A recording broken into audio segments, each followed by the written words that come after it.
Day 5 of the Elite League round robin stage here. Purposely's and Winter bring you the action, and we have less matches now as things are starting to round out. Only 4 overall for this stream for today, but we're getting closer and closer to finding out which of these teams will move on to the playoffs and which of these teams unfortunately will have to say goodbye to. For our first matchup of the day, we have Aurora up against BetBoom, and they fit the bill, right? Aurora, I think they were vying for that top spot between Liquid and Tundra. They've kind of been knocked down a peg, so they want to try and pick that back up. But for BetBoom, it's all about trying to make it to the playoffs at this stage. Trying to survive. It's a hairy business here. They have 1 win, 2 ties, and 2 losses. So not really starting out the way that they wanted. But they've really been able to pick things up as the games have gone on. We'll take a look at the current standings of the round robin stage. I think just yesterday, Team Falcons had a 28 series win streak crushed by OG. So there, the OG fans, y'all still got a chance there, and I think there's just some news came out just now that OG will be making it to Birmingham. So maybe with that rush of gusto, they'll be able to climb back all the way up and make it for the playoffs. But on our side of the coin, Group B, of course, we see Team Liquid and Tundra still maintaining their top spots here. Aurora, they want to climb back up with a nice little win to start their day out. They still have 1 more match up against Xtreme Gaming later down the line. And as you can see, BetBoom currently in that 6th place. That means you'll be out if you maintain that position, so you want to try and climb back up. Well, for Aurora, they kind of have to at least win. I think mathematically they need at least 3 games. They need 3 more wins out of the remaining 4. They can only lose 1 game, I think. Yeah, if they want to like secure upper bracket seed, right? If not, they might have to start in the lower bracket. Who knows? If things don't go well, if they're lucky, gone. two wins might be enough if they're lucky. Because Liquid and Tundra at 7, they have to play. They already play each other, right? Or am I crazy? Yes, they did. Liquid and Tundra played yesterday. Liquid, Tundra. Actually, no. I mean, right now two is not enough. 2 is not enough. Yeah, exactly. It gets a bit hairy. You don't want to put your fate in the hands of your opponents or your other teams, right? You want to sort of grab it by your own hands. And we'll see today's schedule. As I said, 4 matches here. If you're not seeing the match you want to watch, that's because you're watching Group B matches. Group A matches are currently on the main stream. Whether you're watching on YouTube, Twitch, any other platform, you can probably find it in the description or the pinned message or anywhere where there's more information. You can always hop onto our social media as well on Twitter, Facebook, and any platform you like to use. I'm sure Elite League, ESB, either ESB or Fissure is there with all the information you need. For us, we're going through BetBoom and Aurora, and we'll have Boom versus Team Liquid, another situation where top of the group has to face off against Boom for, Boom need the survival here. And then we're going to have Xtreme Gaming versus Blacklist and Gaimin Gladiators versus Tundra again. So, I mean, all these, none of the teams playing double this time round, but it's very much a top of the group versus bottom of the group situation for the whole of today. Yeah, the bottom stragglers. I think they have to summon every ounce of strength they have left in the tank.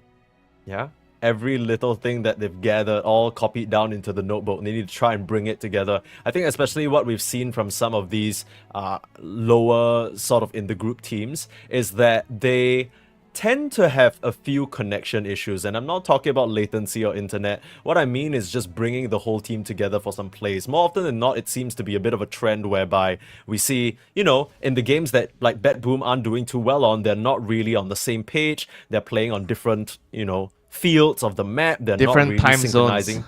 zones. Yeah, literally. Not time zones as in EST, Central European Time, but different time zones as in the timings within their drafts or their players just don't seem to synchronize up. I think especially yesterday, their game where Toronto Tokyo was playing clock, ooh, man, that was a dominating win over Blacklist. If they can keep that performance up, they're off to some good stuff here for sure. But of course, here we have Aurora. Ignore that logo. It's actually Aurora, 23 Savage, Lornoff, Jabs, Q, as well as Ollie here. And they've had a pretty, all things considered, I think a very stable situation given the stuff that they've had to deal with, right? Like the whole 23 Savage popping in and out, the stand-in thing, and Lornoff still trying to assimilate with the team. They've really stepped it up a notch. Yeah, they have to try to close things out, finish with a bang. They have to win at least 3 games of their remaining 4. Can only lose 1. And hopefully they get the job done. It's not going to be an easy task, BetBoom team right now, backs against their walls. They can't actually even lose 1 game. So they have to win every single game of their remaining 4 to be able to at least reach the losers The bracket. lower, yeah, right. Like it's not even okay. You're in a good spot now. It's literally survival for BetBoom. One loss here means that they're out, and so far BetBoom have been maybe creative isn't the right word, but pretty frisky with their drafts. They've barely repeated any winning strategy. It seems like they are intent on testing out as many different heroes and iterations of their draft as possible. Finding their concoction that works. Yeah. And then the chemistry lab mixing, and hopefully it doesn't blow up. You know. Yeah. For now, it hasn't really worked out in their favor, but they'll start things nice and stable with a DK, banning out the Razor, Lesh, and the Shadow Demon. Shadow Demon played very well by Ollie. It's just so annoying. But Aurora, they'll start things off with a bit of a flex as well with that Death Prophet that Jabs has been picking up lately. Hopefully, no boots or travel Death Prophet Please from no. the mid lane. No, don't do it. Ali, you just for I'm context not of what a- Winter's saying. I'm not a really big fan of the travel Yeah. on Death Prophet. Even though you're mid, I think you need to try to play around your teammates a little more. Maybe in some particular game, because Dota is like a very, very unique game where this particular build might be dog shit the whole time, but there's gonna be that one particular game is gonna be good. Exactly. Unfortunately for Aurora yesterday when Loranov was playing the Death Prophet, you can understand why they went for it, right? And you were rationalizing it as well. Aurora, they played a draft with Tusk, Io, Troll, DP, and Beastmaster. It's a very classic Death Ball draft, but they couldn't really get any moves done on the map. Like this Loranov Death Prophet built a Boots of Travels to sit still and farm, which was kind of a strange thing. Hopefully Aurora can kick it up a notch and get back into gear here. This Death Prophet is a strong start though, because I think it demands some sort of response, right? When you have a Death Prophet in your team, you know exactly what she's gonna do. She's gonna want to push down these towers, plant herself right in the middle of the team fight. The question is, how will BetBoom deal with her? It's a good answer to the DK. You have the magic damage from the Spirit Siphon, your Crypt Swarm to kind of deal with it. It's very similar to when teams respond with Keeper of the Light against DK. You have that Vessel hero, you have a Solar Bind to kind of deal with him when his Dragon Form hitting a tower. I mean, for DP, you can kind of exo and just try to kill DK with a rotation from your support. So I think overall, it kind of fits the way you want to deal with DK. And DP is a flexible hero. Right? If you want to pick Keeper of the Light here, you're definitely not going to feel comfortable. Because you have to... I don't think Keeper of the Light can be played elsewhere. It's not really that great as a 5 or 4, in my opinion. It's particularly only good on the mid position. Yeah. Funnily enough, we see in this game one of the only players still picking Keeper of the Light as position 4, right? I feel like Save was so notorious for being very good on that hero and even building crazy active items like Abyssal Blade, Hex super early on and messing up his opponents. They'll ban out the Kotal themselves and go for the Ench. So this is something we know Ollie likes to play. He's brought it out here and there, and it's gonna help them amplify some early game pressure, right? Bring a creep, push a tower along with the Exo, tower dive you. Kind of scary stuff. The Ench is mostly to foil the DK's Dragon Form hitting tower, because Enchantress you can kind of kill the DK with your pure damage from your Impetus. I'm not sure how many points you can get, but even if you don't get Impetus, you can always use Enchant, because Enchant deals a lot of magic damage if you cannot remove it. And together with your creep and your heal, it's always a good hero to deal with DK. And BetBoom team, they decide to pair the DK with the Pugna. So the Pugna idea here is to help the DK get the tower, and you're also going to be able to heal the DK through all this magic damage that Aurora currently have from the Death Prophet and Enchantress. But your D-Crab is not going to be too useful against Ench, because it's going to be able to dispel it. Yeah, there's a hero that'll be a bit more useful against the Ench. The Clockwork can just close the distance. Kind of annoying for the Death Prophet to play because she wants to roam free in the fight. And if you just hold her in place, suddenly it's a lot easier for your heroes to focus on. Yeah, but at the same time, I don't know if you're position 5 Clockwork. Do you want to be stuck next to a DP with Exo on? Maybe you just sacrifice your life for the greater good. You know, you have plant to her in there. fly away with your jetpack. You trap her there and you fly away. Yeah, you just pop her in there, 4-star or fly away with the jetpack like you mentioned. And this is something we already said Toronto, Tokyo played to perfection yesterday, right? It's kind of like the ET, but it is a lot more aggressive because you're able to set up plays and set up kills for your team. And that's what's a bit missing from this BetBoom draft so far. The DK can blink in with the stun, but the Pugna doesn't really help a lot in getting the catch. So Clockwork gives them good vision, gives them good initiation, and also a pretty good bodyguard for whatever Nightfall wants to pick in his safe lane. Yep, indeed. Clockwork, one of the good melee bodyguards right now. I see people just preferring Clockwork at ET like over the other bodyguards like Undying. Undying has Yeah. fallen off quite a bit unless you gonna run it with a strat that you want to push and finish the game. Undying draw, Undying Luna. You're trying to hit the timing to finish the game. But otherwise, people just don't really like the hero anymore. I think the hero still has its uses in different drafts, But Clockwork seems to be the flavor right now. Teams like how you can play really aggressive with it, and for BetBoom team, they're no stranger to playing aggressive. Absolutely. Okay, This that's Brewmaster alright. pick. They're gonna set everything in their position. They're not picking a carry. Okay.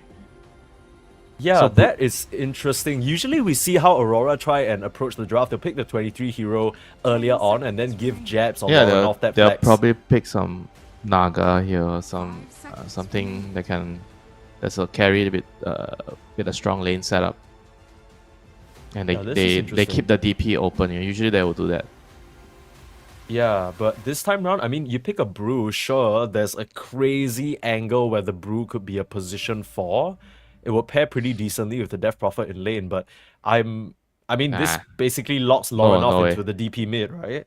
No way they do brew 4, I think. They're gonna pick another support. I mean, we'll see. Yeah. Yeah. That's kind of crazy though, a bit of a different strategy. We've seen Brew come out more and more. I think it's a favorite of a lot of these offlaners. Jabs, not really so much. We haven't... we know Jabs can play literally every hero under the sun, but I think as of recent times, he hasn't really brought the Brew out quite as much. Can you win with any hero? That's the question, Anybody can claim that I can play any hero. But whether you can win with any hero at this level is an entirely different story. So it's gonna be a Mirana, I presume, position 4. With the Brewmaster, and once again we see this Weaver into Brewmaster matchup. Yesterday we saw how Toby on Tundra got punished against a Weaver from Liquid in the lane. He was so poor the whole time. And this Weaver is impossible. Like with the Clockwork as well, like running at you, you can't. He has too you have much to HP. Push the wave in. I think the Mirana might have to. I don't know if this is a lane where you have to take arrow at level 1. You just keep pushing the lane and you arrow the range every time the creeps meet, and you make sure that you always have more creeps, right? So the Clockwork and Weaver cannot just run up to you and bully you, because if the creeps are always the same in the same position, then the Clock and Weaver can bully the Brew. Yeah, and they can just manipulate the equilibrium to always have it sit right outside. So if you get arrow, I think you might be able to at least equalize the lane. I mean, it's still gonna be hard, but I think it'll be better for the Brew. Is there an opportunity for them to get a kill here? Because Weaver is pretty squishy and the Shikuchi levels early on. I mean, if Nightfall misuses it, he'll be in quite a bit of trouble, right? The magic damage coming out from the Starstorm, arrow. I mean, you're saying you keep the arrow for the Weaver? I guess. I mean, you can try. You have to use it. I think the first 2 waves you have to just secure. Then after that, maybe you can try to kill the Weaver. But it's gonna be up to whether the Weaver makes a mistake. I think if the Weaver doesn't overplay his hand, he just does what he's supposed to do. It's pretty hard for Brew Mirana to kill him. Maybe you can kill the Clockwork, because the Clockwork's gonna be standing in front, tanking a lot. This looks like a Morphling game to me for Aurora, because they banned out the Faceless Void. There's still the Troll Warlord, Life Stealer, but Life Stealer kind of sucks ass. It's always a Morphling game for 23. Yeah, I'm sure 23 would say that. Naga's still available, like you suggested. Would be pretty good for clearing out the waves and low committal reset in the fight. We saw them use it very nicely yesterday with the Shadow Demon and the Tusk. So many saves and impossible for their opponents. Bloodseeker might actually be good if you are looking to play aggressive. You're up against a Weaver. And Bloodseeker plus Enchantress can also be a pretty strong lane. You push people out of the lane. The Rupture is good for dealing with the Weaver. And you can kind of defend the DK against the DK's tower push early, because Bloodseeker is always looking to fight. Yeah. As long as someone's there to do the initial bulk of magic damage, he's happy to take part. And yeah, maybe an opportunity here, but BetBoom taking quite a bit of time to decide what they want to ban out here. Still quite a few carries in the pool. The only ones really taken out are the Luna, Faceless Void, and the Razor. If you want to count that, I guess you could throw Sniper into that mix as well if you're taking into account picking it. Sven might be the other decent one here for 23 Savage. I mean, you have the armor against the Weaver bugs. That could be useful for him. Yeah, I mean, I guess my concern is that are you not worried about, the Pugna decrepping any target you go on? That's impossible. I guess you're gonna wait for... You got a Dispel, right, from the Aghanim, so... Yeah, that feels kind of annoying to coordinate, though. I'm sure Aurora can pull it off. They They have overall last Brewmaster. pick. You have Brewmaster too to dispel. I think. Okay, Berserker just shot up in value so much now. I think it's instant lock Berserker. This is a Bloodseeker game. This is a Bloodseeker Tangle game and and a Weaver. half. My goodness. Uh, Let's see whether 23 likes it here, because it doesn't really scream to me like his hero. I feel like we barely see 23 pick that Bloodseeker, but if there's a game for it, it would be this one. It's looking pretty spicy. The silence in place to stop the Pugna drain. You know, if you get the silence out on the Weaver, he's toast, no time lapse. There's a whole bunch of useful tools. he's saying And you don't even need to hit tower. Play Bloodseeker. Yeah, Look at come this, on, right? give me the Bloodseeker. Give me the. Oh, it's gonna be Monkey. Okay. So they want to go aggressive, it seems. I mean, Monkey screams to me like they just want to run at you as soon as possible. And now that the DK is solidified to be in the off lane for Miero, they want someone who can bully him. So suddenly, a lot scarier, I feel, for the side of BetBoom, at least in the lanes. Aurora so far, I think their claim to fame has been all these late game like matches that go the distance, and they outscale their opponents, late game team fights go their way. But, you know, they're going to try for a little bit of a different blend here, try and amp things up early on. Yeah, this Monkey King is solely picked for winning the lane. Like, you can Yeah. deal with the DK with your Jingle, plus the Enchantress. You have a lot of kill potential. I actually feel like the Pugna DK is kind of gonna be no match for this Enchantress Monkey. They're gonna get run over. Yeah, that's what I'm a bit scared about, because I knew that the DK could be a flex and GPK could last pick something a bit more stable, so he feels comfortable with the Pango into the DP matchup. But I don't really feel like Pango gets a super big edge over DP either. You're just fine, right, in the lane. And then comparatively, your offlane's gonna get completely screwed over. So I'll be looking at GPK to try and make some early rotations, maybe shake up the state of that lane, because Aurora, they have the chance to get out of the gate swinging and just run away with this early game, man. Yeah, indeed. Their lanes are looking very, very powerful, except for, I think, Jabs is the one that's gonna struggle a little bit into this Weaver Clockwork. But as long as the other two lanes do well, I think he's happy to tank that for the team. You win 2 lanes of 3, and then the DP is going to rotate to your lane. I'm sure 23 is going to do the same, you know, because those heroes are always going to be looking to fight. The momentum and the tempo and the pattern of play is usually you win your lane, then you move to your off lane or whoever that needs help. Those heroes really like to play like that, the Monkey and the DP. And Jabs just has to sit tight and wait for the delivery, you know, wait for the food to arrive. Yeah, we saw just yesterday there was a bit of a mismatch there, because between Lornoff and Jabs, it was like nobody was really moving to each other. They were Let's both see whether they waiting can for show the up. delivery. So. Exactly, they were waiting for the delivery, but there's no delivery, man. They didn't actually order the delivery. So let's see whether they fix that issue up and they are more on the same page here. GPK and Lornoff starting the game out with some tips to each other, of course, both from the CIS region. I'm sure they've played against each other many a time in pubs, so very familiar. But we'll get things going here. Once again, BetBoom, they need every single win for survival. While on the flip side, Aurora, I think they're feeling a lot more comfortable, but they would love to grab that upper bracket seed for themselves. And right now, they're in contention up against Liquid and Tundra for that top spot. Yeah, Aurora always have to carry all the SCA players and fans' hope, you know, behind them. They are the beacon of SCA for quite some time already. Some monkey shenanigans. Oh, he already skilled the stun. Holy shit, so early? Yeah. What happened? What actually happened? Did they try to do something? No, maybe they were trying to make a Did I move of miss some sort. something? I don't think so. I mean, they were all just kind of running around. Maybe they were trying to do a wrap around after placing the ward in the top side. But clearly, BetBoom are nowhere nearby, so not really sure why you would skill the... I guess Maybe he just wants to use it to secure range creep, and he feels like no matter what, he wants the stun instead of the Jingle Mastery at level 1. Yeah, maybe he's worried he just runs up into the lane and then he gets, like, Dragon Breath and Pugna Blasted, and he just wants to keep away as much as possible.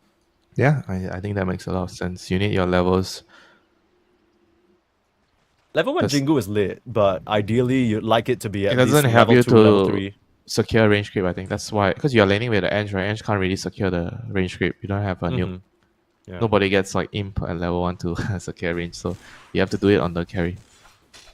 And keeping an eye out for where Safe puts this sentry ward that he has in the backpack, because you've mentioned before that up against creep heroes like the Ench, you want to try and block out their camps and prevent them from getting any high value creeps. We saw just yesterday that Doom, I think 33, was able to grab that Chain Lightning from the Harpy Stormcrafter, and from there, like, Pure just really couldn't lane. So all these very useful abilities, you need to try and deny them as much as possible. For now though, just squaring off in the lanes, nothing too crazy, just trading hits all around. Higher levels on the Monkey and the Ench is gonna make this lane a lot more difficult though for BetBoom's off lane. Now you see Safe blocking the Camry, making sure Ollie doesn't have access to it, but Ollie has 2 sentries, deal it later. Yeah. So not to worry. That's what you need to do at the highest level. Maybe sometimes you pick these creep heroes in your pubs, you don't get your camps blocked, it's vibes, but these players, they know exactly how to counteract it, and the players themselves know how to deal with the counteraction. Just bring all the sentries you can to make sure those creep camps are cleared.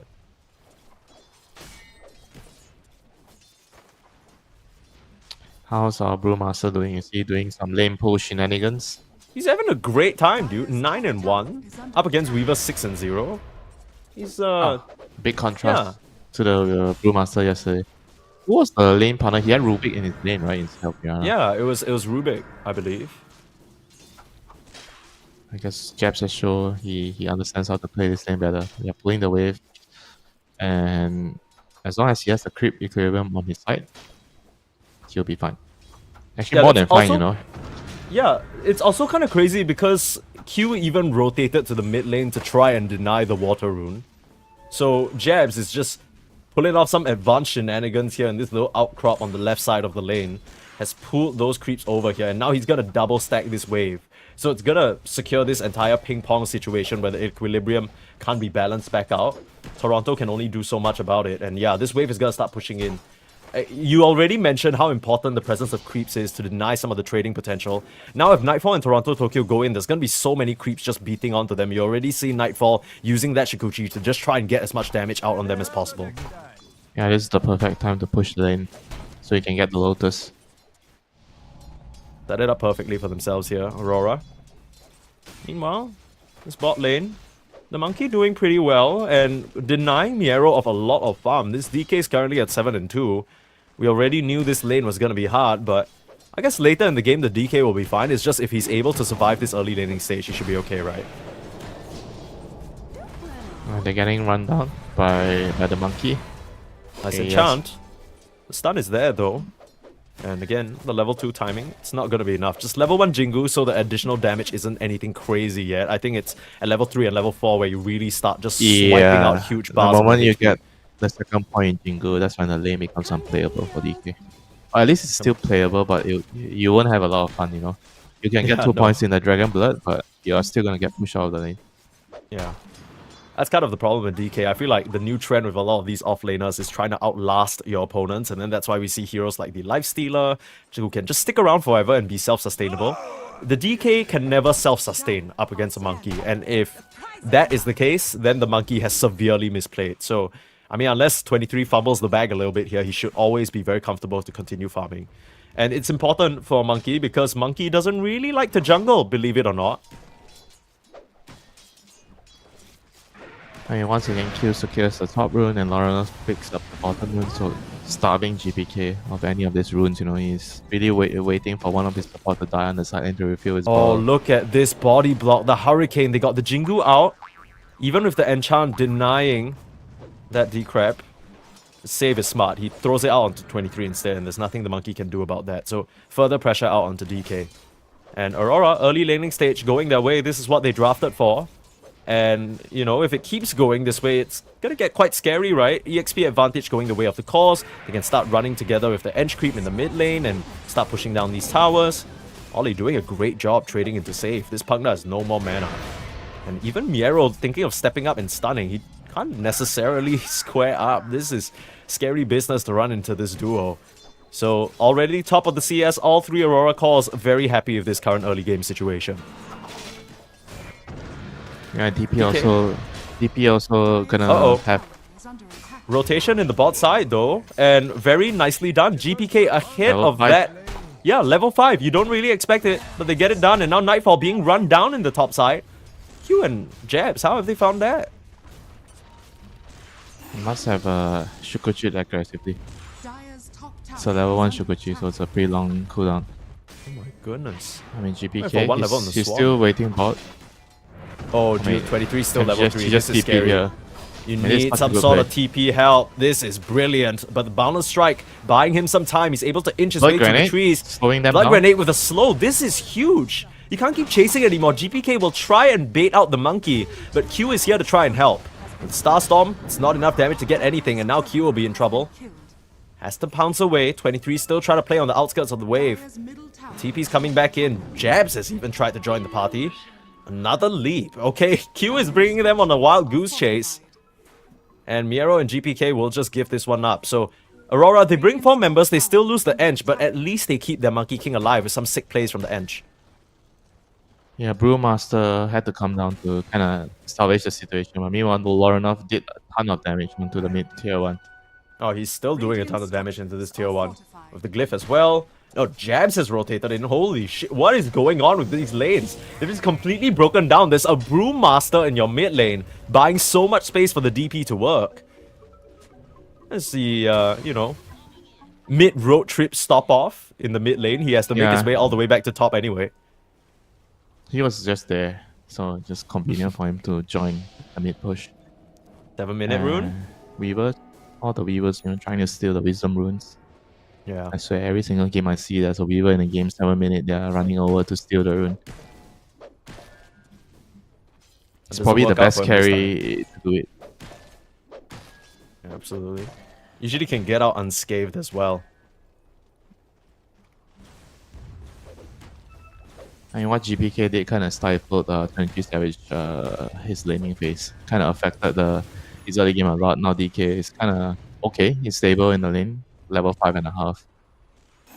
Yeah, things have been resisted, at least for now, and 23, even though he is doing well on the CS, his net worth has definitely taken a hit, especially not being involved in some of those kills. They want to keep things going here. Level 6 from GPK, the role available. Might be lulled into a false sense of security here. But with the time passing, they don't see GPK and they don't see save. They have to know some sort of move is happening around the map. 8-minute rune. Ends up being at the top side. Trying to square up into Lorenov, but this is not really a fight you can take. GPK just has to defensively roll away. Not the best use of the Rolling Thunder, but at least he'll Rolling be able to to the grab rune. himself the rune. I mean, not the worst. You have to, yeah, you have no choice at that point. There are 3 Aurora heroes around. They're still poking and prodding at your mid lane, especially this Warpine Raider. Should be a nice body for them to use to just toss at the tower. And yeah, they should be able to pick this one up. Not much that BetBoom can do about it. And this DP is so huge now. He's going for double nulls into Rod of 8, so he has a catch and set up for the arrow. I think that's a good choice here for DP. Speaking of setup, level 6 from Jabs. There's the Primal Spring slowing down the DK, and in come the Brewlings. Miero in a whole world of trouble. Save has just abandoned him. Okay, well, they're just leaving this DK for dead. I guess best of luck, brother. He'll just get beaten down, and 23 able to get some nice revenge. Lorenov has popped that EXO ahead of time, so he's here to try and push this tier 1. Without Miero in the picture and without the Rolling Thunder, they know that the way is clear. They'll be able to get themselves a second objective more than likely. Things looking good for Aurora. He's taking full control of the map, opening up all these tier 1 towers. Top tower should be the next one when they have their EXO and Primal split back up. Yeah, I mean, Aurora making very good use of their early ultimate timings, right? Combining them together, getting a couple of nice objectives, and freeing open space for 23 to play that lane. It's a lot more secure when he knows that people can't just TP into the tier 1 and gank him. Play more like a team compared to the game that didn't work out yesterday when they had the push of travel DP. Today they are looking completely different from yesterday, building up a 3k goal lead at minute 10. It's pretty substantial. Dude, it was after the DP game from Jabs, it was successful. Then Lorenov's like, yeah, let me try it. And then as soon as Jabs sees the build, he's like, no, brother, you gotta build an Atos like me, man. We gotta get active, no more farming shenanigans, let's move around the map. And takes his advice, hook shot in the top side though. Level 6 found by Toronto Tokyo. No split on Jabs. He's got to try and work his way through the calls with a nice wand. But there is no help in the vicinity. Ollie was a bit too far away. And even if the Ench was there, not much he could have done in that situation. Just a good grab from BetBoom all around. And now can they actually use this death timer to get the bottom tower? That's the question. They have like 10 seconds more. Pugna and DK should be able to secure this tower. Yeah, that's the idea. 23 still peering over the tree line. Just trying to collect whatever CS he can. Yeah, tower's Yeah, dead. this tower should be going down safe. One more blast. Got Denies the though. deny. Clean Nice. stuff from 23. And doesn't get punished for it. Able to leap back to safety. So, well done, Aurora. And 7 more seconds and the split is up. We'll have to keep an eye on Jabs and see where he moves on the map. They could be looking for another aggressive play with this Moonlight Shadow.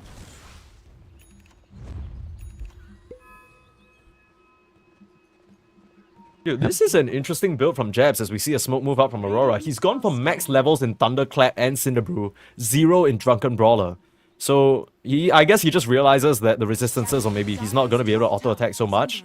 That's the Moonlight Shadow, they're looking for GPK. Toronto's in the area, but oh, a perfect Atos into the arrow and the setup. Doesn't look like it's enough damage, especially if the haste rune. GPK slides his way out of trouble.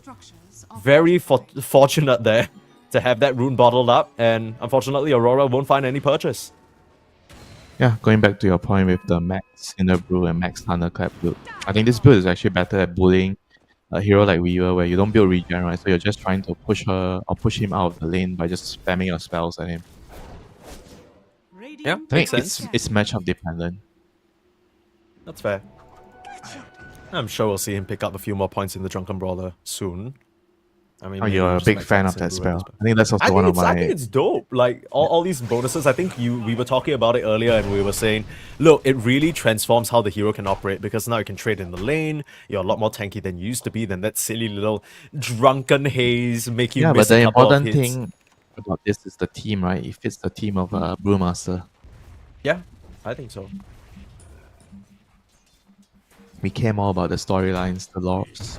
Yeah, absolutely. I mean, especially with all these new hero additions in the game, I feel like some of the lore just falls by the wayside, so it's nice to see that there's still some little inklings of it. Aurora able to just group up as 4 and still claim that tier 1. Seems to be that BetBoom aren't interested in defending at all, their heroes just don't seem to be ready.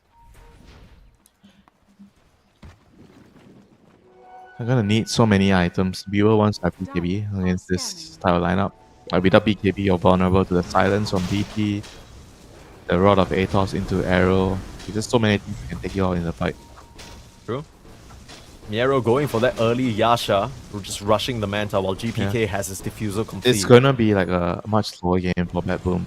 And it's Yeah. all gonna be on this GPK Pango if you can actually try to stifle and hold back Aurora's advances. They see Miero, but No smell jump, right? some trouble. Don't think they can reach him. It's a They'll little too try and far. make his way to the... I mean, they know where he's farming. Meanwhile, Save just takes a tumble in the bot side. Oh, it's a big That stack. might cause Miero to just back up a little bit more, but Lorinov, as long as he can find that Atos, with the silence up and the slows, tries to TP out, but with the secondary Atos and the arrow, they'll clean up the DK. Nicely done. And they have a nice fat stack to go back to as well. And Kill TPing out to secure his own Wisdom Rune. He knows the Weaver is up to no good, hiding around the area. Yeah, classic stuff. I mean, Nightfall has made this attempt twice already, but Aurora just all over this early game at the moment, exerting full control over the map. I'm surprised that Jabs popped his Primal Split, but I guess killing off the DK is very important. So they're still going to keep themselves ahead here. Net worth-wise, it's Lorinov at the top. The double Atos complete means that Aurora can continue trucking around the map and finding these pickoffs over and over. Rebel team, they want to counter the previous engagement. Now they know the EXO is down, the Primal Split is down, so they have to get something in return here. Diffusal? And breach into this triangle, steal the stacks back. In comes Toronto with the vision from the rocket. he got a lot nice of it. swashbuckle. Oh, GPK snatched up a lot of those creeps. Looks like Jabs is gonna go down. Full BetBoom convergence in this triangle. They just managed to finish off the Brewmaster. Now Toronto's in some trouble though. Rolling Thunder bumping around onto Ollie. Toronto will just TP out the heal save. It's enough. Excellently done from the Pugna. GPK will try and finish off Ollie. Last bit of damage with the swash. A double kill for the Pango. He should be able to get out, but there's 23 cutting him off, coming through the tier 1 tower TP, and they punish this Pangolier. So BetBoom, I mean, even though still- they grab jabs, it's a very nice kill for 23. Still, I mean, they got like a huge bunch of the stacks. I think at least half of it. I think it was definitely worth it to trade the Pango's life for 2 kills and half of the stack. You take that True. anytime, any day. I mean, Yeah, BetBoom, they have absolutely. kind of bought themselves a lot of ample time to farm right now to get to their timings. Triple BKB is going to be very, very important. I guess double BKB. Pango's not going to get BKB. We were on the DK. They're going to need their items.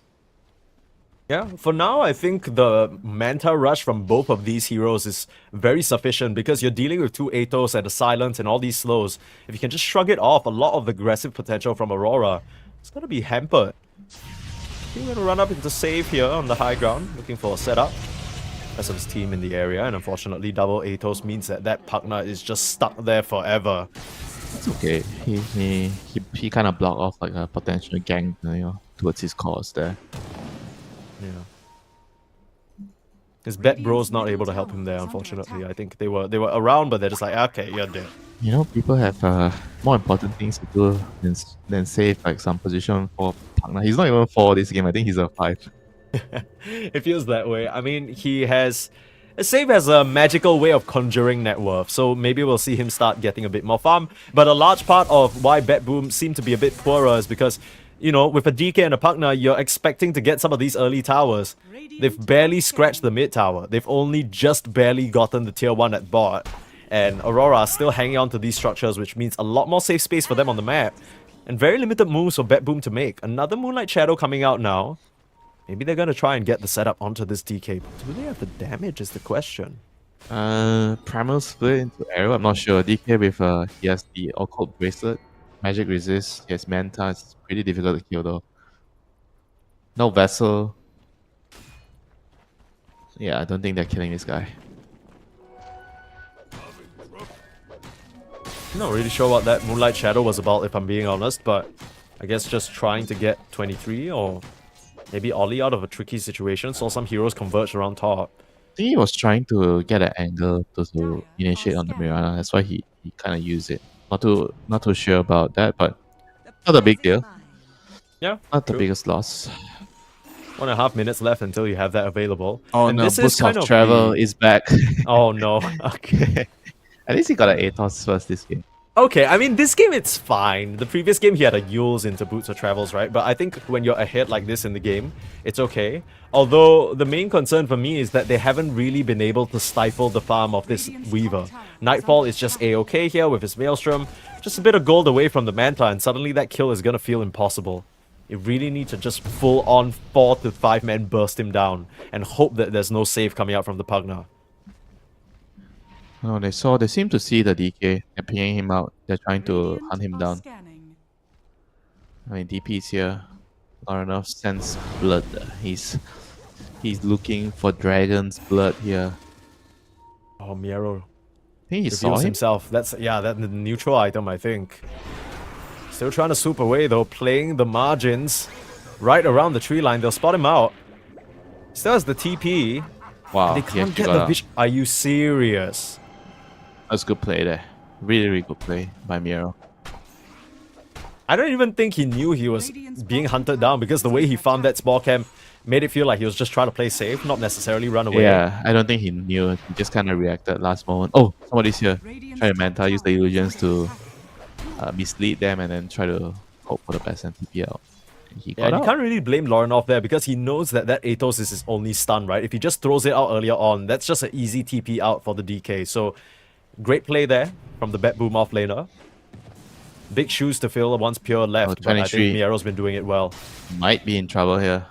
Save. Just jumps away right in the nick of time. I think he spots that ward out. So, should know that BetBoom are in the area, especially the Pugna Blast raining in on the tower. Radiant's top tower has fallen. Well, things are definitely heating up.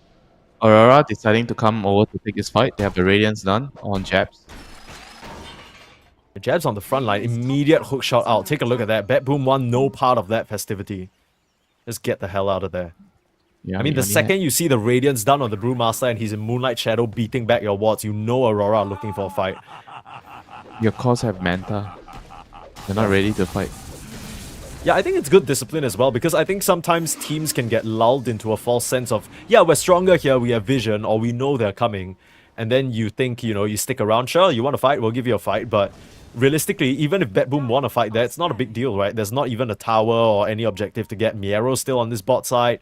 Nightfall's not going to feel comfortable hitting these towers, so they realize that their game is a bit slower, like you mentioned, Winter, and they're going to keep farming up. Get that Aghanims on the DK, a few more BKBs perhaps on the Weaver. He's currently working on the Dragonlance, so just trying to get as many stats as possible. Aurora are still hungry though, and they'll find Miero again. Still holding on. He popped the Primal Split now, stun him up. A bit of an ambitious TP to say the least. Now he pops that the Manta, but it's a bit too late. An easy pickup of the Wisdom Rune. Look at that. It's a free Tormentor as well. Great timing from Aurora here to grab that DK and get this additional objective. Yeah, very convenient move there. And I mean, at least Toronto Tokyo is going to pick up the Wisdom Rune. Not sure if they can actually take the Tormentor. It might be... Okay, they have 4 people over. I mean, you have 4 people here trying to take a Tormentor while Aurora are busy taking your tier 2. Seems like now they're trying to retreat though. They don't want to push the issue. But it's going to net it a relatively even trade. I mean, that kill on the DK is very important, just further slowing down that Aghanim Scepter like we said. BKB complete for the DP now and mech for the Mirana. So shaping up now the Aurora lineup. They're getting ready to fight together. Yeah, your 5-man is, I feel like it's a lot stronger at the moment if you have your primal split and your EXO with the mech. Enchantress kind of packs a punch. You have 4 points in impetus already ready in a team fight. I think they have kind of a 5-core lineup. Mirana is also a core. Enchantress is also a core. Yeah, Everybody you can't does disrespect a the lot. Enchantress damage. I feel like later in the game, a lot of the times when we see this hero go to the late game, she's just trucking thunder spears down your throat, and not something a lot of heroes can swallow. Gets the catch out here. Hook shot in onto the Mirana. She still has a mech, and it's a beautiful Wukong's, but he's getting bumped around on this Monkey King. They kill off Toronto Tokyo to start, but 23, he needs to watch the magic damage he's taking. They just need to fight away from the Wukongs, but they've already lost both supports. Not even needing to use the split. Miero gonna try and TP out, and they have a way of stopping it. I believe that was one of the Athoses flying out. So a great setup from Aurora in that area. BetBoom maybe biting off a bit more than they could chew. That was a disaster for sure. DK got stuck in the cogs of his own clockwork and he couldn't move the whole time. Couldn't right click, couldn't move, couldn't do anything. Like inside the Wukong's command. I mean, maybe with this Dragonlance It's and quite the whole... surprising that they decided to take the fight though. Because we were just talking about how their lineup, they need a little bit more time on the items, and now... Nightfall, that I don't think that's what you wanted, my friend. 45 seconds, a free kill on your carry, gifted on a silver platter to 23. Alright, BetBoom, you need to shape up here. You need to try get it together. I don't know what this was about. If I ever saw a bug got squashed, that was it. Yeah. That's a classic Southeast Asian move. We know how to deal with insects over here. Splat, you're dead. Okay, you gotta watch yourself. Can't poke your head out like that. And now Aurora, the advantage is real. 5k gold lead, and they can just waltz into the Roche Pit. Dead Weaver, yes sirree.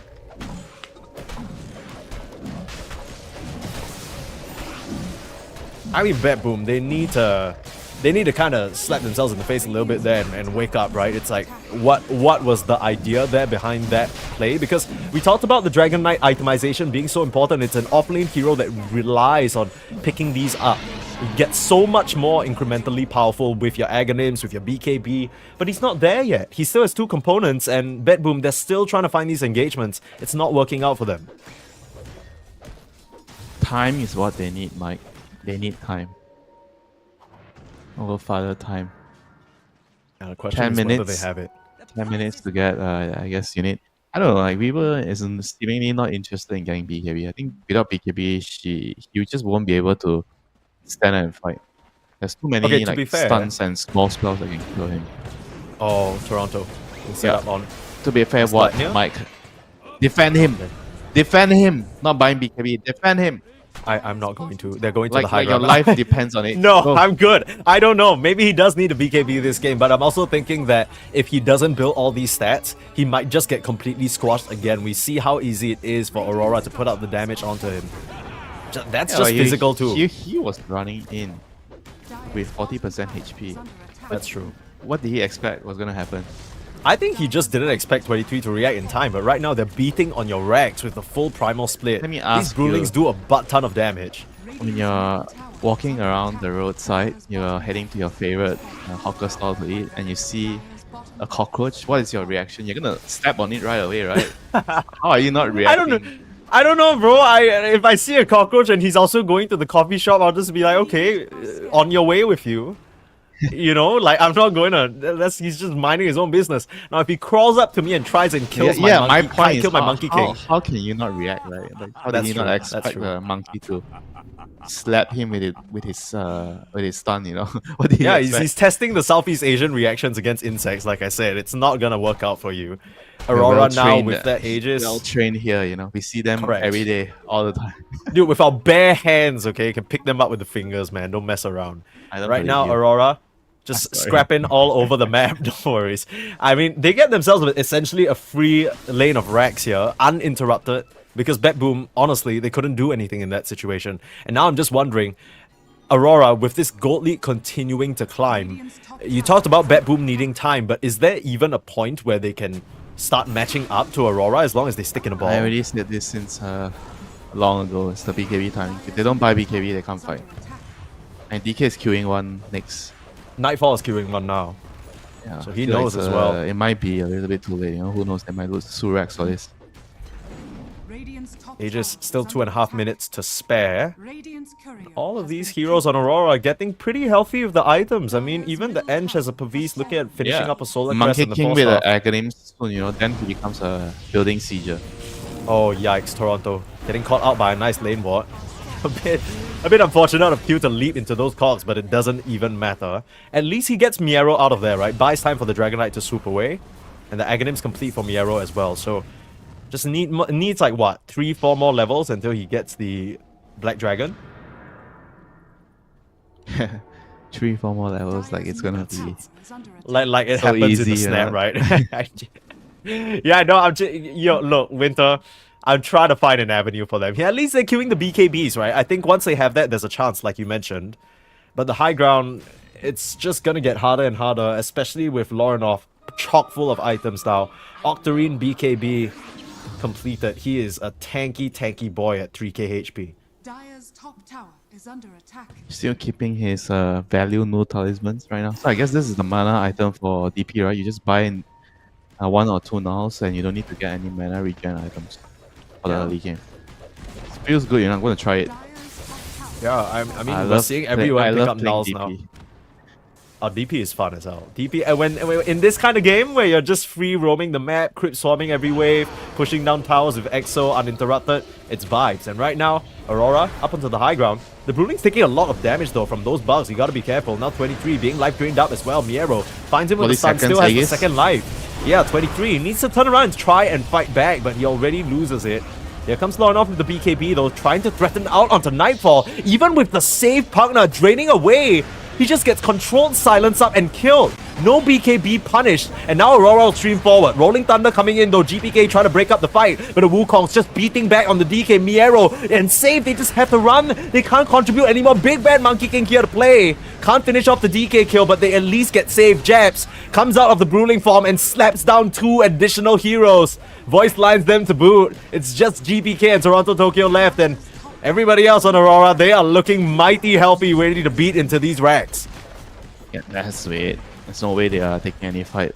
I mean, the Weaver just got stunned from... Dire's I think he got brought up ATOS, he got silenced from DP, he got arrowed, and that was it. You know, he just stood there for 7-8 seconds, and like, yeah, sure you have your poke now, giving you life, you know, but you are a freaking Weaver.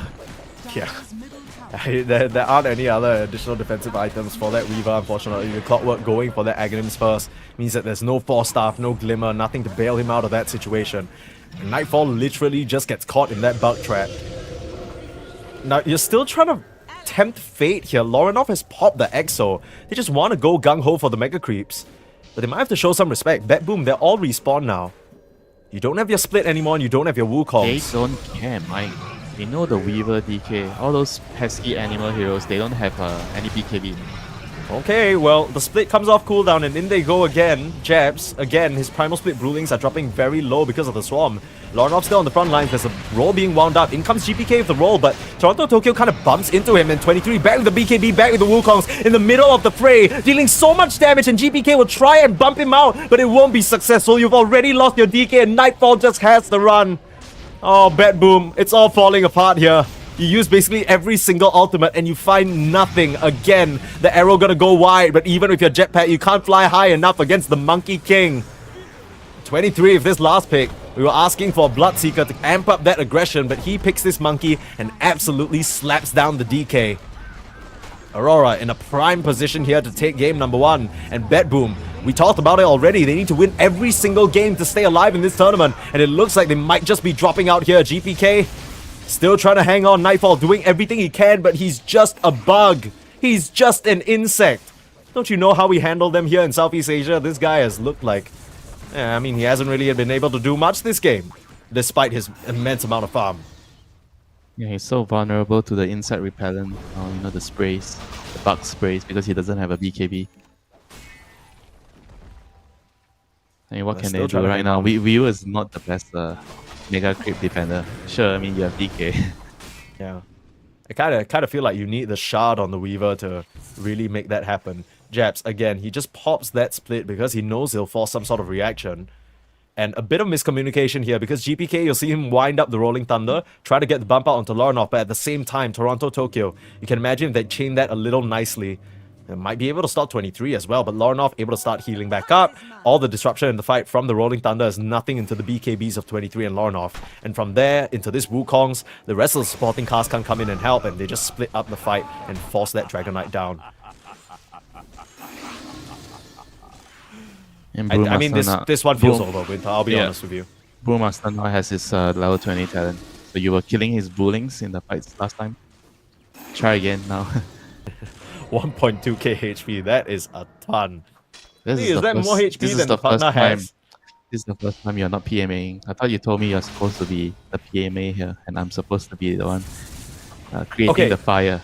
I think where I'm coming from is that these two supports on BetBoom can't do jack against Mega Creeps. And 23 is actually looking really good on this Monkey King. This Aurora, this is the Aurora we saw in their first game of the day yesterday against Tundra. And when they're in this mode where everybody knows what they need to do and it's so clean, it's so crisp.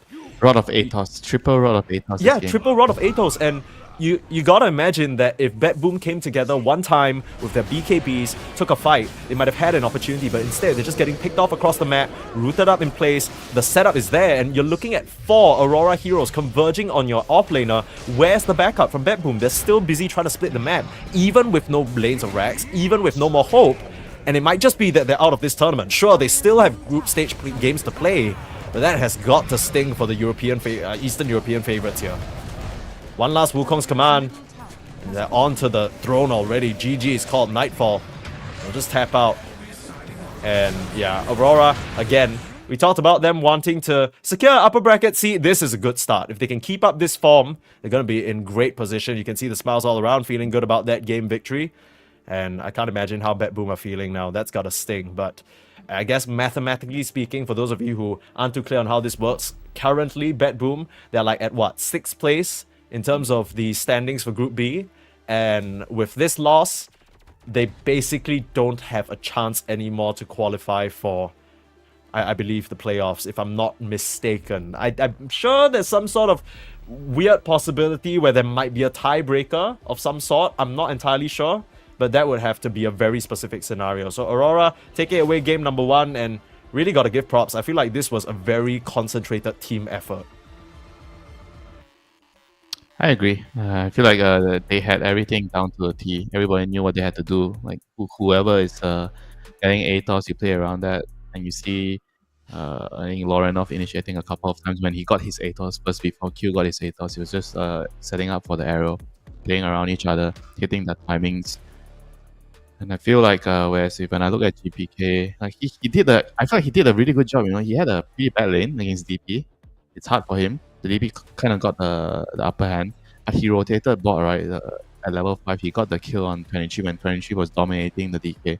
And the DK, despite getting help from the Pango didn't really repay his team. I felt like him rushing Manta is not really what they need. I think he needed to just buy dagger, be a good kid, in class. Do what you're supposed to do, buy a dagger, play around the Pango because Pango is strong, right? You have dagger, you play around the Pango, and it creates the opening where the Weaver can slot himself into the team fights because the Weaver doesn't want to be there at the start of the fight. He wants to connect to the team fight. But if your DK is playing Dawnbreaker mode where he's AFK farming the other side, and your Weaver's AFK farming the other on another side, who's the Pango supposed to play with?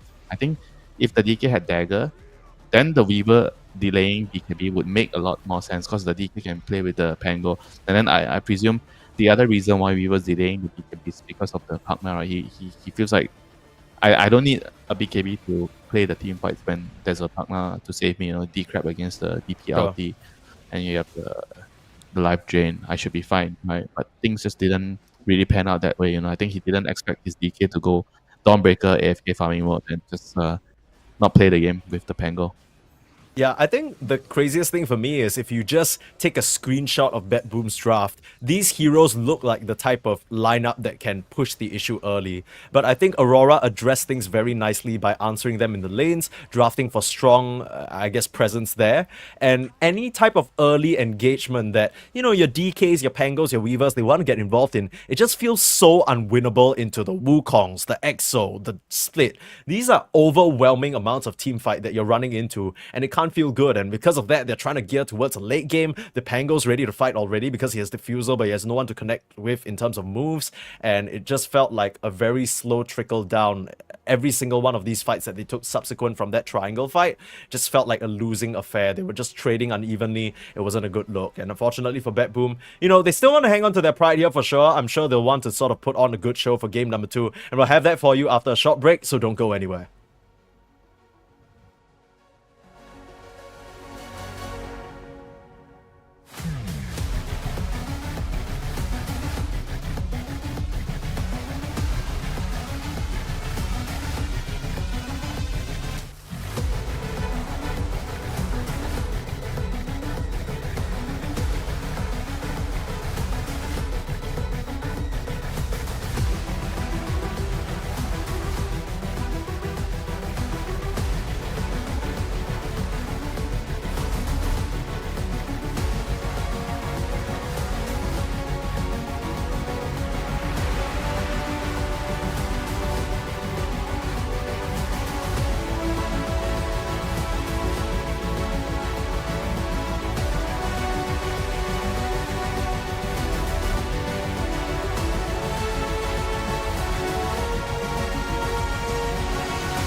Welcome back to the Elite League round robin stage here, Permasleys and Winter, and we're in the midst of a BetBoom versus Aurora face-off. Aurora were able to take game number 1, and unfortunately for the BetBoom fans, that means for the most part, mathematically speaking, they aren't gonna make it to the playoffs. I think this comes as a bit of a heartbreaker for some of the fans of BetBoom, given that, you know, we haven't been able to see them play for quite a while already, and seeing them back in action, they were trying out a lot of different strategies, but they just haven't really found the right concoction yet. Hopefully, you know, even though they're out, they're still going to give us a good show up against Aurora, who have proven to be very terrifying opponents. No pressure, Mike.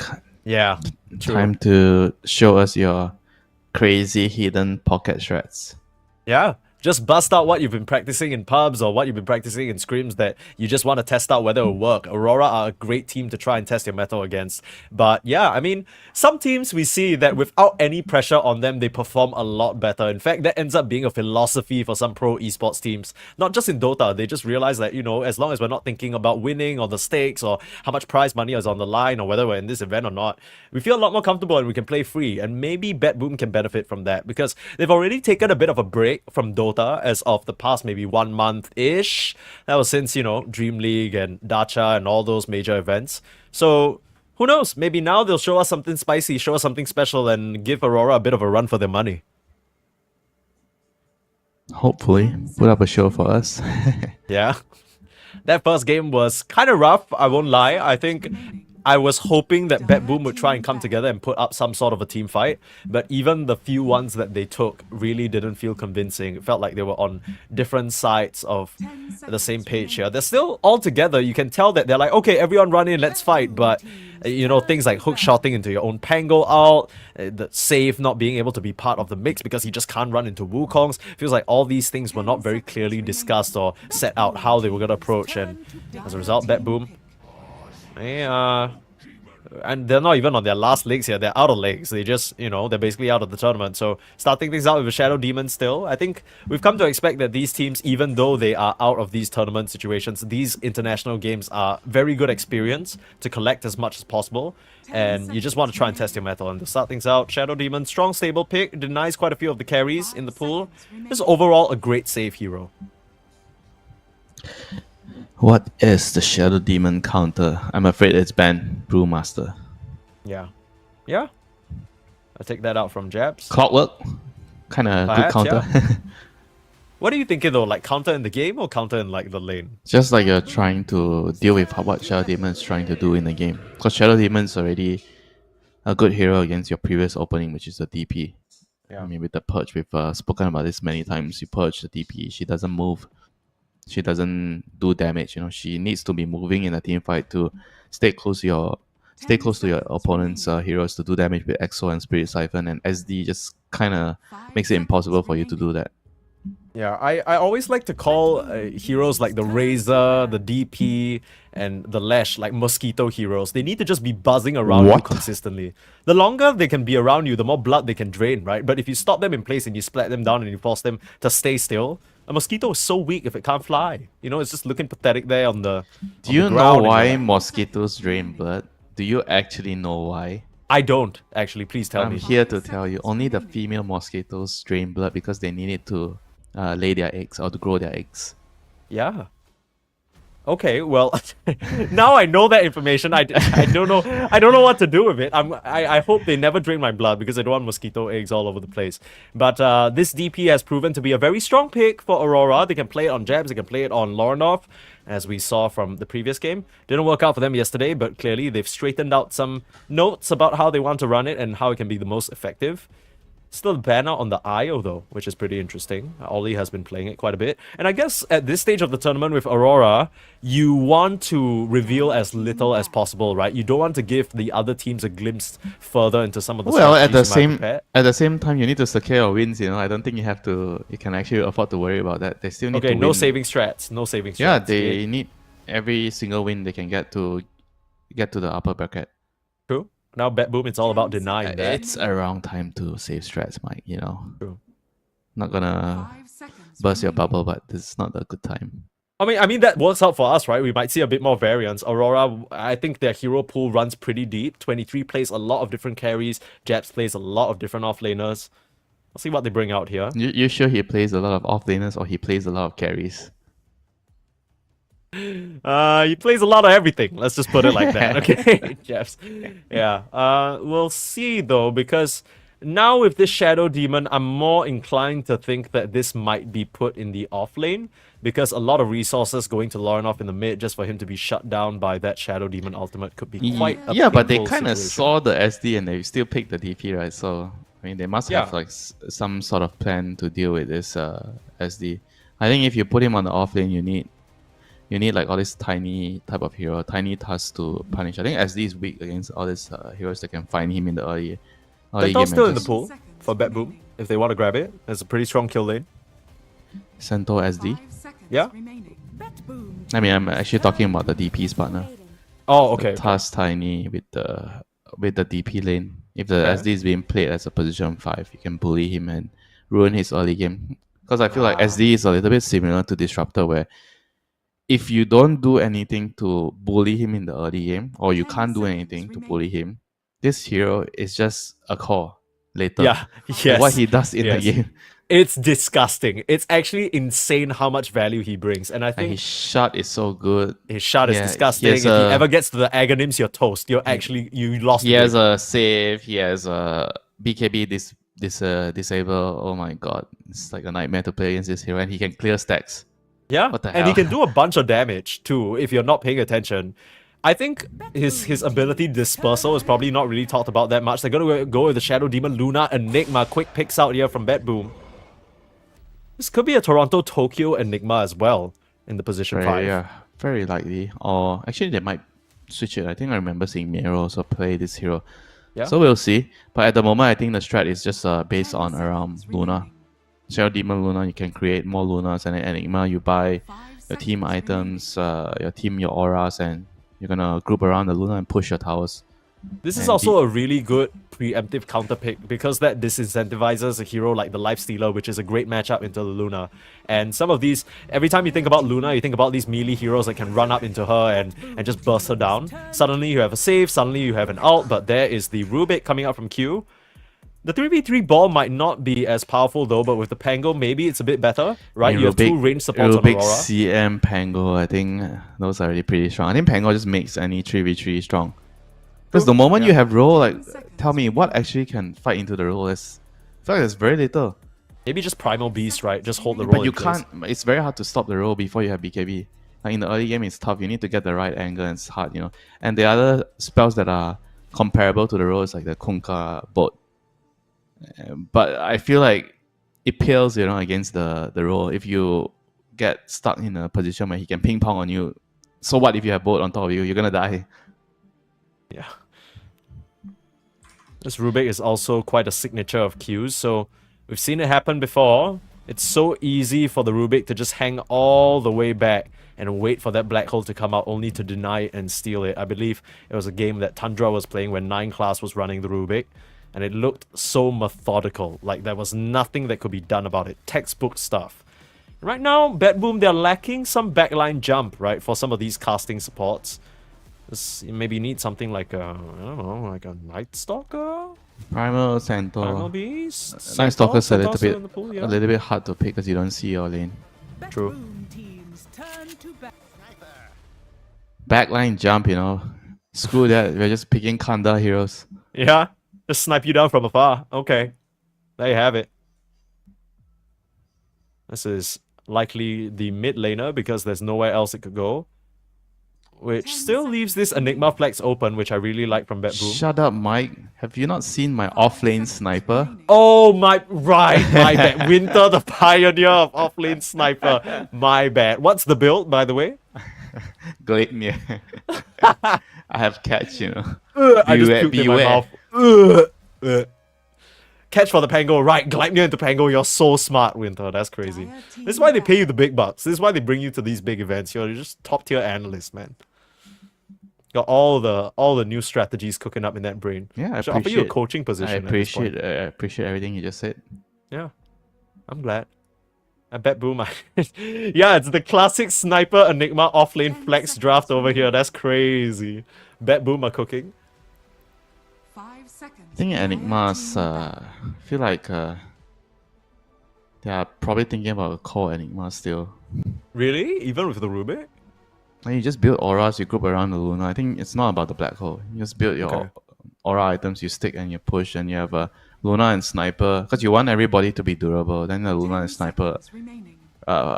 right clicking you from far range. Then you want to pick a position for they can initiate, like a Tusk Tiny type of hero. Teams turn I just thought it'd be an support just because it's I mean, easier hard, to pick. it's hard to play though. If it's a support, right? Your support is SD Enigma. Then the only offlane you can pick has to be like some Beastmaster Centaur, right? But the enemy already banned everything.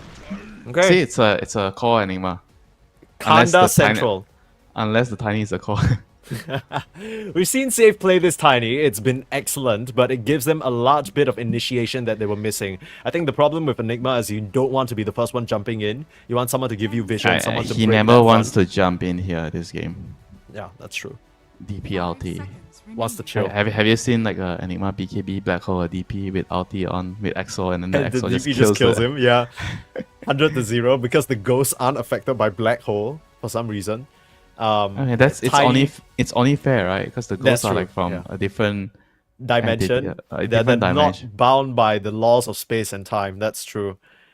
I still would really like to see something like a Centaur here. I think that gives their draft the escape that it needs because Carry even with a Centaur? Centaur. No. Like I know, I mean know. Centaur I'm War just Runner kidding. for BetBoom. You really messed me up, man. I know that you have all these pocket Anti-mage. strats. It could be. CM anti-mage. Oh, that's Can a life anti-mage stealer. even do enough in this game though? Isn't it kind You of just scary? split push. Eventually, you're Into gonna Shadow win it. Demon? You have counter spell. It's fine. Okay. I mean, life stealer is probably the more solid one. Yeah. Yeah, Life but stealer into Tiny into Luna. It's not bad. it's a Life great stealer lane. with life But stealer. Lifestealer into Enigma is kind of the problem, but I guess it's I mean, support and whatever you can immediately carry steal into it. Enigma, you're gonna be like, True. it's not true. fun, right? That's Unless- fair. That's unless you're fair. Rev I King. accept it. As a Naga. You may now select your hero. I don't know if I like it, I'll be honest with you. I still like Yeah, Aurora's kinda- draft overall, but I'm kinda not too convinced feel- about the Naga. The synergy with their heroes are not exactly as good as I felt it could go for like if they go for anti-mage, because if you think about the 4 heroes for what they're gonna do, they're grouping together, they are sieging Yeah. towers, they're creating a lot of space on the map. I get it, Naga can mop up everything, but I feel like against Sniper, against Luna, anti-mage could it's very hard for them to kill anti-mage on the map. I mean, they have to like commit Black Hole, right? It's not that easy for you to just rely on the Tiny to catch him all the time. But Yeah, I think it's the okay. difference is that we saw Aurora run a very similar draft up against Tundra yesterday in that game number 1, right? But that one they were playing Tusk and Shadow Demon, and Tusk and Shadow Demon were doing so much in terms of the initiation. This time around, you have 2 backliners, CM and Rubik. So you're really putting a lot of pressure onto Lorinov to be the one breaking into the Yeah, I ball guess of with, BetBoom. with Naga, it kind of helps because you're shuffling the waves and scouting with the illusion, so it helps the whole team play around the Yes. sniper. You can find him with the illusions and hunt him down fair. with the roll. Then your Rubik steals like a tiny stun. He gets a jump. Oh Or he yeah, true. steals Avalanche kind of crazy. disruption and he disrupts the Luna. Maybe, yeah. Still the potential. Luna, of- Manta, Shadow Demon disrupts Luna. Rubik disrupts Luna. Naga opens Manta, opens Mirror Image. There My are like PC is 500 gone. illusions on the map, and then our Dota 2 client crashes. Yeah, then there's and a then Miero freezing black holes. field. There's a DP ulti. Yeah, my PC can't take it, man. Yeah, it's tough. We need a bit of time to get Winter this PC upgrade real quick before Oh this really? game starts. Are you gonna actually do it for me? No. You can use your paycheck. I'll be from already all very the, happy. No, you if can you are use your sending me the paycheck from chicken rice. all the If you're big already bucks that you're making. You serious about pioneered the offlane chicken rice? sniper. Yeah, you pioneering offlane sniper. You can collect all the royalties every single time it comes out. I'm sure you're gonna make a lot of money. But we have game number 2 for us. Aurora up against BetBoom. I think it matters less for BetBoom now, but it matters a whole lot more for Aurora. Obviously, they want to try and secure that upper bracket seed in the playoffs. But like you said, sometimes when you don't care, it gives you more power. You know, when you don't have the pressure. Yeah, I think that a lot of these players on BetBoom, they're probably experienced enough with high-stakes games. But I think especially in major events where they play on stage and stuff like that, sometimes we see BetBoom end up faltering where you know, throughout the entire event, they're like, oh, they look so solid, they look so dominant. Group stages were crazy for them. Now they're on stage, and then, oh, whoa, wait, what's going on? Why are they fumbling the bag? I think, you know, maybe this is something that might benefit them. They're used to playing with so much pressure, and I'm sure they have a lot of fans just supporting them as well. So to have that kind of weight lifted off your shoulders, that could be pretty significant. Especially, you know, there's nothing that drives a Dota player more than spite, right? You win this game to keep your tournament alive. Speak for yourself, Mike. Speak for yourself. No, hear me out. I feel like that's a sentiment that everybody understands, because you play Dota, it's a game of making your opponent suffer as much as possible, right? And BetBoom, they can really make Aurora sweat in their butt crack. Some sadistic little player. He's playing the game how- not to have fun, but to take the fun out of the game for your opponents. Battle begins. Yeah, some people find that fun. Like you. I'm okay. I'm sure you enjoy some. What is the most unfun support hero that the enemy would run into? Undying, maybe? Yeah, Undying. Yeah. I don't know, guess. I'm an ogre player. That shit's fun as hell when I multicast. What is you are that? Is Is that sadistic? I don't think that's sadistic. I think that's more you're of like Midas, self-entertaining. Midas buyer position 5. Sometimes. When the game goes bad, you know. Sometimes. Yeah, sometimes. When the game goes bad, you gotta look out for yourself, right? You gotta make sure that you're getting items so you can help your team out eventually for the 45-minute comeback. And BetBoom, they have quite a No greedy draft. 45-minute comeback for BetBoom. Why? You don't think it's They're gonna already happen? out, right? Mathematically, they're already out. Yeah, they're already out, but maybe in this game they can pull off something here. They have GPK Okay. Sniper, they have Luna, played by Nightfall, one of his Can't wait for stronger that, what? heroes. Triple Kanda, tiny sniper Luna. Yeah, literally, it's so disgusting. That's kind of the draft that they're I mean, going we for saw right now. how Aurora won the last game with triple Rod of Atos. Yeah. Surely, triple Kanda can do the same. Yeah, you're a real Kanda propaganda worker, so I wouldn't be surprised to see that happen right in front Come of on, us. you're one of the Kanda followers too. That's true, but you've converted me. It's a cult. It's your fault, Winter. You're like, Kanda's so good, man. You gotta listen blame. to me. I'm like, okay, Always alright. blaming me, just Damn. shoving the blame onto me every single time. Damn. Why can't you getting a just little take some responsibility, you know? Okay, I will. Yeah, Kanda's pretty good. I'm excited to see it this game. I think Aurora, they later on in the game, they're gonna have a 4v5 situation for the most part, and it's gonna come down to Naga Siren's song to help them close the distance in the fights. Because if not, BetBoom can just stay away mean, for an eternity. The Naga is pretty good at picking off like heroes like Shadow Demon, Enigma behind. Because when you're always constantly sending illusions behind, and when you have Orchid, people sometimes will be like, oh, it's just another illusion, and then, haha! Yeah, It's surprise, me. real Naga! 23 Savage here to ruin your day. It's happened quite a bit before. I mean, Yeah, 23's been very good at... I I tell think- you, Naga is one of the heroes that I think ruins my game the most as a Okay. support. It's so difficult to deal with Naga in the game. Like if it's a really good Naga game, like none of your heroes can deal with the illusions. It can be very, very obnoxious to deal with. How are we feeling about this Naga game, though? Are we happy with it? Do we think 23 has a good Pretty little good. swallow I time? think it's pretty good. They don't have Okay. like a very good jumps to find, because you want to have heroes that can find the Naga, but you don't really have them when you look at the BetBoom's lineup. I mean, sure, you can copy his illusions with SD, but that's not gonna fix the problem, right? Yeah. And it's actually Toronto, Tokyo playing the Shadow Demon. So I think we've gotten quite used to Save being the one piloting that hero, and he's done it to great success for the squad. But just a little practice in. Fighting for the Lotus now. Aurora going to be able to grab it. Wait, CM wins the Lotus fight against Tiny? That's kind of Ow. crazy. That's borderline illegal, I think. I don't know how he does that. Some trickery, you know, must have conjured some, put some spell onto Tiny. And distracted him or something. I Yeah. don't No, I'm just kidding. His stun was on cooldown. Oh, shit. That's true. That's the trickery. Cooldowns. That's crazy. Okay, well, right now, I was just early testing game. you to see if you actually saw that. I wasn't looking. I was looking at what our brilliant observer is showing us on the screen right now. Okay, Which my is bad. Sorry for GPK distracting punching you. away into Loranov in the mid lane. I think this was always going to be a tough matchup, but Loranov taking so many hits. First blood is drawn. GPK, the voice line, lands that first kill. Very nicely done. You were definitely looking at the right place. You knew. Yeah. I'm trying. Sniper peeping away. It's That's so actually a annoying nice to lane. glyph. He actually glyphs so that the crit wave doesn't enter the tower quickly, so he can respawn in Yeah. time to get the XP. Dire's middle Right, it's tower all these mid is under players, you know. attack.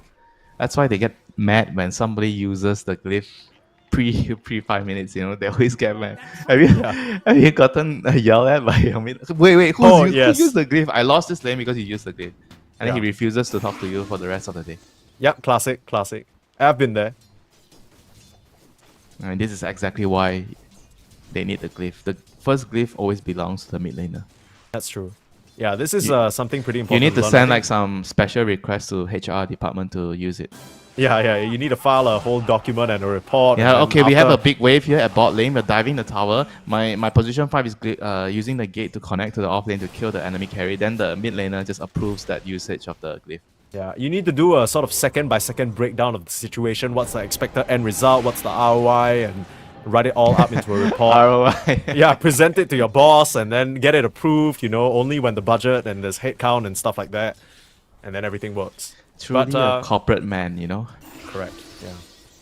It's a business deal, If you're gonna take that away from your mid laner, you better come prepared with the receipts. Using a glyph is a business deal right now. It is. It's a 5-minute cooldown. It's a long affair. 23 being run down up here in the top side by Save and Miero. Break through the trees with an early level in the Midnight Pulse, but a bit too tanky on that Naga early on, and with the Lotus, he'll be just fine. I kind of feel like 23 is not really being threatened up here, but when you look at the CS, he's not really farming as much as he can. Here's Lorinov though. Level 5 rotation, mirroring the move from GBK last game, and will be able to swashbuckle down Save. Nicely done. I say that, the Avalanche. Stopping him in place. Okay. Save walks free. They have to run back to the 6-minute rune. Run or roll. Okay, he doesn't have level 6, can't roll. Are scanning. The 50-50 situation, and I mean, you see this happen a lot when enemy mid laner has a better matchup in you compared to you in the Yeah. lane. Like they just outlane you, so a lot of the mid laners just choose to rotate when they are picking up bounty runes or rotate and pick up the bounty runes. that's convenient, right? Since you're already out of the lane, coming back to a losing matchup isn't going to serve you well. You're still Yeah. losing out in terms of the net worth. You as see can like from you the see graph like here. a sniper peeping at you. You don't even feel like going back to the lane. Yeah, you just see his face, you hear his voice line, you're like, damn, man, I don't really... Do I have I don't to want deal to with deal this guy with this. for the next Yeah. 2 minutes? No. So annoying. As early lanes here seem to be going very swimmingly for BetBoom. And it's to be expected, given the matchups, I think. The Rubik and the Death Prophet could have put on a lot more pressure, but it seems like Nightfall is just able to farm rather uninterrupted. Rune fights. Oh, here Are you comes a Toronto fan Tokyo, of- though. Are you a fan of Rune Fights Episode 1? Toronto Tokyo versus Q. Here we Wait, go. Jabs, why are you here? Not Disruption- fair! No! Alright, Alright. Toronto Tokyo is definitely the winner. Dire's bottom Okay. tower Well, is that under wasn't much of a fight. That was a sheer daylight robbery. I think nice play from Daylight? Toronto Tokyo. You not see Sorry, the clock? 7 nighttime minutes? robbery. Nighttime robbery. He gets a bit of vision thanks to that shadow poison, which is a great heads-up play, so he can get the disruption off. I'm sure Q was waiting around the wings to get Yeah, the lift up, he didn't expect that SD actually just uses the poison to scout. Yeah, that was a good play coming out from Toronto Tokyo. To be expected from one of the best position 5s in the world. But TI winning position 5. Okay, maybe not Okay, TI, TI because winning he won mid with- laner. He won with mid. Okay, yeah, sorry. exactly. You can't say. But I think Toronto Tokyo's really grown into this position 5 role. I think he's become quite symbolic with it. Some of his Phoenix performances. He's a flashy position 5, you know. Yeah. It makes He's cool, not cool plays. the position 5 that would just be happy tanking ganks, Yeah. building team items. That up here. Lorinov? Onto Lorinov. Tossed up into the sky. Avalanche down. Can't Oh, even boy. swashbuckle. Oh, that is an ugly sight. The corpse flying off to the wayside as if being punched by a Alright, this humongous sniper is blow. out of control. It This is sniper getting is too scary. much. Double kill. Make it a triple. Q's gonna try a TP away. Holy Just crap, enough he died. damage. The 3v3 just lost. 0-3. Yep. Aurora 0-3. 3v3. Exactly. No roll to be seen. Where's the roll? Yeah, Lorinov just gets picked off so much magic damage between the sniper and the tiny, and all of these stacks just being robbed. Yeah. Nighttime This- robbery is the name of the game for BetBoom. At this point, it feels like we might be seeing a quick one. Because you're running into Luna, Enigma. They can easily push their advantage and take control of your map very, very quickly with this type of heroes. Enigma, Yeah, Helm of that's true. Dom done.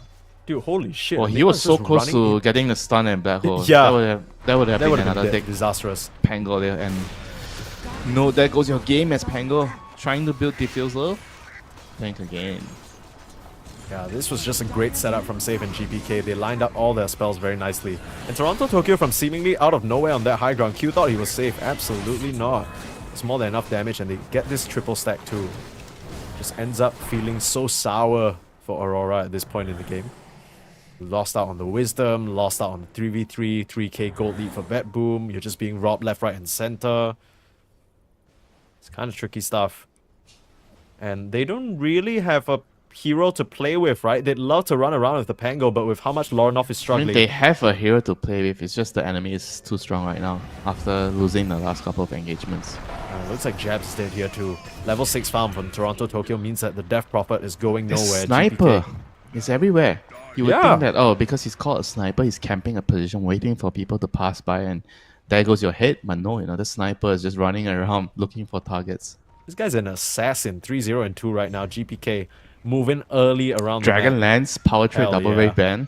Come on. He's so powerful. He's like the most powerful hero on the map right now, I think. Tower is under attack. Especially when he's backed up by his supports. There's actually nothing they can't accomplish. Could you say that Enigma is stronger? Radiant I...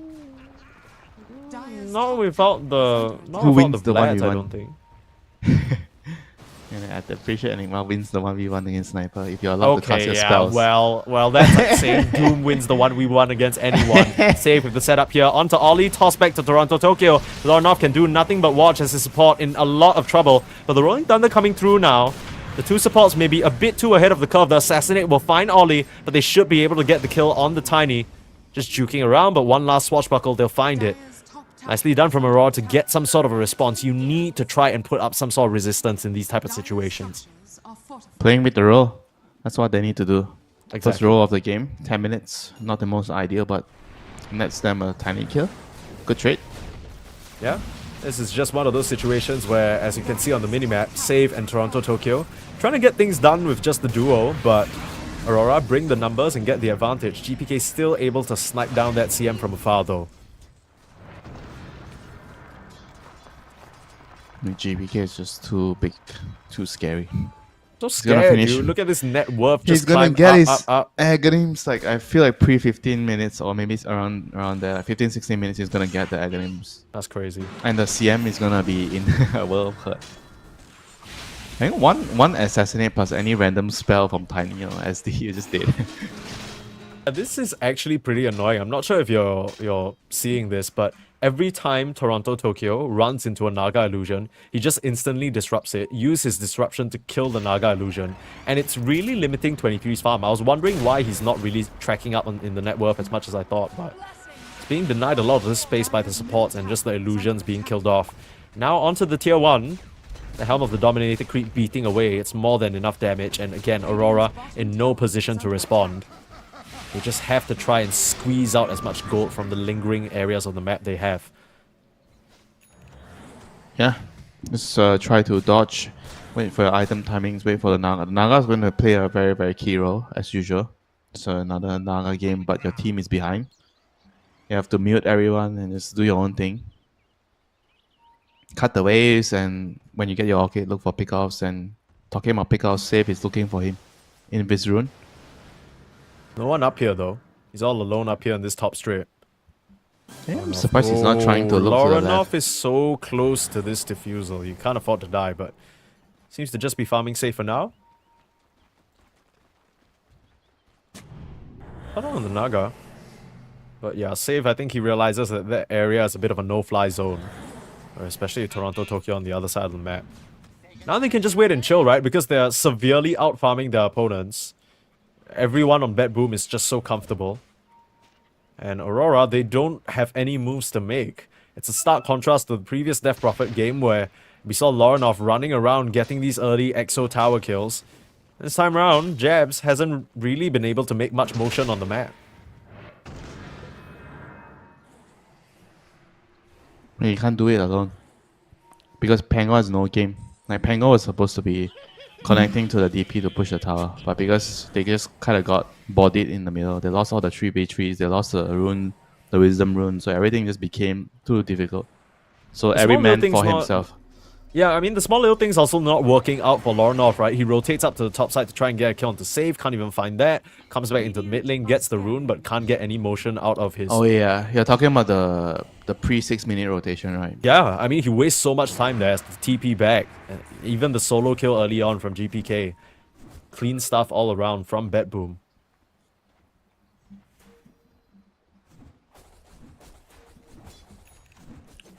Dire are scanning. Feels like the odds are continuing to stack up against them. You just see that gold lead keep creeping up, and you gotta start feeling uncomfortable because the second these BetBoom cores get their 2-3 items, they're gonna be running at these towers, running at Roche, and I don't see a crazy team fight to stop it. Like Aurora, you have a roll, freezing field, okay, cool, with the song set up, whatever. But at that point, they should just be so statted up on items that I'm not sure whether they care. GPK has his Agonyms completed already. I mean, Aurora is gonna definitely look to fight with the DP. They just gave him the Wisdom Rune, just waiting for him to get level 11, I guess. So But close, now, but the smoke the up run is into gonna be a save. broken. Here's Miero as well. They want to try and get the Rubik, but it's a nice roll. Okay, maybe BetBoom, they inched a bit too far forward. They'll pay the price for it with the Enigma. Q goes down though, as the rest of the team not able to follow up. GPK already finds 2. Both supports are down. They could get the kill on this Luna here. Scary stuff for Nightfall. Trying to get the control out. They throw out the Eclipse. This Luna's still standing on the ground for now, but you can't really fight up against the Ghost. The sniper. Even with some backline support, the Sniper, he just can't do enough damage at the moment. Starting to get drained out. He has the TP. Oh, the center! But, oh, the my disruption. That was close. They lose their life for it. 4 members of BetBoom down. And that is exactly what the Doctor ordered for Aurora. That last Sniper assassinate. Can't kill off 23 thanks to the Self. And BetBoom get nothing other than some support kills, man. Yeah, that was not a very good place to run into the enemy. They kind of were way too deep in the enemy territory between the tier 2 and tier 3. Actually, Also, tier 1 it and was- tier 2, sorry. Yeah, like Yeah, it Save was goes here a like bit too far forward onto he went jabs. too deep, the Tiny, and after that they got caught in the roll. I mean, there's no way they could help the Enigma for sure here. I think maybe it was okay for the Tiny to try and poke forward to get a toss back, but Enigma had to be with the Sniper and the Luna, you know. You need to give them the auras and just be ready to black hole here. But because he went too far forward, he dies, and now this team fight actually became... They were still close to winning the team fight though. Yeah. And this last little bit of a Centaur, I thought it was going to stop. That was I mean, if the terrifying. illusion actually came out earlier, Yeah. the center would have definitely stormed. Heads up TP away from the Sniper to preserve himself in that situation, but not really what BetBoom were looking for. And that's one of the occupational hazards of the Enigma. When you run in like that, you risk just being controlled up, especially since you don't have a Blink, you don't have a BKB. You went for a Helm of the Overlord first, not really serving Miero well in that fight. And now I think you're Aurora, tanky with the helm, but you can't really run in like this, you know. Yeah. You have 21 stats and plus 7 armor. I mean, you're very, very hard to kill. But at the same time, you can't really expose yourself too much when you're getting focused by an enemy team that your teammates can't really respond. oh no, Miero. He might go down again. There's the Atos Oh no, and he the Silence. just went back two to supports. pick up the neutral item, causing him to Can't die. blame there. him for that, but he ends up paying the price. Aurora starting to move out around the map. They even commit the Rolling Thunder just to kill this dragon. Okay, It's worth it. It's 250 gold. big money. Cha-ching. Lorinov back into it. And looks like Aurora, they are just doing fine, right? I think that's the issue with the BetBoom lineup. As much as they are looking very strong on their calls at the moment, this team fight presently is still manageable for Aurora thanks to their kit, thanks to their spells. Later on, when you get your BKBs with the Luna, when you start to get a few more items on the Sniper and the Enigma, that's where it gets tricky. But for now, still manageable, especially when 23 gets such a nice song setup. Now with the Orchid as well, some of these pickoffs are going to be a lot more manageable.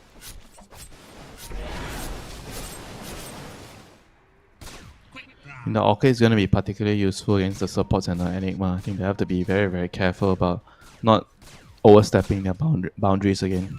I think the Sniper and Luna might not, especially the Luna because you have Manta, you don't really care about it so much. Now BetBoom needs to take a couple of minutes here to just chill, get the dagger. I mean, I guess, oh, they already have the dagger on Enigma, so maybe they're looking to fight again. Still no black hole this game yet. Just looking for an opportunity, but BetBoom. It's can't not imagine the number of black holes, it's the quality of the black holes. Okay, we can start keeping track of that. For now, Miero, hoping that Philo Stone takes him the distance in terms of net worth. Everyone looking pretty even, all things considered, but again, apart from that tier 1 in the bot side, Japs has yet to be able to put this EXO to work. I'm sure he'll love a few more towers to open up the map for himself, but just is so difficult pushing up into this sniper Enigma with the threat of save.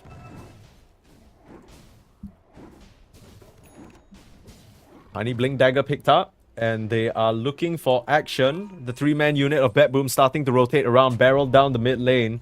Look for anyone defending. It's going to be an easy toss back into a kill. And for now, looks like the target might be Ollie, but they have Jabs? eyes set on more. It's Jabs under the vision, and with the toss back, Jabs in a huge bit of trouble. But pops the BKB and starts turning around and draining. GPK in some trouble now. 23 gets the net out. Uh-oh, here comes the Rolling Thunder. Even if you put him under with the disruption, he's gonna come straight back out. There's so much control. The sniper's gonna get ripped apart. The Eclipse trying to cover him, but Nightfall, he just can't do enough into the mass amount of illusions. Even with the Ancient punching away onto Ollie, they control it up. And that's another 250 gold, a huge sniper kill. Trying to blink in now, but again, rooted up. They'll toss Ollie in, but they just don't have the place to put the black hole. Ollie will hide away thanks to that glimmer. He'll be fine. And you get another kill. You'll even buy back on Q in this fight, just to scare away the Enigma. And Aurora, a huge opportunity for them here. They solo black hole the Rubik actually. Like Miero just blinked, he saw the Rubik with the high ground wall, and he just solo black hole and killed the Rubik. Oh, I didn't even see that. That's my bad, but now they might be looking for more. 23, slicing and dicing up onto poor Toronto, Tokyo. That Shadow Demon gives up his life and gives up the disruption to Q. That is a huge tool for the Rubik to grab. Well, game has taken like a 180 swing for sure, you know. Going back to Aurora side. Did Yeah, you solo kinda black in, hole the Rubik? Is that what happened? Yeah, he solo black hole to kill him with Okay. with the Thunder Hide. Oh, I thought that was just the Thunderhide beating into him. But yeah, I mean, we'll see a replay of that fight. A great setup because they don't really care. The black hole, it's not here. It's the sniper is dead. So overall, great fight for Aurora. They're able to kite back and just dodge away from the potential reset of save. Even when Miero blinks in here, he doesn't really have any options. So Jab's able to survive through the bulk of that fight. And I think they just weren't expecting the BKB. Radiant are scanning. I think he just got it on the courier when the courier was flying over. So a bit of a luck on their side, you know, Aurora. But people say you make your own luck sometimes, so good play. It's reacted accordingly. Wins them the fight. And BetBoom have to be very, very cautious not to repeat their mistakes again. Yeah, I'm not this even sure if he is- should actually just black hole the Rubik. I think he might be better off letting the Tiny deal with the Rubik. Yeah, but then again, your Tiny is the only one really setting up these initiations. We saw just now as well. True. It's tough. I mean, it's He has not to do an too easy much, Enigma right? game when you pick it up this early. It's kind of why wasn't super convinced with this Sniper Luna, because then you have just 3 backliners. I thought that the Tiny would for sure be in the offlane if you're going to play this long-range artillery strat, right? Then you just build the Kanda, start chucking a couple of trees in. Yeah, but he's getting auras on Enigma, right? So I feel like he doesn't really have to worry about like getting a black hole being stolen. You know, you just need to stand behind the Luna and sniper, give your auras, and if you don't cast your black hole, then sure, you know, the Rubik doesn't get the opportunity to steal it, and you're just there using your stun and your auras to play around your Luna and sniper. I feel like that would have actually benefited the whole team a lot more. Yeah, see, that would be like a completely valid train of thought if Miero was actually going for auras. The only thing he has now is his Granite Golem health aura. He didn't go for the Vlads, he's not going for any sort of pipe or greaves or anything like that. In fact, he's teching into the BKB, so it's clear that his game plan is trying to land the black hole, but again, we've already discussed this, it's maybe not what you need to do this game. The Enigma pick, it feels more like it would get some more value, and now he's on the front lines looking for action again. Aurora and BetBoom about to clash around this Roche pit. But Jabs with the high ground, holding up against those Eidolons, daring BetBoom to come forward. Trying to chase down now 23. Eats and assassinate, beautiful Manta dodge. Just have to be so careful how they run up into this team fight. It's an easy song reset if they throw their cards out too preemptively, BetBoom. Good news is there's a BKB on the Luna. I mean, it's very difficult to run into the Naga with Song in this type of enclosed area. It's very risky. Things can go wrong very, very, very suddenly, and then you just lose the fight. They have to try to, I think, let the Tiny go in with, as bait, and then you have to bail him out with a disruption and try to take the fight from there.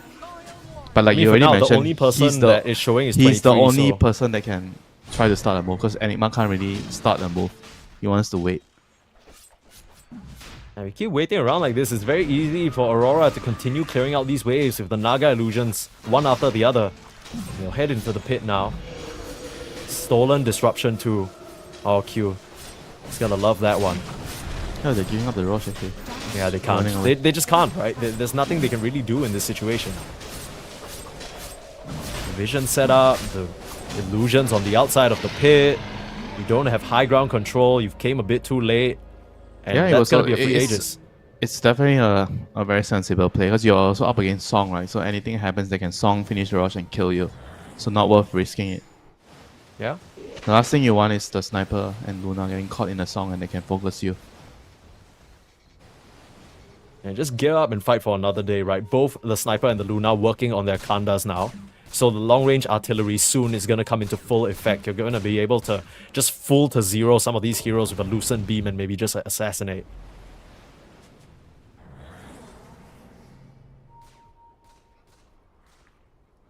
Radiant are scanning.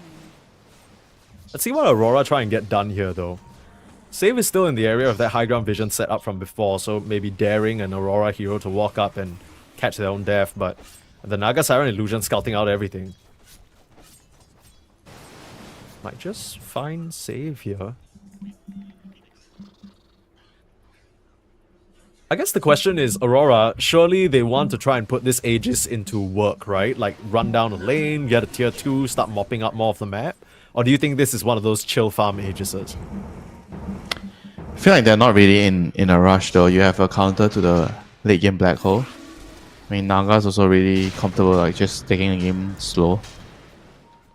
But when it comes to scaling, comparing the Naga DP Pango to the Sniper and Luna, I'm not sure if they are. It's so simple that they are stronger. Yeah. I kind of feel like we're seeing a very Tundra-esque draft from BetBoom, where they're just going to rely fully on long-range artillery, and the only way we've seen this strategy broken is from Xtreme Gaming when they went for global with Zeus and Luna just ulting from afar. But this time, no such tools for Aurora. They need to play a very honest front-to-back fight. The only way they can push these towers other than Naga illusions is maybe with the Exo, but you gotta imagine that if Jabs presents himself, it's just a Malefice, a Shadow Demon out, and then 2 shots into his gut and he's toast. So I do think Aurora, I won't say they're on a timer, but I don't think this game gets easier as you move closer and closer to the lane. Yeah, I think that's a very good way of describing the situation we have now. I guess it's tough for them too, because I don't think they're confident to make a move as well.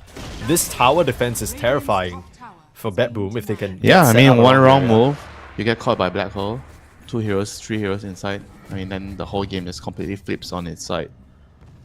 Yeah. So far, Aurora, the successes that they've found have been in response to the BetBoom aggressive moves. So just pivoting to play a bit more passive now on both fronts. And this seems more and more to be some sort of insurance. Maybe they're waiting for some sort of key item, because I'm looking at the Naga, Bloodthorn complete, looking at the Butterfly next. Jabs is finishing up, or at least starting out the plate mail, but has that Kaya Sanj. I mean, apart from the Octarine from the Pango, you gotta imagine that maybe Aurora should try and find something on the map soon. Here they come. Toronto Tokyo in the mid lane might just be the target. Even if the Assassinate can't keep Jabs at bay. Throw a couple of shrapnels out, but that's going to be a dead Shadow Demon. And keep things going here. Is under attack.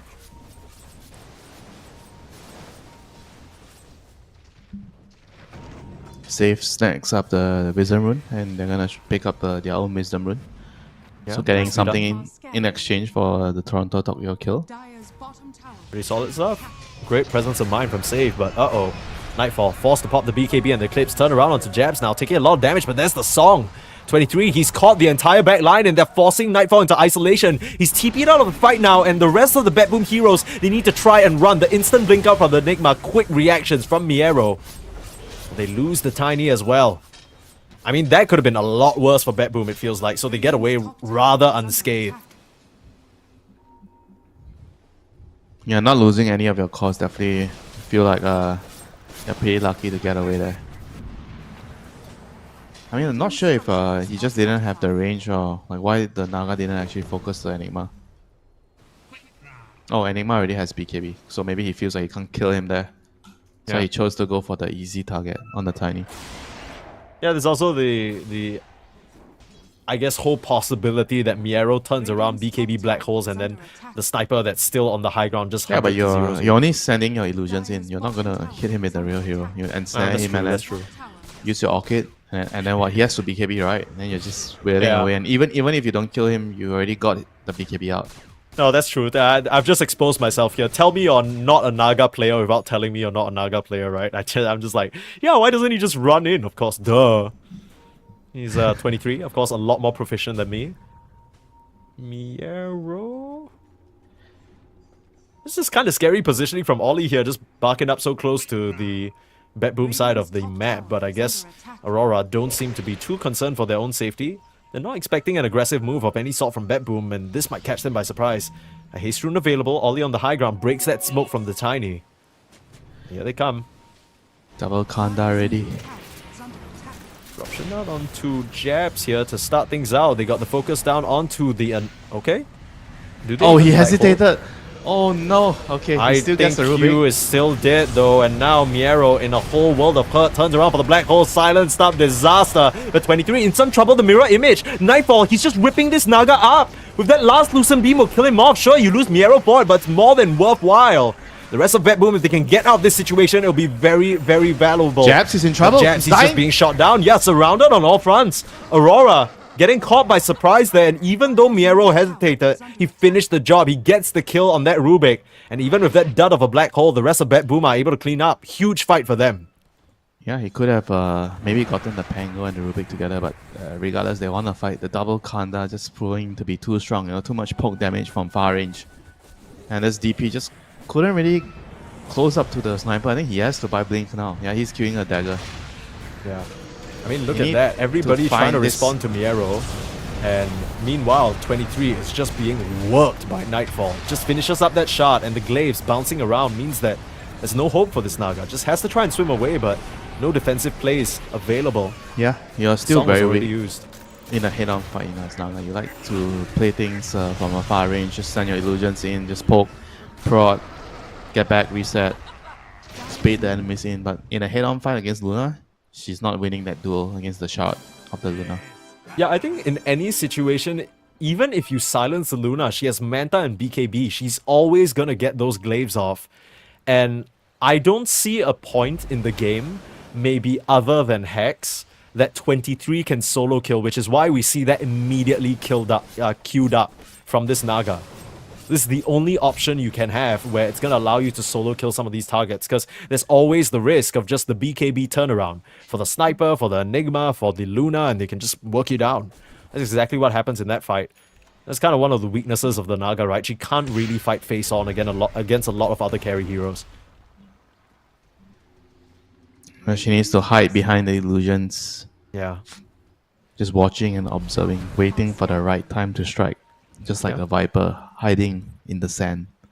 Yeah, Viper, not the hero. Viper, like the real-life snake. just for clarification. A Viper, unfortunately, does not hide in the sand. A Viper is spitting all up in your face. And it's never a fun sight.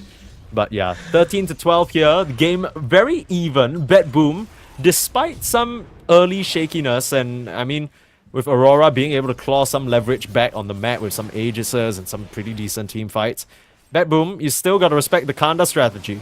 And it's working out very nicely for them.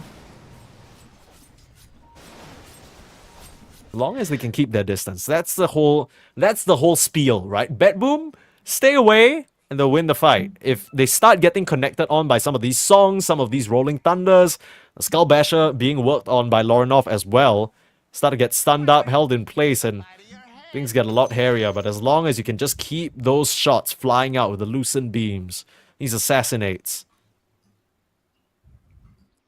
A lot of damage that Aurora can't exactly deal with. I mean, they have the dagger on DP. She just has to deal with the sniper. Maybe not the Luna, but she needs to deal with sniper. get your Shiva. I mean, he's queuing up a refresher. I feel like he needs Shivas. Like, he needs to Shivas, blink in, start the fight like a good old position 3 hero.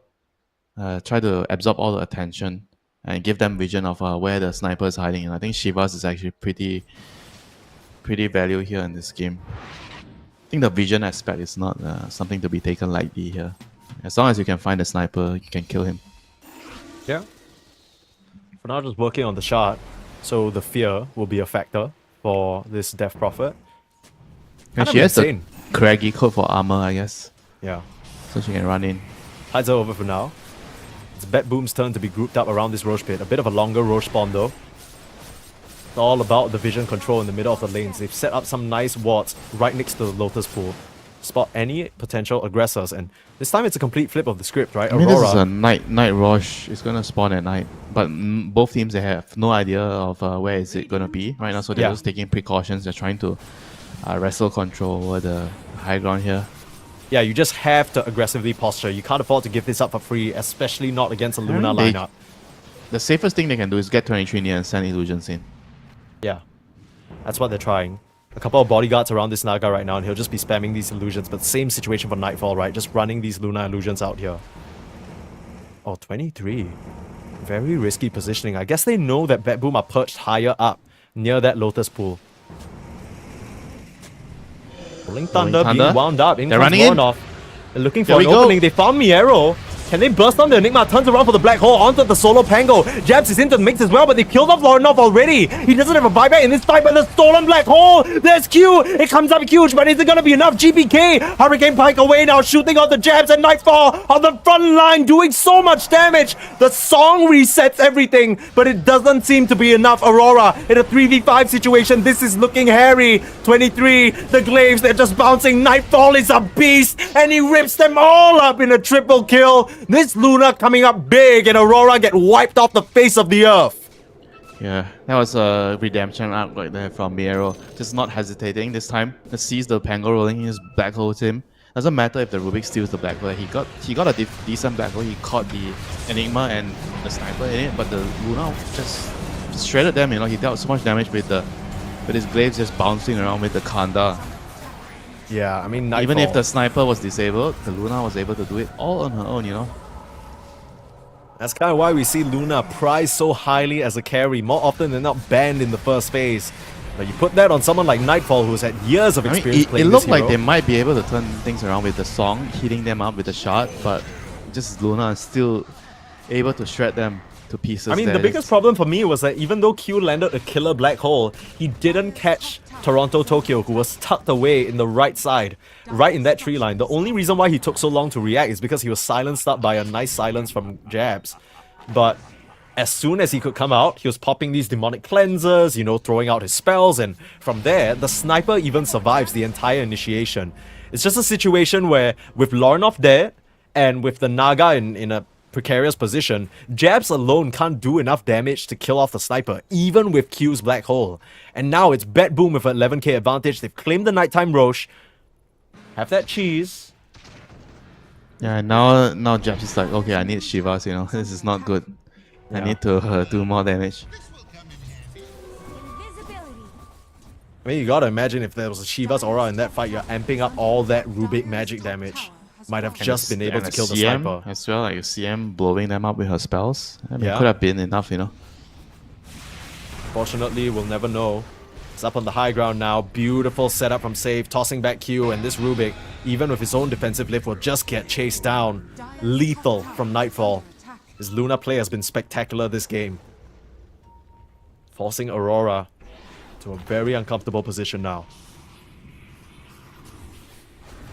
Dire structures are fortified. Oh boy, Shadow Demon Luna is giving me flashbacks, you know. Is under attack.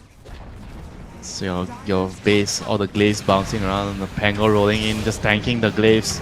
Oh, he's gonna eat a black hole because there's no Rubik here, and it's so easy. They'll toss Jets back in as well. Has to be Carnage now, Aurora. They're out of options. And you gotta be calling GG soon. The last member remaining is 23 Savage, but there's nothing he can do other than cut creep waves and cry because his base is gonna go down. They're gonna have to keep trying to wrestle back that top spot in the groups, because for now, it seems like upper bracket is going to escape them for a little bit. They don't want to give up just yet though, 23. Not willing to keel over and die. Song of the there's no Siren out, creeps. he's cut the creep wave, yeah. It's backdoor regen. They'll just walk in and try and kill off Ollie. Okay, lift back into safety. CM still fine for now. Looks like Aurora have bought themselves some precious seconds. They're pinging out the creep wave now, and they realize very quickly that Kill it through the back door? they're gonna try. I mean, Aurora, you need to have some sort of response there. Your base is dying, even through backdoor regen. Where's the backup? The illusions are there. You just watch your throne go down in the face of backdoor regen.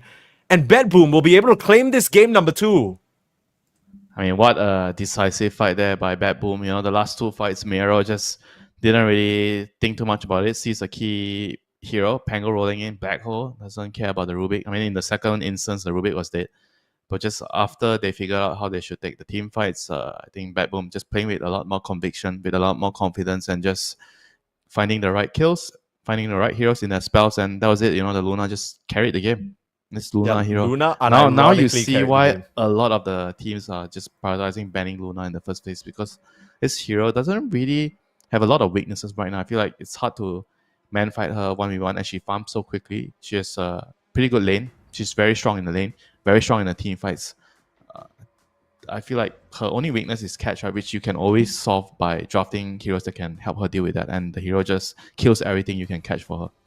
Yeah, I mean, Nightfall played monstrous in those fights. It was very hairy with all the Naga illusions coming in, but he met it with his own, with the backup of the Shadow Demon. I think everything came together in the end. It's a shame that for BetBoom, it comes a little bit too late, though. Again, with this win, they are still mathematically, I think 99%. I need Knoxville or something, man. I need Knoxville to tell me whether they're actually out or not. But I think, just from my basic understanding of math, that BetBoom don't stand a chance to qualify for the playoffs anymore.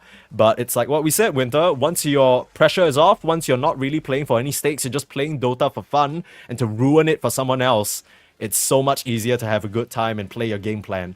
So these early fights didn't really go BetBoom's way, despite the early advantage they got from the lanes. And that allowed Aurora some room to try and come back on the map. But in these later team fights with the Luna and her items, we talked about it already, Aurora, as the game goes later, it doesn't get any easier. And we saw that come into play, right? Yeah, this Luna hero, especially paired with Shadow Demon.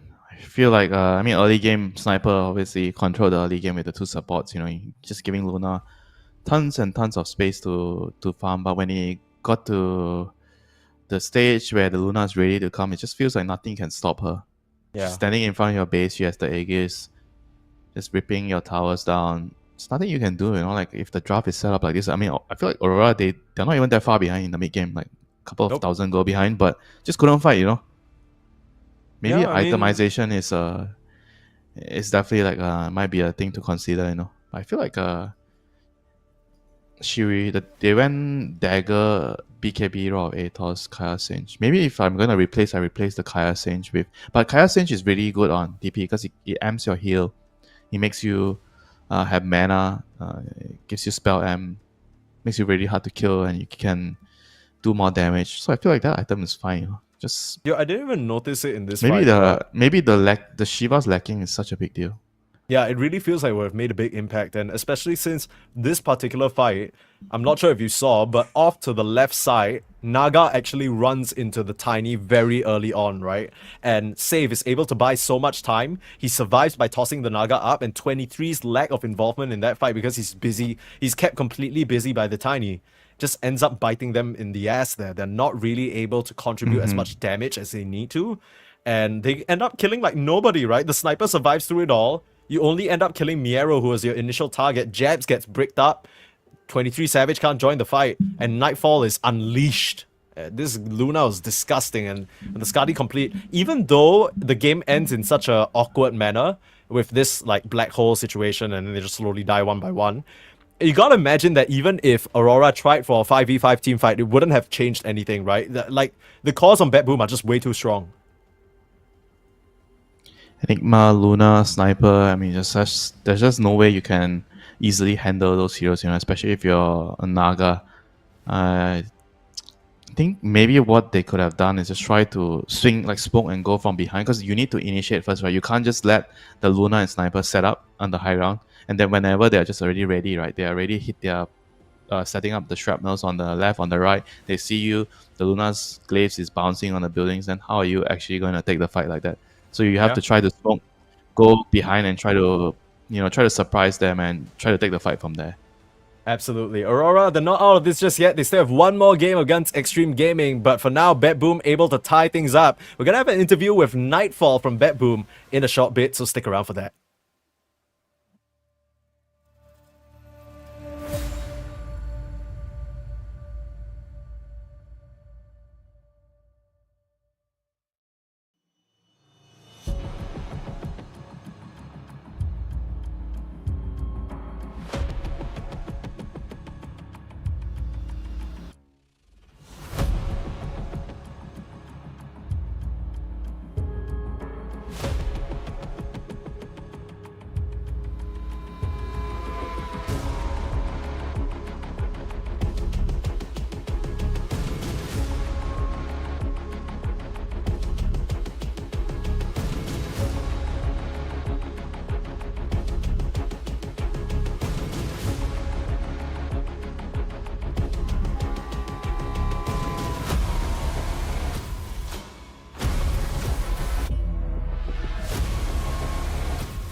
Welcome back, guys. Elite League Round Robin. First series closes out with a tie between BetBoom and Aurora. I mean, BetBoom, they needed that for their survival, but unfortunately, after losing Game 2, they're still able to punch back Aurora and make them sweat a little bit. And of course, we have none other than the carry of BetBoom joining us for an interview now. It's Mr. Nightfall himself. Hello, can you hear us?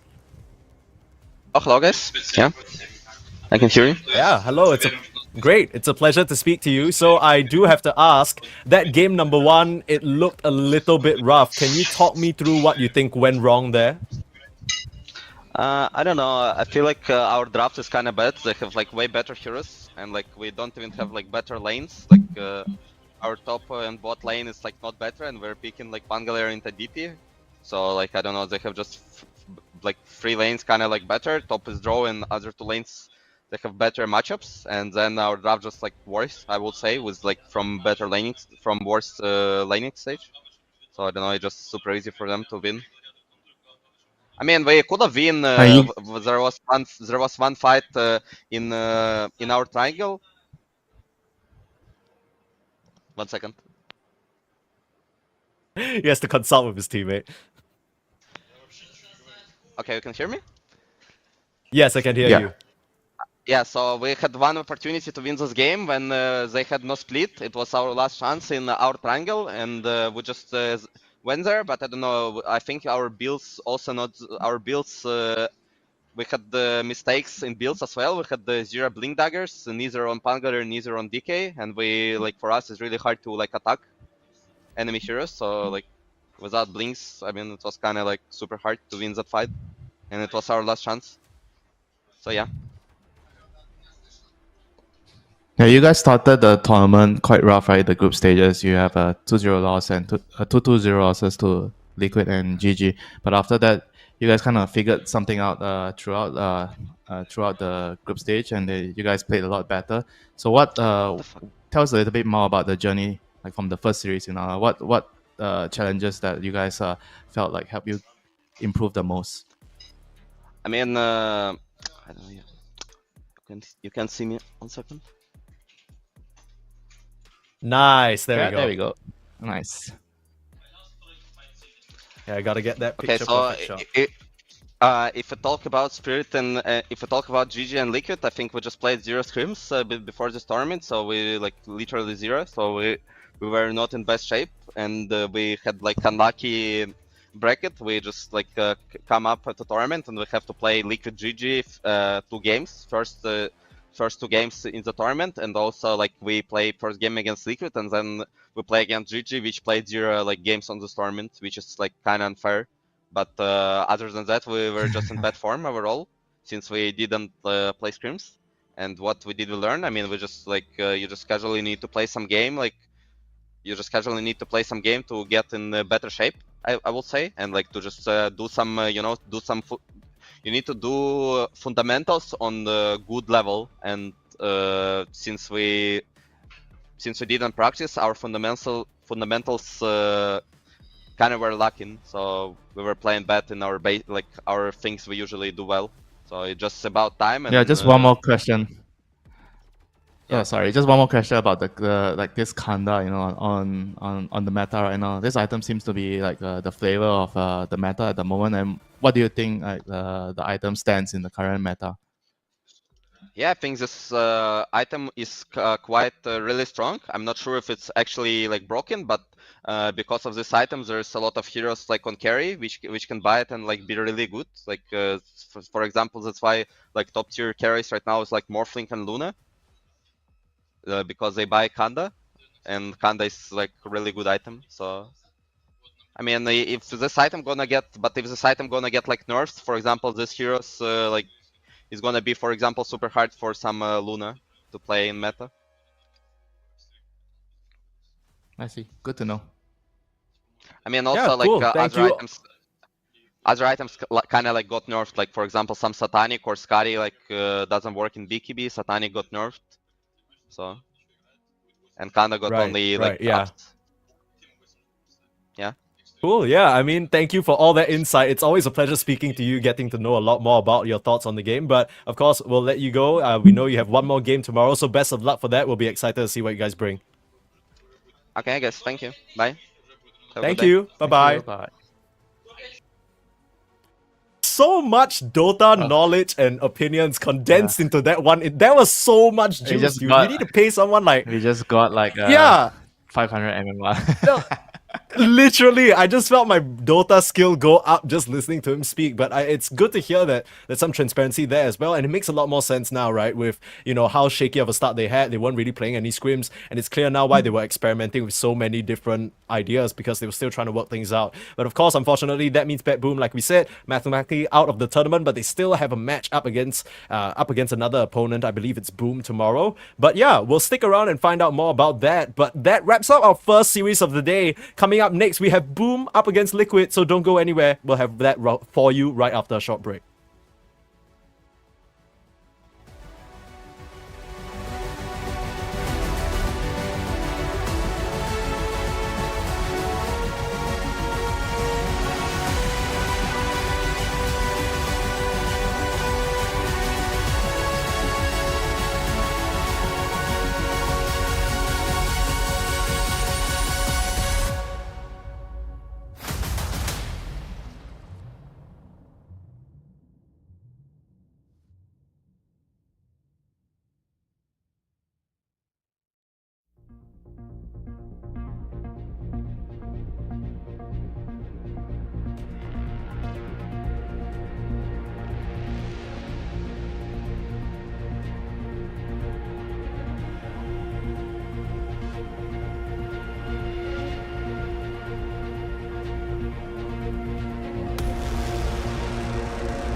Welcome back to the Elite League round robin stage where teams are facing off, and I just need to apologize, okay, for a bit of misinformation because BetBoom not out, not by any stretch of the imagination. And the reason why we're in this pickle is because everybody in this damn group is just getting ties. Nobody's winning, nobody's losing. It's a mess out here, and hopefully we get things shaken up with this next matchup. It's Liquid versus Boom. This is another situation where Liquid, top of the groups, Boom, kind of fighting for survival, especially if everybody's so closely knit with all these ties. I think getting a win or just not a negative result, right? The losses will really cement you in those bottom positions. I thought they couldn't lose one game, so I'm wrong. Yeah, no, it turns out, right? I mean, I'm looking at it now because everybody else is tied, right? So in Group A, we already have one dedicated elimination because at that point, Heroic have already lost 4 games. So everybody else, the most amount of losses in our group is 2. Blacklist have lost 2 games, BetBoom have lost 2 games. So they can't afford to lose a series, but they could still afford to tie. And if they won, obviously, that would have been perfect. But you know what I mean. So BetBoom are actually fine. In fact, if they keep this up, and they're kind of relying on the rest of the teams to do pretty poorly. So if Boom lose here, works out in their favor. If Team Liquid wins here, also kind of... No, actually, no. If Boom wins here, it doesn't really work out in their favor because suddenly Boom They want are, like, Liquid to, usurping yeah, them. they want Liquid. They want to, Liquid to crush Boom, man. yeah. Yeah. It is what it is. That's how these groups work after all. But coming up next, this matchup should be a pretty fun one. Liquid have been dominant so far, except, you know, yesterday where they were up against Aurora, it was a bit shaky. And then there was this crazy comeback from Mickey on the TA, right? It was looking a bit rough, but I think they've largely still maintained their superiority. So very happy for them. I'm sure they're very pleased about this situation as well. Coming in, I think Liquid, always one of the fan favorites, but of course now we'll talk about Boom first. Pakaz, Sladums, Illich, Knight, and Panda. You guys might recognize them from old EG roster, or maybe more recently, Wawitas Sagahes. I don't know how to pronounce that, but apparently means crying babies. They were present. Yeah, Sagahes. That's what our producer's saying. But yeah, I mean, they were at the ESL 1KL tournament, and they did well enough to get Boom's attention, so now they are that roster there. But of course, Team Liquid, the ever stable lineup, it feels like they've been able to bring 33 in a lot more to their lineup and drill in some of those basics and those min-maxing fundamentals that he loves to do. Yeah, I mean, right now they are in a very dangerous position. Am I wrong to say again if they can't afford to lose one game? Okay, they can't afford to lose the series. I think that would be accurate. So a draw would still be fine. A draw would be okay, barely, because they still have one game tomorrow up against BetBoom. Oh, that would decide exactly. slot, right? That's the scary one. So if they draw here or they win, that will be a decisive match against BetBoom to see who survives. But also, that depends on how well Gaimin do later on, as well as Xtreme Gaming. Because Xtreme Gaming are playing up against Blacklist, Gaimin Gladiators are playing up against Tundra. So things are still all shaken up here. We have no definitive situations. It's because everyone's tying, man. Everyone's just taking games off each other. I mean, it's cool to see, but at the same time, hurts for the permutations. RIP Heroic. They are the only team that's eliminated right now. It's so sad too. I think they're quite entertaining to watch. I was able to catch some of the Group A games, and that was fun. And speaking of the Group A games, if you're looking for those matches happening right now, if I'm not mistaken, we have PSG Quest versus Team Spirit. That should be a really fun one. That's happening on the mainstream. You're watching on Twitch, you're watching on YouTube. Should be in the description or should be in the linked message, or, you know, that function that keeps all the information about this tournament. You can hop on over there, but you don't want to go anywhere. We got Liquid, we got Boom. It's gonna be fun. And I think so far Boom have proven themselves to be a bit of a wildcard team. Not really sure how they'll perform any given day. It just really feels like it depends on their mood. Depends on the draft too. I think they've been picking a lot of very different heroes. They played Oracle. They are not really shy to, you know, picking something that no one else is playing. Yeah. I mean, you just look at the amount. I made some notes here, and you look at the amount of I don't know, heroes they picked across every single different role. I'm not really sure whether you can even say they have a go-to strategy. The draft always seems to be a bit of a switch up. But yeah, I think on the flip side, Liquid, they've been very clear and distinct with the type of heroes they like to pick up, right? They've been going back to the fast tempo drafts, going back to their IOs wherever they can, with strong, stable laning supports. They always seem to try and smoke you out of this early game and give you no chance to come back. Speed is the name of the game for Liquid.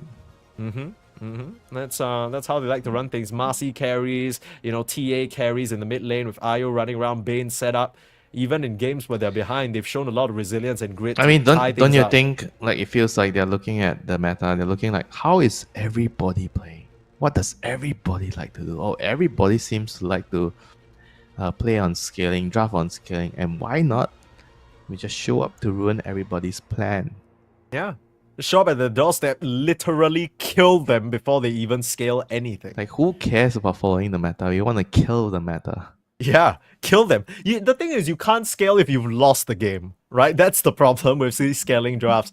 And they're not going to try and beat you in this extreme late game where things can go crazy. They're instead going to take the heat to you. But I think one thing that I know about South America, much like us Southeast Asians, they are very comfortable in the heat. They love aggression, and most of the time they can answer it right back. Starting things out rather defensively, though, with that Shadow Demon, but I think it's just such a great opening pick. Are we gonna see Luna again with SD? Oh my god. It's not bad. I mean, I understand why Liquid choose to keep it in the pool because they would love to pick it up if given the chance, but now it's gotta be a bit uncomfortable. Snatch the IO for themselves, that gets left.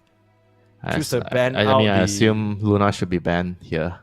You have to. I mean, maybe not, because you can still pick it on Liquid, right? I mean, do you want to play Luna into SD though? Is that suicidal? Is that crazy? Am I talking crazy right now? Not gonna be fun for you, for sure. Okay, even with an IO? I mean, the eye is gonna die to your own illusions. True. You're right. You have a point, Winter. Yeah, probably have to ban out the Luna in one of these bans. If they don't want to pick it. Yeah, for sure. I mean, I've been seeing the meta kind of develop over the course of the games, and certain things that start to pop up a lot more, like the ease of execution, like how well it can fare in this type of environment in high level play. Like initially we see teams, like you said, drafting a lot of more different things, especially for Boom, like trying out stuff, seeing what works best.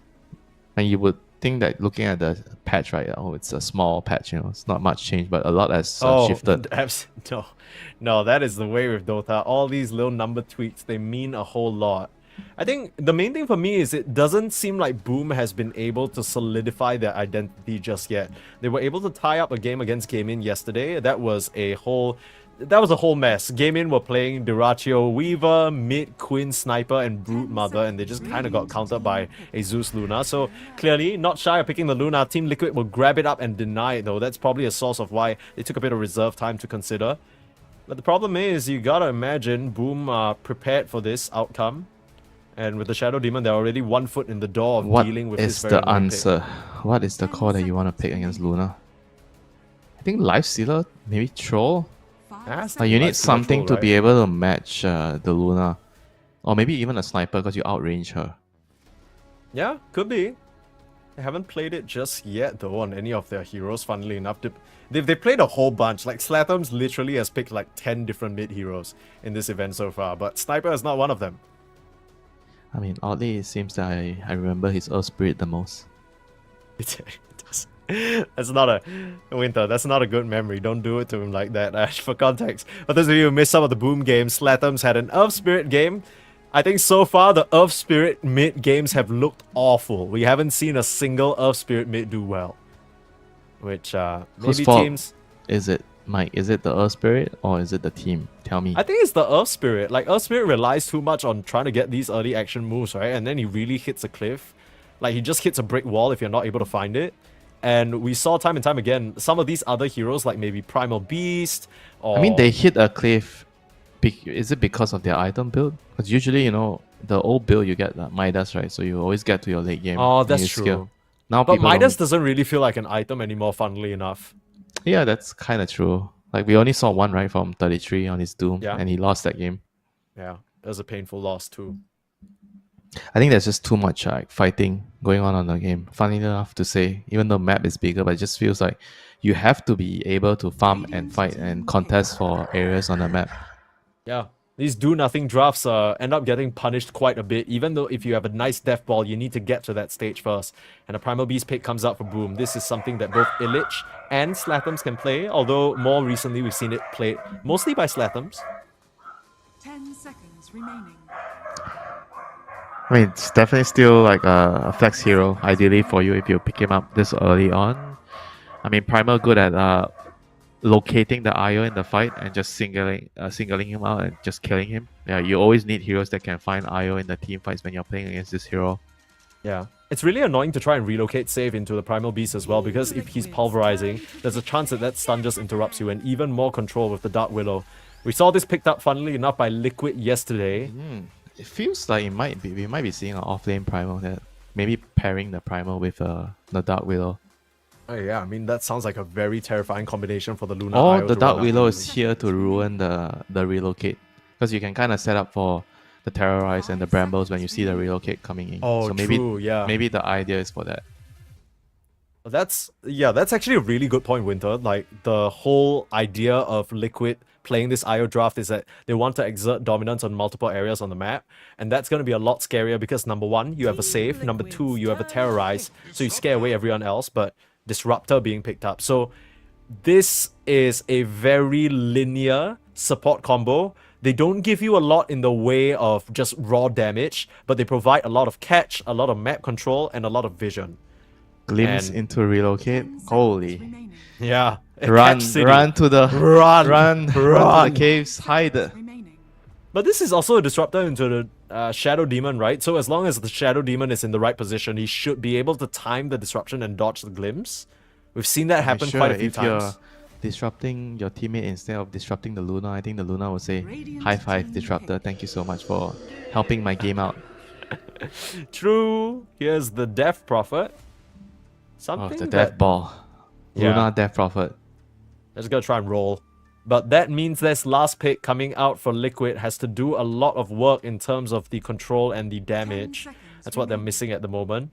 Death Prophet can frontline, but you still need someone to keep 5 them in seconds place, and I'm remaining. not sure whether this Disruptor is enough. Radiant team ban. Okay, Terrorblade. Clean pick up here. A Pakar special. The Luna counters the SD and Terrorblade, but somehow I feel like the Luna doesn't really care so much, because right now it's not just about creating her own mental illusions and pushing with the Glades. It's also about the Kanda, 10 right? She can seconds just remaining. snipe you from far. The Kanda plus the shot. Yeah, Yeah. this is what makes the 5 hero so seconds powerful remaining. at the moment. I mean, think even the though shard I- is the big one. Yeah, even though I see like this Terrorblade, where there's a lot of reason, there's a lot of logic behind it. It's good against the DP or Skadi, but Terrorblade just doesn't feel like he's a carry that can stand up in the current meta. He's not the strongest one because he doesn't use Kanda. It's basically absolutely. you can basically put it that way, and he can get abused in the lane. He's easily punished, and carry Terrorblade kind of got hurt because the support Terrorblade was so strong that he needs to get nerfed. 10 Yeah. seconds I guess the remaining. idea is that you have a lot of things working out for you as well. Like you mentioned, the logic. Even though you can't build the Kanda, number one, the supports can't really deal with your illusions. Number two, Death Prophet Glimpse, is always bro. going to be... Yeah, okay, and then you have like 3 more. Who gives a shit? And you got like what? Shadow Demon making more illusions of you. It's vibes.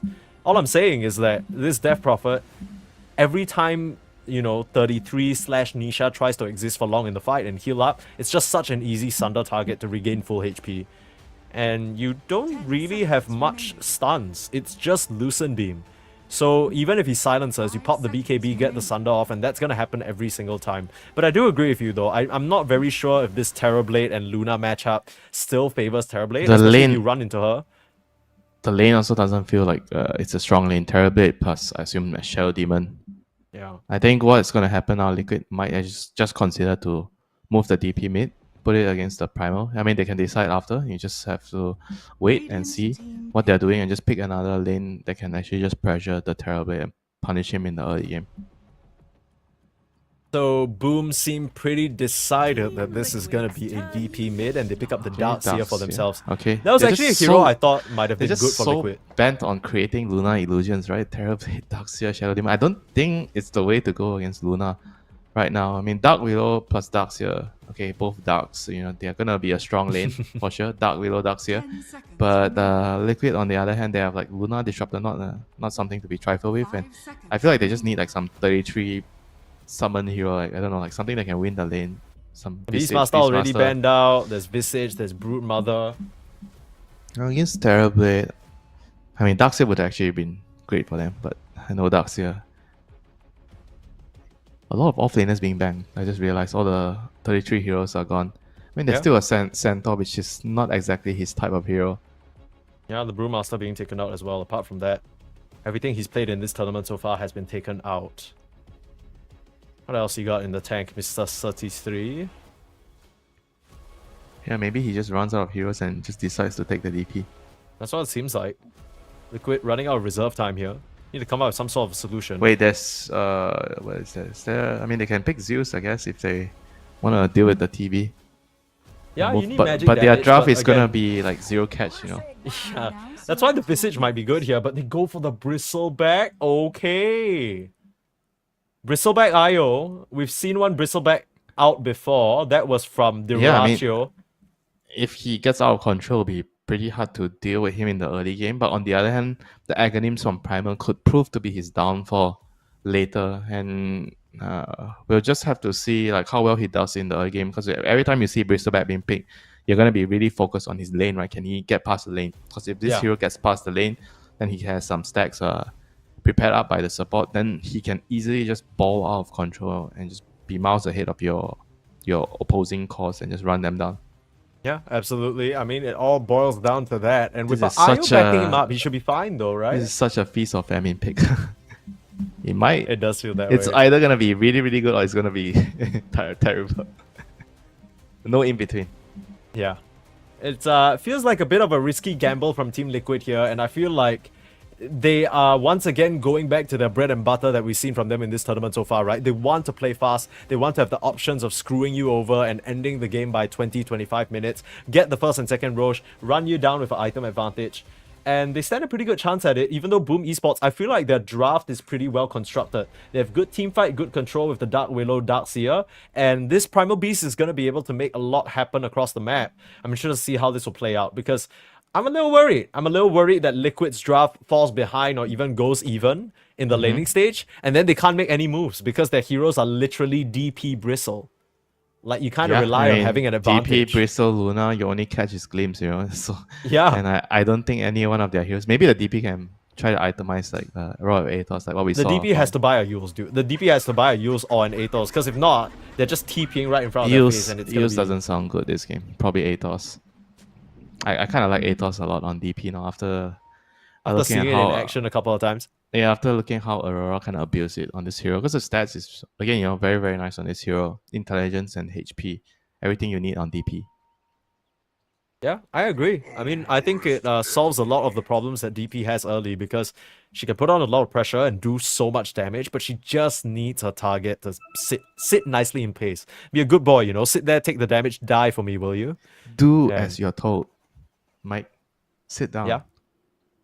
Okay. I'm seated. What's your point?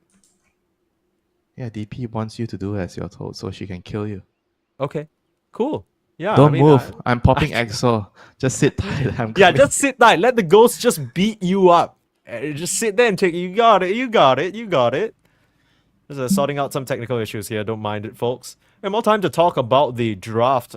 You liking what Boom have on the table? Because if I'm just looking at draft alone, and I'm excluding the fact that Liquid have played executionally insane this tournament so far, I would favor the Boom draft. I think Boom have a lot more tools to work with. I think they have some pretty good answers. Sure, the Luna TB matchup isn't all as cracked up as it sounds, but you know, I still think Boom will be able to group up around their carry, push these objectives, get early kills, and control the map.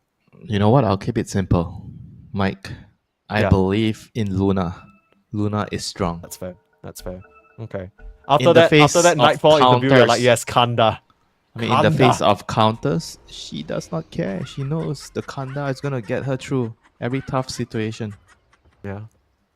Who cares about Salamene? Kanda is my new best friend. Better make sure I see you buying the item in your games. Yeah, I'll be sure to buy it on Ogre Magi after I buy my Midas. Just for you, Winter. Send me the replay number. Okay. Thank you. Okay. Fire Blast and 30 Auto Attack seconds about to go brazy. Boom Esports versus Liquid here. This is a best of 2. Again, stakes-wise, this matters a lot more for Boom than it does for Liquid. Although, of course, for Liquid, being largely tied at the top of the group, you want to try and net as many points as you can. But for Boom, this matters for survival, right? BetBoom were able to etch themselves to a tie. That puts them in a healthy spot going into tomorrow, so they're not screwed over just yet. But if Boom are able to win this game, they actually stand a chance at tiebreakers potentially with BetBoom for a spot in the playoffs. Sure, it's lower bracket, but anything to survive. As we get a 2-for-2 rune trade here. Nothing crazy, as both teams playing a bit reserved to start things out. They don't want to risk any faltering in the early stage. Oh, Panda's gonna be blocking the Ancients for the Bristol. Yeah, nice. I like it. So smart. So smart. You need to get that in bright and early, because any other time, it's so obvious when you leave the lane for so long. So, good moves here from the Shadow Demon, and that's going to be a point of annoyance for Boxy because he wants to stick around in the lane to heal up that Bristle back as much as possible. Oh! That was pretty cool from Slatums. Did you see that? He was trampling, but he stopped moving to try and bait out Nisha's deny. And then he ends up turning around and continuing it once the coast is clear for him to secure that last hit. Very nicely done. You ask that to any mid player, they'll say just normal day at the office, you know. But you ask any support player, wow. This is crazy stuff. I've never seen this technology before. True. Slatums probably does this practice every morning. You know what I mean? Primal Beast stuff. Being drained away already. Can't imagine this lane will get easier for him with the higher levels in the Spirit Siphon. It's just one of those lanes where you have to suffer. Insania, speaking of suffering, running away from the duo of Knight and Illich. The Dark Willow, not really the combination you think about with a... He took so much right-click damage from the Willow. I mean, that base attack time from Willow, just punching him to death on Disruptor. Yeah. Disgusting stuff. I mean, it's not exactly punching, he's just, I don't know, shooting him to death. Throwing out wisps, I think, is what Dark Willow does. I mean, the point stands still, though, that this double dart off lane is actually pretty strong. Nisha being run down now, even with the Spirit Siphon, the trample damage so much, but Fairy Fire just enough to get him over the edge, and he survives for now. You gotta be so careful about that burst damage from the Primal Beast.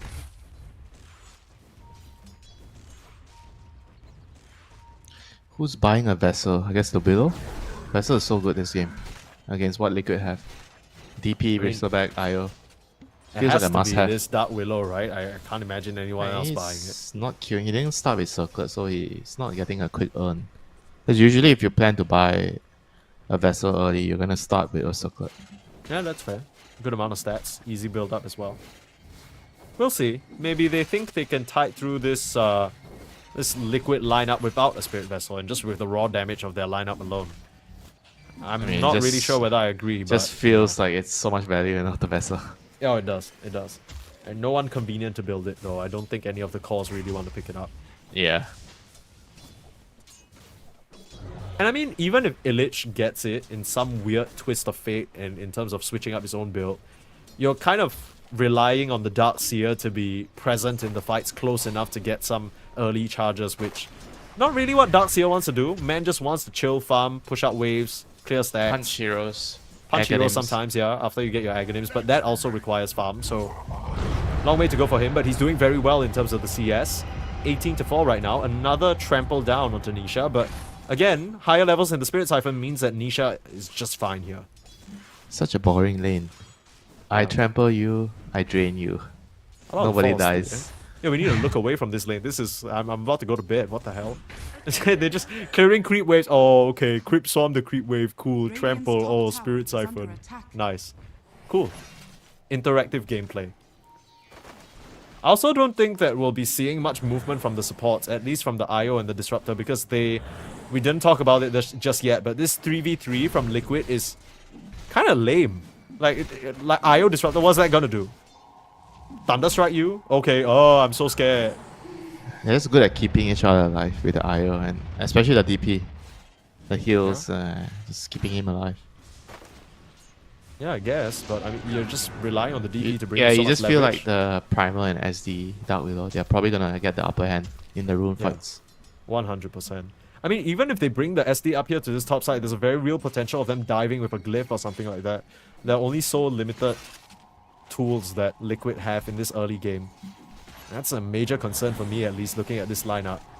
For now, they aren't doing bad in terms of the CS, but it's not like they're really flushing Boom out of these lanes, right? They're still struggling a fair bit. Illich and the gang are still getting what they want out of this situation. The Darkseer, once he picks up his first 2 items or something like that, he should be just fine. Oh, Slatham's narrowly dodging out of trouble there. Has to go back to base for a reset, unfortunately. So Nisha finally getting the upper hand in this lane. That's eventually what happens against DP. True. Can out-trade her. She has nulls, give her mana regen, and here comes the IO. Level 2 glimpse. Easy kill. Alright, this is why he has 2 points in glimpse. Because a lot of the disruptor nowadays, they want the second point in Thunderstrike to play the lane. But you might miss kills like this if you have only 1 point in glimpse. Yeah. No choice. Feels like the mandatory build like this, but at the same time comes at a big trade-off. 6-minute runes, like we said. Usually the start of a party in the mid lane, I'm not necessarily sure whether Liquid will be rotating. They're killing off Illich at the moment. They've brought 2 supports to the top side, like I mentioned. And, I mean, I thought Boom were going to be the ones making that move first, but Liquid beat them to it. It feels like almost formulaic at this point. Every single time they have the IO, they decide to bring the IO to the safe lane and get a kill at, like, what, the 4 or 5 minute mark? And it lines up very nicely for them. 6-minute rune. Ends up being in the top. Looks like the Dark Willow will be able to secure it for Slatham's. It's a shield rune. So Nisha will want to come through and deny that. Forces Knight to grab it. Small wins here. 3 members of Boom dragged into this mid lane for not even a rune for your Primal Beast.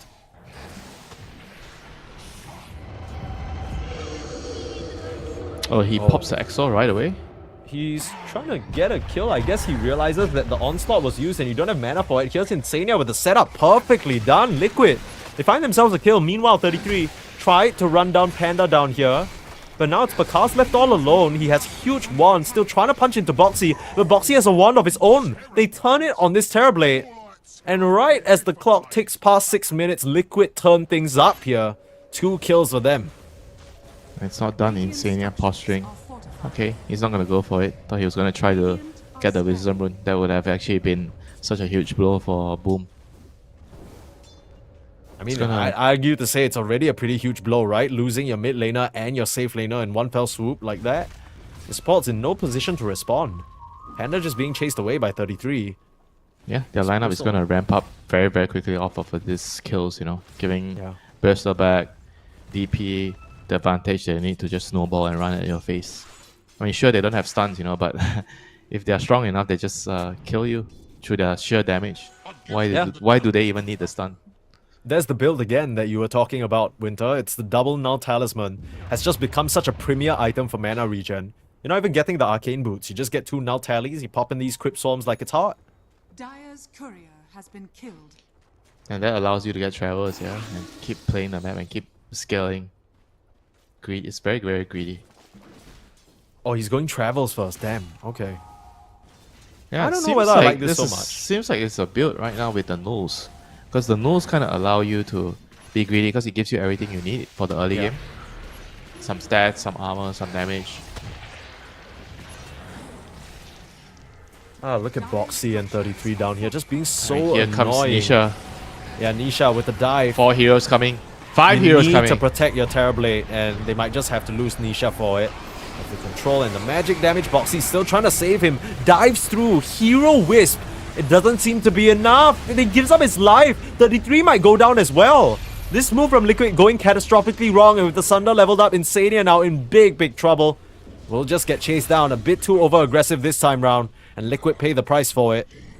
Having a little too much fun, you know, I would say. And that was a very, very good response from Boom, just anticipating the aggressive movement after they got the rune. on the DP and just bringing. I think they needed to bring 5 heroes. Without 5 heroes, there was no way they could have actually gotten a kill on a BB. Oh, what is this? Nisha playing so aggressive.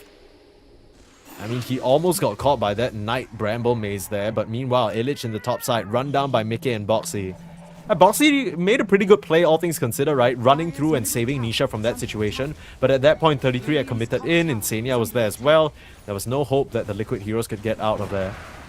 Yeah, once there's again, no coming home for 33 once he just decides to all in. yeah. It's kind of the problem. So either he kills all of them, or he just doesn't return. Yeah. Radiant's top tower is It's under the kind of attack. hero where I think you mentioned that sometimes you run into psychopathic players. I think Bristleback is one of those heroes for those players. Let's try to ruin your game. They don't even play for their own fun. It's like they like to torment you. Yeah, just run at you, spray some quills, have a little laugh, slow you Bait down. you think you can kill the Bristleback, then It turn around. and then you die. Yeah, quill you to death. Knight up here on this top side still doesn't have the level 6. A stack being set up and Insania's there as well. Looking for the glimpse, can't find the vision. Nisha will try and keep it in the daytime. He turns around for Brambles. That's gonna cost him. I can't help but feel like if he hid all the way in the tree line, it would have been fine. But now Slatham's. Don't think he knew there was a disruptor nearby. That's why he reacted that way. Oh, Mickey in big trouble. So much damage coming out from this Primal Beast. Nice But the reload. relocate right in the nick of time. Beautifully done by Boxy. And they'll get the kill onto Slatham's as well. Okay, no TP cancel now. Lucent Beam still on cooldown, but good play there by Boxy. I mean, showing why he's one of the best Wisp players here. Absolutely. And now they can come into this triangle and steal away so many Another of these glimpse stacks. coming. Oh no, Uh-oh. Dark Widow. Hide in the tree line. Now he knows. But Knight, just narrowly escapes the glimpse there. But it's a bit too little too late as Team Liquid able to surge forward on this top side, take so many resources away from Boom. And the response, unlike that bot fight, is just not there. It feels like you really needed to bring the numbers there instead of streaming in one by one and boom. They just get punished big time. Yeah, meanwhile 33 working on his Agrims. Once they have the Agrims on 33, and then the DPA just joins him with the Exo. I mean, he has a use, he didn't rush the travels. Okay, I think I like this more. I think the double nulls in the travel seems a little bit too greedy, so he stops by for a use first. Yeah. Dire's middle tower is I think he under realizes as well, like after that bot dive, he's not quite as tanky just yet, and there's, And there's a no lot of catch, magic right? damage. They have no disable. Yeah, that's the issue. Couldn't even kill off the Terrorblade despite their best efforts. Still farming away. Net worth wise, it's a 3 liquid cores on top. And, the Terrorblade trailing right behind the Bristleback. Not too bad of a situation given the start that he had. Now with this advantage, Liquid can continue to just put on pressure as they always have. Panda being caught out here and sprayed down by Nisha and 33. Glimpse back with the Yule setup. You need a silence or some sort of control to stop him from onslaughting away. There's a search. Use that onslaught. I believe that was interrupted. And here comes the wall now, trying to set up onto Nisha with the Terrorize. Uh-oh. Nice static storm, but it's not going to be enough. I see that Boxy with the clutch mech. They're going to be fine here. Knight desperately trying to finish off that kill, but again, Boxy, the hero for Liquid right now. The hero indeed. They need him to just be bailing Nisha out every single time. Like, he can't afford to die there. He was such a big kill. Boom again, committing so many heroes to defend the tower, but not getting the reward here and wasting all their precious time.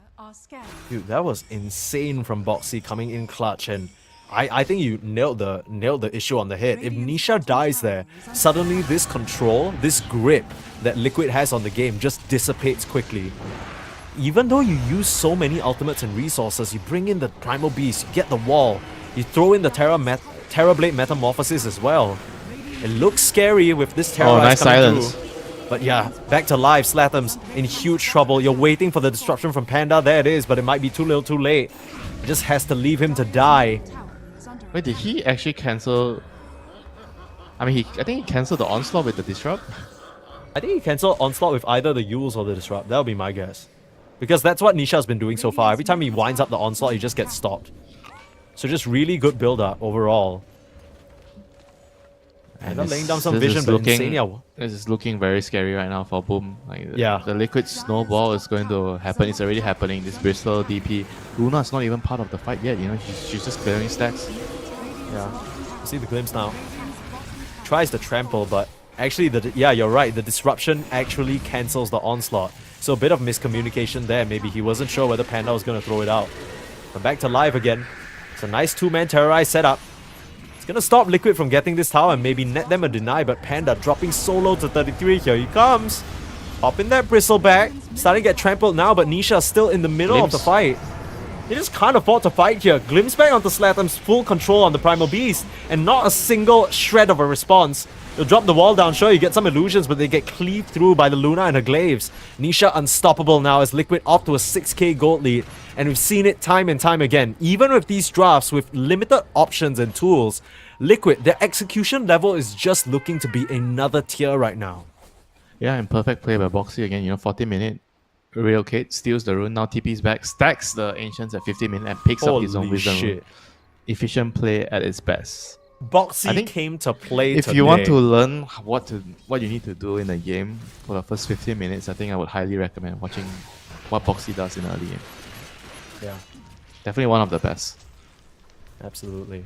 It's been at the forefront for so long. I think I still miss the days of Boxy Slada on the off lane. But I think, you know, this iteration of him from position 4 just allows him so much creativity and impact.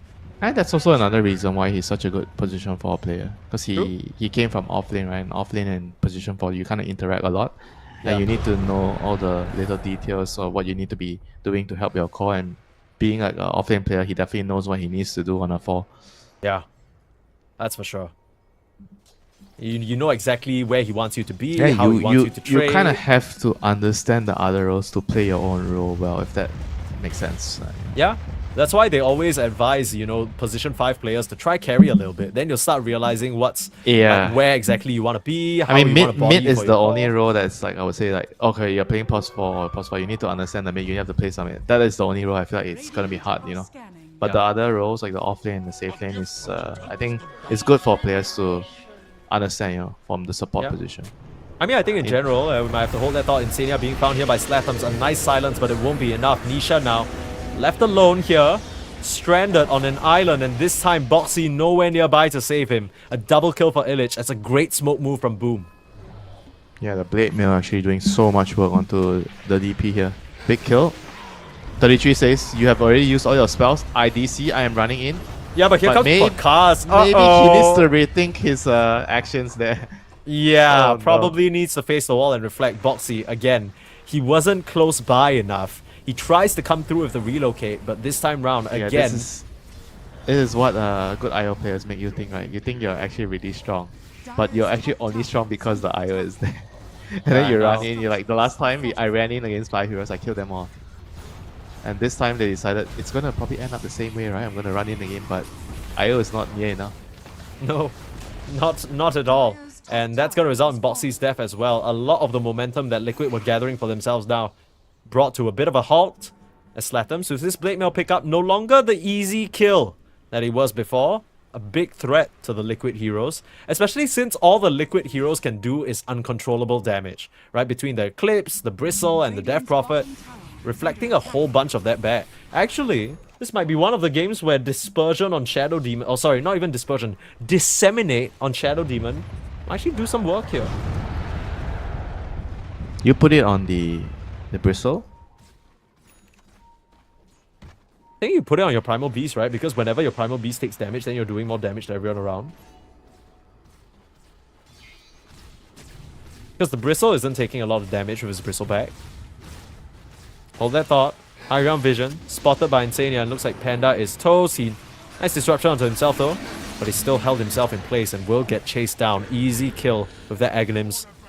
I mean, 33 had that earlier, but again, running into 5 heroes without your IO is a big problem. Now with the IO here, he is the big problem.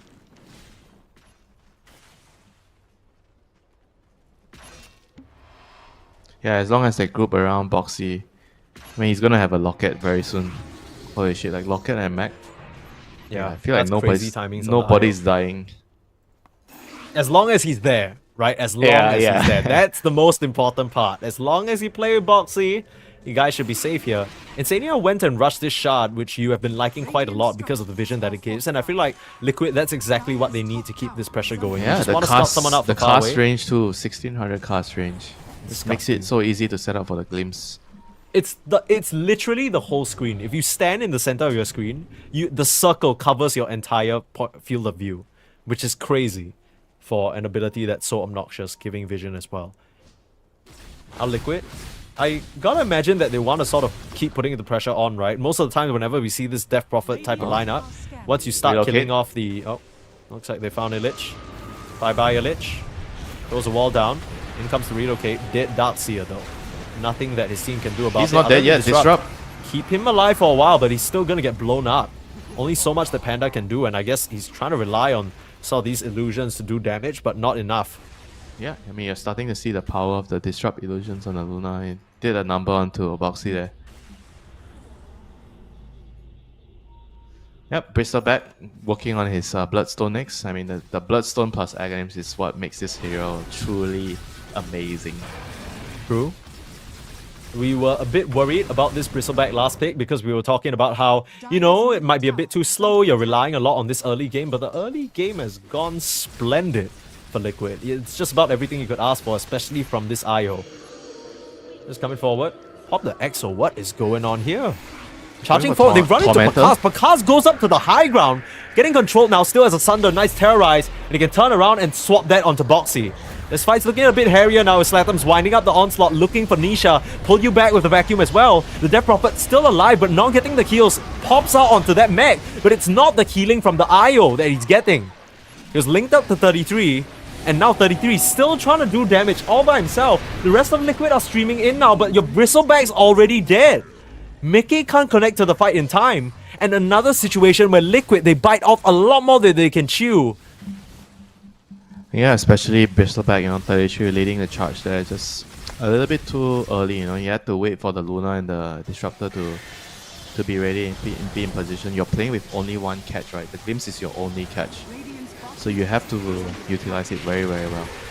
I mean, this looks so hairy for Pakaz to start, but Knight, right place, right time, insane Terrorize, sends them packing, allows Pakaz to get that Sunder off, and from there, the rest of the setup is just onto Nisha, with Boxy healing up onto 33. Look at That's the not map, like, enough. look at how far the Disruptor is, you know, they're like playing without the Glimpse, like, that's also like, I mean, you have to wonder, you know, why are they not waiting for the Disruptor? If the Disruptor is dead, that would have been a simple kill for them. I mean, I don't think they expected to find a fight, if I'm being honest, because when they popped that EXO, it looked to me like they were trying to steal the Tormentor. That's what it seemed like. And then they run into Pakaz, they're like, oh, free kill, and they don't expect the whole of Boom to be there to respond. So maybe overstepping their bounds a bit. My on Liquid. ass Boom says nothing comes free. No, absolutely not. Not in this Group B. Every game you win, it gets met with a tie. No one's losing games here. Of course, Boom, they're in a very different situation because they're one of the teams with losses. They're 4 ties and 1 loss right now. So they can't really afford to drop. They are a real situation of not being able to afford to drop any more games.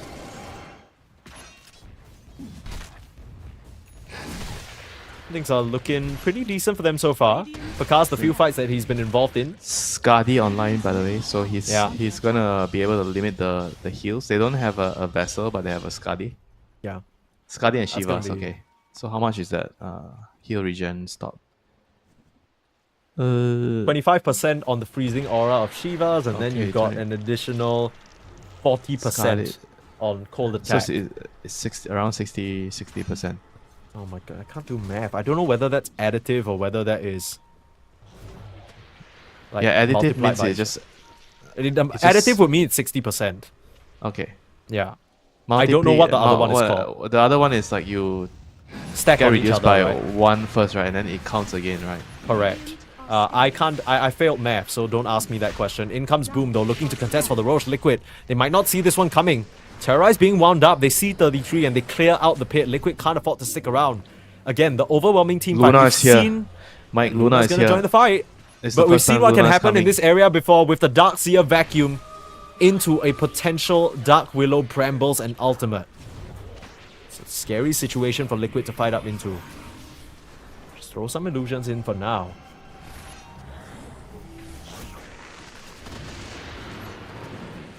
Trying to carve themselves some space with this 33 Bristleback running in now. They get the sight onto Slatham's Illich, still waiting in the tree line. Pulling onto him now. Bristleback still on the front line, still fine, but they get the touch of the Bossy. They need to get the Wisp out of here. The Pulverize onto Mickey now. It's a lot of damage and Slatham's just dies. I mean, the shot just destroyed him.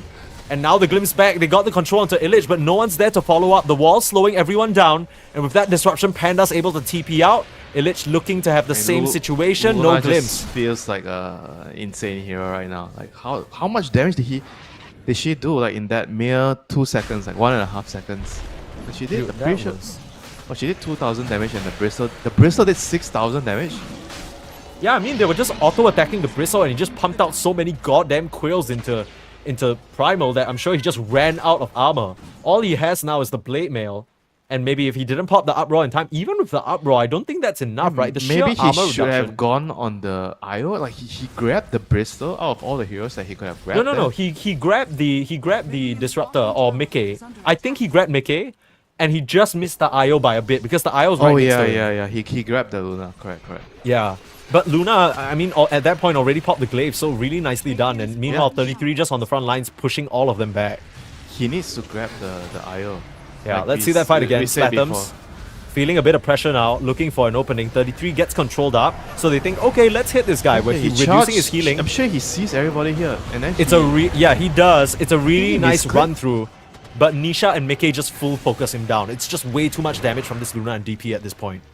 Yeah, okay, unfortunate. But he needs to deal with Boxy. Boxy is too much of a problem in the team fights. If you don't bring him down, more or less you're gonna have trouble killing the first hero in front. Yeah, I mean, you got all your healing reduction, but this guy has healing amplification.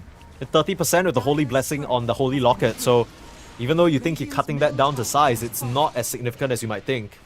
There's Illich now, trying to find whatever farm he can on the map, but being routed, the spirits will just narrowly scout him. Not in time, Kinetic Field just half a second too late, as the Darkseer will be able to escape.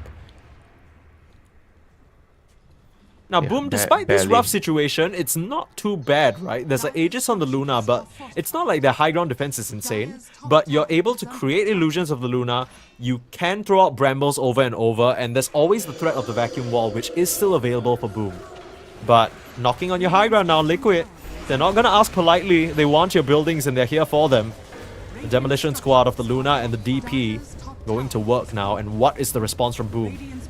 Like you mentioned, they need to try for a setup onto Boxy, but Shadow Demon's not even on this side of the map. Still grabbing a Haste Rune, trying to run back.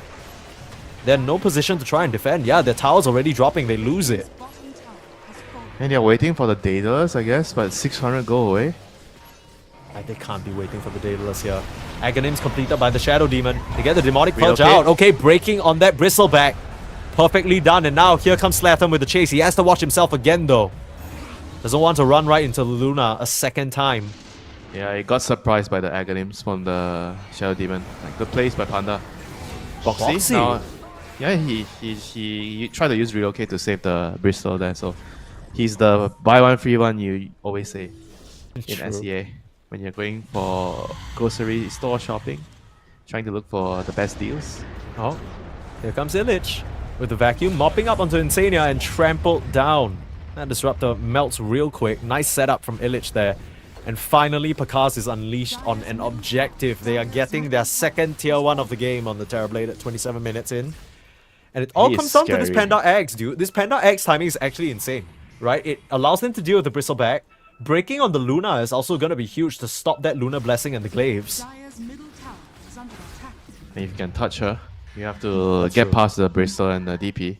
That's true, that's true. Two very strong And wi- bodyguards. without the daggers, kind of hard for Holy shit, what? the what Shadow is- Demon to get the purge onto Luna. What's happening? I mean, Mickey just runs into Illich. I thought that would be a lot scarier for this Darkseer, but both of them just walk out.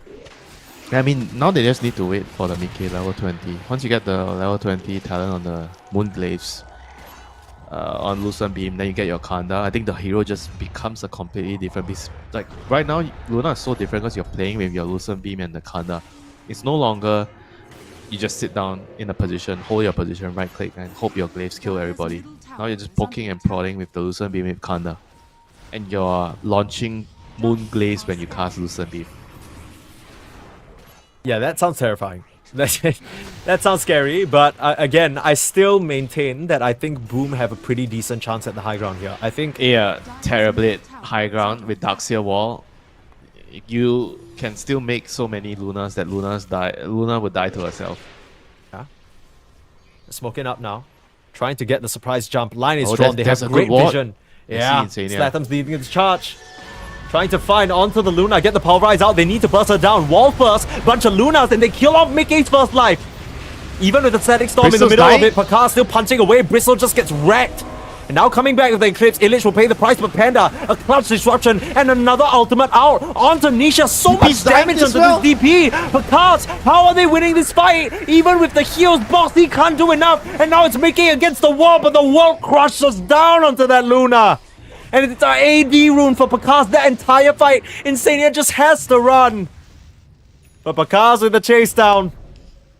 Turning in Biz, that's the only thing that'll keep this disruptor alive, but that was a game-winning ward there for Boom. that was... Game-winning ward plus the game-winning rune. Dude, unironically, Panda just won the game for his team. Because just now, when he was still outside of the map while Liquid were pushing that high ground, he was busy farming his axe. Comes back to the bot fight, gets the axe, kills the Bristle. This time round, gets the ward out in advance, so Liquid, they think they're safe, get slammed down by Slatham's, beautiful ultimate onto the Bristle, then the DP. These bodyguards, they look like babies. Just being beaten down by Pakaz, and of course, like you mentioned, the timely rune and the Daedalus. Pakaz just trucked out so much damage in that fight. He's gonna be very, very hard to stop in the team fight right now if you can't run at him. I think Liquid has to kind of switch gears. You have to try to poke and prod. You have to play the long fight and try to abuse the Kanda. You Yeah, can I no think- longer just charge in with the Bristle and hope that the IO is gonna save you. That's not gonna happen anymore with all these breaks. Look at Panda in this fight. Despite a nice static storm from Insania, at that point, Pakaz has already popped everything and is punching The away. Terrorblade just killing everybody. Yeah. And nobody's addressing him, and I think I gotta give a You special can't. shout out to... Oh, they're not done. Boxy just dies, and so will Bristle. Okay, well, this Bristle is looking flat now, not quite as prickly. Not sure how that happened. Wasn't really looking at live, unfortunately. But, I mean, maybe they were just trying to split the map. Maybe they were trying to get some cute moves out. Doesn't pay off for them. Now, Boom, they're the ones in control. This game has just completely turned on its head, and you mentioned Luna, a strong enough hero to disregard counters and whatnot. Looks like they were just sticking around for a bit too long He in the has triangle. no TP. Yeah. There's no TP on the Luna. 30 seconds. Uh-oh. High ground now. Boom. Setting up onto Nisha. You're trying to use out of this? No, Demonic Purge denies you. Dire's top tower Oh And boy. Liquid, they have just completely dropped the ball. They've lost the plot. And things went from 0 to 100 so quickly. I mean, this game, Boom, the resilience from them and the smart just itemization from Panda. This Shadow Demon proving that you can't just pick Luna all willy-nilly into counters. I mean, Luna's pushing bot. Is he gonna actually get a trade here? Terrorblade is TPing back to deal with it. Good try there from McKay to at least get something out of nothing. Seen Liquid come back in these situations before, but so far it's been a great attempt from Boom. And they've dragged this one back in their favor. 7k gold lead. Dude, you look at the net worth graph. Oh my goodness. It starts in so much favor for Liquid, and now it climbs all the way back up. 62% win probability now for Boom. As you get later and later into the game, you gotta wonder whether these supports are gonna start petering out. You get Aghanims on the Disruptor, sure, but this Shadow Demon and Dark Willow, they've done so much work in these fights. I think in that earlier fight as well, Knight, he's starting to realize he needs to deal with Boxy, so he just throws out Brambles, throws out Curse Crown. Even if you don't get the kill, you're just janking up the IO's entire game plan.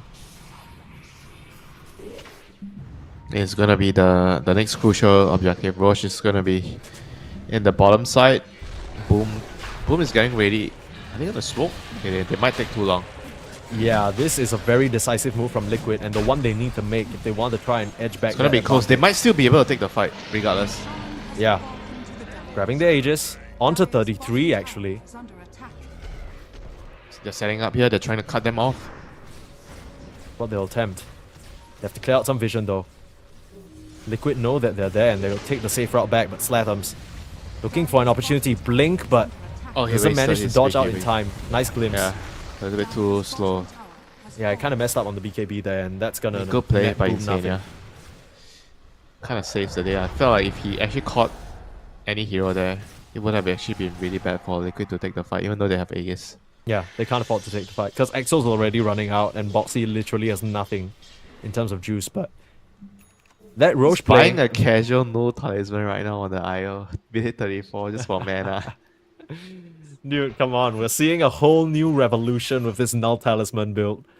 That's crazy. Everyone's picking up. You need mana? Pick yourself up a null talisman today. I'm sure we're gonna see the day where the support has a Bracer, a Null, and a Wraith Band. Now we're seeing Wraith Band and Nulls. Yeah. But I guess nobody it's wants to crazy. buy Bracer on supports. I mean, maybe a bench. Maybe sometimes I see bench buy Bracers. Yeah, true. And when you're in extreme poverty mode, that's where Do you think you should get like a bonus stat if you buy Null, Bracer, and Wraith Band? If you have 3 of those items, you should be granted a special stat. I'll do you one better. You know what I think? I think Bracer and Wraith Band should combine into something like Kaya Sanj or Sanj and Yasha. Like past the 25 minutes, if you have a combination of it those two cannot be the items. same. It has to be 3. It has to be a little bit different. Okay. Okay, relocate, maybe. cutting the creep wave. Yeah, we can theory craft all we want now. Liquid, all they can do is try and split the map because they can't afford to take this head-on fight, especially not against Pakaz with another AD rune.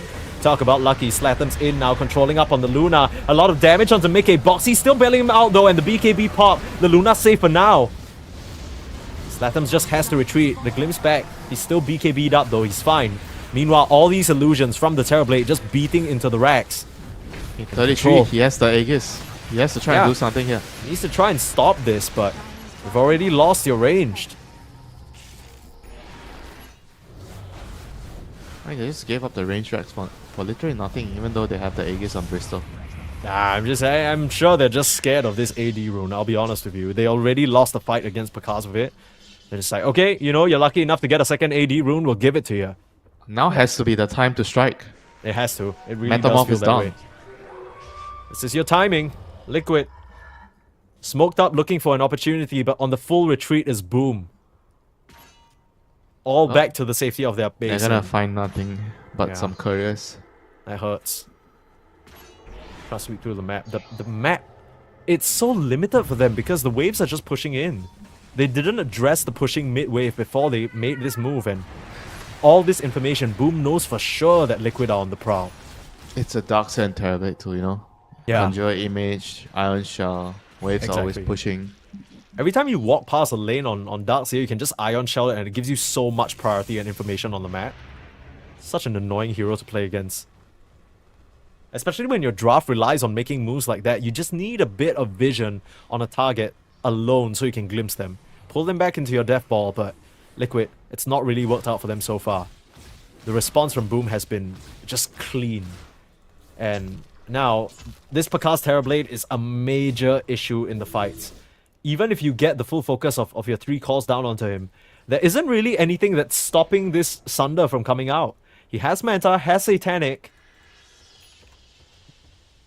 Even within those static storms, it hasn't been enough so far. Maybe with this Aghanim's on the Disruptor, it'll change things around, but that is still a long way away. They have to try to kite the Metamorph. I think there's no way around it. Try to make him use it and kite around it. I think that's the only play. Just use your Lucent Beam plus Kanda. Try to poke from far and don't commit. Soft commit for pokes, but never really running in until you are sure that you can secure the team fight. I mean, that's the problem, right, Winter? You look at the Bristleback and the DP, these are 2 heroes that just want to get up in there and get saucy. But they can't afford to. If the Luna's playing poke, they can't really help in that regard.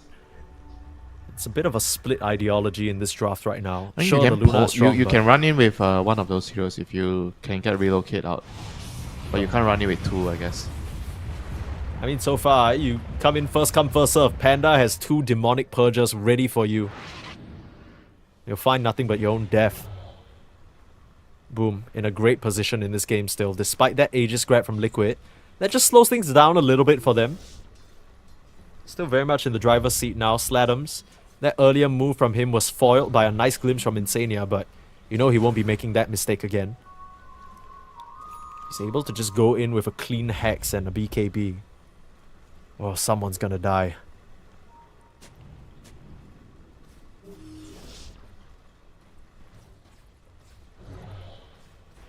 Radiant are scanning. Big slaughter on your Terrorblade now. I mean, on Disperser Boom side, done. you just need to sit behind the Terrorblade and just watch him hit the buildings. You know, it's a lot easier to execute the team fight. Agreed.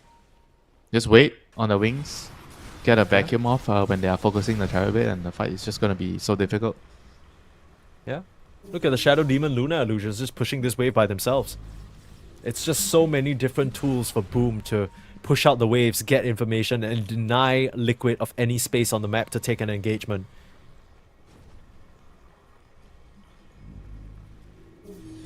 They even have the normal punch at this point. You can make so many bloody Lunas.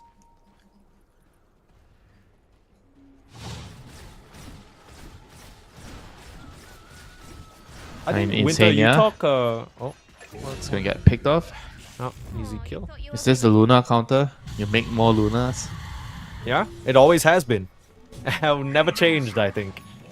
And the difference between this and some of the other drafts is that in some other Luna drafts, you have a composition that allows you to poke and prod with the Kanda from afar.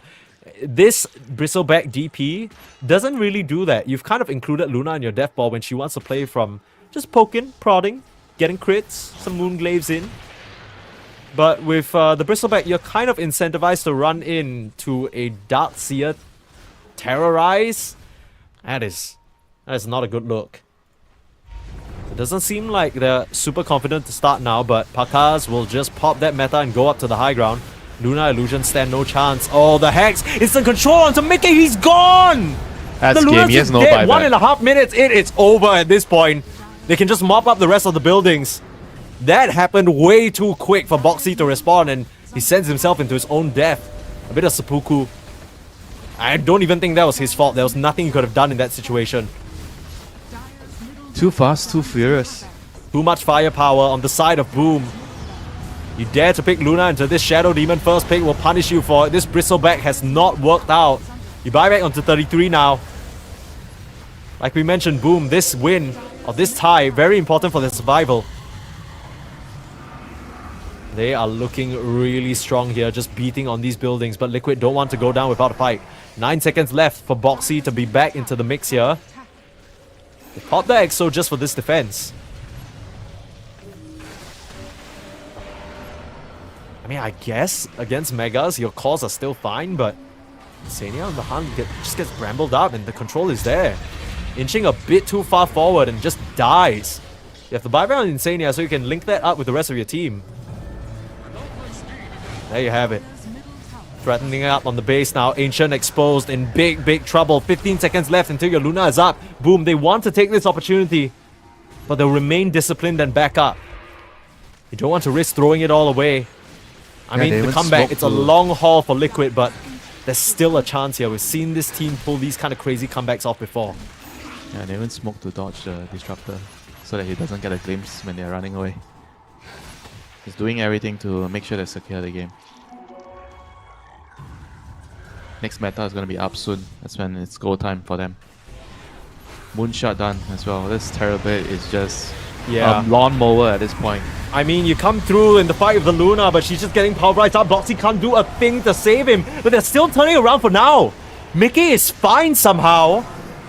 They don't manage to get the Panda spells off in time and they get punished for it.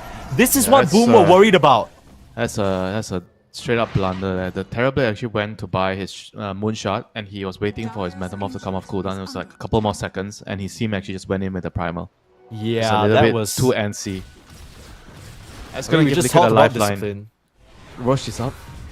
Oh my god. Liquid actually scouts it. They're going to get the Rosh and game goes on. Oh, dude, this is crucial. Do you see that? Mickey gets that BKB pop right before the Pulverize comes out. It just resists so much of the damage. Yeah, but and that doesn't really matter if Terrorblade is there. I feel like if Terrorblade is there, agreed. she dies. 100%. That's true. But as you can see, Pakas has already noped his way out of the fight. And like you mentioned, Roche is up. Uh-oh, Liquid. Big chance for him now to get that second life. And the earlier buyback that Insania had to commit slowed him down on the Aghanims by such a long shot. But with the big kills that he's just picked up, he's right back at it. Now with this Roche as well, just an additional injection of gold. They have the Roche banner to play with. They have a gem on Insania that was owned by Panda. Now they can start sweeping out vision on the map. Liquid, they have a real chance here in this game. Boom seems to think that they're still strong enough. They're trying to cut them off. They're TPing into the outpost. Illich is going to go in. Two-man vacuum. The punch back onto 33, not really the target that they want, but Mickey in a very precarious position, turning things around. So much damage from the Luna. It's not going to be enough though. Pakas stands supreme and starts beating back into Mickey. The help, Boxy just being held down by Slatums, and they've killed off the Whisk. He has to buy back and try and relocate into the fight. Nisha gonna try help Mickey out. In comes the Eclipse, doing a considerable amount of damage, but it's all into illusions. Pakas is already out of the way, and the Luna is down. Nisha couldn't close in time, and Insania will drop. The throne is dead, surrounded by Megas, and all your heroes nowhere left to defend. They'll trample down onto Nisha. They won't even get that kill because the throne is dead. Disconnects from Nisha as he's out of here. Liquid lose this game number 1, and a great situation for Boom to come back into it despite a rough start. Wow, what a game, you know, like Boom just on top of like a few really clutch plays, runes, you know, and the vision set up by their supports. Just winning the game off like one good and one lucky AD rune and just good ward, catching Liquid by surprise in their own jungle. And Liquid, you know, a couple of times when they had the advantage, especially on 33, just playing too far ahead, you know, and Boxy and Insania, they weren't able to just connect to the play, you know. Just feels like when they were strong, they still need to respect the fact that a Boom can actually kill them with their heroes. Their heroes just has so much amount of like a magic damage, physical damage from Terrorblade, and if you don't kill him with your first initial jump, he's gonna get a Sunder off, and the fight is gonna be real difficult for you. Yeah, the big problem is that throughout all of it, they barely had an answer for all these Lunas that Boom was spawning, right? Between the normal punch, the Shadow Demon disruption, and every single Terrorblade illusion. I mean, it was never supposed to be coming to a stage where it could be a problem. I felt like their lineup, they want to finish the game really quickly. Like Bristle, DP, when they had the advantage, when they were strong with the glimpse, they were supposed to close the game out, or at least you deal heavy damage to the base of Boom and you get like 1 or 2 sets of racks. So when you hit your early peak timing, but when you're feeding away kills because you're not ready with the Disruptor or the IO and you're playing over aggressive, you're just opening the game and just inviting Boom back towards their side of the map, and getting kills on the Bristleback is the last thing you want, you know, Boom getting in that type of scenario. I think a large part of this game is it really just comes down to that one moment that you mentioned. All these earlier fights, it feels like they don't even matter because I mean, this is one of it, right? One of the ones that they died, right? Was this the one that he got the Sunder? Yeah, they were just 3 men here. Disruptor is so far away, Luna is so far away. They were just initiating with Exo. Like, imagine you're running in. Like, you think about the logic, right? There's no you have no catch. You're just relying on your sheer damage to try to burst a hero like Terrorblade, which has Sunder. Like, what are the odds of it working? Yeah, and not to mention, it's not like your heroes have a lot of burst. The only thing that you have in terms of burst is this Bristleback with his axe. And that's someone trying to do physical damage into a hero with one of the highest armor values and agi gains in the game. Pakas is going to be completely fine. It's just Liquid just basically being really over-aggressive, you know, just miscalculating how strong they are and not respecting the fact that Boom had this turnaround potential. And, you know, well played to Boom, you know, they took advantage of the mistake. They capitalized and they took the game with it, you know, just well played. Yeah, a little bit of fumble on this high ground now, with Pakas obviously not being there. That was the one opportunity for Liquid to try and come back in this situation. But again, as long as Pakas is there with the ult, it feels like Boom have all the tools they need, all the tricks they have up their sleeve to really do a number onto Liquid. Even with the second life, this setup, Illich gets the punch off, and you're just in the midst of so many bloody illusions. Like, what are you gonna do? Pakas able to pop that Satanic, just trades out with the Luna. He had 3 lives. Satanic, extra life. Sunder, extra life. You have to kill him 3 times over. I think we didn't even notice as well that Mickey completes the Divine Rapier there. So he is literally full Hail Mary mode. That's why they go for that Roche, right? It kind of felt like they were out of options, and that was the only thing they could do. But great recognition from Boom to catch them on the retreat there and just realize that if they can win any sort of fight here, you don't have any more buybacks. You don't have any more resources. You've used everything in the kitchen sink to try and resist us the previous time. You're out of juice. And that's exactly what happens to Liquid. Now, Boom able to claw their way up. This is at the very worst case for them, a tie. And in the best case scenario, a win. And that's going to put them in a good spot for survival for tomorrow, right? They're not in any dire situation now. On the flip side, for Liquid, they want to try and tie this up as much as possible because it's going to matter for their seeding in the upper bracket or the lower bracket potentially. We'll find out what happens. Game 2 on the horizon after a short break.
Welcome back to game number 2 of Boom up against Liquid. Liquid were large and in charge for a pretty decent portion of that game number 1 with their tempo draft, death ball, you know, the Liquid usual. But unfortunately, Boom, I think they got one too many openings, and Panda on his Shadow Demon destroyed them with his Aghanim Scepter. As the game got later and later, Picasso just became a raid boss. It is what it is. Move on, regroup, try and get into game number 2.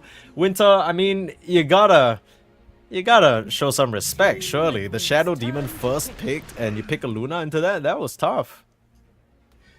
Yeah, I mean, it was tough, but at the end of the day, I felt like they could only blame themselves. You know, they kind of shot themselves with in the foot by playing really over aggressive when you only have one catch in the glimpse. Yeah. And just not really playing around it. You know, I felt like Bristol in a couple of occasions, it looked like he was like urging his team to connect to him like way too quickly, and he just went in before his teammates actually arrived, and that was really costly for them. Yeah, Liquid definitely got pretty hasty in some of these situations where they honestly didn't need to be, right? There was a lot to get on the map. They just needed to make sure they were well connected. Liquid, they run it back with the Disruptor first pick. That's into Boom's Tiny. I think specifically Boom is a team that's pretty scary with this hero because they can flex it between 2, 3, and 4. They're one of the only teams who still let Slatums have this hero on the mid lane. So there's a potential there, although seeing it pick this early on, I'm more inclined to believe it might be a 3 or 4. And yeah, just to let everyone know what the stakes are. Look, I know embarrassment, can't do math, but still, hear me out. This is the situation. So Boom, they're currently 0, 4, and 1. That's their score right now. So if they go up to a tie this game, they'll be tied with Xtreme Gaming at 7th, 8th, which is, or rather 6th, 7th, which is still uncomfortable. So they want to get themselves a win so that they can actually vie against BetBoom and Gaming Gladiators for a potential lower bracket seed. On the flip side, for Liquid, they're currently 2 wins and 3 ties. So for them, they're at 7 and 3, tied with Tundra at the moment. If they can at least tie this up, it puts them in a good spot to maintain their upper bracket seed against Tundra. So that's kind of the stakes that we're working with here. For Liquid, they want to maintain in the upper bracket. For Boom, they want to survive and make it to the next day so that their match matters up against BetBoom. Yeah, a lot on the line for both teams, for sure. A lot of pressure. Liquid has to try to figure out how to bounce back. We've seen them do it time and time again. Yeah. After a heart-wrenching loss like this, I don't think it's something new for them.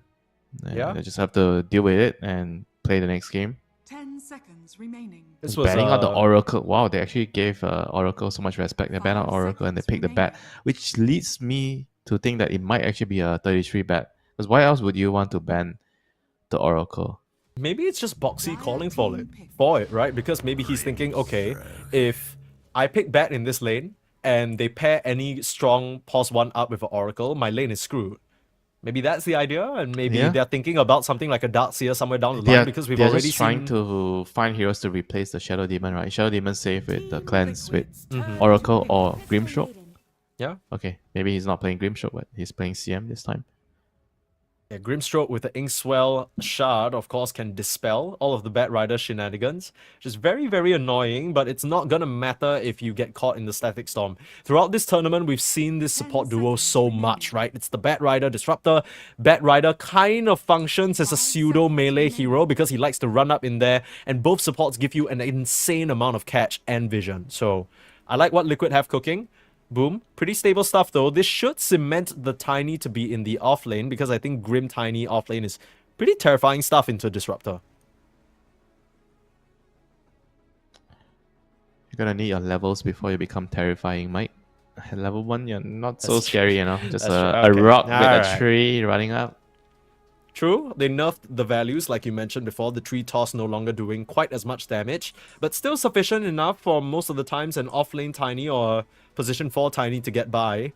A lot of setup and magic damage already. I wouldn't even be too sad if this was a Slatums mid Tiny, because this 3v3 is terrifying if you're running with a Tiny Grim CM. Anyone who walks up into that trio is just going to get balled up and spat out. Uh-oh, they forgot about the Lash. I'll be honest, I forgot about the Lash. I didn't see it in the bans, too much focus on the heroes that have come out so far, and Liquid will snatch that right up. How did we forget about the Lash? My goodness. 10 seconds I guess we just haven't remaining. seen it in way too many games because it just keeps getting banned out in favor for the Luna, all these snipers, 5 and seconds all these remaining. shenanigans. That's crazy.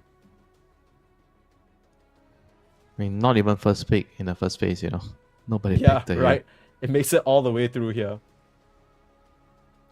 Liquid have brought this out before against Gaming Gladiators, where they very promptly destroyed them. Other than that, Was it with the TA? I guess it was. What was the counter pick? It must have been a TA or Doom, right? no. So they first picked the Liquid, and then they first picked Liquid Lash into Razor from. Oh, it Gaming. was the Razor. Okay. It was a Razor Sorry. counter pick, but yes, they did play this along with the TA. So this was the whole game with Liquid being very resilient with the Vengeful Spirit. Oh, out comes the Omni Knight. That's not one we've seen from 33 just yet. That's a very scary hero. The Repel is gonna do mad work this game. Enables the Lash a lot in the team fights. Like Lash, if you 10 can't be killed in the seconds team fights, you're remaining. gonna kill everything. All you need is just some saves and some 5 mana. seconds remaining. I mean, this is the first time I see them, I guess, not really prioritizing the Dire off lane. You team know, 33 usually doesn't pick his hero out way too early. Now he's gonna run into some lane counter. CM Troll. I mean, there's a terrifying lane. So many slow, so many nuke damage. Yeah. Bat Rider Omni. Yeah.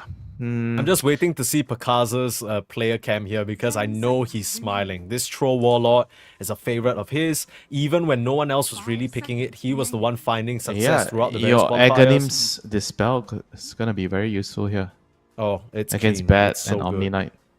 Yeah, I think you were talking about there was a time in the distant past when Bat Rider is a hero you would never pick Troll into, but with how Bat has completely evolved to more of a support, displacement, and just catch, instead of being this annoying kiting core that drags you around and kills you off 100 to 0, suddenly Troll feels a lot better, and I doubt we'll be seeing, I'm sure that this Bat is a pos 4 and we're seeing pos 3 Omni, but even in the case where it might have been a 33 Bat, they're not going to do that switch up now. And now suddenly the Oracle ban makes a lot more sense, right? Because the Purge would be extremely annoying against Darkseer and now this Omni pick as well.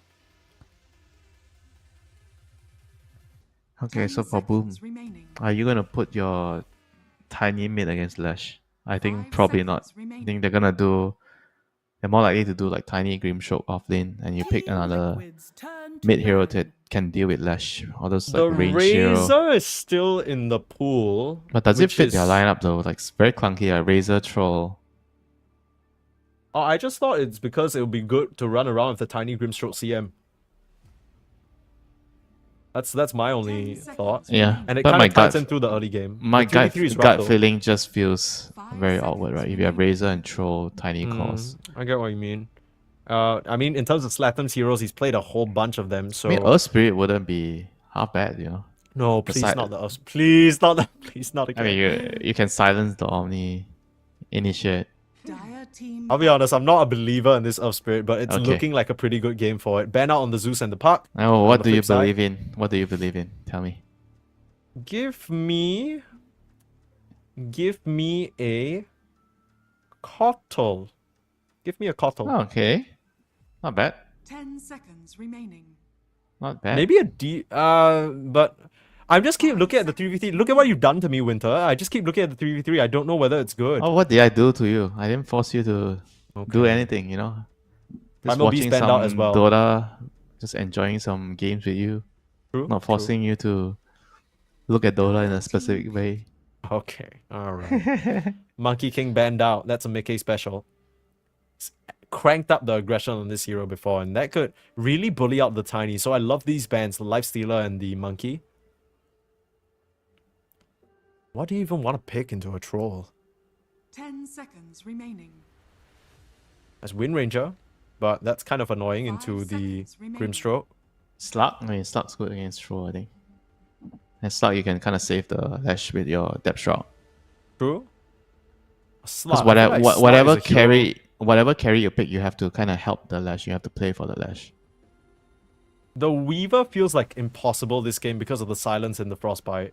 Like, you run around and you just get killed off, but maybe that's what the Zeus ban is implying. Because it gives you freedom in the fight. You never have to man-fight the Troll. Or at least you never want to man-fight the Troll. Nobody can really hit the bugs. Low armor heroes all around.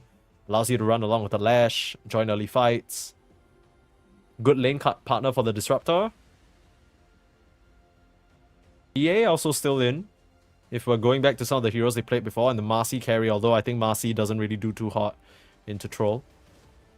Team Liquid's turn to pick. Pick that stable offlaner in the Centaur War Runner. Somehow makes its way all the way through. And would you look at that? DK is still available in the pool if they want to pick it up. It's crazy. I haven't seen Liquid play DK in a hot minute though. The last time they brought it out was back in their previous tournament. I think it was Birmingham or Dream League where Mickey was playing it. No, it's not Birmingham. Birmingham hasn't happened yet. I'm talking about Dream League where they played it on Mickey position 1. It's not really a hero they seem to enjoy lately though. Now the Weaver suddenly feels a lot more uncomfortable into Centaur Grimstroke. And there's the TA. Okay. Back to a favorite of theirs. Yeah, they seem to really like this TA against Centaur lane matchup. Yeah? You can bully him kind in of the tell lane. why. Yeah? Just beat him back, leave Illich with no creeps, It doesn't no really space. have a lot of synergy with like the Lash TA and Lash Omni. Like their calls are very clunky. It's very similar to last game where they had the DP Bristol back plus Luna. I mean, but this time they have more catch, right? You have Disruptor plus Bat. It's not an IO. They've kind of run this lineup before though. Team Liquid, they had it up against that Gaming Gladiators match that we mentioned. They had Lash and the TA, and all you really needed to do was to save one of them, because I think this is one thing you always like to mention. The Lash becomes a very huge focal point in the fight, and that in a way frees up the TA to do so much work. I feel like she's never going to be in range for the Troll to get the Whirling Axis off on her as well, so just poke, prod, jump away. Once she gets that shot with the traps, it can really just kite them out, and it's kind of hard for you to run away once your Stampede is down. So I'm feeling this Liquid lineup. I kind of like what they're putting down. I like what they have on the table. Although, again, if you just put away the team names and you're just looking purely at the draft, in terms of how well-rounded it is, Boom definitely have the upper hand. A lot of stuns, a lot of control, and a lot of good team fight. Yeah, good lanes too. I think the side lanes, it's gonna be. I mean, CM Throw. I think that's gonna be like a pretty good lane for them against the Bat Rider plus Omni Knight. Whereas the other lane will be a Centaur with what's the other hero? Centaur with Tiny against TA. That's No, probably Centaur gonna be. should be Centaur Grimstroke, if I'm not Oh, wrong. Centaur Grimstroke. Sorry, Centaur Grimstroke against the Disruptor plus TA. I guess both of the teams are gonna win one lane each on the side. I feel like Liquid is gonna be favorable with the Disruptor TA into the Centaur Grim, and it's gonna come down to like who can split it up in the mid lane with the Lash against Tiny, and who can control the runes. Both are very very good at taking runes and utilizing it to upset the balance on the game. Right, Lash, you can kind of use most of the runes really well. Same goes for Tiny. So the 3v3 like you brought up is going to be extremely crucial here in this particular game. Yeah, it's all coming down to these three heroes running in and trying to secure the power runes. I have a very sneaking suspicion that even before the 6 minutes, at the 4 minutes, we might already start to see some rotations, because it's going to be so important for Nisha or maybe even Slatums to get priority here. If we're just looking at the 1v1 lane matchup, I feel like it's like a 65-35 towards the Lash. He's able to put on so much harass with the early level and the split earth if that's what he chooses to go for. And if he ever catches the Tiny off guard by himself, sure, you can full combo, but the Diabolic Edict is going to pose serious problems.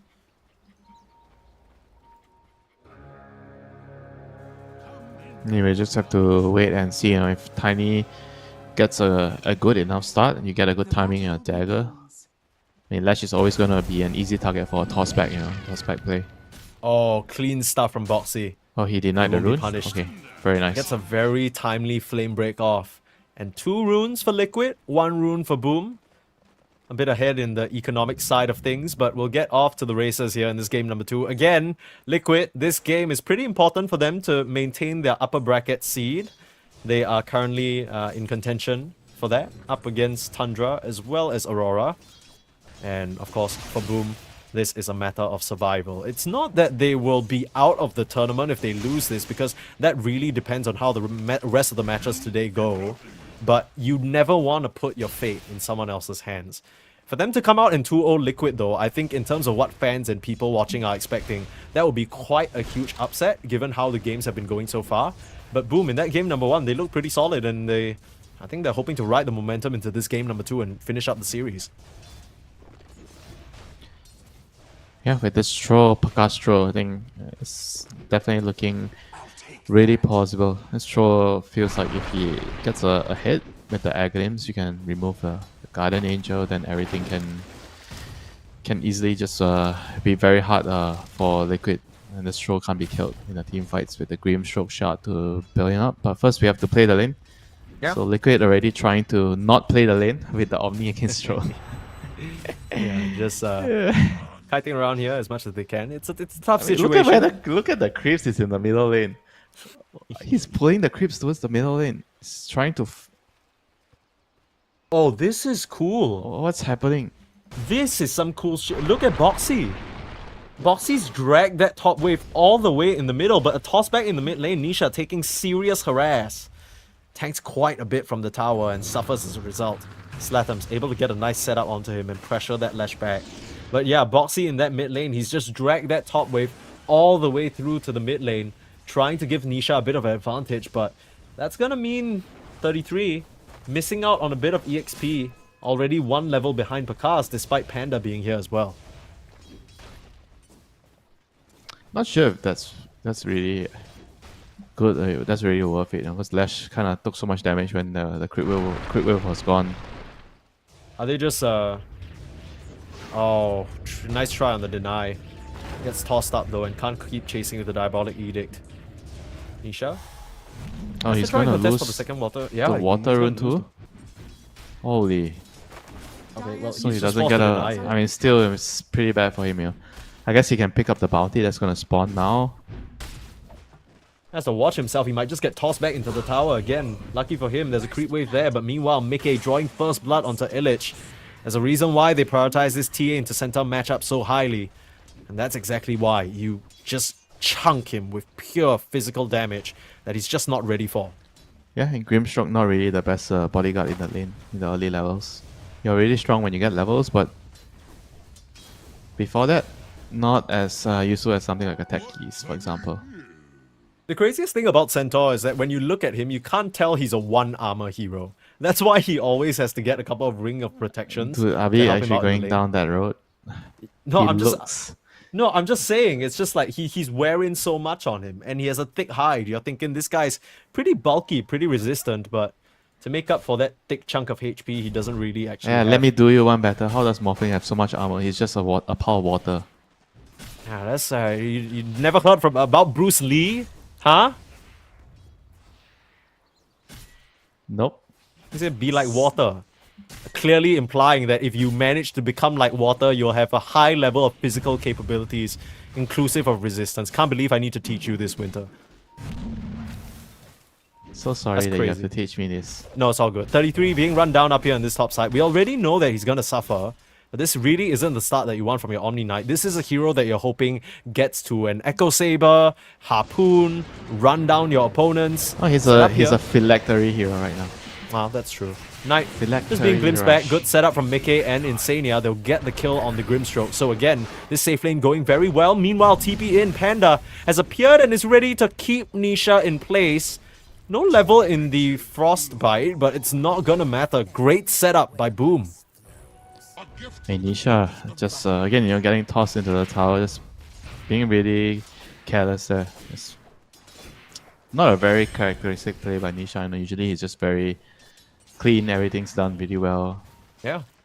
I mean, I think Nisha's whole claim to fame back when he was on Secret, where he was really showing his stuff, is he's just one of the sharpest mid players that are out there. But this game, it feels like even from the early laning stage, there were a couple of little fumbles that kind of cost him his advantage up against this Tiny.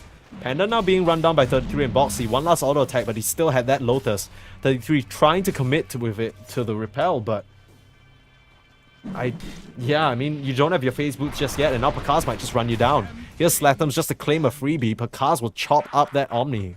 So messy, Insania wasn't even in position yet, and they Yeah. already made that play, like without waiting for the disruptor to arrive.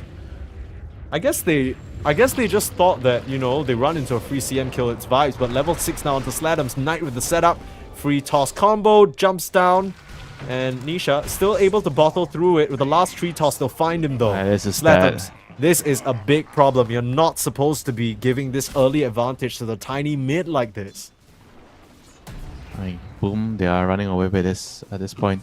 I mean, 33, he even has to TP mid, you know, this is so bad for his own game.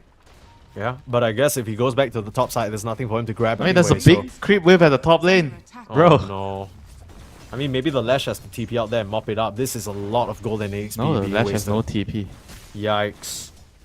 I mean, I guess Boxy gets faster to his level 6 Copium. I don't know what to do at this point. Illich and the gang setting up down here in the bot side. Nice rotation again from Boom. They get another, but Mickey looking to try and respond with the TP in from Nisha. Should be able to get the punches out, and this Centaur is going to fall. Gets Nisha his level 6. Like you mentioned, it's pretty sloppy all around from Liquid right now. It kind of feels like Boom are doing a great job at pulling and picking them across the map. And so far, even though they've managed to get 1 or 2 kills, Mickey's still in a great spot. But every core other than the Centaur on Boom is having a great time.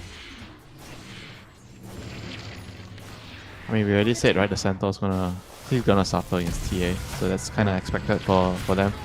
And the Tiny, I think, is being the really surprising one, you know, doing so well against the Lash. Like, you're supposed to be behind against Lash, not like...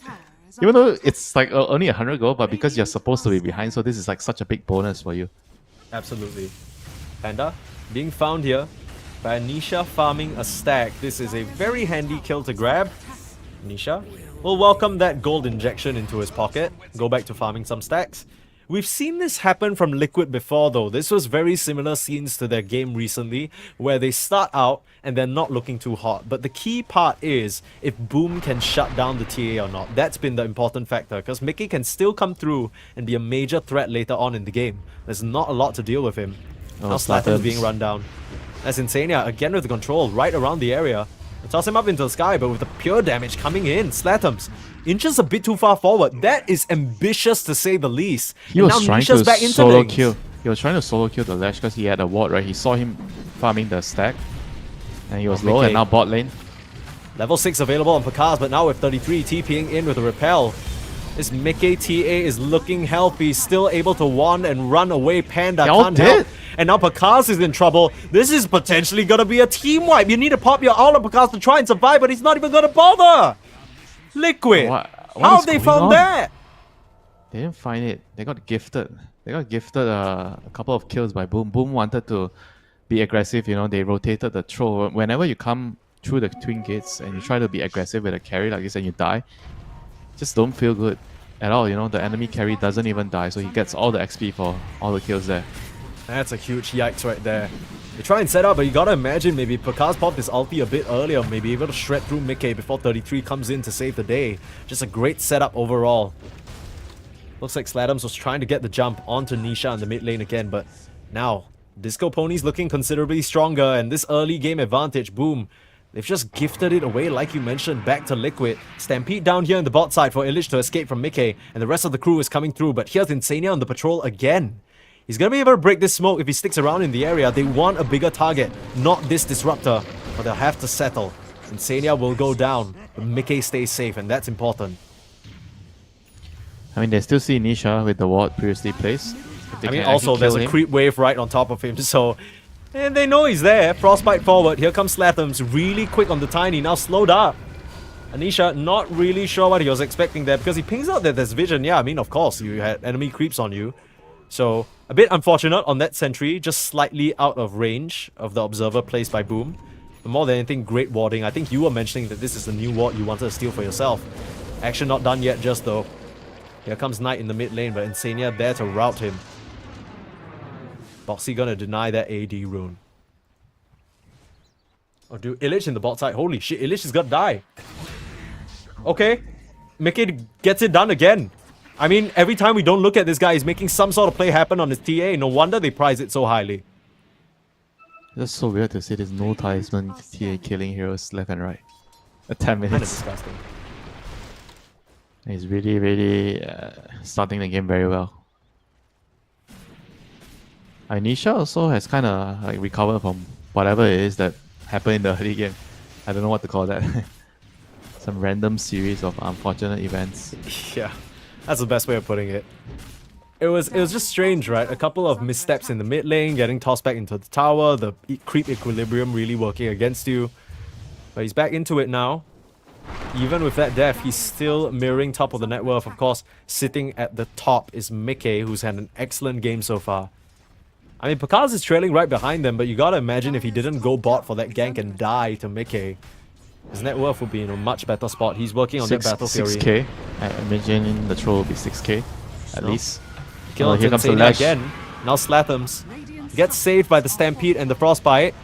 Rest of Liquid can't connect in time. That's a pretty huge resource being used, and now Illich left alone in this top side. Oh, Solo Dolo, where you going, little horsey man? Gets worked down. And Boxy still has the lasso, can get it onto the spot. Eats a silence for his troubles, run into the freezing field, but yeah, I mean, they'll just drag you away. And again, more and more kills being bled out by Boom at this point in the game. He popped out onto Insania now, but he has the Static Storm and the Kinetic Field keeping you away. Here's Mickey and 33 ready to punish all the trap slows in the world, and Pakaz is just gonna go down. You talk about messy play coming out from Liquid earlier on, but now Boom, it feels like they're the ones desperate, running all over the map, trying to find something, and they won't even find Insania. The Guardian Angel from 33 saves him, and he will be completely fine. Liquid, they are disposing of Boom heroes left, right, and center. Yeah, Boom just somehow not really sure what they needed to do. Everybody is just kind of doing their own things. Not like the last game where they were really connecting to each other, playing around each other's spells. Just bleeding so many kills after that amazing start, just everything down the drain. And now Liquid is just in full control with the T and Lash being on top of the network. And you're playing into a Disruptor, and if you can't fight into the Disruptor's team, oh boy, you're gonna struggle against the Glimpse. Yeah, that's exactly what the Disruptor Batrider is so good at, right? Getting that early game advantage after laning priority is achieved and running around the map, causing chaos. They're not done. Boxy has Blink. The bat is ready to kidnap you. Panda will be the first recipient of that treatment. Nah, no need say to that. kidnap. Just a CM. Yeah, you got the glimpse, get the vision. And that's kind of the scariest thing. You don't even need Boxy to kidnap them. You can always just give vision for the glimpse. Now, Slathams and company, they know that Glimpse. Liquid are in the area. 2 seconds. And again, Insania. You just need the vision. Finds it onto Knight. Glimpse not even needed. They'll just use the lasso this time around. Pull him back into the fray. And you still have the glimpse available. There you go. Popped right in place. No Firefly though. Not a lot of damage, but 33 will come over and make quick work of this Grimstroke. Oh, they couldn't alright. even get the blink. Nice try though, but Boxy too quick on the fingers. I have to just try to dodge. I don't think they can fight into Liquid anymore. If you're Boom, you have to try to create some space, farm for your dagger and Centaur, and just try to dodge at the moment. I think they can only afford to go for pickoffs if they are fairly certain that they have the numbers advantage in that particular location of the map. I mean, they were trying to get a toss back into the tier 3. That could have been as advantageous of a situation as they could have asked for. I mean, you're gambling on the fact that Liquid may not die if you're high ground, but they've shown they'll do it. They'll do it. They don't care. As long as they think they have the advantage, they're just going to go crazy with it. With an 8k gold lead at the 14-minute mark, Pakaz just finishes up his Battle Fury. So still a ways to go before that BKB. Mike, they have the numbers advantage here. 5 Okay. against 2. This could be good. The traps spotting it out though, and again, Insania, they're wise to it completely. The scan just misses. Panda sets up vision, but Liquid have completely that was so retreated. unfortunate. So unfortunate. I mean, they don't see any heroes defending the bot side, and they don't see any heroes in the triangle. So they're like, what is going on here, Boom? Read The them like a classic book. something is smelling fishy. Absolutely. Radiant's They don't like the smell of that. Liquid will hightail their way out of there and farm as safe as humanly possible. And I mean, with all these tier 1s still standing, you haven't gotten a single tower on Boom, which makes all these smoke moves even more awkward. The creep waves can't run deep. The vision priority is not in your favor. You have Blink Dagger on Slathams, but you've yet to put it to work. Might just have to try again though. Another smoke, another try. It really feels like the only opportunity for Boom right now. They can't afford to rest on their laurels and try and farm up. Liquid are ramping up at a way quicker pace than they are.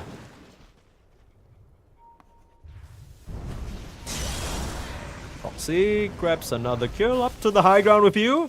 How do you like the view, miss? 2-day, 1-night stay? Just for the cost of your life.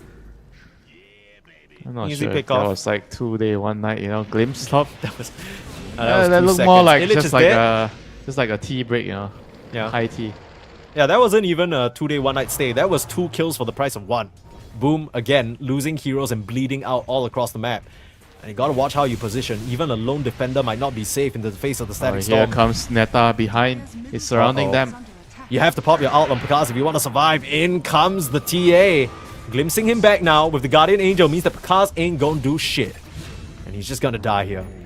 The static storm, I misspoke, sorry, was already used on Illich earlier on, but like you mentioned, 33 on the backlines, causing the Grimstroke to have to retreat. Now, Liquid have been in this position before, and when they overextend, that's where Boom can strike back. They're gonna try and get this kill onto the Omni Knight for now, but he find double silence out. The But CM with the Panda CM ultimate, it's doing quite a number, turns around, gets the refraction just in the nick of time, and Mickey will be A-okay. It was close, but not quite enough. And again, Boom lose out on 4 members of their team. Panda tries his very best there. But all these little seconds, all these little margins, just not working out in their favor in this game number 2. I mean, Neta looked like a crazy guy that just trying to clear the creep wave in front, but just almost surviving with the Lotus and his wand. Yeah. I mean, this Wow. setup from the Boom supports was insane as well, right? Panda, knowing that there's nothing to interrupt him. But up into the face of the Lash. I mean, even if they got the kill onto Mickey, which would have been huge for them, admittedly, Liquid are still standing strong with their Lash on the front lines. Oh, here they come onto Pakaz. You think you can farm a wave? Don't be silly. Don't be so silly. Nisha's just gotten another kill on tonight. And they found Panda as well. This is looking like a massacre, Winter. I don't think we'll have much of a game left, I'll be honest with you. Disruptor and Omni Knight running at you. If you can't fight them, you can't run against them. What are you meant to do? They're looking for more. They found Illich again. This Centaur War Runner has not had a game. Just toying around with him. Oh my god. Just that a is little so- pony. That is so sad. has fallen. Unfortunately. Alright, GG. Yeah, GG. I was gonna say, unfortunately, unlike last game, I don't think they have any way of coming back, and they recognize it too. A very short-lived game number 2. 18-minute GG from Liquid. Everyone who was, they're feeling good after that one. You know, that game number 1, they had the advantage. It wasn't too sweet when they just kind of tossed it all away because of some over-aggressive plays. But this time around, they go full aggro. No switch-ups. Everyone in the lineup can run at you. And this is the Liquid that we've come to know and love across this group stage, right? They've been so powerful on these drafts that enable them to be aggressive. And again, Lash and TA, not really the combo that you think about, but whether you like it or not, this is peak Liquid that we're looking at. Yeah, the moment they get an advantage, they just run at you and just take full force, full control of the map. I mean, this Lash just had a really shaky start. You know, this game, I can't imagine it being like an emotional turmoil at the start. Like Nisha just dying to the Tiny 2 times in a row. TP. He's like, shit. He TP's folks." bottom and then he drags the Omni Knight bottom. I'm sure they are having some really, really nasty thoughts about the game at that point. And somehow they run into the jungle, they find some kills with the Diabolic Edict and Startums. I mean, that one move, you know, after Lash had a terrible game and then the Tiny, he saw him on the ward, but he had a Salve on, and he still tried to solo kill the Lash, and he fed away his dive against the Disruptor there. Yeah. That was like, I felt like That was it. They threw everything back. There was a 3k net worth lead. I'm sure like it was minute 6 or 7. They were already ahead 3k. And then that one kill, after that one kill, his team decides to connect to bottom. The troll comes through the twin gate. Big fight happening bottom. But Tiny was nowhere to be seen. But because he was in a grave. And everybody died. And Yeah. the whole game just became so weird because there were kills bled left and right. Omni Knight running around. The Omni just kind of played piggybacking on the Lash and the TA. Okay, I have a dagger. I'm not going to do a lot, but I'm going to just make sure my Lash and TA, they don't die. And then this Disruptor and Bat Rider had the time of their life because Lash and Omni, they were like just keeping the enemy team busy all the time, and you get to find your targets with the lasso and disrupted glimpse, that's like the perfect game for you. Yeah, this was like the freest game ever for the Bat Rider and the Disruptor. As we see 33 here in one of the final fights of the game. It was a really good attempt from Boom, right? They're doing so much damage onto Mickey, get a crazy double soul by now. But the problem is that Slathams just can't connect. And this is kind of why we see the mid-tiny fall out of favor. It's a very feast of famine mid-hero that relies heavily on the tempo. Slatham just has a very, very high risk, high reward playstyle, you know? Like That's true. The way he's playing, he takes all those unusual risks. Sometimes it really works out, but sometimes you just, you look at his plays and you kind of think that, why on earth did he actually do that, you know? Yeah, I mean, at this point, Illich goes down and they very quickly realize that they don't have hope in this game. The GGs come out, and unfortunately, Boom, they will be in a situation where they tied up yet another series, Group B, just the group of ties, and this is true now. I know this to be real because I'm looking at the numbers. Team Liquid, they're currently at 2 wins and 4 ties as a result. They still maintain their current first seed tied with Aurora, depending on how Aurora are doing. So they have that sort of secured in a way, at least until tomorrow. And then for Boom, they're 0, 5, and 1. So 5 ties, 1 loss. That puts them in neck with Xtreme Gaming. They're relying on Xtreme Gaming losing the next matchup, which is Xtreme Gaming versus Blacklist. Do So you get Blacklist you get a to come up bonus big. point if you have 7 ties or 6 ties? Dude, that seems to be the game plan that Xtreme Gaming are going for. I feel like every single game, they're just like, yeah, we get a tie, and then they pick some janky shit. But of course, that is what is coming up for you next. We may have an interview with a Boom player, though. We'll have to wait to see if any of them answer the call. But we'll be right back for that after a short break, so don't go anywhere.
A warm welcome back, everybody. Liquid, of course, misspoke just now, said we were gonna get Boom, but of course, my brain is farting here.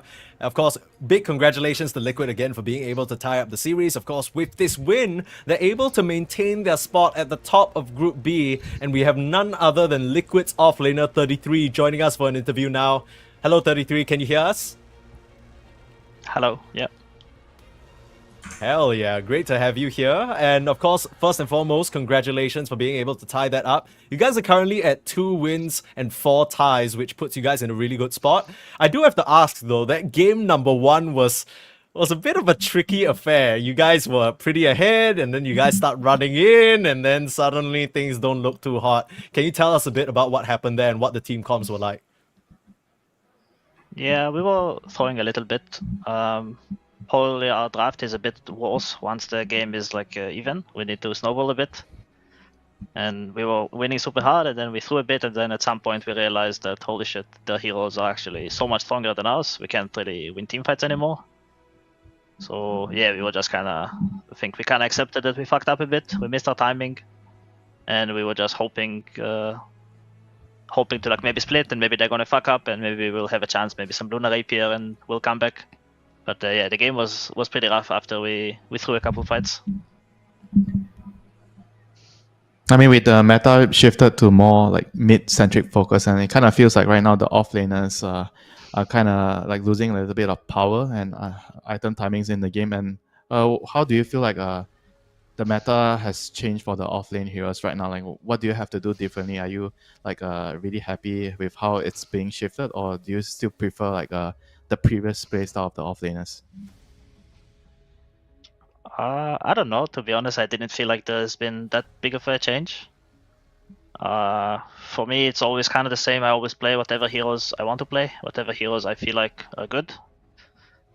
And right now, I feel the same. I don't feel like there's stuff I cannot do. I think offlane is kind of nice all that way. You're not forced into anything usually. You can kind of do whatever you want, you know. And yeah, for me it's nice. I'm enjoying it, but I've never really felt like, oh, I hate this meta, I hate this patch. I always feel like I will just do my own thing and, you know, hope it works out. Yeah, good to know that you have so much freedom to do what you want on your team. You know, being the captain, and tell us a little bit more about like being the captain on Liquid right now, and compared to like being on your previous team Tundra. Like, what are the differences that when you are in Liquid and what you could do in Liquid, and maybe what you could do at Tundra? What are the main things that are different? I would say it's pretty similar for me.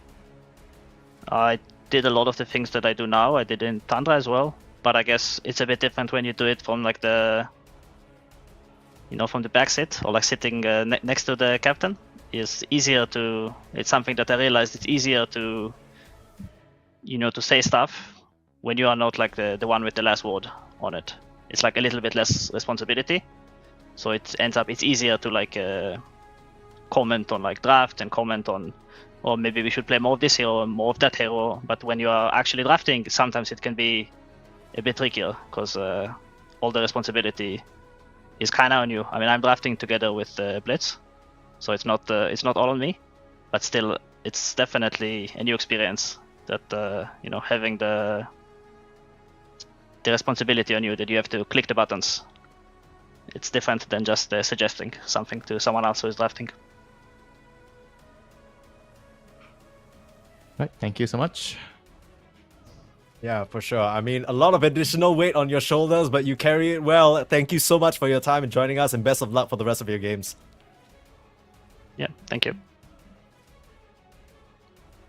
And that is Mr. 33 himself. And I just want to give everyone a disclaimer, okay? Just because he says he can do whatever he wants on the offlane doesn't mean that you can too. He's literally 33. There's a reason why he's one of the best offlaners in the world. Of course he would say he's fine with whatever. Of course he can say he does his own thing. Because he's damn good at it, okay? There's a reason why the meta consigns us mortals to the same fate of having to pick the same heroes. But unfortunately, 33, he's a whole different beast. So, of course, with the end of these 2 games so far, we can see that Team Liquid have secured themselves a very comfortable spot at the top of the Group B standings. And, of course, BetBoom and Boom, the teams that we were talking about fighting for survival, they kind of need Gaimin and Xtreme to mess up.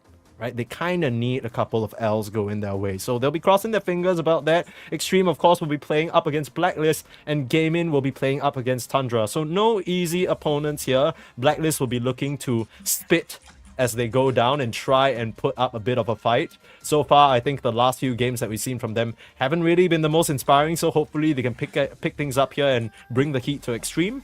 And yeah, just to recap through what we have for today's schedule, we had BetBoom versus Aurora in that game number 1. And we spoke a bit slightly earlier because BetBoom, they're not out of the tournament. Far from that. We're in the group of ties. But Aurora, again, with this 1-1 situation, they'll need to win their game tomorrow to really cement themselves at first place over Team Liquid, who managed to 1-1 against Boom as well. So, of course, we still have 2 more matches for you, but that won't be me and Winter. That'll be the lovely Gary B and Lacoste bring you the action. So we'll hand you off to their loving arms. But for us, that's it for now. Stick around, folks, for the next game. It's gonna be Blacklist versus Xtreme Gaming after a short break.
Welcome back, everybody, to the Elite League, where the Dota never stops. More. That's what we want. More best of twos and more group stage here, as Xtreme Gaming are about to take on Blacklist in this BO2. And Lacoste, coming into this, Xtreme Gaming, a lot of 1-1s. They've been cursed by the ties of the group stage. Blacklist are down at the bottom of the group and need wins. So it could be an interesting matchup between these two. Yeah, definitely. I mean, considering how Xtreme Gaming played so far, I would definitely not expect them to share the last place. I mean, technically, they are sharing the 4th place with like 4 other teams, but, they need some dubs here because this team is insanely good to watch. I think we've been covering a lot of their series, especially when things don't go wrong, when things go wrong in the early stages of the game where they need to recover and suddenly like everything is paused. They're going to continue to farm up, go and try to get some farm on the map. Everybody's pushing, but they can also play really fast. They love to experiment with the drafts. They had yesterday game versus Team Liquid. It was pretty dominant, the first one, even though it took them 40 minutes to finish it. It was complete domination from start to finish. And then second game, they pushed it to the limits, 60 minutes, tier 5 items. And I feel, Xtreme Gaming are a very tough nut to crack. They are, and I'm just thinking back to Blitz's interview last night where he was talking about, not necessarily wanting to go late game. Dota is a game where you want to keep it kind of simpler, play earlier when you know your strengths and the enemy's weaknesses. And the fact that Liquid also, he said him and Zai talked about kind of flip-flopping between pick priority and side priority to try and get the reps in on, the weaker side or the weaker pick. And I think Xtreme Gaming are potentially doing, maybe not directly this, but a similar thing is occurring where they're getting reps in for late game, right? They know that they can be good early game. They know they can draft. They know they can play laning stage. But practicing that mid to late game decision-making, teamfight execution, group stage is a great place to practice that. And so far, they've had a lot of practice going into the latter stages of the map. And like you say, just delaying and dragging things out. Unfortunately, we haven't seen any of Blacklist Rivalry, though. They had a decent time coming through the Swiss, got into the group stage, but haven't had a great showing here so far. Like you say, currently sitting at the bottom of the group, dropping to BetBoom and Aurora, but taking games off of Tundra and Boom, so they've definitely got a little bit of a spark in them as we can get ourselves, it looks like, into the draft already and see what we are dealing with these first bans. Oh, a lot of offlaners banned from Xtreme Gaming. I mean, Dragon Knight, they love to play that hero. They love Timber, which also leaves some of these, again, strong heroes in the pool. I think Shadow Demon has been one of my favorites from what I've seen so far. Batrider as well, but Batrider has been banned.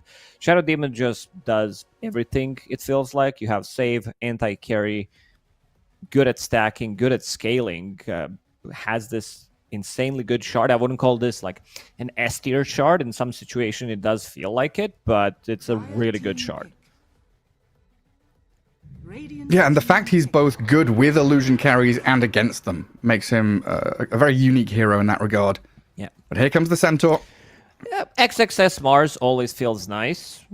They love to pick it. I mean, every single team loves to pick it against Centaur Warrunner, just so that you don't get the value from the Stampede. Xtreme Gaming also a team that it seems like they don't give a damn about like the order that they pick the heroes because it's super difficult. Maybe you'll start to see something on like 17, 18. Kunkka's also a good one. I wanted to mention it. We had a lot. I think we had Kunkka 2 times yesterday against Centaur in the series that we were covering, and it looked really good in terms of like just that X mark. It's very cheap. It's not the arena, and this can also be XM's hero or it can be XXS hero. Yeah, sure can. And we saw it's 3-3, right? He was against Faceless Void. Can also go for this kind of orchid what build. What is Jin Q doing? Headbanging. He's got some death metal playing or something. He's going along with it. I don't know. Maybe he just washed his face and he's shaking all the residual water off of it. That look, because I was looking at my different screen and there it is. Thinking about maybe using some more of that water, but yeah, Jin Q, an interesting character, very lovable. I'm not sure whether boot camping. I know one of the Chinese teams, or a couple of them, are up in Sheffield in the UK. I don't know where Xtreme Gaming are. Just looking at that British water and wondering what's in this stuff. Why does it taste so weird? It's the shrimp. The shrimp? What? Yeah, I had this talk with Fogg because I think he told me in New York City there are like, some tiny creatures, something like tiny shrimps in the tap water. really? Yeah, Like little algae and krill and stuff. So Yeah. you're just like a whale eating all the little shrimp. That's wild. Tide And would, tap Tide water would is enjoy like, it there. oh, for sure. He could eat a sea shrimp. Radiant team pick. What's up next? Lifesteal a ban. Luna Sven both gone, along with that Pango. Any of the big heroes still out Shadow there? Demon. It pairs up nicely with Kunkka. Great for actually stealing it away as well from Blacklist because you can stop Kunkka's 10 combo seconds easily remaining. with it. We've seen that being potent throughout the whole Elite League.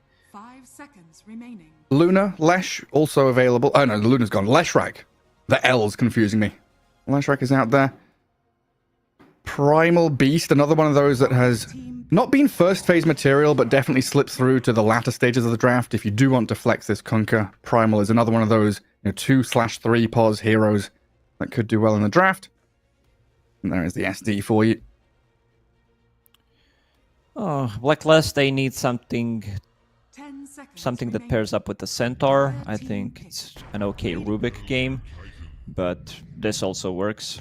Shadow Demon, like you want to have something. A lot of the times in Dota history, Jakiro has been used. I know Jakiro is not the real hero right now, Oh not yeah. a top tier pick, but ET fulfills the same role because you get out of this Shadow Demon disruption, defensive one, seconds Ice remaining. Path on top of it.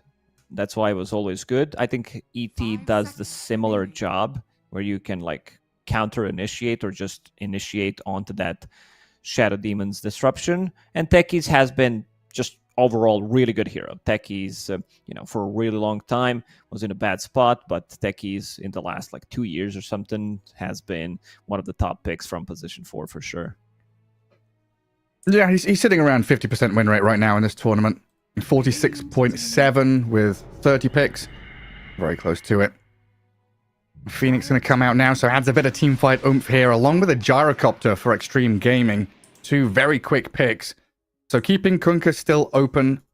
They do have the last pick, so they can flex that all the way to the end if they so desire. Yeah, I was wondering what this Lifestealer ban was about, because they haven't shown much. Most likely this is Kunkka from the off lane, judging by the ban, and also having Gyrocopter 5 also, seconds remaining. he doesn't like to play into Lifestealer, having that rage, getting on top of him, Dire just team late ban. game feels really nice. And Waterboy, coming out from Blacklist Rivalry, you can turn into Gyro. I think that's the biggest part. There's no way of flexing this Gyro anymore unless they're gonna do something super fancy. But yeah, I don't know about 10 seconds remaining. Xtreme Gaming flexing that one. I feel Mid Phoenix or something, huh? yeah. One thing I noticed about Xtreme Gaming is they tend to lose a lot of these early games because they pick heroes like these 2 supports who aren't really as strong. You'll see this Phoenix, you'll see something. I gotta go through the hero list because I'm not remembering anything right now, but yeah, having some Oracle plus very weak lanes overall, Shadow Demon 5 or Clockwork plus another melee hero, and then Nyx IO. Nyx, That was the big yeah, one. Yeah, Nyx, that's it.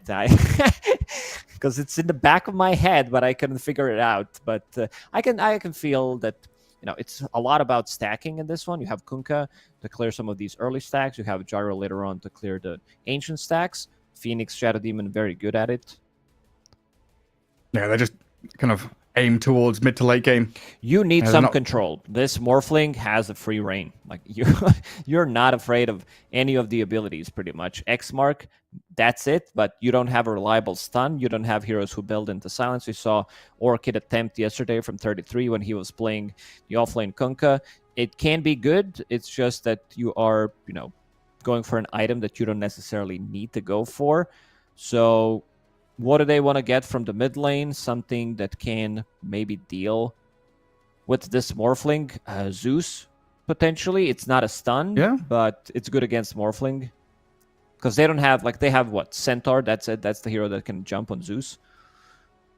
Yeah, it's like Centaur, Blast off from Techies, but yeah, not too much outside of that. I was thinking, you know, Spirits, Storm with an Orchid Rush potentially, or even just a Lina. So I'd love to see a bit of burst damage as well to blow up the Morphling on top of a bit of Disable too. Radiant team ban. They ban the Storm themselves. I think it's Dire team Zeus, ban. considering the Yeah. Puck and Storm bans.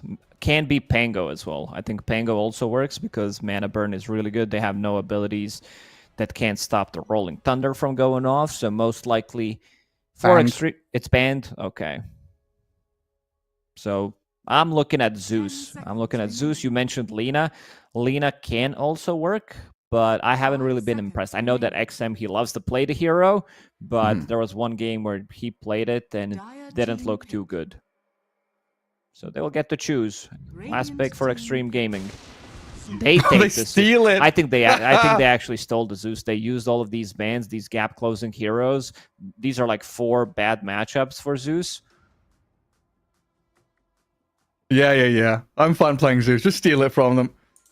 I'll bet Zeus in that mid lane. 10 seconds. I'd love to see the reactions of Xtreme Gaming when they took that hero up, because I mean, we've got 2 minutes of reserve time, so they've got plenty of time to think about it. Kind of a rarity nowadays to see a draft have this much reserve time, and it looks like they're gonna wait. They're swapping things around. Kunkka mid. Yeah, Okay, Kunkka okay. mid now, and they will go with Doom. So they wanted to have something for Morphling to stop this healing. Problem is there is a Centaur, so you need to commit with something different. Like you need to have him X marked, otherwise he's gonna run away. Well, another draft that could go pretty late here from Xtreme. Decent team fight with Phoenix, Kunkka, Gyro. Quite a lot of magic damage if they do want to join fights. I do like this Blacklist rivalry draft, though. I do. The fact like they this have draft. ET Zeus is like an age-old combo, right? The Spirit with the magic resist and reduction and then magic damage over the top. People could just get blown up. Phoenix, Shadow Demon, even Gyro pre-BKB early on is quite a squishy hero.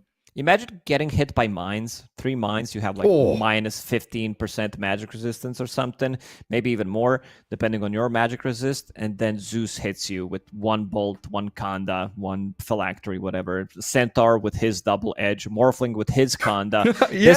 This is gonna be like. I feel like this time around. I know it's not the most popular item nowadays, especially on Doom. We see some pipes from time to time, but somebody will need to. I think somebody will need to buy it because they have way too much magic damage. Yeah, who was it? Illich on Darkseer was the first pipe I've seen in a long time. I think it was him. Did a great job, and I think you're right. In this kind of game, you need that additional layer of protection just to buff yourselves up, because everyone in this game for Blacklist has, a 50 cal sniper rifle. ET the spotter going to be saying, "Here's the target. Go for this guy," and do an awful lot of damage. I'll get ourselves into it, though. Good luck. I've never seen this one before. The reversal. Yeah, the reversal. Abed, Jin Q immediately tips Abed.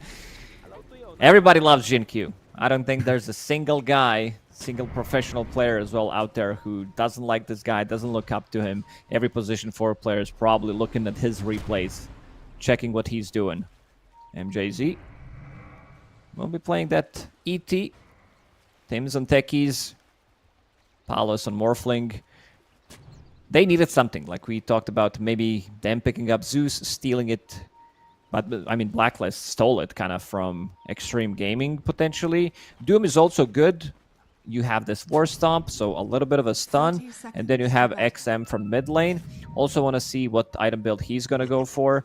I wouldn't mind seeing that Orchid just for that extra control against Zeus, so he can't jump away before Morphling gets Manta. I feel like there's a 2, 3, 5 minute window, depending how much farm you have and how much farm Morphling is getting.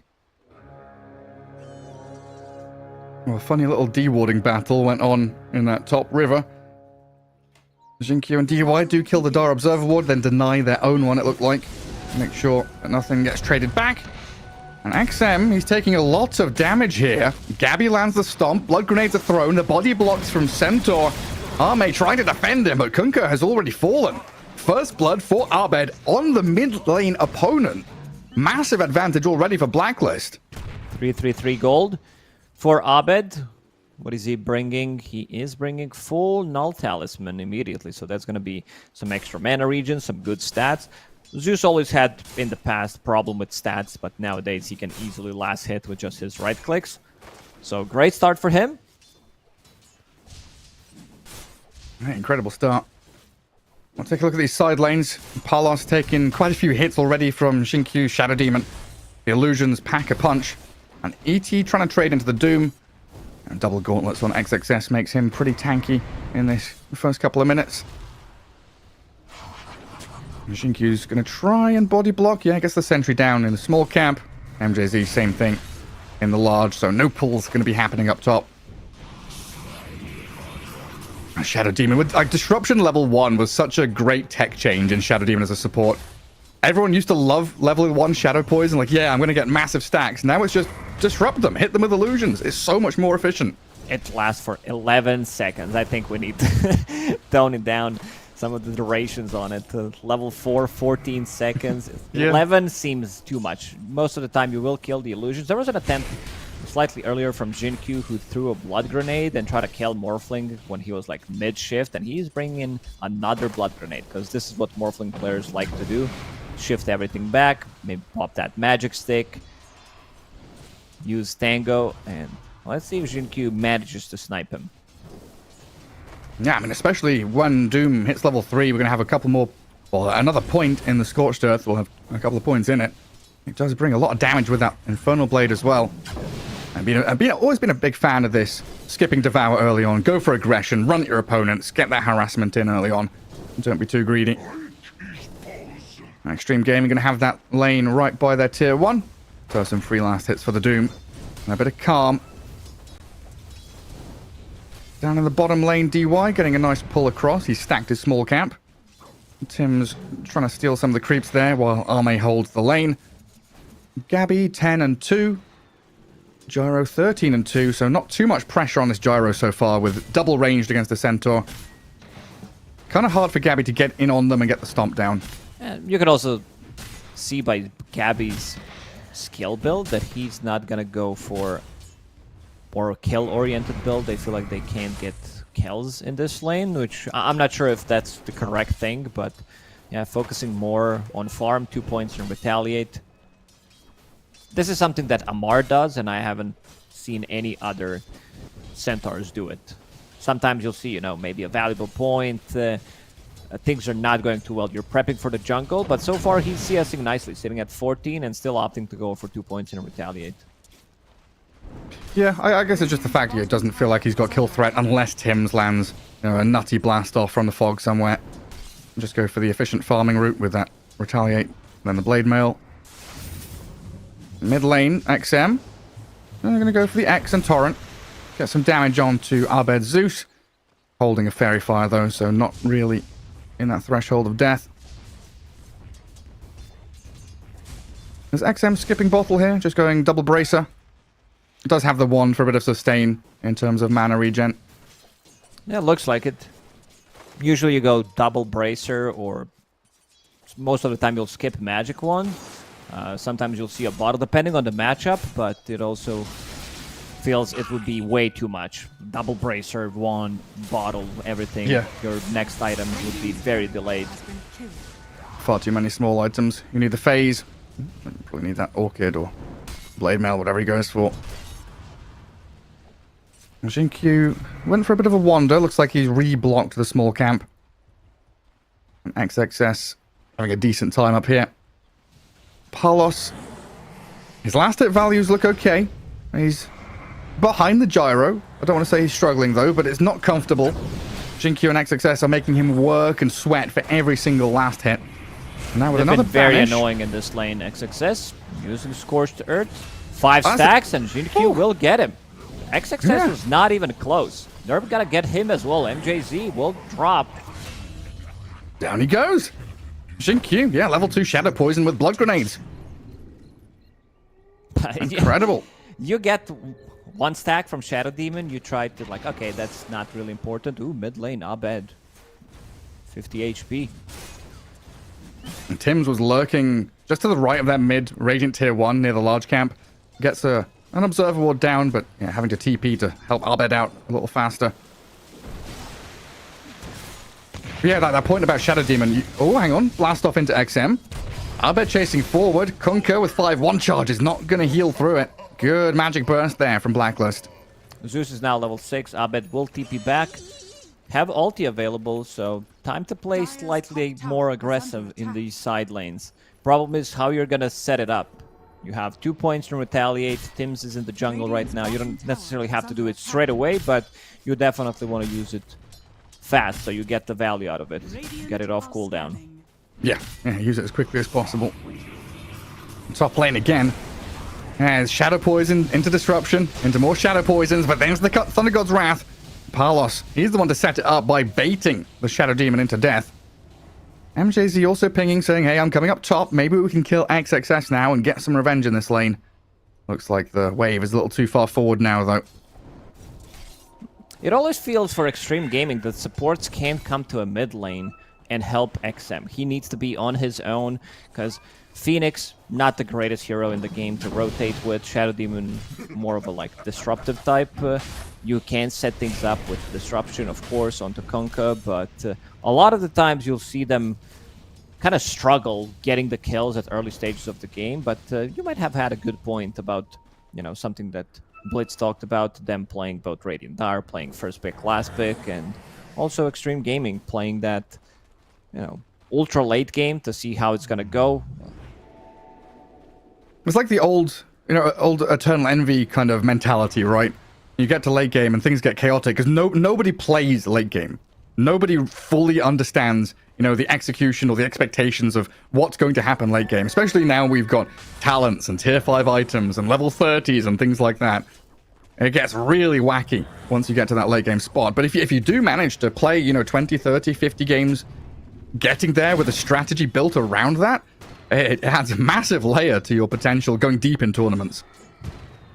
Southeast Asia, they've mastered that. That's one of the reasons why they always play the late games. And you'll see a lot of the time them just, you know, taking it post 60 minutes, post 80 minutes. It gets pretty chaotic when two Southeast Asian teams meet.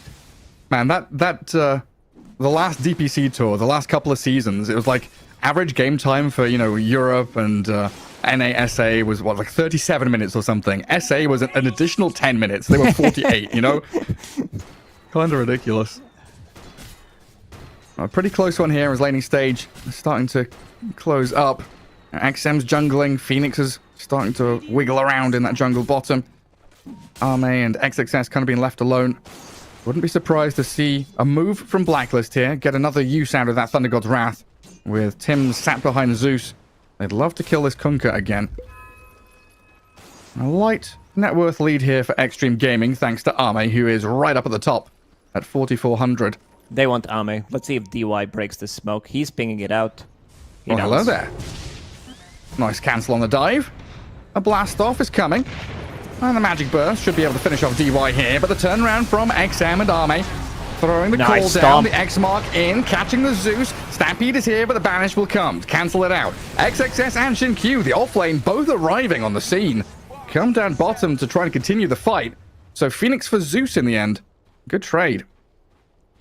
XG are so good at reading the map, knowing when things are going to come, and you can see Jin Q like, okay, there are a lot of stacks. We don't want to lose those, potentially to Zeus, especially the big camp. So most likely Kunkka's going to go there and farm it. He does have 4 points in Tidebringer.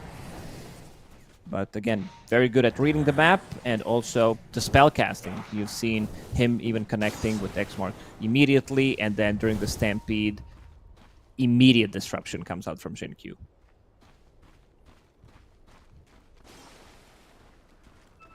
Oh, now he gets a little bit of time mid to get level 6. Has already dewarded that obs that Tim's had placed a little earlier on. And just placed an observer ward back into this dire sentry range, and DY's going to be able to clear it out. Tim's being a little annoying in that bottom jungle.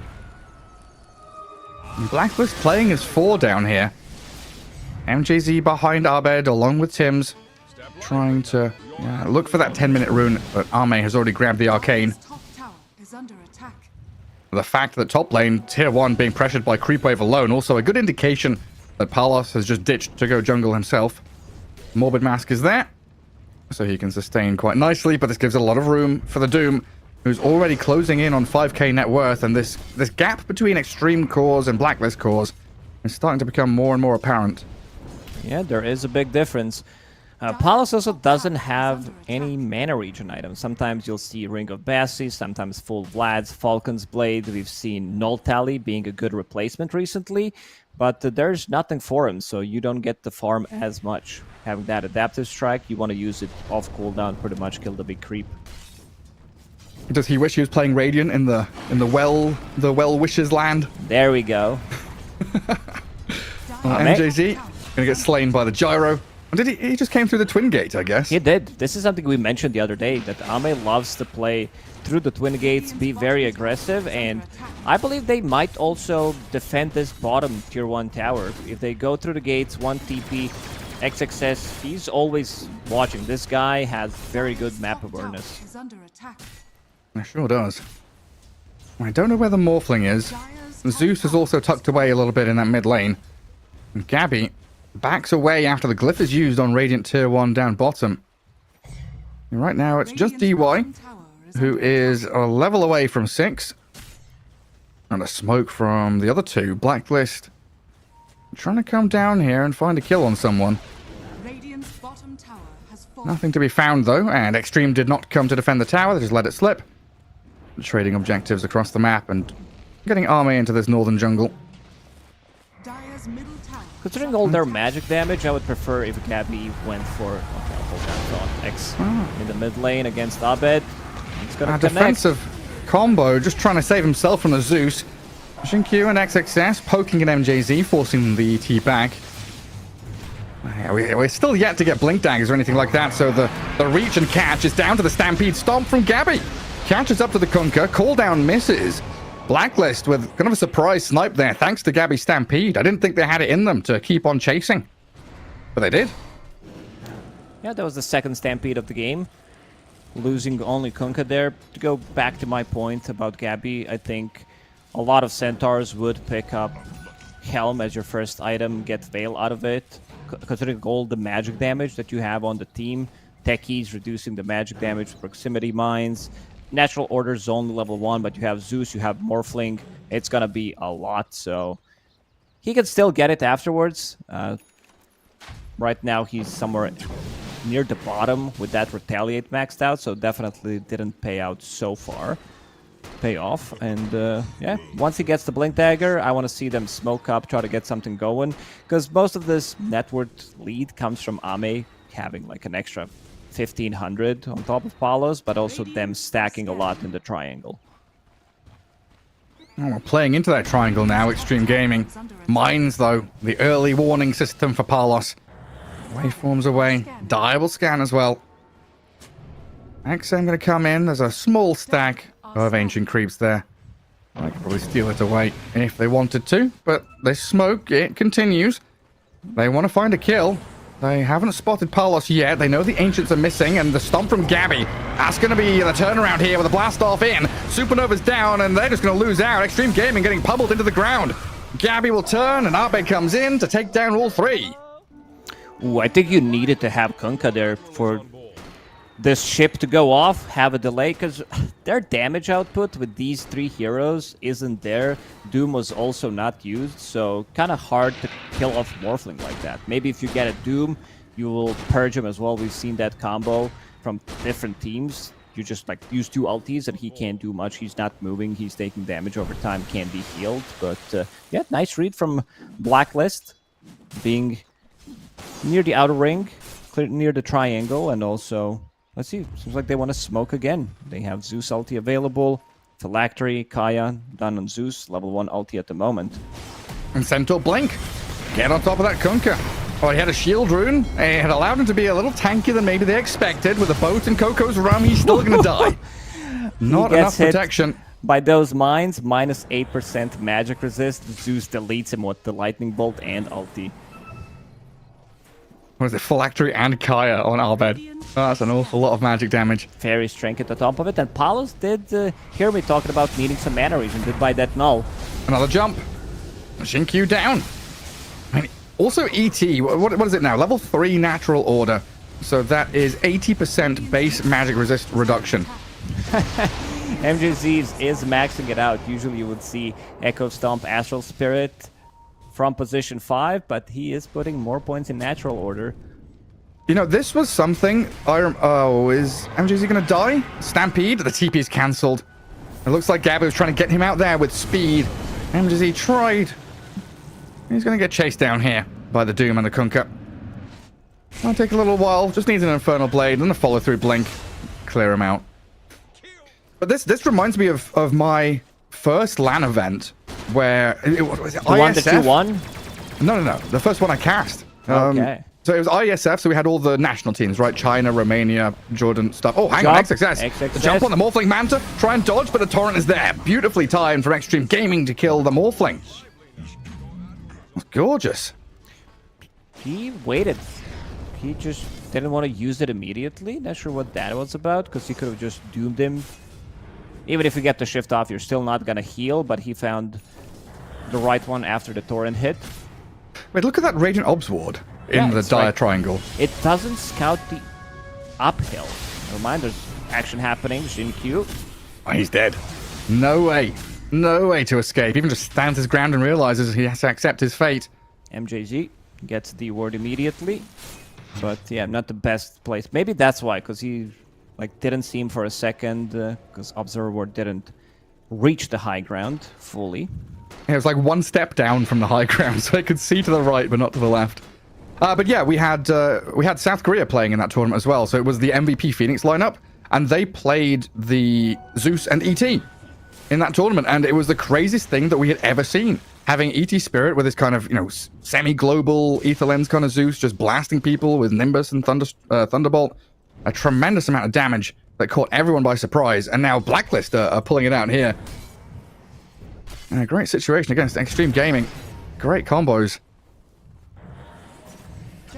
Just kind of a surprising thing. You don't expect this ET Spirit to be doing much, because like you said, it's all about this Spirit and Stomp, not about the Natural Order. Or you think about Natural Order as being anti-agility, anti-armor, which it has kind of historically been. Magic Burst. Increased, though, something MJZ is bringing to the table now, as Blacklist move into mid. Shinkyu does know there's an Observer Ward there, so it doesn't get picked off. And might try to bait with an illusion. Send the Dooms forward. That's not how this works. You need to send one, but yeah.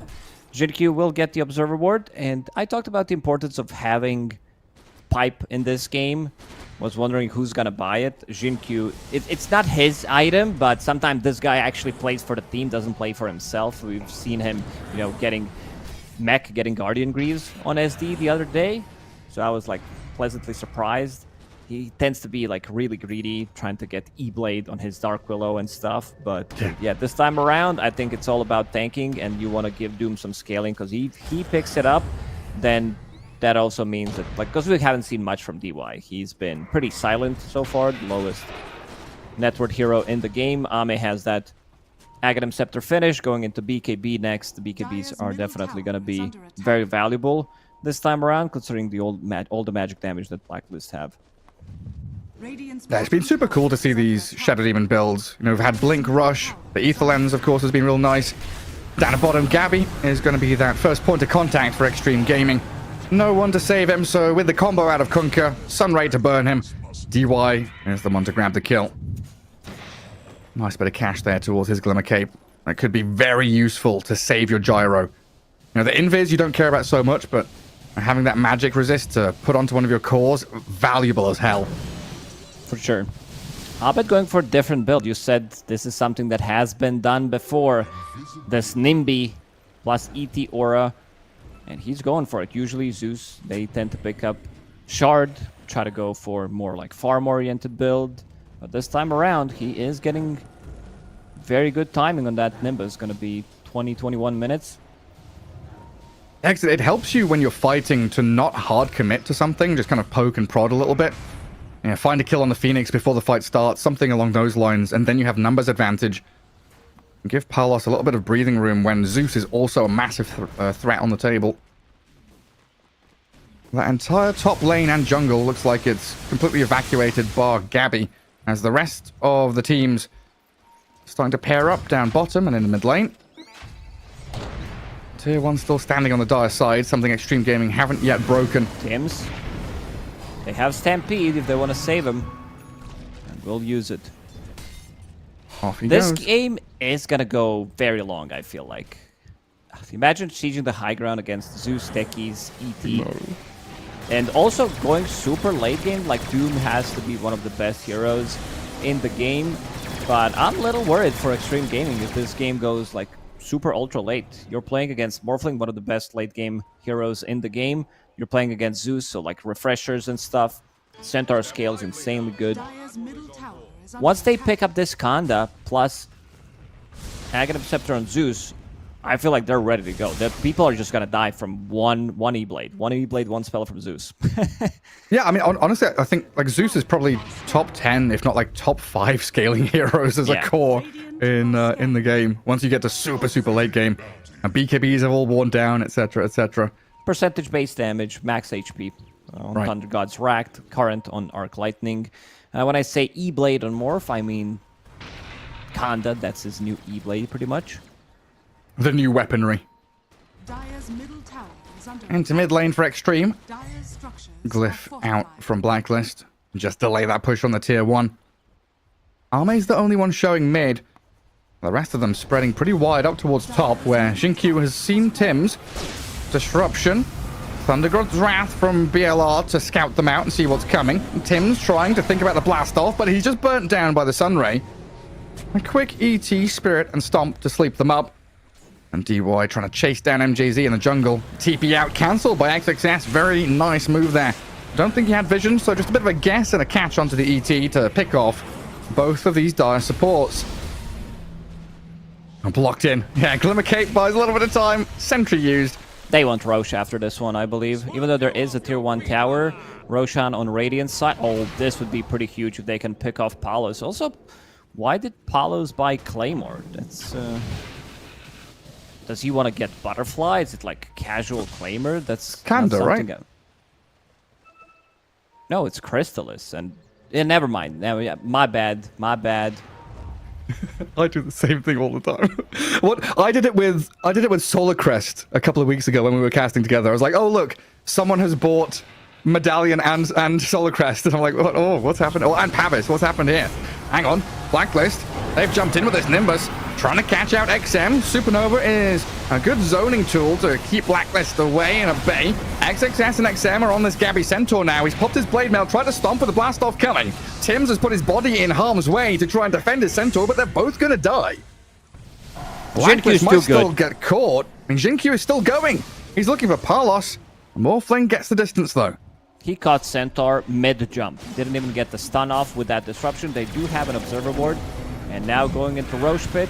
Seems like Blacklist, they still want to take that fight. No Centaur for 20, no Stampede. Techies does have buyback. They can TP to tier 1 tower. Delaying the things with ET, but yeah, this is a rough fight, I would say. There is no Ghost Ship, there is no Torrent Storm. Gonna reset in 20 seconds, so might still have it. XXS, he wants to go in. He does have that BKB available. He comes right in behind him.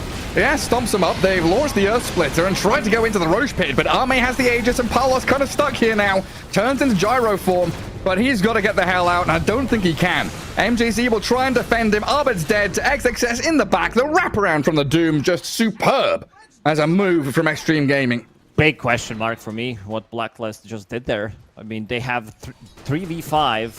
Nice wraparound from XXS, gets a stomp on 2 of them, pops the BKB, they get the kill, gets the Doom off, and now this game looks pretty easy for Xtreme Gaming. Holding on to Aegis so they can take out tier 1 tower bottom, all the tier 2 towers with the remaining Aegis, and he also gave a lot of gold to Shadow Demon, who is going for that pipe that we talked about. He does have mech at the moment. They have a lot of sustain coming out from 4 points in Sunray, delaying the damage with the Goat Ship. Dire's God. bottom tower is under attack. Daedalus for Gyro now as well.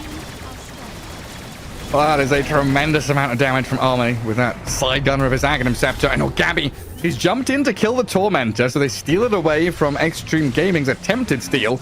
Now, Glimmer Cape attempting to save Arme from the magic damage. Good protection there. Probably would have been dead without it, but the Morphling's still going to waveform in.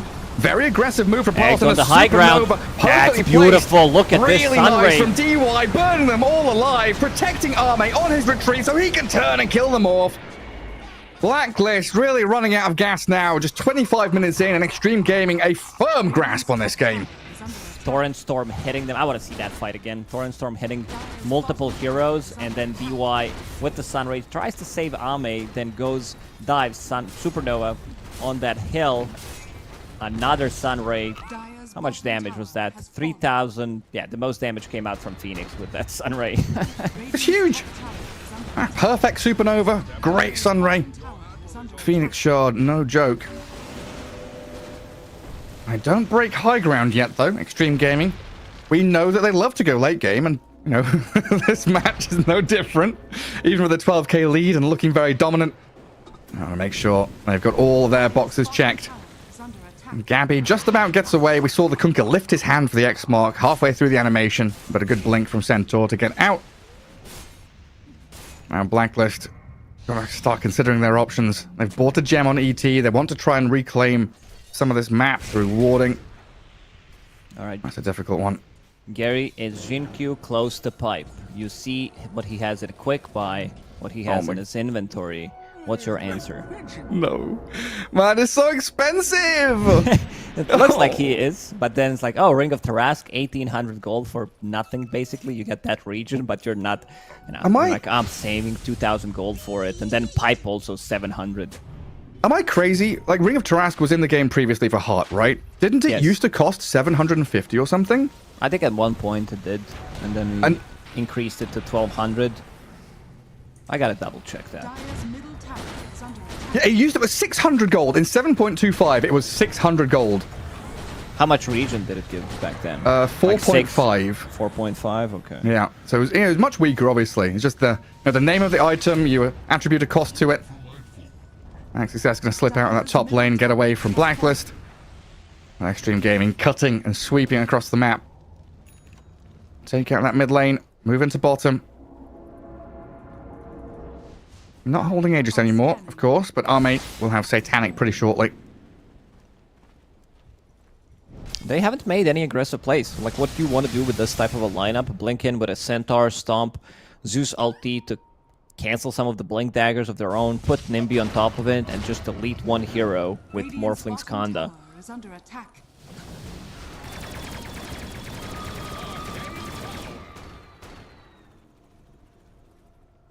They're going to try every little trick in the book, don't they?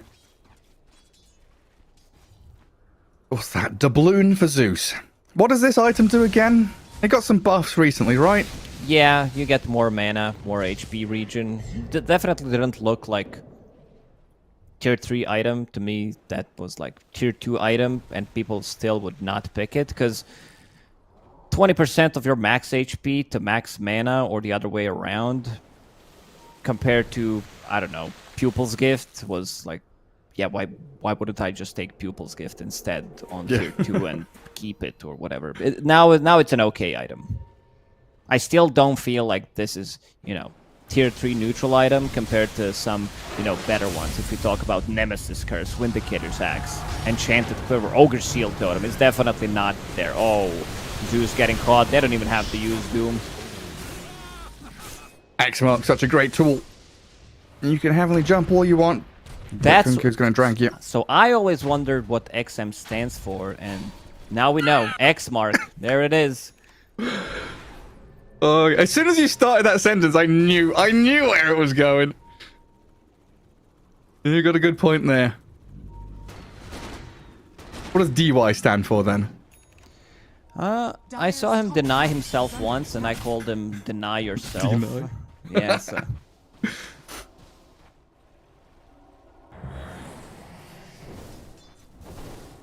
An XXS we're not going to talk about. Who's this? Jinkyu, yeah? Stampeded on. Down for 50. They still might want to take this fight. Tims hits nothing. Now in the middle of 3 heroes. Yeah, into the middle of nowhere. Supernova's down to dodge the adaptive strike. Torrent, X-Mark, gets grabbed Gabby.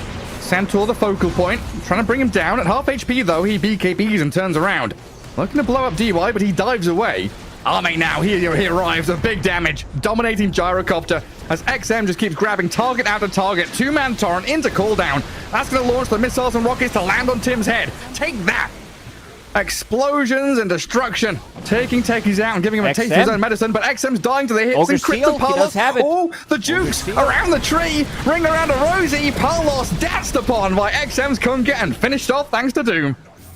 Man, I love DUI as a player because what he does is he tanks so much. Like every single time as a position 5, like there was a game yesterday, he's playing Batrider with Guardian Greaves, they don't get the kill on him, suddenly the fight looks pretty over, now gets the Glimmer Cape, gets that Magic Wand, and we see the power of X-Mark against Centaur. Stampede, it's never gonna be as effective, and then Ame shows up from a different angle, and you're like, okay, this fight's pretty much over. So they basically lose only one hero before the fight even starts. Dire's structures are fortified. Dire's And an easy lane of barracks. Looks like their reward. Glyph only delaying things as Ame feels so powerful right now. 25k net worth compared to the Morphling 16. Gyro with BKB Satanic, the Glimmer, and a Sunray behind him makes him pretty much unkillable. Add in a Solar Crest, and all brings Ame to the pinnacle of power. And Blacklist, they're going to smoke as 5. Probably a last-ditch effort here. Try and kill this Gyro, burst him before he can get spells off, and then maybe continue the fight to get a victory. It's possible. It's just going to take a lot of weaseling. Yeah, get anything into is this possible, especially if you lie. If you start lying mid-cast about the chances of Blacklist winning this game, their chances do increase.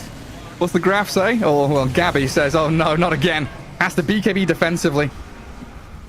Oh, mate, coming in from the left-hand side. Now Demonic Purge, blink away from Gabby. Gets a bit of distance and Blacklist. Yeah, realizing there's no fight to be had anymore.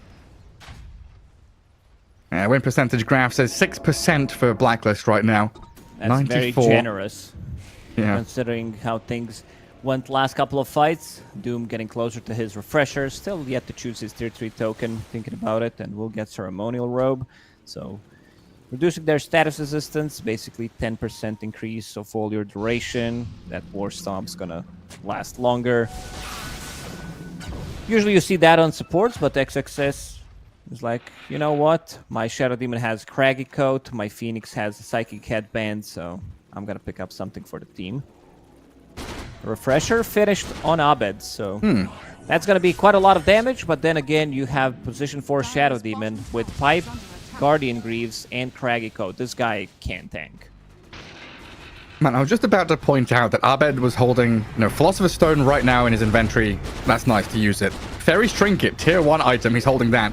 And then the doubloon, he just realized, I'm never going to use this garbage trash item. He just sends it back to base and says, fuck this. I'm using Fairy's Trinket rather than a doubloon, you know? Yeah, double baboon kind of sucks as an item. It's really not good. We try to hype it up. I didn't want to go too ham on it, but It's bad. it's still pretty bad. Well, Xtreme can't quite break this next lane of barracks. And there's about 30 seconds till next Roshan. Looks like they're going to come back and think about that positioning with 1 minute until nighttime. They probably want to push out that top wave, get into the top left corner, guard the Roche pit, make sure everything's safe and secure, lock it all down. They've also scanned Palos here on the far left side. And XXS is smoked up. He sees the Morphling. Palos, he didn't shift in time. That's just a solo kill from the Doom on the Morph. Even if you shift, it doesn't do anything against Doom. So That's true. the only way you can protect yourself is to not get doomed. That's it. And hell, they don't even need to go top left corner. They can kill Roche in the 30 seconds before nighttime even comes. That will give them a Roshan's Banner. It's time to end the game. That item is so OP. A lot of the times you'll see team pick up Roshan's Banner and nothing happens, but you still end the game, and we talk about Roshan's Banner impact. Yeah, enemy team just calls GG, right? Second Yeah. Roche, Radiant side, it's over. I think it also needs to give something passive. While you're holding it in your inventory, it needs to give you something. It's very lackluster. So you're like, maybe I want to use it, maybe I don't. are scanning. Like a mini Radiance or something. Radiant are scanning. Torment is back up. On the Dire side, looks like Ame only cares buildings. A couple of seconds for Morphling to respawn, and Blacklist smoking around. Radiant high ground ward is here though, and DY might be able to break the smoke with Xingqiu. Gabby jumps, but self-disruption buys the time for the Shadow Demon. Blast off, cancelled, he doesn't even land it. The Torrent Storm comes in. Xingqiu is still alive, the first point of contact, finally gonna die, but Blacklist have lost too much now. Gabby's being burnt, he just about heals enough to get away. MJZ has fallen. And Palos, oh, that's a long TP! Couldn't TP out. The homing missile comes right in the nick of time. He's dead. homie with got him. Buyback, but yikes. Buybacks are coming out. So maybe Xtreme Gaming doesn't want to commit like too hard. There is another Doom available in 5 seconds. Palos does have buyback available. We'll need to use it most likely. That's a good stomp. And a blast off. They're trying to kill off the Kunkka here. XM, he's going to get broken down. Gabby, though, dead. And Arme can just unleash hellfire onto Blacklist. Killed off the barracks already. Pushes them back. These buybacks out of Blacklist. Barely defending their base. And it's a sleep onto the gyro. GG mid-doom. Like, yeah, they got the Doom and jump on the Morphling. Just tap out and call it. Hand of Midas for the Zeus, though. Did he finish it? He did. Yeah, playing for that late game. Very important at this stage, especially when the Gs are dropped. You have like 9 seconds to use it. But yeah, it looked okay first like 10 minutes for Blacklist, and then things just looked pretty bad. Xtreme Gaming, they were farming way too much. XM also managing to die for the first blood gave Abed a little bit of advantage early on, but I don't know. I'm not a big fan of this build on Centaur, neither build nor the skill build. I think you need to be as active as possible, try to put some pressure. You are playing with techies in the lane. I don't think you can ask for anything better. Like, if we're talking about, you know, some of the strongest lanes in terms of kill potential, these two heroes are definitely going to be up there. You know, either start with the blast off, start with the stampede, try to set things up, but they opted to go for more farm-oriented build. On the other side, pretty easy looking, I would say, for Xtreme Gaming. Ame, 0 deaths. You have XXS on one of his Siggies as well, playing that Doom. Look at this wraparound. Nicely done. Gets the stomp on 2 of them. And they looked very... I think Blacklist was just all over the place in terms of this fight. Was a big question mark for me. Fighting 3v5, you can see them TPing 2 heroes that were dead to tier 1 tower, but the fight's already over. Yeah, I felt like they were taking a lot of risks here to try and get back at Xtreme Gaming. Just resilience from the Chinese team, though. They grabbed multiple Aegises. Oh, this Supernova was so good. That was the a Torrent as well. Fight. It's a three-man Torrent. I guess Torrent Storm helped. Really wonderfully done. Yeah, it felt like a foregone conclusion at this point. You know, just slowly but surely, XG, they're going to take that game eventually. Blacklist had a lot on their plate to try and get stuff done. I think you're right. You lose so much potency from the techies if the Centaur goes this build, right? Because it's not just the laning stage, but it's also this potential mid-game team fighting where he doesn't have the maxed out nuke damage or stuns to be able to kill people along with the techies. And that was meant to be your game plan. Pretty much. Break down the laning phase, look for catch, look for kill, get this magic burst onto people pre-BKBs. But then, of course, we have the perfect itemization coming out from Xtreme Gaming. The Greaves, the Pipes, the Glimmers, the BKBs, everything there to defend themselves. And no amount of firepower from Blacklist was going to be enough to break through it. Everyone's got a freaking Kevlar vest on. Beautifully executed from Xtreme Gaming. Worried for Blacklist coming into... Because Xtreme Gaming, so far, they drew all 5 of the series that they played. But this one, I think they're just on another level compared to Blacklist. Yeah, because we were looking at it before, right? Blacklist potentially have the ability to stay in, but they're playing against Keyword Xtreme. is potentially.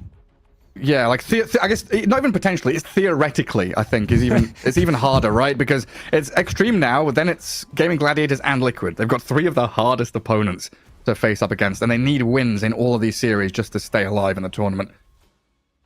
Yeah, dangerous times ahead for Blacklist.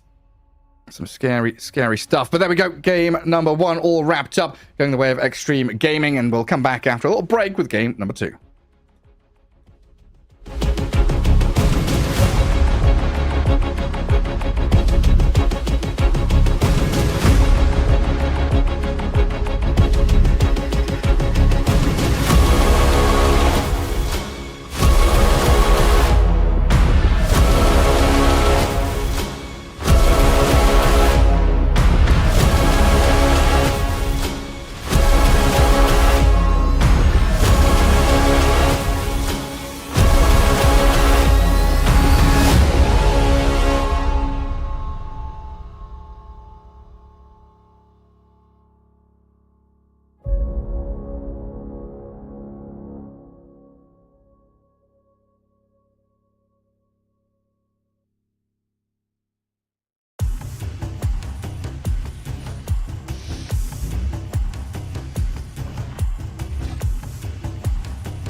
Welcome back, everybody, to Blacklist Rivalry up against Xtreme Gaming. It's the group stage here for Elite League. And game one, Lacoste, Xtreme Gaming, all the way home, it looked like there, as Blacklist really struggled to latch onto a real good team fight, even with all that magic damage and all the amps they had to go along with it. Xtreme just seemed like a much better team.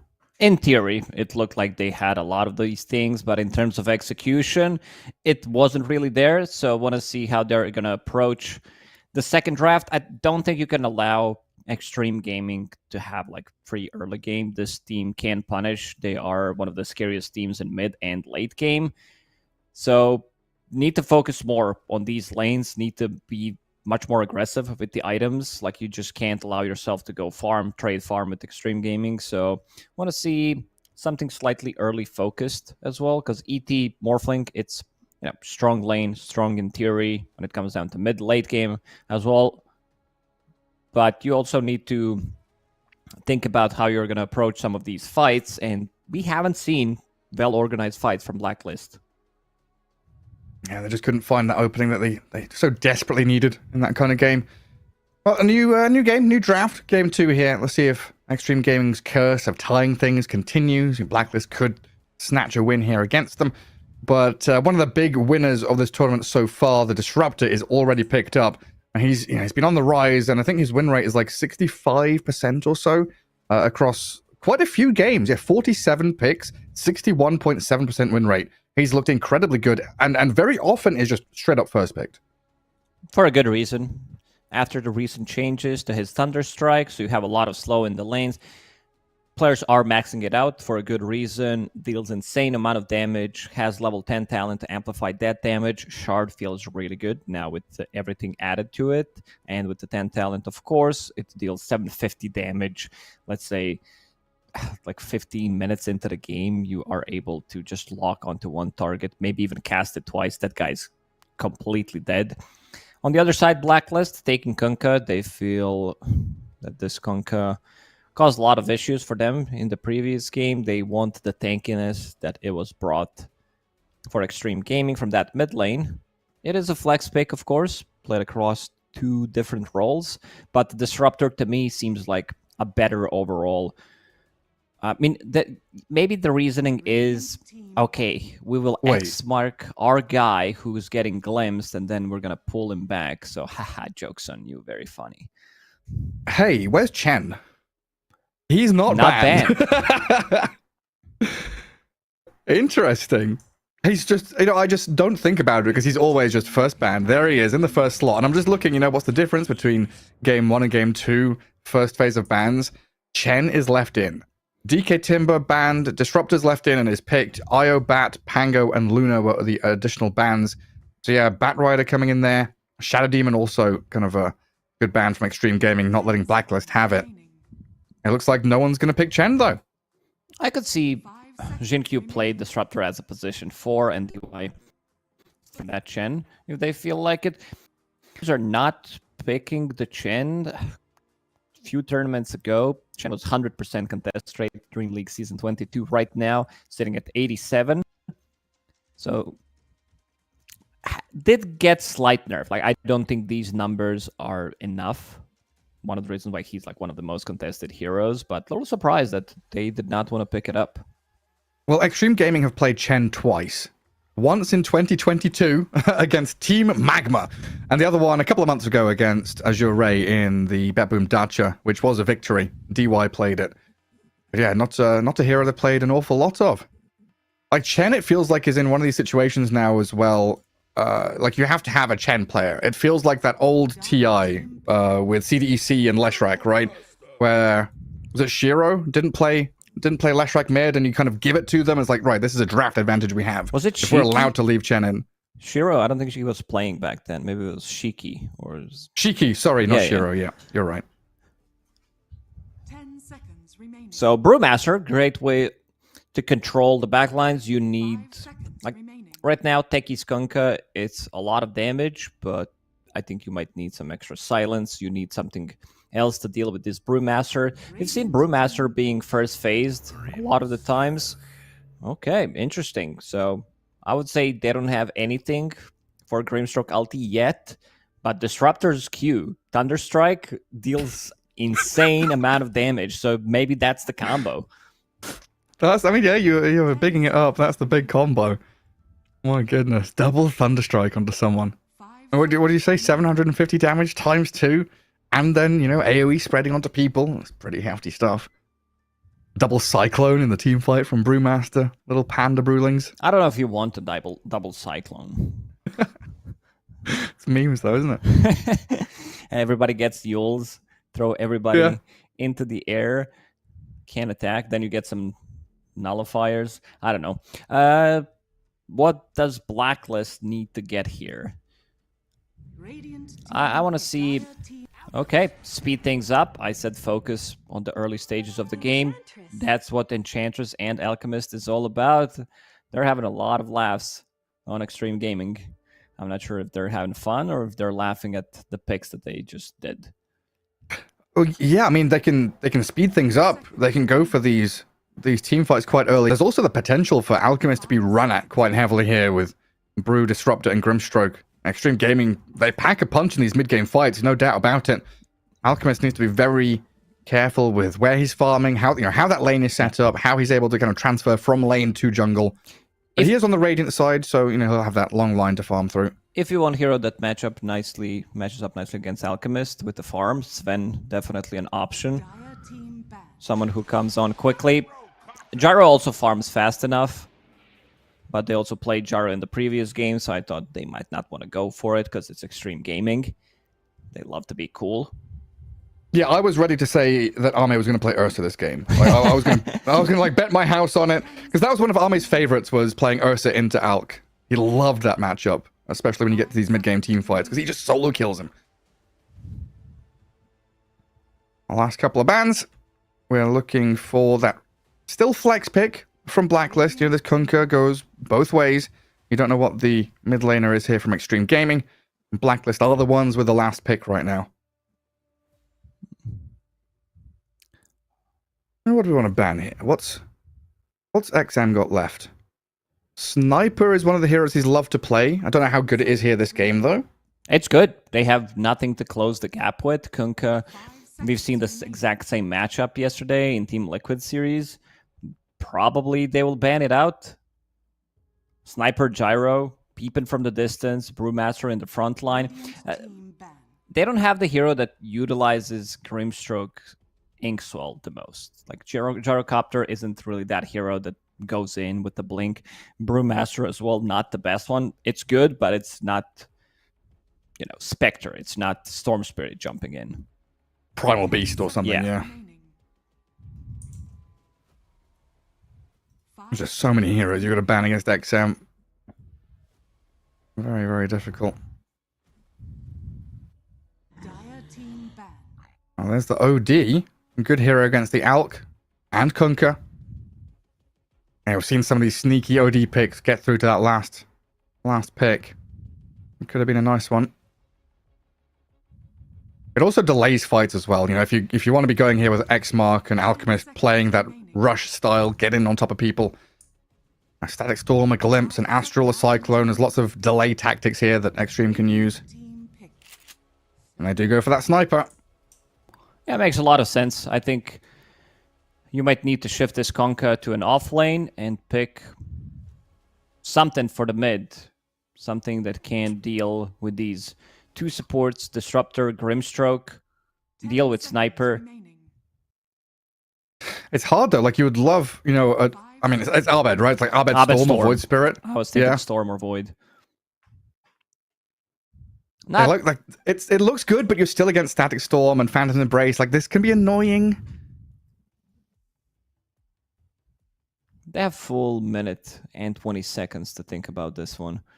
What's the best from Abed's hero pool? Or if there's something better from the off lane that can punish these heroes. Looking through the heroes that they played so far, maybe Mars, if they want to run Kunkka mid to keep them in place. Great against both supports if you get that initial jump. Because I still feel that they don't have the jump. You have Kunkka, but there's no jump on your side. How you're going to get on top of Sniper, kill this Brewmaster. Enchantress, Alchemist, these heroes are not good at killing Brewmaster in terms of like burst damage. Techies has some. Kunkka's damage doesn't come out immediately. This last Yeah, pick, it feels like it needs to check so many boxes for them. Yeah, even like the Puck, which was one of Abed's favorites, is still that same situation. You're against Disruptor, Grim. Yeah, right. I and have a hero, Sniper. Gary. Night Stalker. Choose your hero. That's Night a Stalker would be weird pretty looking cool. Night Stalker. I gotta say. No, I think it would work well against Grimstroke, against Disruptor, Brewmaster, Long Duration, Silence, can get on top of Sniper, but maybe they don't feel too comfortable playing it. Yeah, Night Stalker is like high armor, high HP against Gyro Sniper. That's nice to have. It could have been cool, but it looks like they go for your other plan of swapping, well, I guess keeping Kunkka in the mid lane and adding an offlaner in there for Gabby in that Doom. Don't think that fixes the problems that they had. Sure, it's a Blink initiator later on. Stops Gyrocopter from life stealing. You have some kind of a lockdown for Brewmaster if you want to get that initial jump. It's good, but I think they had better options available. It just looks like Xtreme Gaming have got this one on lock, honestly. Like, lane's going to look really strong. Sniper's going to have quite a lot of freedom in this game because you're not, like you've been saying, you're not afraid of anything until blinks come up. Now, a rogue X mark from Abed maybe catches you, or a blast off from Fog, but that's going to come down to XM kind of overextending and making a mistake. Especially when you've got Grimstroke and Disruptor. Kind of a rarity for Xtreme Gaming now. You know, we talked about it, or you talked about it in Game 1, having two supports that don't really rotate mid, don't really help out. These two supports very good at coming in and battling in the mid lane around runes and to guard the sniper a bit more. Yeah, these heroes don't need many levels to be efficient, what they want to do. Like with just hero being there, if he has both abilities available, that also means that you're probably going to get at least a return kill. And we also mentioned combos that they have with Grimstroke ulti. Now you have homing missile. I know it's, not wow, but double assassinate. If he goes for assassinate Kanda build, it works really well. The thing is, it doesn't shoot out immediately. First one goes out, then he shoots the other one, but still, like, long duration stun. Relatively long duration stun on that ulti, plus the damage from Kanda on one. Kanda doesn't get on the second hit. Abed, they might catch him here. He was close to them. Also, I think the reason why they gave Jinkyu Grimstroke, gave him priority in farm, he is greedy, and this time around, if you make, I think, Aghanim Scepter, you're going to be getting that item as fast as possible against Alchemist, use Radiance that he buys against him. Let me just turn it around on them. I mean, it's triple melee cores here from Blacklist as well against double ranged plus the brew. That's potential for Xtreme Game just to keep that gap. Use this primal this Brewmaster with the primal split. And that Inkswell cause a bit of chaos in these fights. Yeah, and that assassinate also really nice against the Enchantress, who we've seen, Celery take a long time to kill. He draws out some of these engagements just by being this tanky, untouchable Enchantress. But here now you've got Rocket Barrage, Assassinate, magic damage from Grim and Disruptor. So not going to be as tanky as we've seen previously on some of these Enches that can scale into mid-game. And Gabby, not wanting to contest top. 3 from Xtreme Gaming were up there. We'll get the 2-for-2 bounty rune trade out, though. Look at that, the Cthulhu Doom. One of the old Davy gods. Jones. The tentacled-faced monster. We've got pretty good chemistry. Enchantress and Alchemist. How's this lane going to go against a Brew and a Grim? Is Ench going to feed? Alchemist is much stronger in the lane than people think, has decent amount of armor, but I feel like Xtreme Gaming will win this lane. Palace, starting with Acid Spray level 1, wants to focus on some of these early CS, get that extra gold from his Rival's Greed, innate ability, very balanced because other heroes don't have it. Who else has innate abilities? Treant Protector, that's my first one. It was Nature's Guise, right? Dumb Block from Ogre. Oh, yeah. Well, that's success. Oh, in that Acid Spray. First blood for Palos. That's a big Blood deal. grenade. Blood grenade. Jinkyu looking for the double. He gets one. MJZ had the heal going, but it wasn't enough to save the Alchemist, so trading out. Not a bad start. Palos getting first blood, dying, will come back, full HP, full mana, can buy some of these items. Bracer also being delivered on the courier, so that's not that big of a deal in terms of item delivery. XXS will go for Earn as his first item. Great against... Oh, they're going in immediately. Another ink swell, trade out for the concoction. Chuck it, an XXS. Oh, now everyone's spent all their spells. We can deal with contesting this stack and pull. Glimpse stop. Gabby looks very dead here. He's only level 1. Again, both of them are level 1. Not sure what happened in this lane. Maybe just Disruptor happened. The hero is first picked for a good reason and banned in most of the situations. I mean, it's a lot of level 1 damage, right? Thunderstrike and Rocket Barrage. What are we talking about there? Just like 100, like 400 damage or something from these two heroes if you're maybe caught out and isolated. And Gabby and Tim's, they're going to crack level 2 now, though, but both side lanes, absolute bloodbath already. Mid lane, Sniper against Kunkka, 14-1 for Abed. Sniper at 12-2. Going to be pretty even here, and unlikely to see any blood spill. It's going to be decent for Kunkka, though. We're going to have pretty much full access to all the water runes. Sniper doesn't really go for them. And it's also Dire Sniper, something we've talked about as well. Blitz was saying last night, it doesn't really matter that too much. We don't really think about it, but there are slight advantages to playing on Radiant with the vicinity of the large camp. Yeah, it's easier to it's stack. not a game breaker. And you feel much safer than, I would say, farming in the Dire side of the map. Jin-Q will pick up that water rune.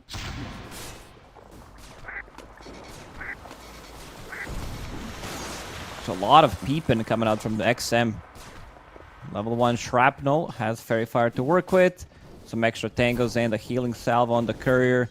Knows the matchup inside and out. This guy played bazillion games of Sniper in the last month or so. XXS. He's got his urn up. Would love to get some charges on it. And Jay-Z and Palos is going to be sitting back, though. And Chantress even thinking about stacking up some of these camps off to the left-hand side for the Alchemist a little bit later on. Radiant are scanning. Well, after all that early aggression, looks like the teams get back into the rhythm of farming. Another ink swell from XXS, trying to apply a bit of pressure onto Palos here. The two-man connection out of the stun. And it's a lot of annoyance. Meanwhile, in the other lane, DY has died, but Armade looks like he's going to be able to trade out for Gabby. Oh, he's been juked. Ankle's broken. Sticky Bomb comes in. Homing Missile. Can Tims kill it off before it reaches Gabby? It's flying and takes him down. Not enough attack speed from Techies. Nice juke there from Gabby, but not enough for him to live. Also bottom lane, like they immediately start to play aggressive. After they saw MJZ pick up Centaur Conqueror, that also means your Inkswell cannot be dispelled. That's one of the reasons why Jin-Q is maxing out Stroke of Fate, because you want to maximize out your damage output if that one gets dispelled. But also having a point in nature attendance, they pop their magic sticks, and suddenly this aggression from Xtreme Gaming stops. Yeah, they're just stacking and stacking. Alchemist even building up one of these medium camps further down south. Ah, nice play. This is why we said they picked Kunkka. Glimpse, he X'd himself, and after the glimpse finished, he X'd himself back, so... Cool thinking. Abed, very good at, some of these little tricks, especially with the spirits. They're gonna go in again. DY's not done. Hey, he's got another Thunder Strike and a Blood Grenade. Oh, Jin-Q has also arrived. Make damn sure that Kunkka dies. 20 seconds until 6 minutes as well, so they'll have that active rune to play back into their side lanes. I've seen a cool moves, right? Manta dodging Glimpse, X-Mark dodging Glimpse. We even had, oh no, that was 3-3 using Yule Scepter in base to dodge an X-Mark, wasn't it? That wasn't a Glimpse. Yeah, that was a nice play. Definitely ways around it. Big stacks on the left side, Ancients and large camp there, built up by Tims. And this Alchemist could become a bit of a problem for Xtreme Gaming to deal with. If you can buy, like the difference is because you can buy Yule Scepter in the base right now, right, compared to before where you needed to use the side shop, so it needed to have like Void Stone. Oh, MJZ. The peeps. The peeps are coming. XXS is dying under the acid spray, though. Points for trying. That's pretty tremendous damage. Level 3 acid spray there. 35 damage per second, plus the Enchantress helping out. Oh, not even level 5 on that Brewmaster yet. I'd love to have a primal split to take these fights properly. While Gabby up at top, he is level 5, but he's about to die. A glimpse back into the Thunderstrike. MJZ arriving though, and looking to kill off DY, so at least a trade will come. But Ame with this Rocket Barrage, level 3. Taking them down with an awful lot of magic damage. The little Warpine Raider tanking up some of it though, gets the Enchantress out of danger. That was a nice play from Gabby where he runs into the creep camp, gets a creep. A lot of damage has been shared between those creeps. That Rocket Barrage still manages to get a return kill and then also shares the damage, saves MJZ. So nicely done, but Xtreme Gaming, they are getting big kills. They are killing stuff with the Gyrocopter, who's involved in 3 kills. Jinkyu will fall. Alright, good move from Abed. Also knew that Grimstrike was going to die straight up to the combo, so holds a Blood Grenade for a potential solo kill if he finds that sniper in the mid lane. Could move back in there as Tim's is given a bit of time to get to level 6. That's probably the key thing right now, is getting 6 on the Brewmaster. Try and get 6 on this Disruptor. The Techies over on the other side for Blacklist as well. Enchantress with a good deny on the regen rune. Getting chased down with a glimpse back in towards this Sniper and Disruptor though. And the magic damage is pretty overwhelming here onto MJZ.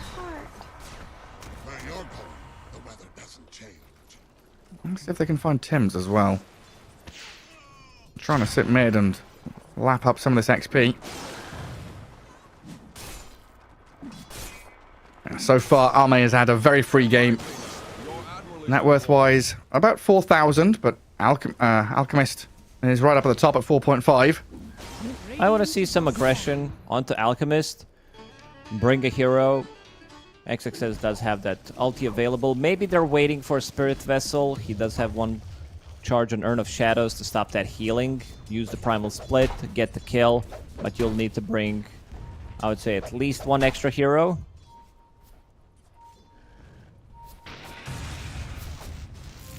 Doom has hit level 6. Holding a point, though, it looks like. There we go. Doom is leveled up.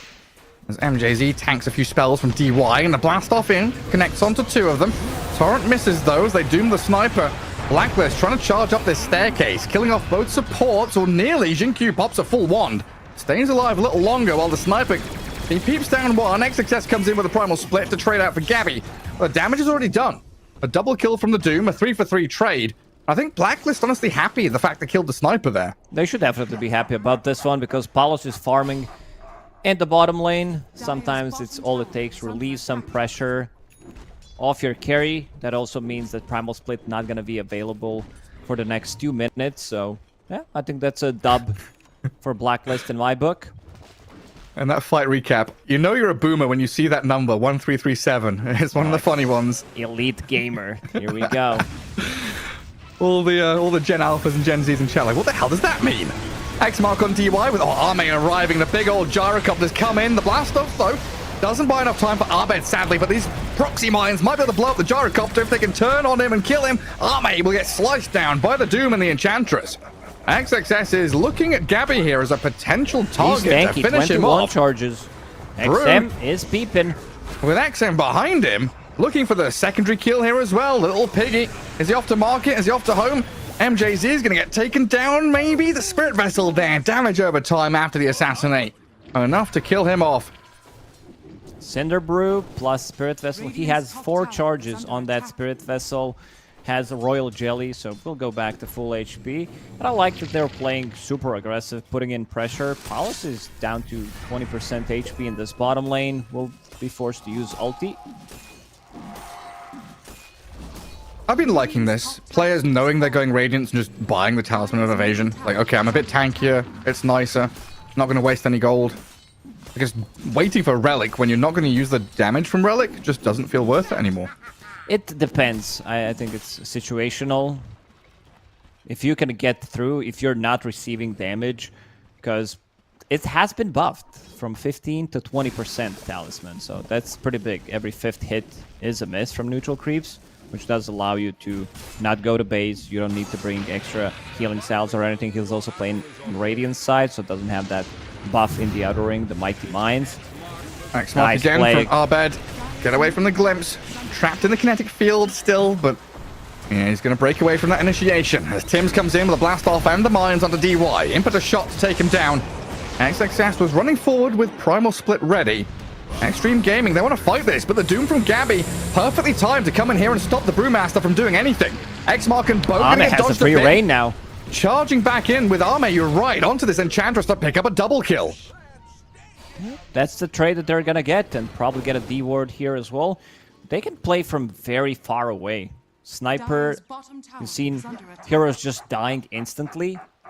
Sniper assassinate, cooldown, maybe a homing missile, spirit vessel, cinder brute. They don't need to commit to a fight. Ame has been very active. 11 out of 15 kills. Yeah. And most importantly, he's not been dying. Only one death to his name. That's been good stuff. Yeah, I guess thinking about that Radiance a little more as well, like Lifesteal has been the primary one doing it, and he kind of self-sustains, right, through his Lifesteal. You know, it's in the name. So that evasion is more effective, and same story for Alk with his ultimate, right? He's got more effective HP, so this evasion is even more worthwhile for him. He is being looked at right now, though, by the Grimstroke. Jinkyu not going to tag him with the Stroke of Fate, but a couple more heroes in the Brewmaster and Disruptor. Coming in onto Palos here, who has Chemical Rage. Phantom's Embrace, going to delay it with a Static Storm as well. So he couldn't actually break out of any of these bits of damage with a Dispel that Chemical Rage can bring. Dead under the ulti of Disruptor there. I think he's dead anyway. You've seen XXS waiting until Static Storm drops, then uses his Spirit Vessel so it doesn't get dispelled. Radiance has been finished, so still good timing on Palace. 13, 14-minute Radiance. Scan connects. They know something's cooking. Time to run away. Well, they're playing under a bit of vision here. Mining up the high ground with Arbed clearing wave in behind. Xtreme Gaming just very patiently waiting in the fog. Seeing if anybody comes to try and push that tier 1. After getting doomed in the previous fight, XXS, he changes his item build. Doesn't want to get Radiance straight away. Picks up a Blink Dagger. So that means what he wants to do is probably keep the distance, blink in, and use ulti immediately, or wait until Doom is used and then jump in.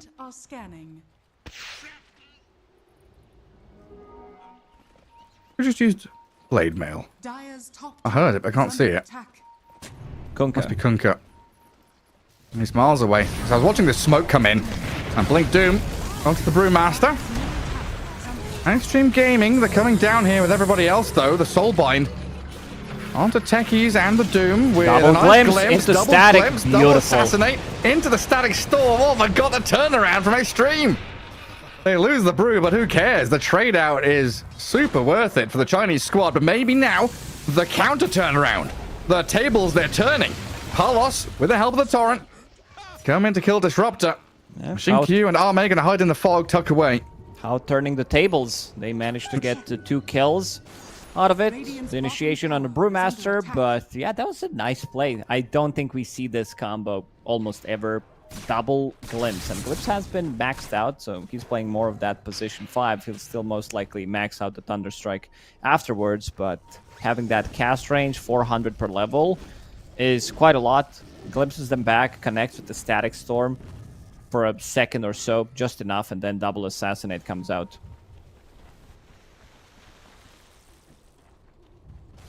And this is where they can start swarming into mid.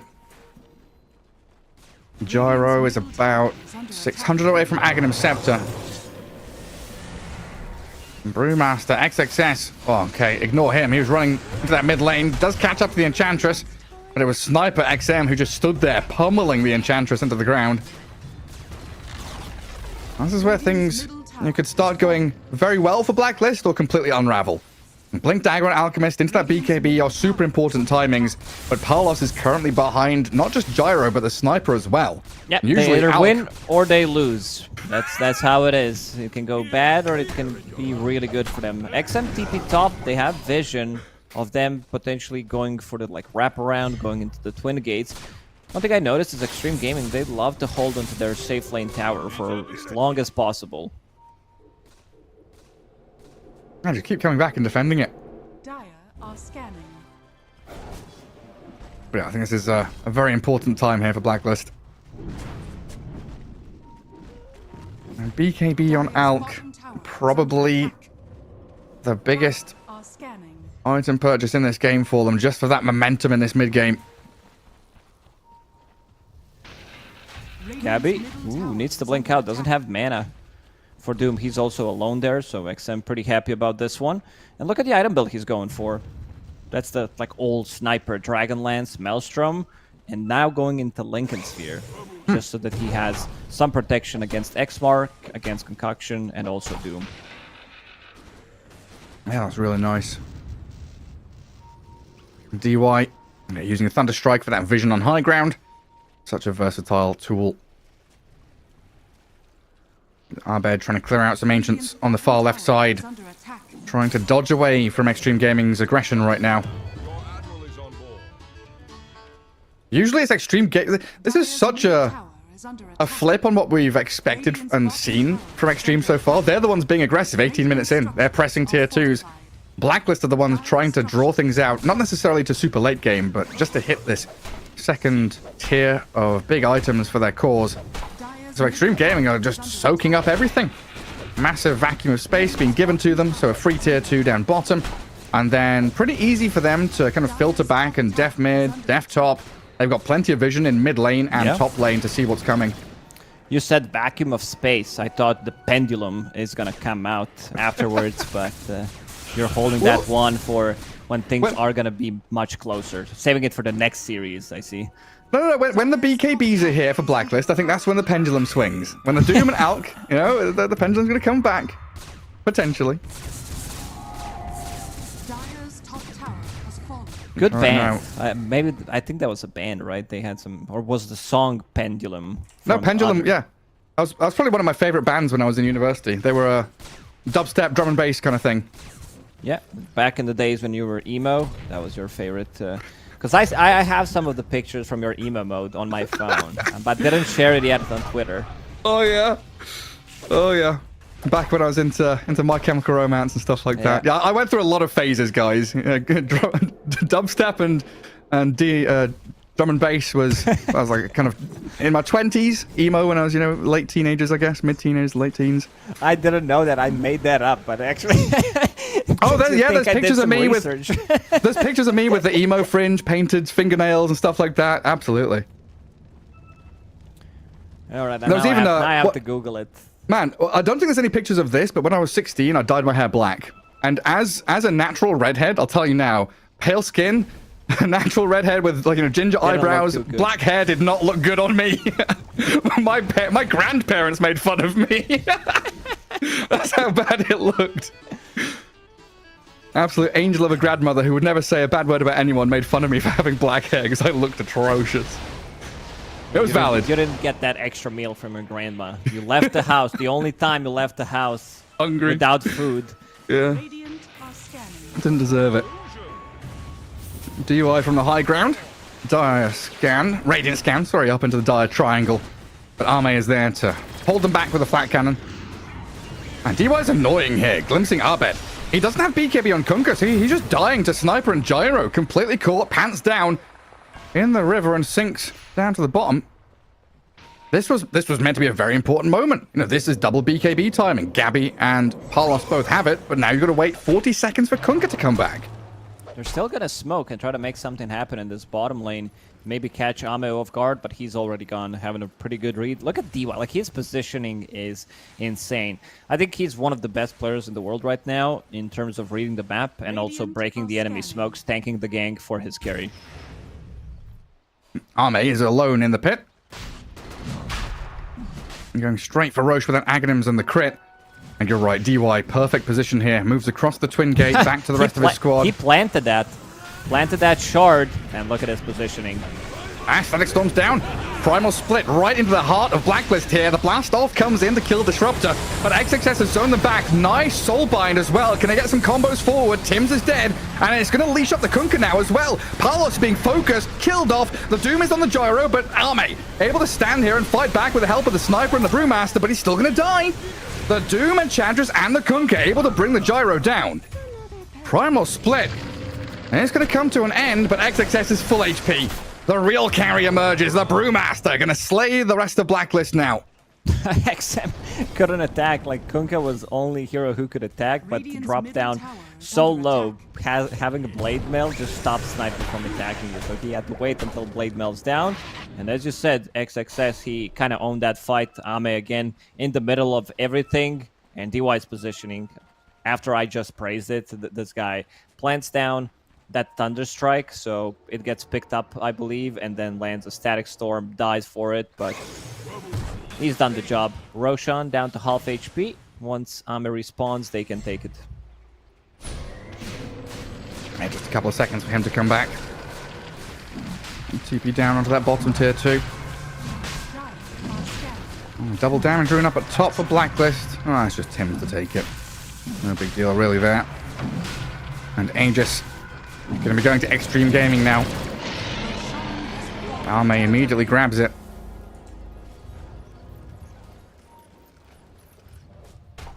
Yeah, not looking good for Blacklist with this Alchemist in second spot net worth-wise.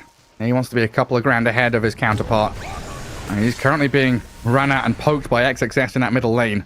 Nothing is easy for Blacklist here in this game. I don't know, man. It's one of these situations where I just feel like Blacklist are going to need +1 item. Next item. +1 hero, it feels like, because haven't seen much of an Alchemist. Like, his damage has to be pretty low. He's been trying to farm up after, you know, finishing off that Radiance. Has a BKB. Used it once. Things are going to be difficult. Ame will go back and try to heal up. XXS has Blink, has BKB. Doesn't even flinch. What was that? There's a coin flip between Sniper and Brew for the shard, and the Brew gets it. Nice upgrade on the Primal split. And Sniper can still buy his own in a little bit. And of course, aiming for that Lincoln Sphere first. Xtreme Gaming are just in a monstrous position here.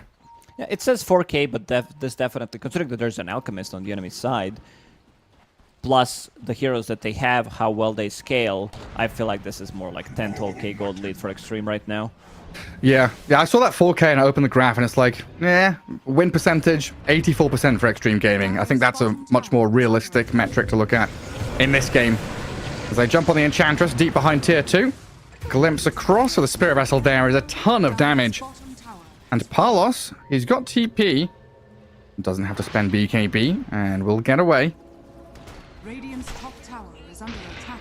Aegis still there for Arme for 3 minutes as well. As Palos lost his courier, I guess it's a bit of the AC on it. Hyperstone, I guess.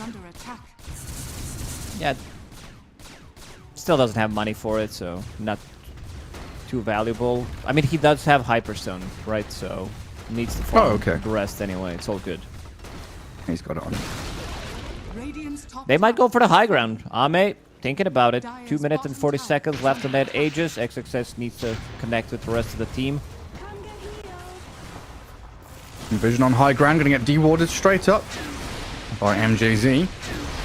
Taking a bit of damage there from Arme, who does poke up on the high ground. 2 minutes 20 on the Aegis still.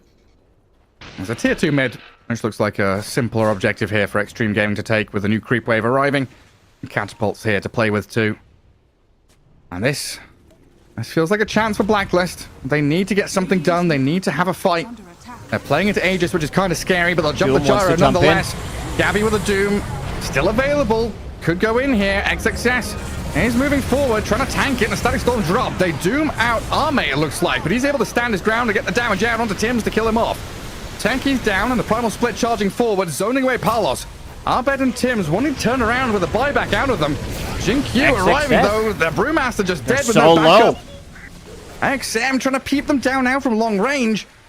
The buyback works out from Blacklist. They get the kill on the Brew, defending their mid lane for now. The tier 2 probably still going to fall.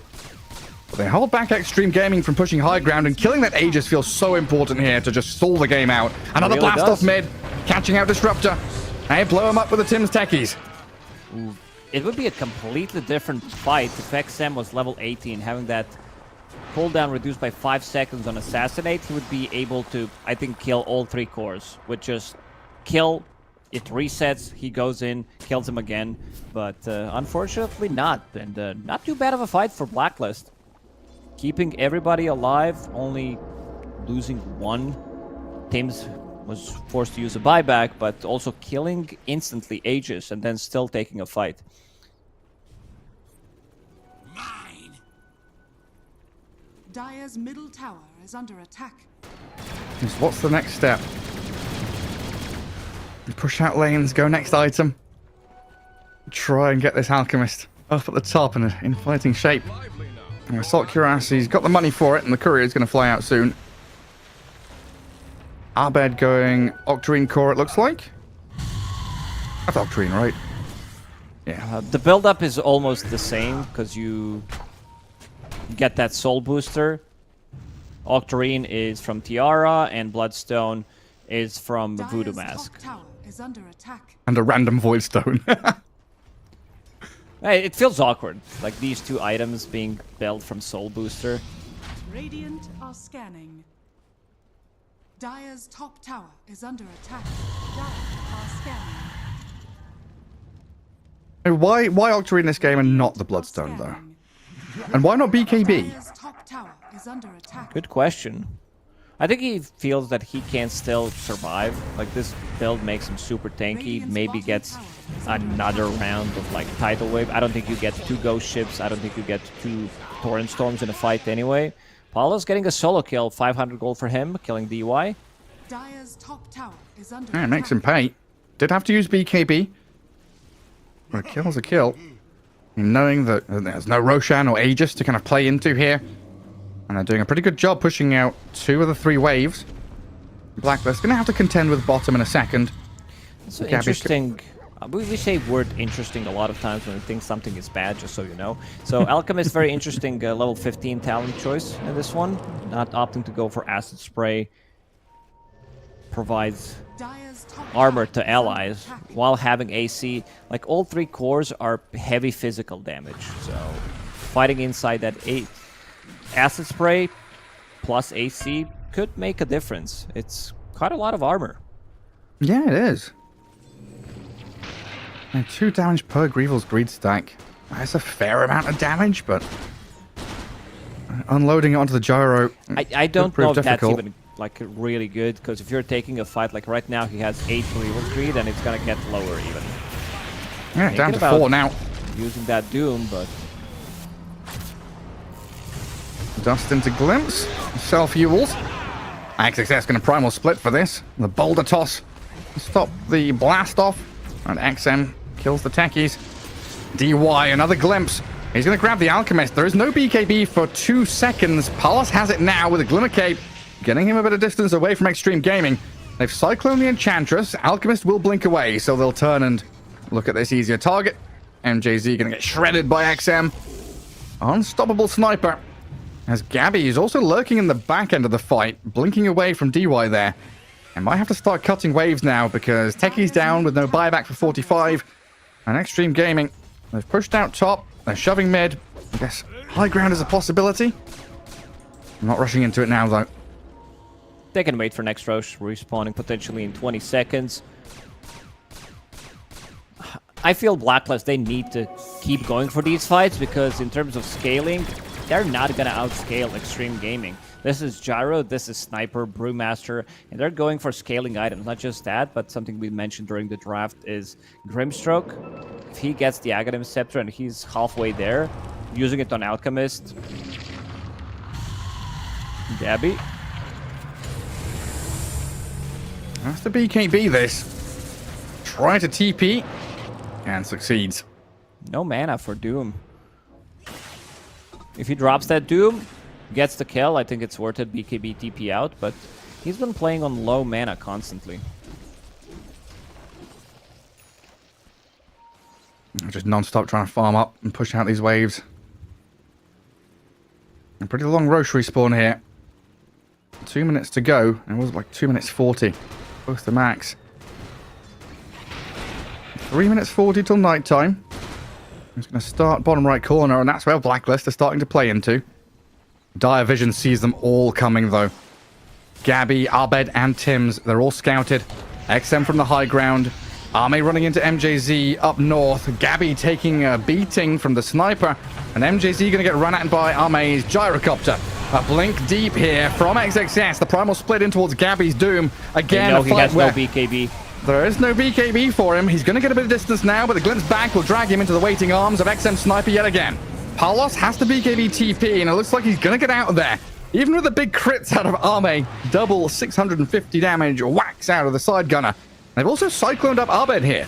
No BKB Kunkka means that he is a sitting duck potentially. Has to throw the Torrent Storm out. Glimpse back for now. The Blade Mail is up, so damage being returned, but he doesn't have enough HP to survive. And another dive. still not done. Just keeps on going deeper and deeper. Tims has to try and save himself. A blast off on the Yules. Looks like he's okay for now, but man, the hunger. The They know he's bloodlust. stuck. Extreme Gaming, they want him real bad. Under tier 3, they'll dive and get the kill. Radiant's bottom tower I think that might be it. And that you don't see them taking these fights correctly. They're getting jumped. This observer board, like, this is one of the most obvious observer boards in the game, especially when Roshan is respawning. They're walking past it and not even planting down a sentry on the hill. And one thing Xtreme Gaming are doing so good is these BKB TPs out, they punish it. Every single time a core uses it, this was the second time where they go in and lock onto that target immediately. The top part, when Palos got a solo kill on DY, and he catches him with Glimpse, it was like 2-second cooldown, forced to use a BKB afterwards, and now going on Doom, who doesn't even get the Doom off because he gets glimpsed in. It's like, honestly, in some of these situations, just rather die than use your BKB, because the next fight is so important to have it. And now you're just going to have to relinquish control of Roche. Give this Aegis and banner over to Xtreme Gaming. And Gyro just getting bigger and bigger here for Arme. And he's looked pretty good on some of these ranged Agi carries. And he's tried a lot of different heroes this tournament. Razor, Juggernaut, Sven, Monkey King, Luna. Doubling up on some of these monkeys and razors and voids. And now a couple of Gyro games in a row, looking very hot on it as well. I think it's time to go and try to end it with this Aegis. There is Roshan banner, yep, available on Grimstroke. Maybe you would want to have Aghanim Scepter on your Grimstroke so you can create this illusion out of Alchemist. Alchemist is pretty much 6-slotted right now. Radiance, AC, BKB, Abyssal Blade, but he still dies. Like, they don't necessarily need to focus him immediately because he gets super tanky in a fight with his Chemical Rage, but they can deal with the rest. This is where you're holding Roshan's banner and you're just going to put it on top of the Gyro and try and use it as bait so people misclick the banner instead of the hero. You're a goddamn genius, Gary. I'll tell you what. I'll tell it's you just that. like, it's Shin Q, you know? He's holding it for troll reasons, I'm sure of it. You want to jump our sniper and hit him? No, I'm going to put a banner on top of him. Did you know that Roshan's banner has 1 second cooldown? Or does it? Yeah, it does. Why? Why do you know this? Because it says. Oh, does it? Oh, there's the banner. Placed in the Radiant base. Xtreme Gaming, they forced the glyph. X Mark, Cyclone on the Enchantress. X Mark there, and the Torrent to come through onto Gyrocopter. A lot of burst damage to bring Arme down the first time. Aegis claimed. Satanic and BKB Gabby are ready, needs to though. jump in. He's ready to doom him. Static Storm, Soul Bind, the Doom is there, onto the Gyrocopter, they're pummeling into Arme, half HP. Blast off misses though, and Arme's given a little bit of life here. XM, the sniper, torrented up, struggling to do the damage forward, but Palos gets blasted by the Assassinate, and XM, he's cleaning up. A double kill, a godlike sniper. XM is unstoppable, he's gonna get another one here with a Xingqiu. No Alk for 70 seconds. Kunkka does have a buyback, but you're losing your barracks so damn quickly. MJZ moves forward with a Hurricane Pike. Impetus shots trying to chip away at the sniper now. But he's out of range. And Gabby in trouble. The blink from XXS going to close the gap on the Doom to take him down. And no buyback for him either. Sniper's such a menace of a hero. I like how Ame starts to run back and then realize, because some of these things is like, oh, I need to run back. Guys, you need to save me, and understands that he's dead anyway because he does have that level 3 Doom on top of him. Comes back into a fight, starts to deal some extra damage. 10,000 damage dealt by Sniper in the previous fight. It looks pretty ridiculous. This Grimstroke illusion is so fast. Was that... Wait. How did it belong to Radiant? Dire's middle tower is under attack. Is there a I don't load? think Enchant can take over it because it's supposed to be a strong illusion. It's spell immune as well, right? Yeah. It's not spell immune because it doesn't have it. So you have, I think, 90 or 95 on Dark Portrait. It's debuff immune. 95% magic resist.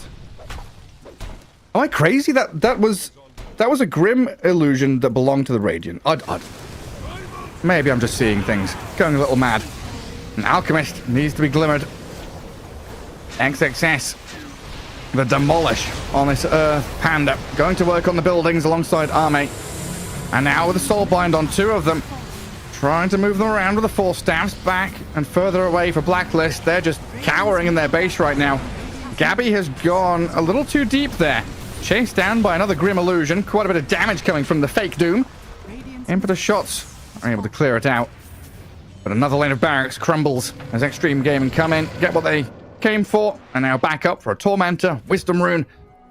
Quite simple for them. Alright, let's theorycraft how Blacklist comes back into this game. What do they need? They need Refresher on Kunkka. Most definitely, they need those Torrent Storms to hit. They managed to kill Gyrocopter in these fights, like twice, 2 times in a row. So they're doing something right. It's just that these Roshans are causing them a lot of issues. Radiant are scanning. Maybe you can just enchant it. Like, that's the only thing I can think of on the Grim Illusion. Well, it's a strong illusion, so I don't think you should be. Maybe you started hallucinating yesterday, hearing some tinker noises during the cast. So I don't believe you. That wasn't a hallucination. I was using OBS for my camera, and I had some stream alerts on. And one of my stream alerts, if someone follows, it's Tinker's noise. Like, hello there. That's back from the old days when you were Tinker Invoker Spammer. Yep. The bad old days. I'm reformed now. But yeah, I guess it was the change, because it used to be spell immune, and then they, changed it to debuff immune. And Enchantress is like, haha, enchant. That's what we're doing. Did you make that sheet? The stuff that I need to test out after the game ends. No, Write it down. that's Write it on your job. phone. Send me a message on WhatsApp so I have something. Save it somewhere. Maybe not right now because it's gonna go off. The fight's about to happen. Straight into the middle. Soulbind on the Enchantress and Kunkka. Doom will jump onto Arme though. The Gyrocopter, the focal point here. Blacklist trying to chase Arme out, and they've got a lot of damage on him. But Parlos can't follow through. The There's that BKB's Elu. end. He's stuck in Static Storm. The Sniper's peeping him. The Glimmer Cape, a little bit of space. Parlos surviving. The Primal Split couldn't catch up to him. Gabby turning back onto Shinkyu now. Grimstroke, though, quite tanky and able to sustain and get a bit of damage back out onto them while XM unloads. A double buyback from Xtreme Gaming here as well. MJZ drops to the Sniper at long last. A pick-off here from Xtreme Gaming. And Blacklist, that's a good fight for them, but I don't know how much left they've got. How much they've got left to give now. Xtreme Gaming going to come for this final lane of barracks. They've brought back a few heroes. Radiant going to bring the Enchantress back. They want Doom has a buyback. But apart from that, you've got no BKBs, no Chemical Rage, no Doom, and Xtreme Gaming know that they've got the opportunity to close this one out. One more chance. Jump onto Arme. Doom and the Techies trying to do what they can, but XXS, the frontline bodyguard, keeping them away. Another nice Soulbind Assassinate, blowing them up with XM Sniper, and Xtreme Gaming, they've got this one in the bag now. Arbed gets glimpsed, and Chandra's left stranded. And good game called. You don't have to put it in the sheet. I noticed in the previous fight that he actually takes over the illusion with the enchant, so less work for me. And yeah, Blacklist, they're gonna need some dubs. I don't think they're mathematically out yet, but judging by the way they play, they have a lot of stuff to fix. They're like some of these fights look way too chaotic, and something that I noticed that Xtreme Gaming, when they feel like they can end the game, they're not too afraid to use the buybacks and just go for it. We're talking about, enemy team not breaching their high ground, not even maybe killing some tier 2 towers, so they will buy back, and I would say risk it. This game wasn't that close. There were some moments of brilliance at how they executed the fights, going for gyrocopter multiple times, and I'm just like, you know what, I'll get doomed this one time, come back into a fight, and we're going to end it. And that's a little ambulance for Blacklist as they're down at the bottom of the group stage. You say mathematically not out, but like realistically going up against Gaimin, Gladiators and Liquid later on down the line, it is like an uphill battle to get up Everest for Blacklist. A very difficult challenge for them. And the first 2-0 victory for Xtreme Gaming, so that's going to start scrambling them out of that tied up position in 4th place and maybe take one of those top slots, which, so far from what we've seen, they absolutely deserve. And just seeing some of these highlights back, it was a good attempt. Game 2, Blacklist looked much better than Game 1, but still not on the same echelon as Xtreme Gaming, as they are just in the stratosphere right now. Some more words for you there, Lacoste. Yeah, there we go. Stratosphere. That's a good one. I feel this is the first dub, because these are BO2s and they drew 5 series so far, but kind of expected in this one. But they are getting better. This is one of the toughest teams to play against in terms of what they bring to the table, variety of the heroes that they play, very unpredictable to draft against, and also the team fight execution, decision making. I praise DY for a good reason. How they read the map, he's just on top of his game right now. That is really gorgeous stuff. This mid to late game execution and play from Xtreme. Super strong. Is this the first time we've seen XXS Brewmaster this tournament? He's played a fair number of heroes and looked very good on all of them, hasn't he? Yeah, hasn't played it so far, but all these melee Blink initiators, he really excels at them. Primal Beast, Axe, of course, Mars, his Centaur, Doom. This guy can play anything. There was one patch where he played like 4 or 5 heroes pretty much, but he does have very deep hero pool. Always going to be feeling nice with Jinkyu as your position 4. I mean, at this stage of the game, just watching these replays back, it's so difficult, especially when Abed doesn't have a BKB. Trying to join these fights, he's getting glimpsed around, soulbound up, and he pops BKB there, but Kunkka just can't really get a grasp on any of these skirmishes properly. Alchemist jumps in, dies, and then the GG came out in the end. Xtreme Gaming, the 2-0 victory there, wrapping things up for their series, and we've got one more to go here on this stream, as we'll have a quick break before we come back with Gaimin Gladiators against Tundra Esports. We'll see you in a few minutes for that one.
Welcome back, everybody. Hope you had a nice little break there between our series as we just watched Blacklist unfortunately get knocked out by Xtreme Gaming. Even with a couple of series in hands, Blacklist can't break past that 7-win mark, I think, which Xtreme Gaming got to with a 2-0 victory. But moving on from that, we do have our next series up, Tundra against Gaimin Gladiators, where we've got Tundra sitting up near the top, 7-5, tied up with Xtreme Gaming currently, and Gaimin Gladiators near the bottom, but with a series in hand, 5-5, with more games to play. And an important one here for Gaimin Gladiators to try and kind of scramble out of the bottom 4, because we've got 8 teams in each group and only 4 go through. It's turning into a bit of a bloodbath here as we get into the latter stages of the group stage, Lacoste.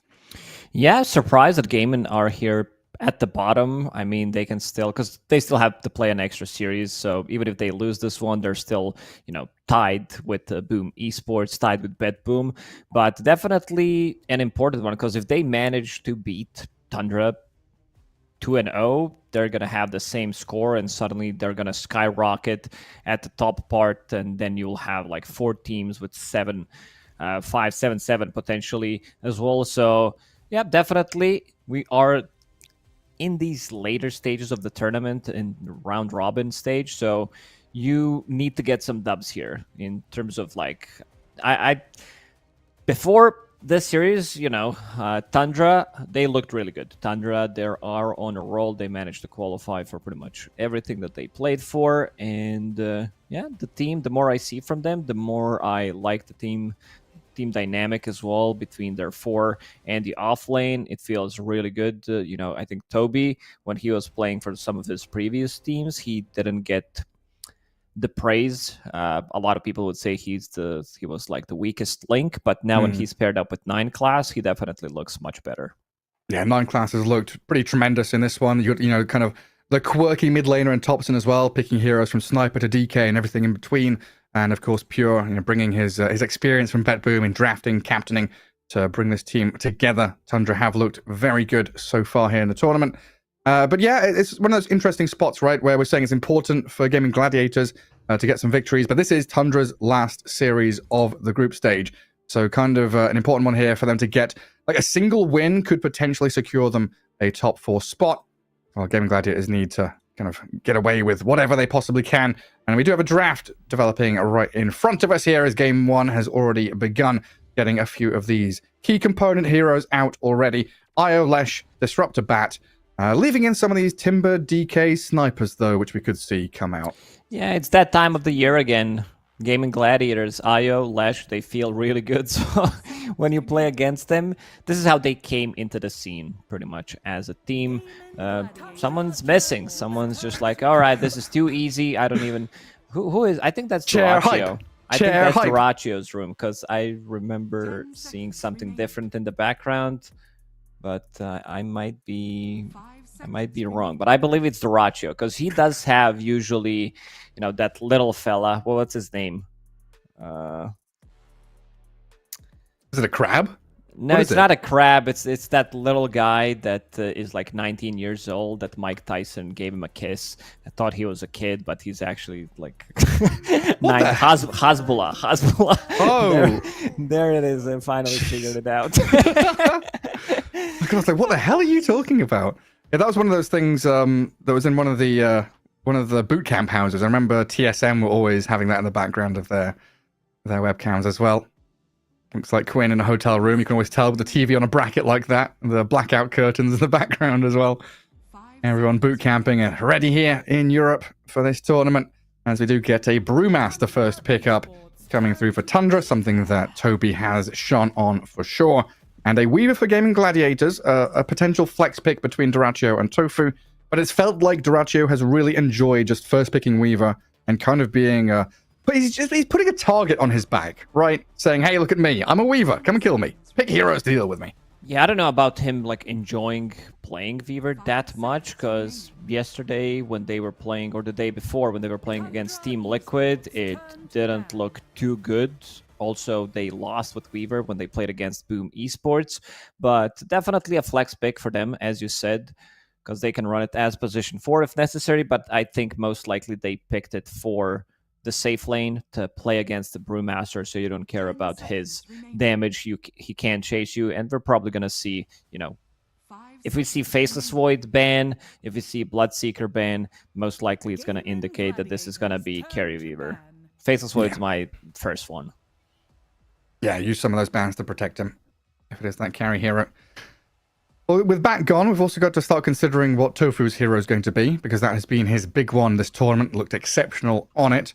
Also, the threat of the sniper coming out could lead to that, Clockwork coming into ban or pick play, as he's been a very popular hero to go along with a sniper, or of course, go against him as that gap close tool. When you said the threat of, I'm like, oh my god, it's coming. The threat of the black hole is... We'll get to that. We'll get to that, because Ace's hero pool has been pretty tremendous this tournament, and he's very often been given last pick. Like, we look at Gaimin Gladiators draft, last pick Brood, last pick Axe, Lycan, Venno, Bristleback, Brood, Enigma, Axe. What is that, 7 out of their 9 games? So 8 out of their 10 games have been last pick for Ace, giving him a very good lane matchup and game matchup. Here he is. It's clock time. The Tin Man himself. So removing Rubik, which is a great laning partner with the Brewmaster, and also against Weaver, you have, like, if you steal Shikuchi, you're going to feel so good. Celery is really happy about something. I'm not sure what happened there, but he was like, snap, hell yeah, this is it. 5 seconds remaining. So still keeping this flex open for them.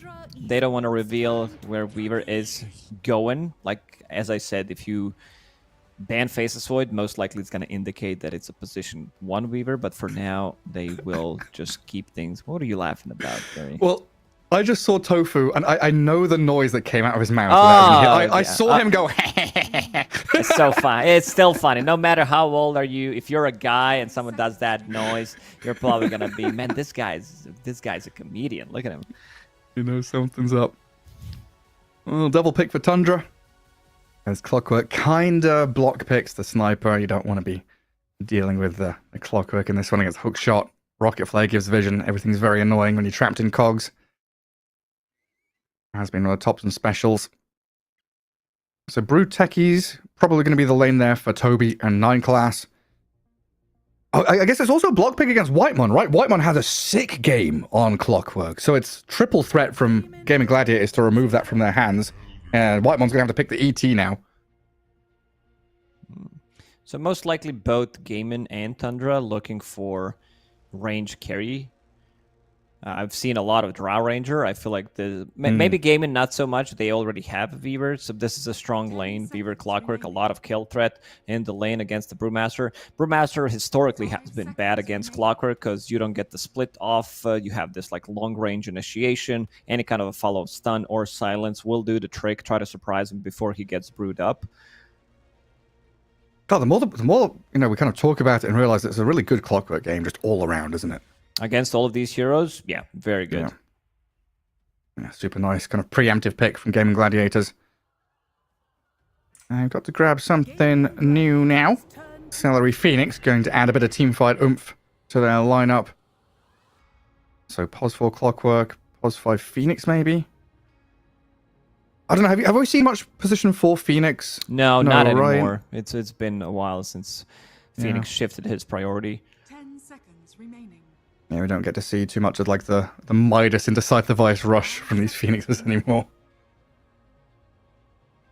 Very much focused on the early stats and team items. And this is usually where, like we were saying, Ace gets the last pick. Gaimin Gladiators do grab the sniper for Quinn. That all ties back into that Clockwork pick earlier on. And Ace given the last pick for them, even though the actual full last pick, right? Because Tundra have the penultimate pick. There's another big word for you, Locost, by the way. What if you combine pendulum and the word you just said? Pendultimate? Yeah. Yeah. So Zeus now picked up in terms of heroes that can close the gap. Sure, Weaver can, but also having that blast damage against Weaver, true vision that you provide with your second ability, you can easily jump away from Clockwork. I think you still need to ban that Faceless Void. I think Faceless Void looks really good paired up with ET, paired up with Zeus techies as well. A lot of damage you can pump inside the Chronosphere. Yeah, and we saw Blacklist running this earlier on today, the ET Zeus. It is a pretty nice combo with that magic damage amp or magic resist reduction, whichever way you want to look at it. Go along with the techies with magic, with those proxy mines too. Lots of ways to amp up this Zeus and his magic damage. It didn't work out for Blacklist. They were against Xtreme. It was a hard game. But here in this one, against a Weaver and a Sniper, two heroes that can be reasonably squishy. I mean, Phoenix as well, right? It could get blown up in some of these mid-game team fights.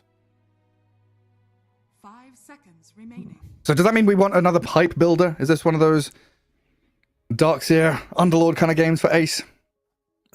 Could be, yeah. You said Darkseer. That sounds amazing because you have Clockwork already.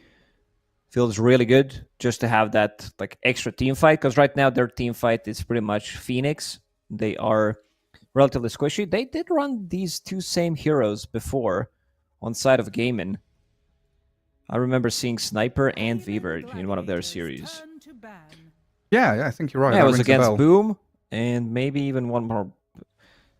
Yeah, against Aurora. So, yeah, they really like the hero pairings. It's a lot of poke.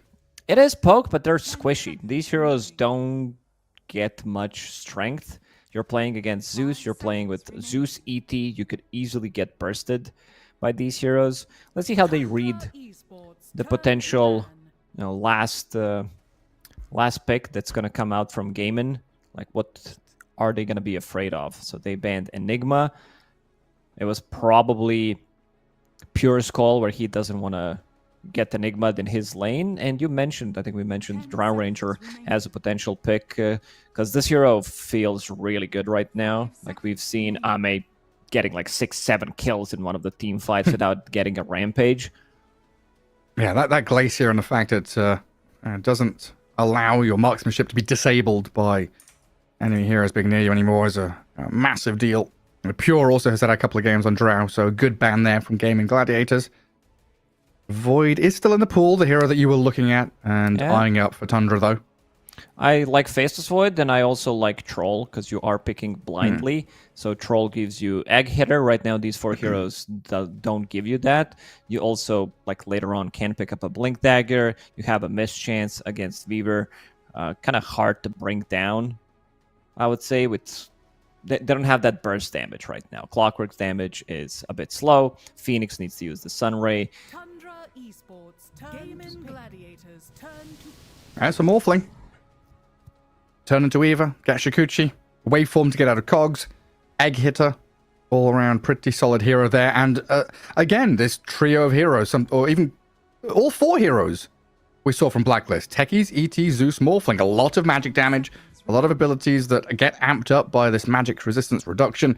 There's something there that Gaming Gladiators have got to keep in the back of their heads with BKBs, pipe timings, etc. We did like Blacklist draft on paper because it sounds really good. This Kanda Morphling, Zeus with his Phylactery doesn't upgrade to Kanda, not early on at least. Then ET with his Aura, Techies as well, minus like the magic resistance that you get when you get hit by those mines. So yeah, pretty similar thinking from Tundra. I think some of these drafts probably work in scrims and people try to copy each other. With the Ace Axe again. He's popped off on his hero several times. The carry from the off lane. A big red man returns. A good way of pushing Morphling out of the lane. It feels like one of the few heroes, one of the few off lane heroes that can actually go toe to toe with Morph after supports leave the lane at like level 5, level 6. Yeah, sounds good here. I feel Axe, after that performance from Ace, they feel pretty comfortable picking it again, and it's going to be another Blink Initiator, another body in front. He's the hero that has tons of armor, so doesn't care too much about, let's say, ET getting on top of him. He can be the one controlling the Brewmaster, and now you can initiate from relatively long distance. This Clockwork, Axe with a Blink Dagger, Sniper with one ulti. Morphling will need to be careful. He's also anti-carry, building up Blade Mail as his first item. So, yeah, I liked Tundra's draft. We did like Blacklist draft, which was pretty similar to what Tundra has right now. But with this last pick, Axe, I'm going to swing towards Gaimin. I feel Axe, every single time I see this hero being played, I'm very impressed by what he does at the moment. Because, like the meta, a lot of these offlaners have been nerfed, of course, and suddenly you feel other heroes becoming more popular. That's what happened to Axe. Yeah, it's felt like Axe just has way more options for him. Like, talking about that kind of level 4 to 6, where maybe supports are leaving, rotating mid, etc. Axe, I said he goes toe-to-toe with Morphling, maybe not necessarily just straight up in the lane, but he's able to cut waves, drag them into jungle camps, and like double his farm that way, farm stacks if things aren't going too well for him, and really get a lot of net worth. When Ace is playing Axe, he's top net worth in the game at like 10-15 minutes, outstripping everyone in terms of farm, which gets pretty ridiculous. I'd agree. I'd probably lean towards Gaimin Gladiators, with Axe protecting the Supernova Egg. Tofu's Clockwork has always been a delight to watch. And then you mentioned the Quinn and Duraccio pairing here with their 2 core heroes, something that Gaimin Gladiators have enjoyed. But there's always this surprise factor. ET Aura, Magic, Amp with the Techies, the Zeus. And things can get out of hand pretty quickly if Tundra can come out of the laning stage with a couple of good smoke ganks. They could absolutely build up a lead and start bossing around in this game, number 1. As we head into it, best of 2 here in the group stage. Currently, no games played in it. This is the first one. It is 0-0, and both teams would love a win here to get themselves a little bit of security in Group B in those playoff spots in the top 4 of the group. I also think that Tundra got the draft that they wanted from this one, slightly leaning towards Gaimin, as we said, but looking at Tundra's draft, the only thing I'm missing is that like blink stun, someone who's gonna start the fight. I don't think it's like 100% necessary at the moment, but feels like team fights are much easier when you have that off lane who can just jump in and get to initial stun on a target that you want to kill. Another one of these classic delayed smokes. Gaimin Gladiators coming out of mid. 30 seconds. Moving into that top jungle. Tundra are all 5 in the mid lane. I'm trying to figure out if any wards are coming down, guarding that high ground near the river in the mid lane. Oh, high ground vision. They should know something is up. Celery just took over the enemy watcher. Pure. And 9 class going uphill. Thompson. Uh-oh, he's in trouble. A battery assault with blood grenade. 9 class trying the body blocks, but Thompson's dead to Quinn. Another game where we see first blood going to the mid laner on the enemy mid laner. Big advantage already for Quinn Sniper. Immediately bringing Raid Band. Does have Magic Stick, because he is playing against Zeus after all. There's going to be a lot of spam, but this also swings a lot into Sniper's favor. He got, what, 330 gold from that kill?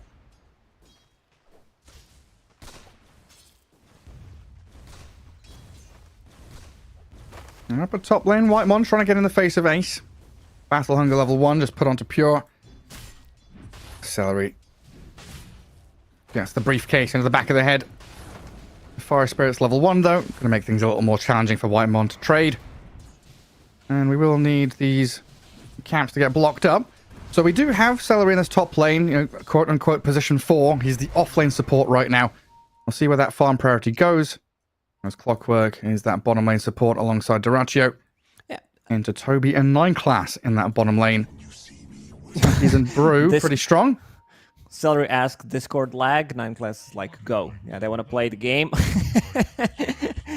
Always worried for Tundra whenever there is a pause. Pure needs to stay focused. So far, doing a good job. 3-0 in this top lane. Whitemon zoning them out. But as you said, Celery, because they wanted to have melee plus range in top and bottom, you also Weaver needs somebody to tank up the damage for him. Toby dropping very low. Brewmaster, level 1, level 2, not the strongest hero in the game. Very punishable. And it's always nice when the Weaver's able to use Shikuchi aggressively rather than defensively as well. Swarm, kind of annoying here for this dire bottom lane. So is Battery Assault. Level 1 techies means, no blast off, no way to kind of turn or escape. And both of them might be in trouble still. Duraccio, he spent both his spells. Good damage onto Toby. No kill coming. But both Minecraft and Toby struggling hardcore. If you've seen one guy going for the other and everybody getting a solo kill in a dual lane without helping each other. But yeah, they're definitely struggling. 6 CS only, 5 denies on Duraccio. And maybe now with this dive, they'll actually get the kill. Oh, doesn't trap him inside the cogs. But traps Duraccio. I'm down in the sauna. I mean, at least Brewmaster's getting some last hits. 8 and 0. The same, it looks like, can't be said for the Axe, who's struggling a little bit more. 6 and 1 for Ace. Already burnt through a lot of his regen early on. Well, in the mid lane, we've got Quinn and Topson having a bit of fun dragging waves around, apparently. So everybody wants to deny some. I'm sure it was Topson who wanted to go for it, because you're playing against Sniper. Kind of difficult to last hit against him unless you are using your mana. Pure on a very low HP in this top lane, but is not too worried about it. I think Whitemon did one hell of a job at these like first 2 levels, first 2 waves, to completely zone them out.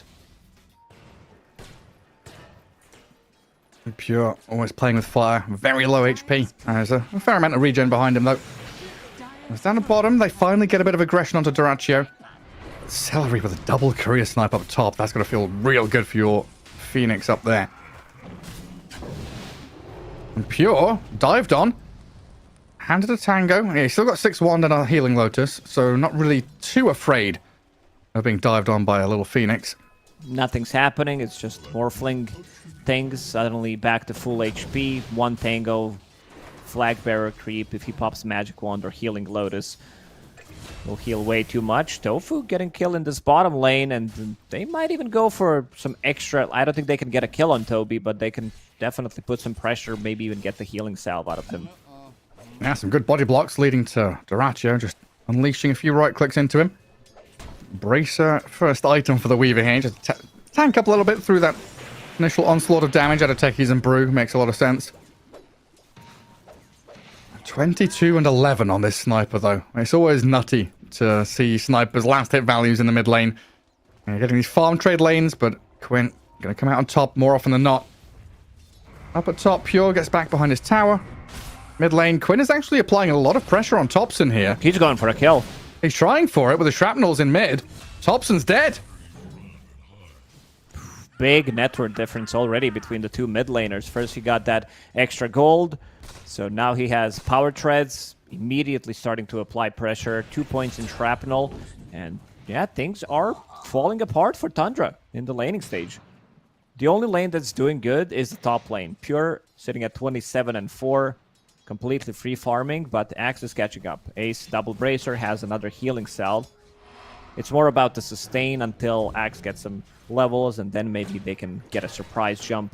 You know, maybe go for the fog, berserker calls, because Phoenix doesn't have any kind of a like kill threat. Yeah. Onto Morphling. Tofu.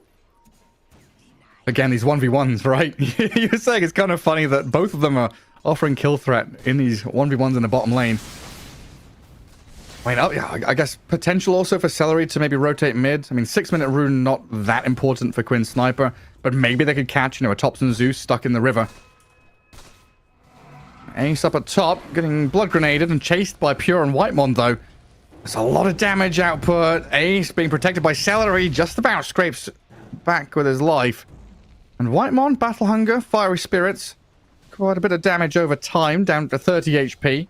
Calculated. I'm looking at network difference between mid. It's 1.2k, 6 minutes into the game, and he gets the region rune. Doesn't matter that much for him. It's more about stealing it from Topson. Whitemon deciding to deny himself to neutrals.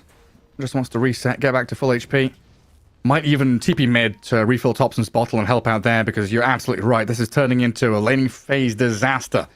And Quinn is peeping and popping off, taking Topson to half HP already just with an assassinate. Topson's like, please help. This is getting very difficult right now. Help. Needs it. Here comes the ET for the bottle refill at least, but you know, Elder Titan not the best roaming or ganking hero at this point. Can't really get on top of the sniper at all. I'm looking at Tofu, what he's doing. He's completely zoning out 9 class. He can't get close, and you are playing techies with no blast off, so Tofu will probably get this rune with the cogs. Looks like it. Tofu grabs it. Brewmaster's coming in, but you've got to know, like, Tofu knows there's no stuns here, right? out, yeah. He's got a lot of damage in onto them. There's Tofu just saying, hey, I'd rather die. Thunder God's Wrath will secure the kill. But now Tofu's going to respawn and have that TP to get back into lane, which feels real good.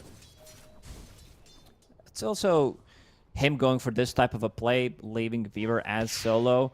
This hero is very sustainable, especially when things are going well in the laning stage. Dyrachyo this time around on Weaver, really enjoying himself in the bottom lane. They could go for some type of a kill on Thompson. Level 1 Heavenly Jump. It's long cooldown, 26 seconds, so if you can maybe force that one out. Tofu, he wants Whitemon. Whitemon has no boots.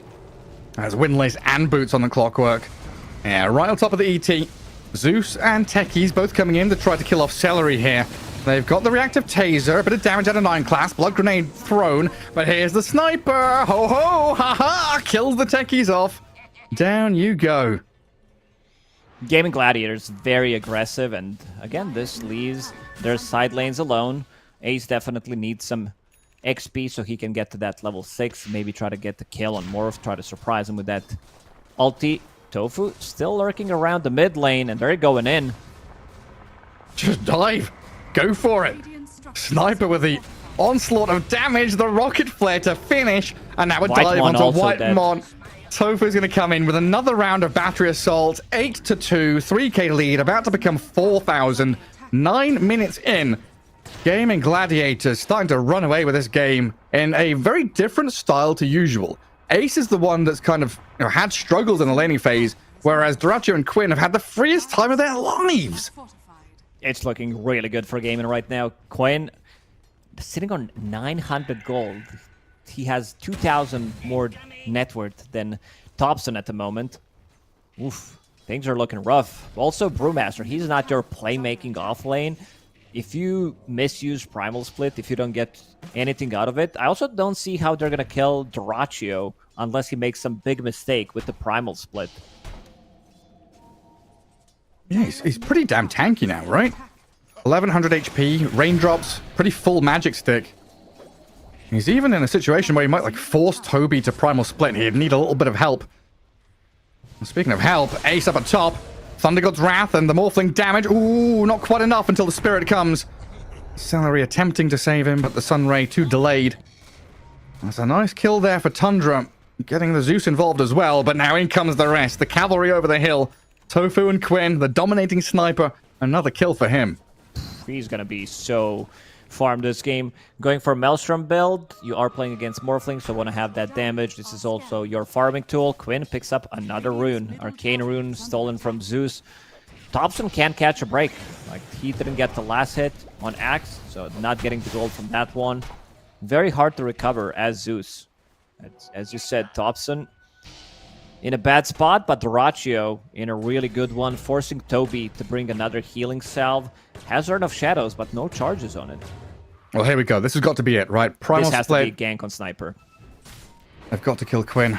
I mean, mid-tier 1 going down so early on maybe gives Quinn a little bit too much hope here and pushing out this mid lane quite far. So a sticky, a blast off. Toby runs in. Battery Assault doesn't come quite fast enough, but Tofu traps the Brewlings inside the cogs. Zeus is here with an ET stomp to help out, and Quinn is finally going to get brought down. Big streak to take, and Thompson the one to claim it. Maybe a bonus kill here, the cherry on top. Tofu getting dragged around and jumped upon again. Whitemon slays the clock. That was a nice play. This is how you come back into the game. Immediately smoked after clearing that wave. They go through the mid lane and get stuff done. Even though he caught all of the Brewlings inside the power cogs, he got out almost immediately, and damage has already been done. Little out of position. Pure, he loves the tip. Pure just tipping Celery, because I assume Celery is trying to CS against Morphling. Not very fair matchup. Yeah, well, maybe Celery saw Pure low HP shifting, and he like dived on him or threw a spirit at him and like, nah, you're not going to get me. I mean, that fight, 11 minutes in, it was like a, 1,600 net worth swing. And the lead that was being built up by Gaimin Gladiators halted a little bit now. And Ace's Axe barely ahead of the Brewmaster at this point. Starting to catch up and get into fighting shape. As a Thunder God's Wrath is thrown, I assume, onto Dyrachyo, as the attempt was there from Tundra to poke at the Weaver. And here comes a smoke. The roaming sniper. He's hasted up. Running with the clockwork into that top jungle as they start spam pinging Pure. Half HP Morphling. 6 wand, 1 healing Lotus, and an ET sat behind him to try and protect him. Waveform's ready. Tofu straight towards Whitemon with the battery assault. Now onto Pure and traps him in the cogs. This could be big for them. The ET Stomp going to sleep the clock, but Ace has dodged it. Sidesteps the sleep, gets the call, onto Pure. Waveform's ready in 1 second, but doesn't come up fast enough. No dunk, sadly, for Ace, though. He definitely wanted to get it, but this should be tower most likely. 5 Gaimin Gladiators member in the top lane. Ace will pull the lane back. We haven't seen much from 9 class, some kills here and there, but he's been collecting XP in the bottom lane, because their XP rune got stolen, so needs to recover somehow. Ace? Slept up. A ton of damage from Thompson. We'll take the axe down. Looks like a catch from 9 class onto Tofu as well. Trying to escape and slip through out of the cogs, but he's dead. And this is that mid-game potential that Tundra has. A lot of magic burst damage. If they see a straggler, 1 target out on the map, they could absolutely blow them up. I want to see this lineup just do things that they're supposed to do. With ET Aura maxed out, Zeus with his phylactery, Kanda on Morphling, Techies planting down proximity mines, reducing their magic resistance, just to see how fast the hero can die. Yeah, foot fully down on the pedal. Just go full gas. Big magic burst. We do need that ET Aura to start being leveled up properly, though, now. He's gone for the 2-2-1 build. I think we saw 2-2-4 from... We did, yeah. God, I can't remember who it was now. Whoever it was on the game earlier on. Radiant are scanning. MJZ. Gary, that game happened like an hour ago. I know, it's bad. I know. I was like, it's not Tim's. It's not Tim's. Who's the other? It's the other support that Blacklist brought in, because he's not a C player. He's an SA player. So that's where my brain is like stumbling, I guess. And it was Woo Dota, Mr. MJZ. You did good. Very proud of you. Thank you. Does I deserve a cookie, a medal? I'll write it down. You never write anything down. You expect me to write down everything for you? You're going to get into old age. You'll need some medication. You'll be like, Gary, what medication do I need to take? It's Tuesday morning. tell me what I need to do. It's Tuesday, innit? It's Tuesday, innit? Thompson. shot. Oh, Tofu's in on him. Thompson. Heavenly Jump was already used. It's on cooldown for 20 seconds. Assassinate is coming. That should finish him off from long range. Oh, never mind. It doesn't. Yes, it does. Spirits will. JK gets the kill with the Fiery Spirits. Very close, though. I think he needs to hold on to that Heavenly Jump as long as possible. Try to jump out of cogs, but nice move there from Tofu. I believe they also killed that Observer Ward, or it did expire, that one Observer Ward near the tier 2 tower mid, which gives you just enough vision behind tower and some vision in the lane. They are eyeing up on Dyrachio. No time lapse. Hey, he's got Shikuchi, though. And the only stun they had there, it was like blast off into ET's sleep. That's not going to work against a slippery hero like the Weaver. The Brewmaster, in the meantime, has gone pretty deep over here with the Thunder God's Wrath. Not quite enough to kill off Ace, and Toby's the one to die. Hyper-aggressive from the Brewmaster. Hyper-aggressive? This is like, what the hell is he doing? He's trying to invade enemy triangle alone? 1v4, yeah. And Ace is with like, no oh, backup. nice. No one, like, enemy, the rest of the team was making a move on a completely different side of the map. He had a little bit of a backup coming out from Thunder God's Wrath, but that's about it. And now Ace just got to clear up the stack. Yeah. Blade Mail phase boost done, halfway to Blink, looking pretty good now. I guess that situation for him was to be or not to be. Because he... That was a good one. 9 class. Ooh, Dyrachio gets the time lapse. And now a hook shot. Tofu's in. Gaimin Gladiator is bringing heroes down here. And look at the sniper from the high ground. Quinn, he's peeping onto Pure. Morphling will get across the high ground into the camp, but he's burnt alive. Sunray and sniper shots take him down. They're playing super aggressive without stuns. I think they're overcommitting, trying to kill Dyrachyo, and I love the build that Dyrachyo decided to go for. Casual Bracer in the lane, Magic Wand, then Dragonlance Power Treads, has extra 90 health from Trusty Shovel. I don't remember seeing the change to Trusty Shovel being...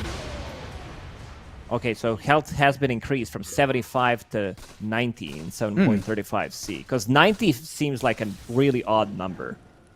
Yeah, and one at 100. Why not any other number? We even saw Dyrachyo, kind of understanding, obviously, that there are so few stuns, he can wait until he's 1 HP, basically, before time-lapsing. Just fake pumping it, allowing all that damage to come into him before going back to full. And he's going to hit that Gleipnir pretty shortly in the next couple of minutes. And Tundra all gathering up top. They want another kill on Ace. TP's right into their faces. Blade Mail's up, the dunk will miss, and he's blown up by the bombs and mines. Radiant's top tower is under This is what Tundra need to do. Set up, look for kills, maxing out the ET Aura now and getting the blow up onto heroes like the Axe. under attack. Go for different targets. They tried so many times to kill Weaver, but didn't manage to do so. So go for other targets, and that ET Aura is maxed out, as you said. So base armor and base magic resistance gone when he gets on top of you.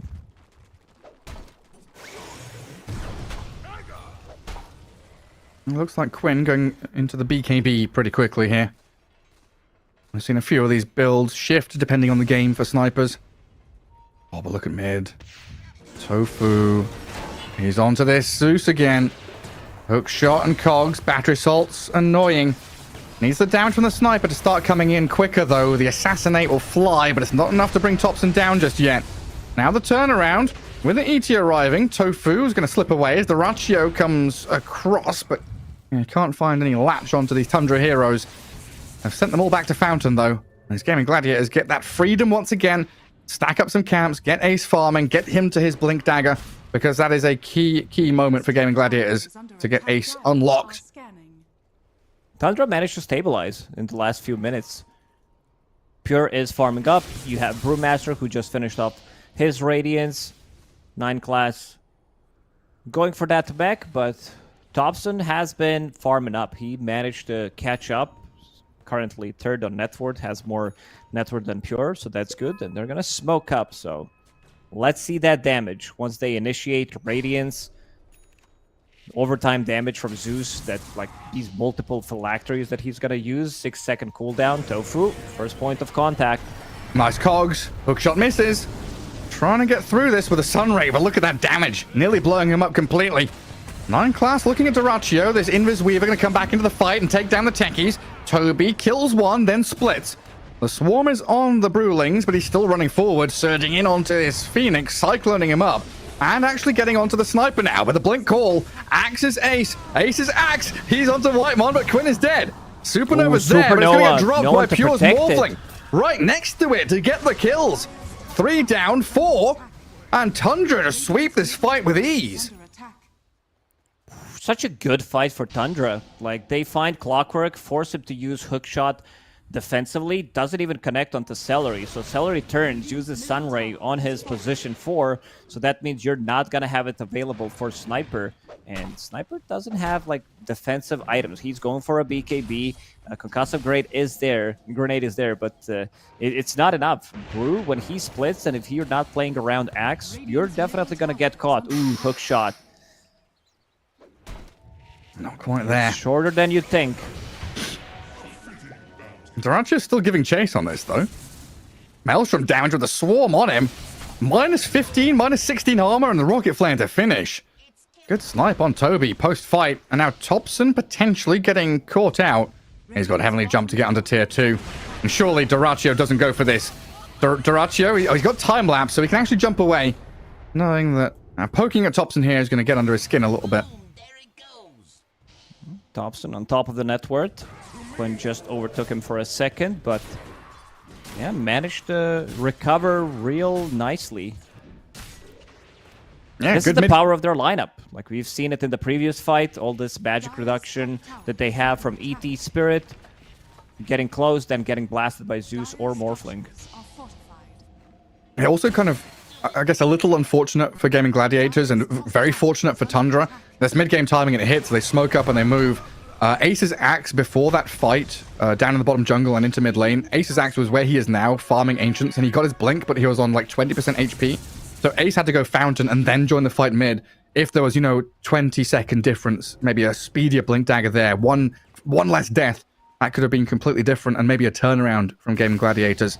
But Tundra really making sure that they advance with this draft, like you say, playing it how it's meant to be, getting the blow up on some of these heroes and converting kill into kill, kind of toppling the dominoes in battle as they move down bottom. So Supernova upgrade, you can use the Sun Ray, and it also slows the enemies. We've seen pretty much perfect example of it in our previous series when DY was playing its second game. How good can it be using the double Sun Ray? Yeah, Axe is not going to have that good of a time anymore, because right now there's going to be some like random damage on the ground. You put Urn of Shadows on him, Zeus ulti hits you, Radiance Burn, some ET Spirit, you go into mines. A lot of damage on the ground that he needs to be careful about. So most likely what you want to do is get that first initiation and then try to reset one more time instead of waiting for Tundra to get that first initial jump. This is going to be one of the first times we've seen Ace so low on net worth in comparison to everyone else. Usually a lot of emphasis goes into building him up, getting him active. Must be so weird for Duraccio. 303 Weaver for Duraccio. One of his games the other day was like 0, 8, and 5 or something. And Axe was like godlike at that point. They need to balance it out. There's no in between. Toby has split available, very limited amount of stuns if Ace is not there.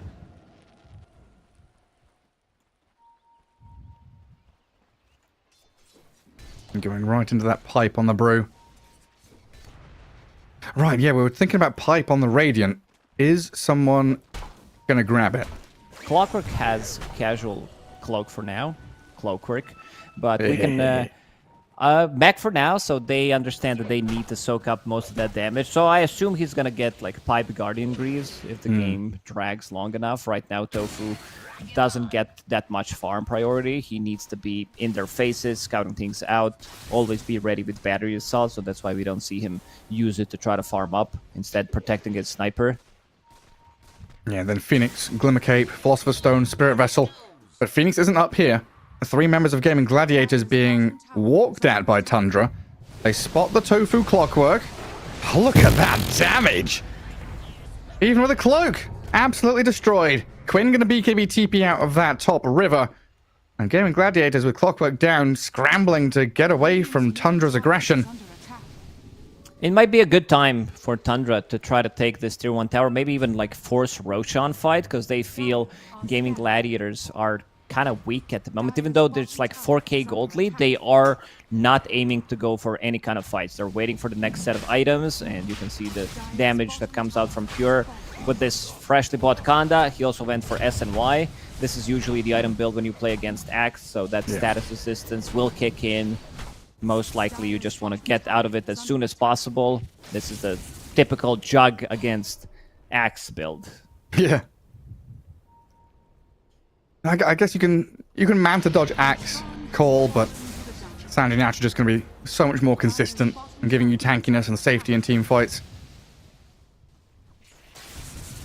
Duraccio gets a good shove onto bot tier 2, so Tundra have to come back and maintain that bottom lane. I'll find out their ancients have been cleared by this pesky little Weaver. And Celery's able to gather up that wave arriving top, so no real push from Tundra after gathering the Aegis for Pure. Looks like they're going to get their next layer of items too.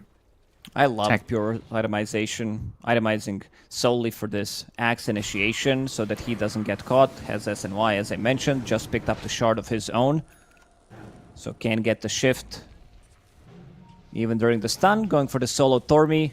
Let's see who gets it. White one will. Ah, yes, the ET shard. Is that in a similar boat to the Batrider and Tiny support shard? Lowers cooldown on Echo Stomp, so that's something. I wouldn't call it that bad. It's not like, wow. It gets better as game progresses. More value that you get. Let's say you can get Aghanim Scepter then you become really annoying because you can swap the places and like just get on top of the sniper. And I really like that White One is like farming. Like he's in the middle of the pack between the supports. Had Aghanim Scepter queued up, Yule Scepter. It's like, okay, that's 7,000 gold I need to farm up. Maybe I get something that I can actually afford. Queues up the gem. Oh, he's got money for it. Snaps it up immediately. That's going to be super important for them. We've seen how well Tundra can enter team fights and get the numbers advantage pretty quickly. And it's going to come down to that little glimpse of vision. Start the team fight on the right target at the right time. Dyrachyo right now could be that target. Chikuchi's forward over Pure and shows himself. Dangerous from Dyrachyo. Time-lapse BKB. It will allow him to slip away. The chase could continue, though. He's got the TP. Damage coming pretty thick and fast, but he's actually survived and got out of danger.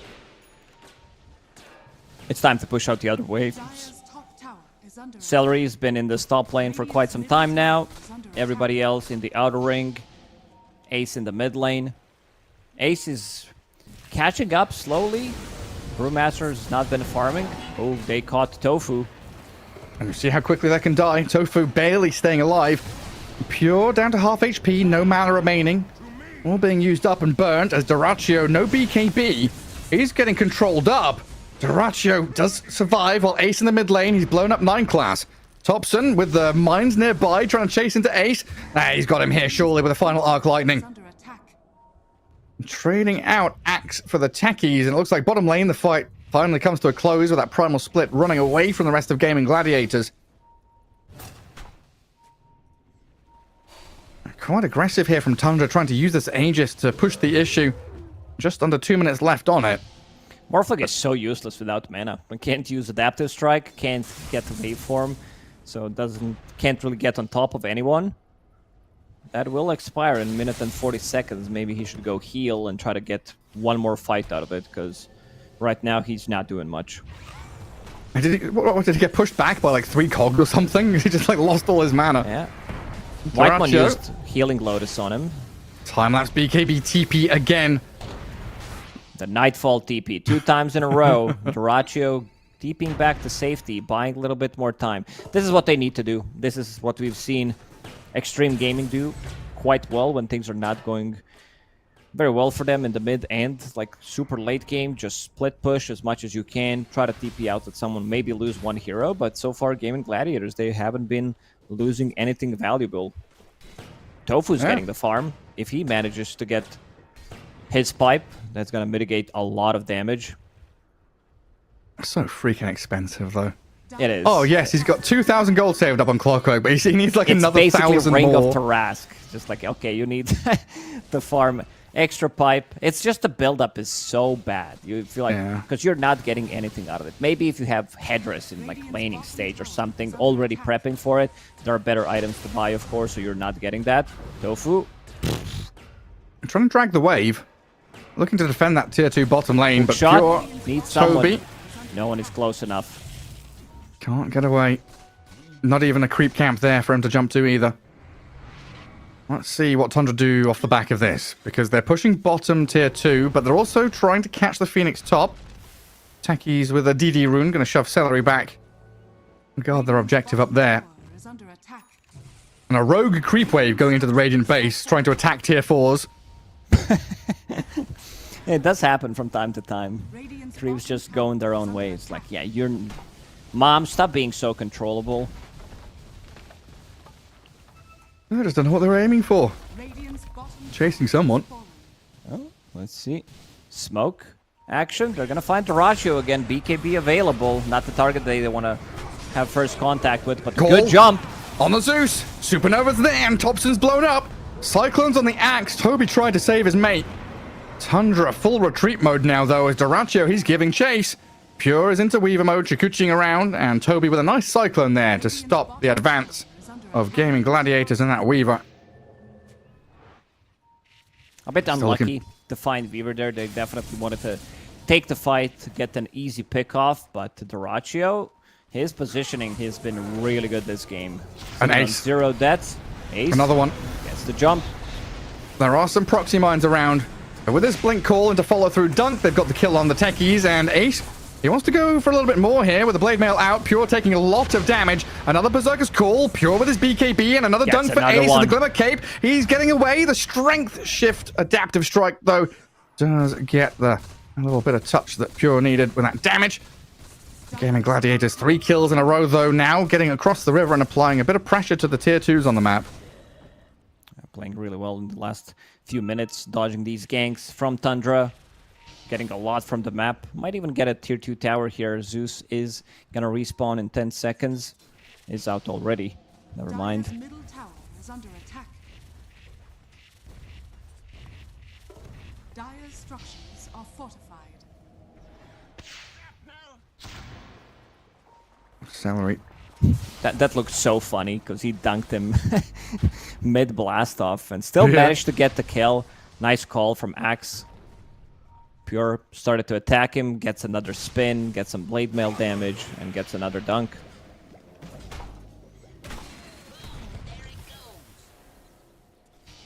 And Tundra reclaim that top jungle. Just trying to use this gem as best they can. And Doraccio shakuching around. Scary times though, because Tundra have pretty much everyone there in that mid lane.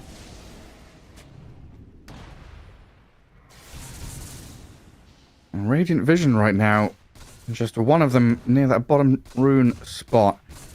Nothing really that gives them the opportunity to go into top jungle or fight into Tundra's lines.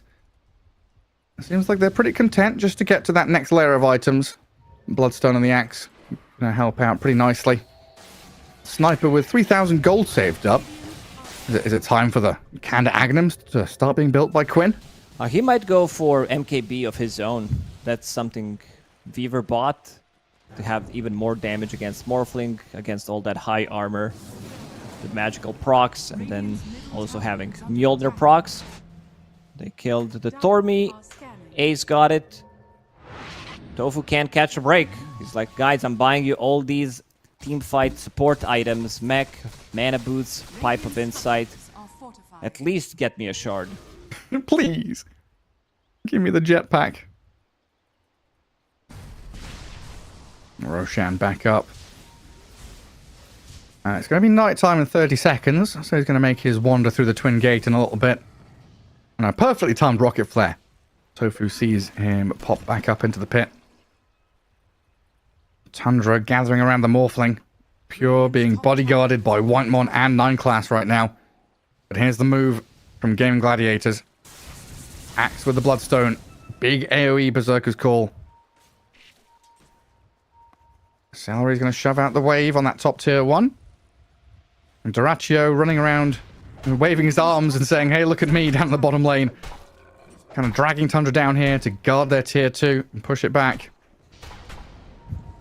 Toby going to be the one they jump into. Brewmaster called up. And the hook shot there. Might get the split off still, though. Battery Assault is super annoying and actually going to go down. Never mind. As long as you have that on you, you're not going to get the split off. He tried to go into Void Brawler stance, get some extra status resistance, but didn't brew himself and couldn't get it off. So now Roshan belongs to Gaimin Gladiators. This game is really back and forth. We had Gaimin Gladiators dominate the first like 10-15 minutes of the game. Then it kind of stopped. Tundra were the ones controlling the game with the Aegis. Cool thing you can do, as we've seen here with ET, is you can go through the gates with ET Spirit and play a like different side of the map. Maybe even get the stun without committing to a fight. Just dodge. Stay as far away from Sniper as you possibly can. And there's that MKB on Quinn as well. So double MKB, double Mjolnir, 1 Gleipnir to deal with Morphling's high armor. Doraccio, super aggressive. Into the minefield. But he's the one with the gem now that was stolen away from the brew. He sees all the wards. Sees everything that Tundra are bringing into this mid lane. And it really is just protect Pure's Morphling, it looks like. The game plan anyway from Tundra. Sit with Pure, look for openings. A lot of initial nuke damage available to them with this Thunder God's Wrath to start it off. The jump on Axe. Ace. Doraccio trying to BKB and run away. The cheese, Ace back to full HP. Doracho time-lapse back to half. Pure and Toby trying to run forward, but as Ace acts, he's pretty damn tanky while Tofu's Clockworks jumped into the backline to force Pure away.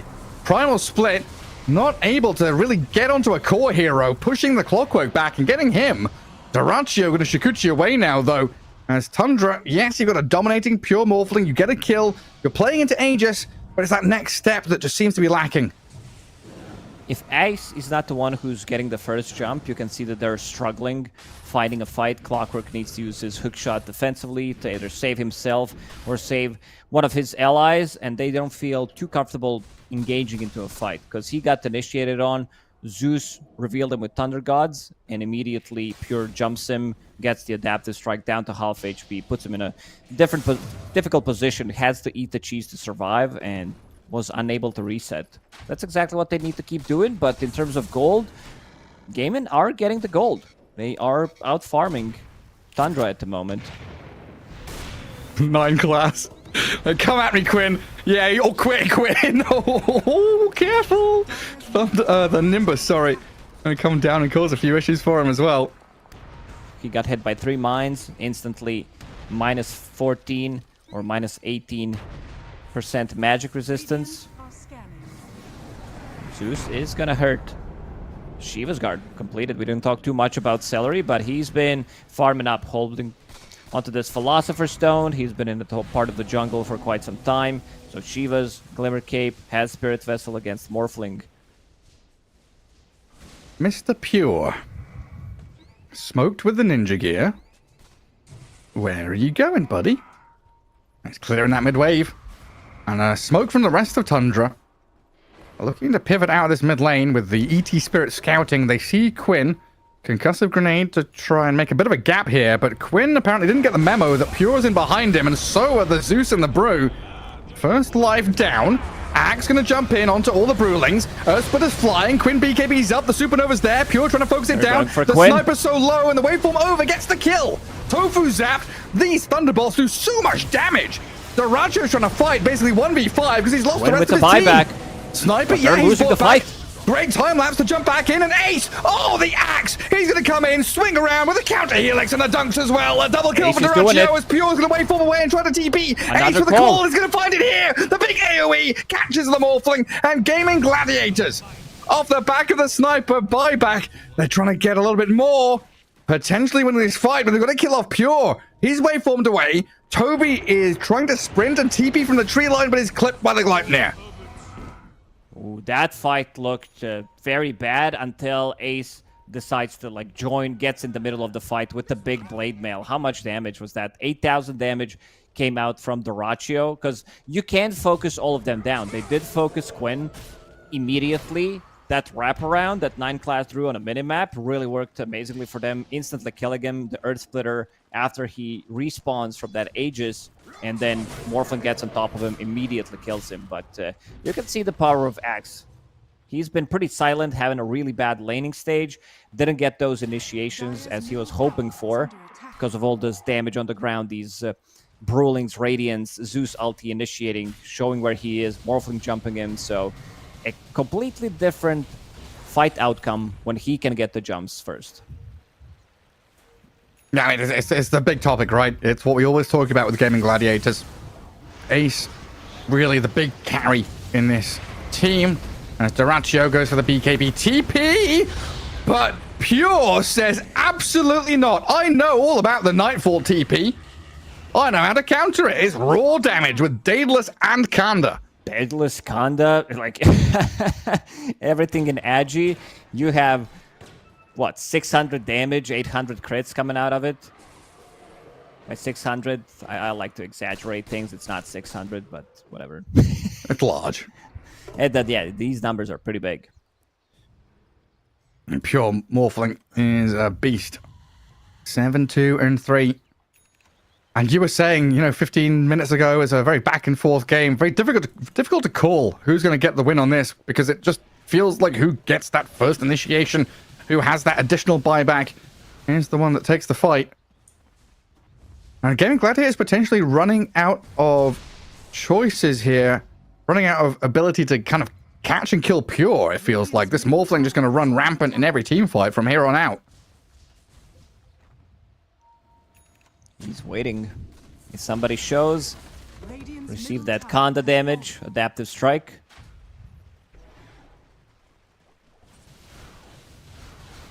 He's not even afraid. Has Satanic, has Vlad's to back him up.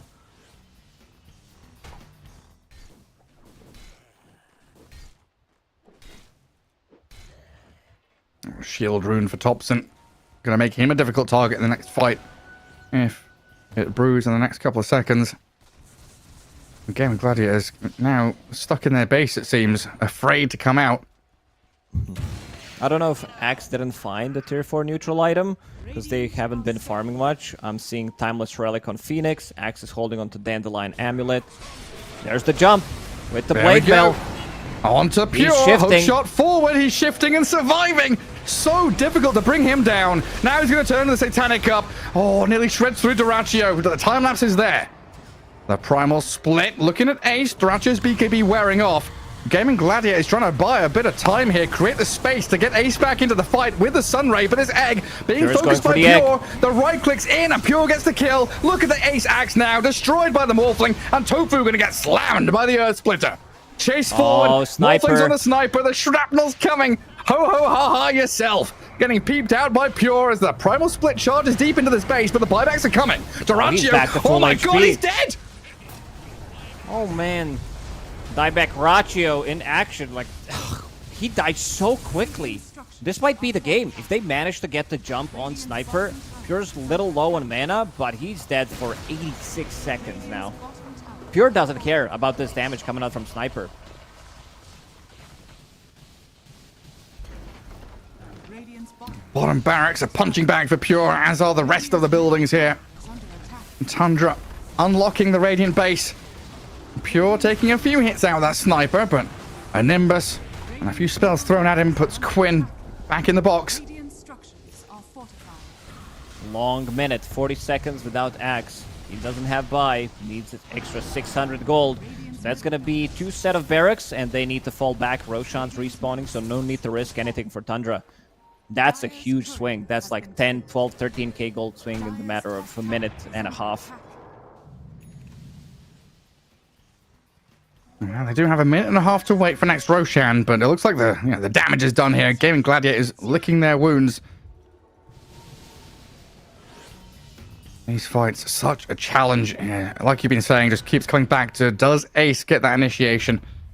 There's a decent jump onto the Pure Morphling, but lacking the firepower to He's finish going him. in, And dead.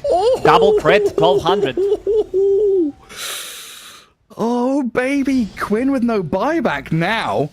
This might be it. Pure. They just Pure. deleted. Pure's positioning has been super aggressive. He's playing across the river, going for these backstabs, and now has that waveform talent. So cooldown, and they want to end. Minute and a half without him. Who cares, Roshan Aegis? We just dive tier 4s. Taking Duraccio to half HP immediately, and that yules onto the Ace Axe means there's no real initiation from him. Self-yules to buy a bit of space, Tofu in the cogs, but in comes Pure with a raw damage, and That's Thompson game. refreshes up. That's gonna be game. 3 dead, no buybacks. Tundra come out swinging here in game number 1. Pure's Morphling, absolutely monstrous. Diving the fountain, nearly dying to it, but they'll turn back for the tier 4s now.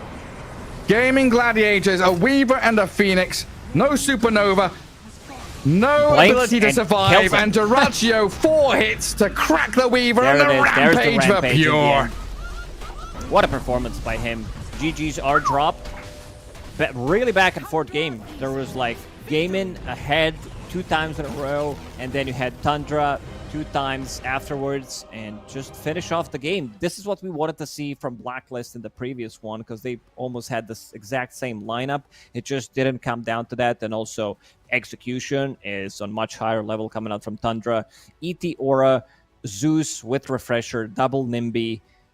People just melt, like AC Radiance Aura, and then Pure can do whatever he wants. Like there's no silence, any kind of silence. There is one stun, basically, that can control him. So he builds his shard, he builds S and Y. counters that, gets Satanic, so he's healing through all of that. Very nice itemization from Pure, I gotta say. Yeah, and it's really cool to see this ET kind of shift in terms of mechanics usage. We always used to think of ET as a team fight delay tactic with the ET stomp and sleep, and then the armor reduction, right, against Morphling, against TB. But using it here as a magic amp tool with a Zeus, a Morphling, and a Techies. Hell, even the Brewmaster brought a lot of magic damage with the Split and the Radiance. It was so much to contend with here. And even with some really nice blink calls from Ace's Axe, he didn't quite have enough to keep fighting later on in the game. It wasn't enough. Like, look at the amount of damage. He survives here because he manages to get the shift off. Status resistance kicks in. He has 1 bazillion armor. Comes back into a fight, full HP. Very difficult fights. Because Weaver, this type of a hero, wants to jump into backlines, kill some of the supports first, but all these Brewlings, unable to control the Brewmaster, which means that he's going to get the split off. I think because he's playing around the team, the only time he didn't get the split off when he was on the different side of the map, but when he's playing around the team, that means you have guaranteed split in a fight. Maybe this is the strat. Maybe this is the strat to beat Gaimin Gladiators. Let Duraccio have a good game. Let Quinn have a good lane. Defeat Ace. Defeat Ace. That's all you've got to do. Make sure he has a bad time. Because he was, what, 5th, 6th in the net worth? Looking really rough in the early portion of the game.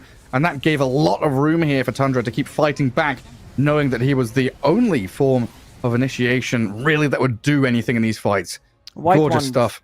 Positioning was also top tier. Spell usage, echo stomps on multiple people, like ulti right on top of the Aegis timing, and then also just zoning tools with his ulti and being on top of the right target where you don't feel his impact, but his positioning, if he's on top of the hero, as you said, losing that armor means that Morphling one-shots people. Yeah, gorgeous from Tundra. Game 1 victory for them over Gaimin Gladiators here, as we'll take a quick break and return with game number 2.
Welcome back, folks, to Tundra against Gaimin Gladiators here in the Elite League group stage. It's a best of two. We've just watched game number one, Tundra, with an incredible strategy. We've seen it twice today. One time it worked for Tundra here. One time it didn't for Blacklist earlier on. But it's the ET Aura with Zeus and Morphling. Tons of magical and physical damage pumped into that ET Aura, which reduces all of your resistances. Game two, though, Lacoste, heading into this one.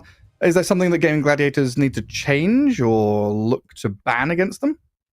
They did change already. Leshrac is gone, but Io is still left in the pool. And Gaming, we're going to see the draft on screen probably soon, but the game has started. And Luna has also been banned. Let's see if Gaimin take that Io, and they will, because it's been left in the pool. Tundra needs some kind of a response to this. We've seen, I think at the start of the Elite League from Gaimin, they did play Io plus Marcy, so that could potentially come out, something to battle it out. Gaimin are known to play these tempo lineups. It does give you like this super strong lane with a lot of sustain, explosive damage. And you also have global presence. You can play on different side of the map. You don't have to be near your team. Whenever relocate is ready, if enemies are making the gank, you can easily relocate on top of it, try to outnumber your opponents. Yeah, I mean, you mentioned that Marcy. I mean, it might have to be with Lesh and Luna both being banned out. We've seen a fair number of bans on Io in the first phase as well, so kind of hard to get a read on how strong the hero is. We know for sure it's kind of weak in the lane, right? We've seen a couple of these where it's very passive. You need someone to pack a punch, and you're kind of waiting for laning phase to break down until you really get stuff done. And what are the other big pairings? I mean, Io Tiny is a thing of the past. We don't see that at all anymore. It's much more about as carry recently, more like position 4, mid, sometimes off lane. I think Gyro can work. I mean, Gyro can definitely work, but if they're looking for something, probably Marcy, I would say. I think, because from what I've seen, we don't have the full info from the scrims, how many times they've played it, but that one game that they played at the start of the Elite League against BetBoom, it looked really good. There was another element to it. Oh, it was the DK, right? It was Io, Marcy, and DK, so that Io had two partners to potentially tether up to. Yeah, it was that crazy game, that like 70-minute game, where Io got Satanic, Crystallis, Deso, Stygian, Deso. Yeah.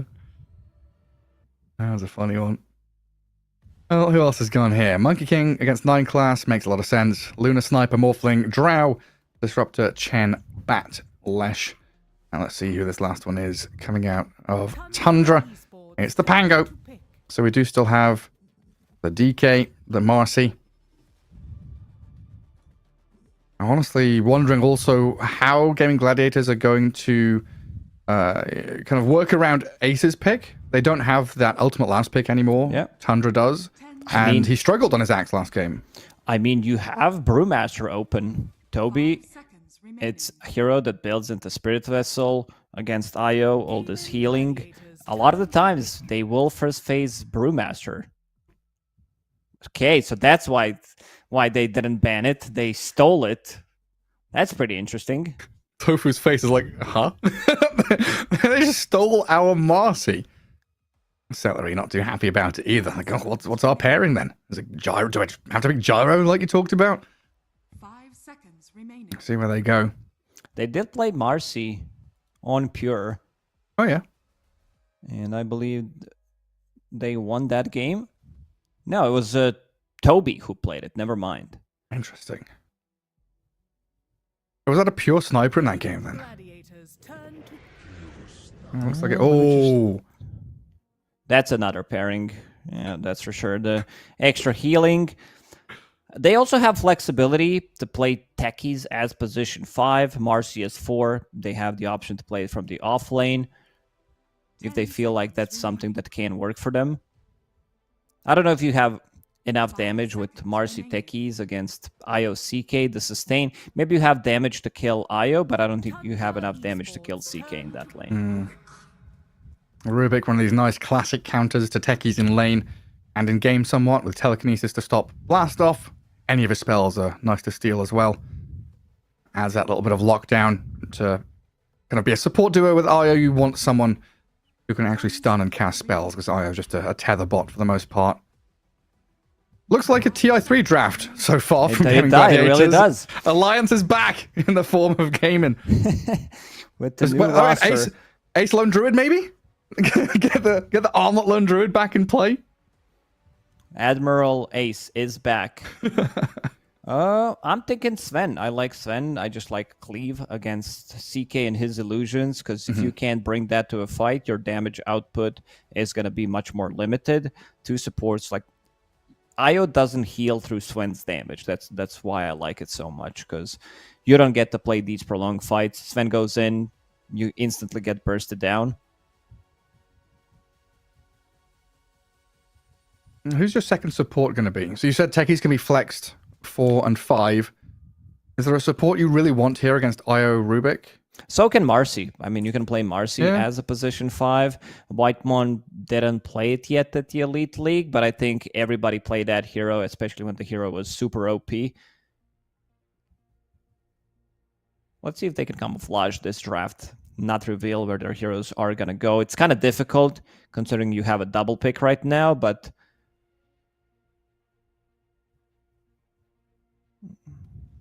Yeah, I'm just thinking about the seconds. Like, I don't know. I'd say 9 class is probably going to be the Techies. Most likely, yes. Whitemon still wants like a Clockwork or something. So, okay, so that means Marcy's still flexed between support and carry. Brewmaster here for Toby.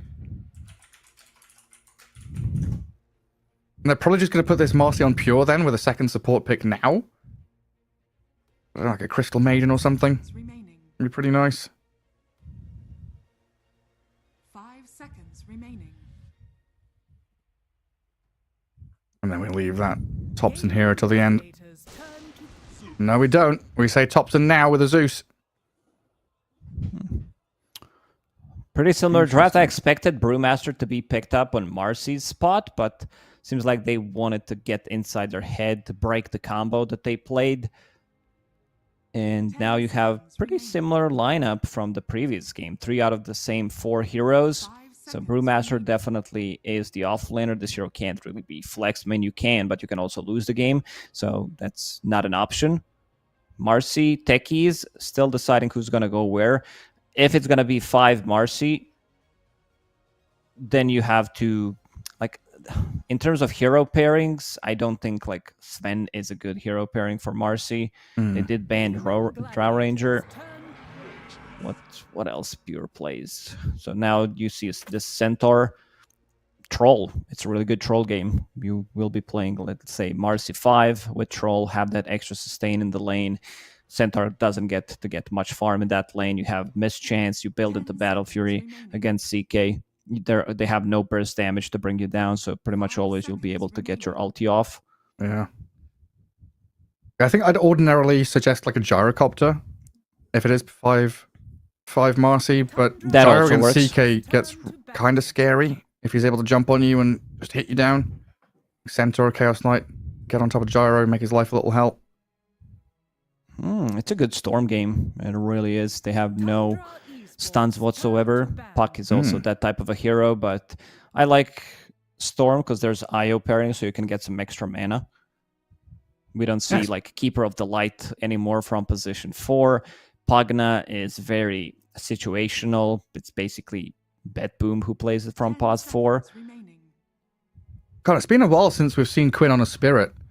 It's been 3 or 4 games of Sniper in a row, a few games of Lesh, Razor, Pango. Yeah, it's like 10 games ago he played a Void Spirit. It's been a rarity recently. Sniper, Lesh, and Razor have been his big 3. And of course, Pango is very often banned against him, as it is in this game. So Lifesteal out. One more ban for Gaming Gladiators before they have to pick blindly into Tundra's draft. It's such a rarity that we have a hero that's flexed between position 1 and 5, though, hey? It's such a weird spot to be in. It really is. Like, we don't have that many heroes. Like, there was, I don't know, Sven at certain point was, like, flexed between 5 when he was played with Shadow Fiend, Shopify Rebellion 2 TIs ago. They like to play it.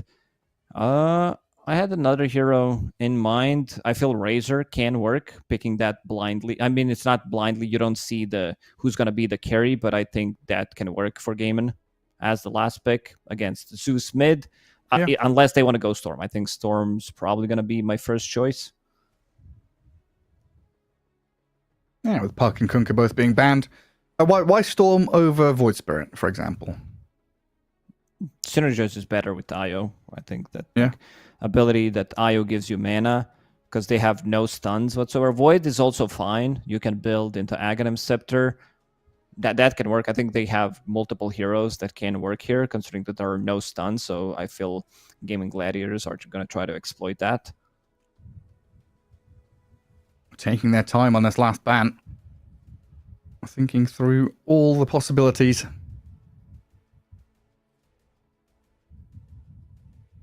Toby seems pretty proud of himself getting another Brewmaster game. He did very well in game 1, even with a pretty wild dive early on in the game, right? That move into the enemy Ancients where he split and ran 1v4, causing a lot of noise. Hey, 1 out in the end, though. Yeah, I did mention Troll potentially coming out. If they want to pick Razor, then they don't need to ban Troll. Tundra Esports turn to What's Alright. Queen of Pain? Queen of Pain. Another elusive hero that they don't have the stun for.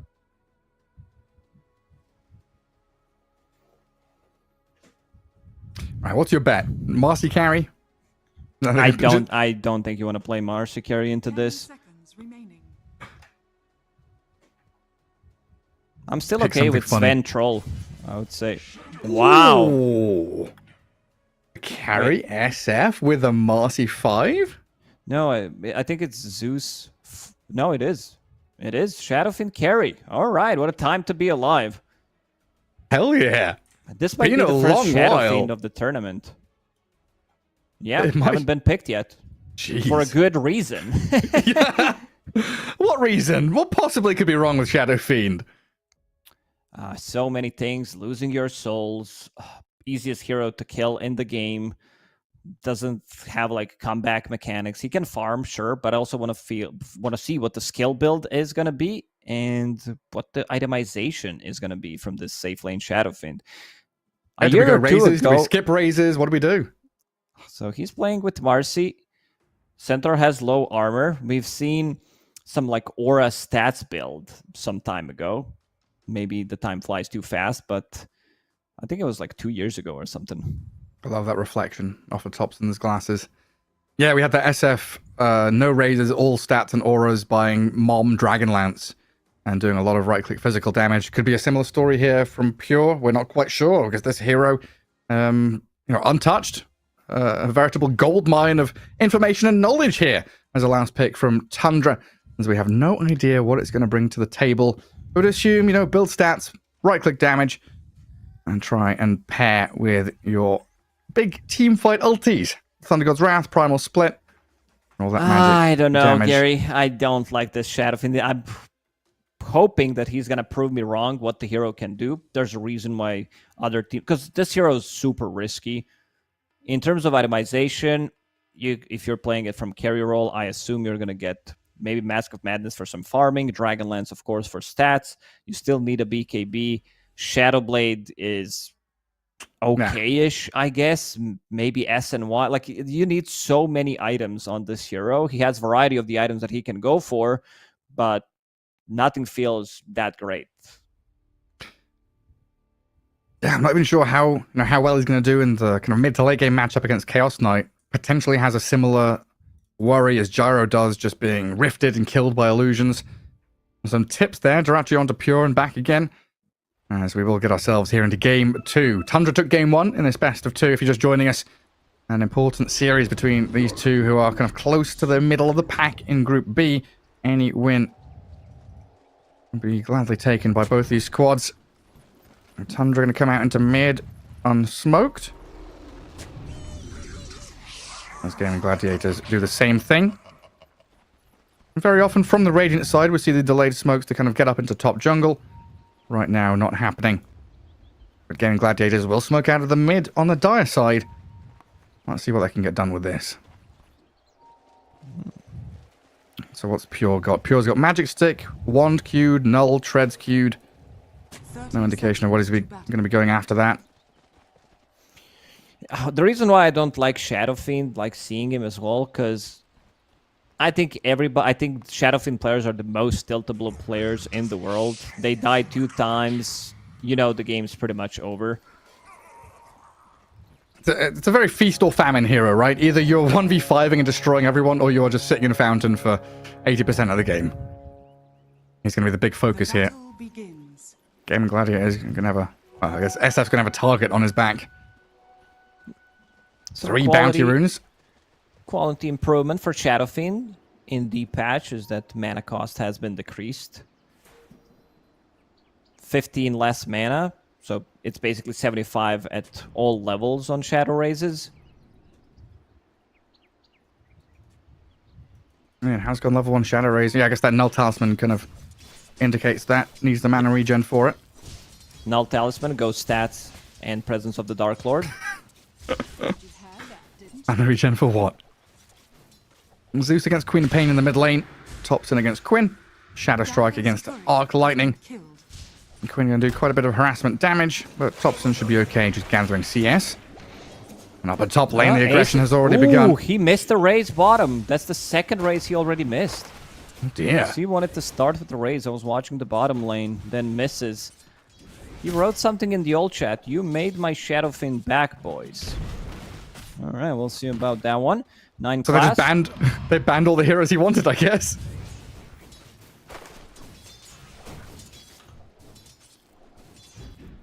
No other option. Had to pick SF. There's nothing left there. Not a troll, not a Sven, no nothing. Dispose back from 9 class. Very irritating for Tofu. But Ace feels very bold, getting up in the face of Pure. He didn't spend the stomp, just getting some right-click damage in. And already kind of a difficult lane for this Shadow Fiend, as you say. Missing razors, burning through all of his mana, doesn't have any mangoes. Having a tough time. Is Shadowfiend first blood material here? Yes, he's going to die. When they hit level 2 on Rubik, it's just lift into stomp, into death. I agree. Maybe they can kill 9 class instead. They have no mana whatsoever in this lane. Shadowfiend doesn't have mana for a raise. Well, there's the lift into stomp, into death. Not on the Shadow Fiend, but you're right. Onto the Marcy instead.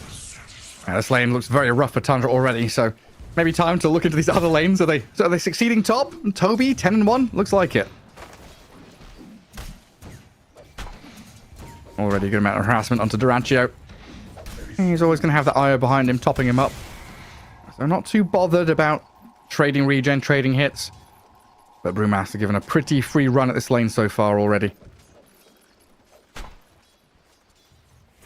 It looks like Zeus is starting to come out on top mid. But Quinn has a full wave still to be gathered under his tower. So that should even things out and even give Quinn a slight advantage. Jumping on the water rune to gather it up and refill his bottle as well. There's Does also Zeus... water rune bottom. I don't think Topson will get it. He needs to play much more careful. I mean, you are playing against Queen of Pain. She can easily close the gap, get Shadow Strike on you. The problem is he also doesn't have enough mana to TP out or anything. Top lane, Celery dropping low, but so is Tofu bottom. Yeah, I mean, 9 class runs back into Tofu. They'll get the kill on the Rubik. Ace will pick off 9 class, though, in the trade. Up at top, Celery very low, like you say, with a sticky bomb on him. He's going to survive and heal back up a little bit. Both these lanes, just a lot of poking and prodding. But that mid lane, a pretty big loss by Topson there. Double water in for Quinn. Great advantage in this mid lane. So he's going to have about a wave of CS advantage over the Zeus now. Quinn dominated the matchup in the previous game by a huge margin. And this time, seems like he's going for the same thing, being very aggressive. Every single time Topson gets close, eats a Shadow Strike.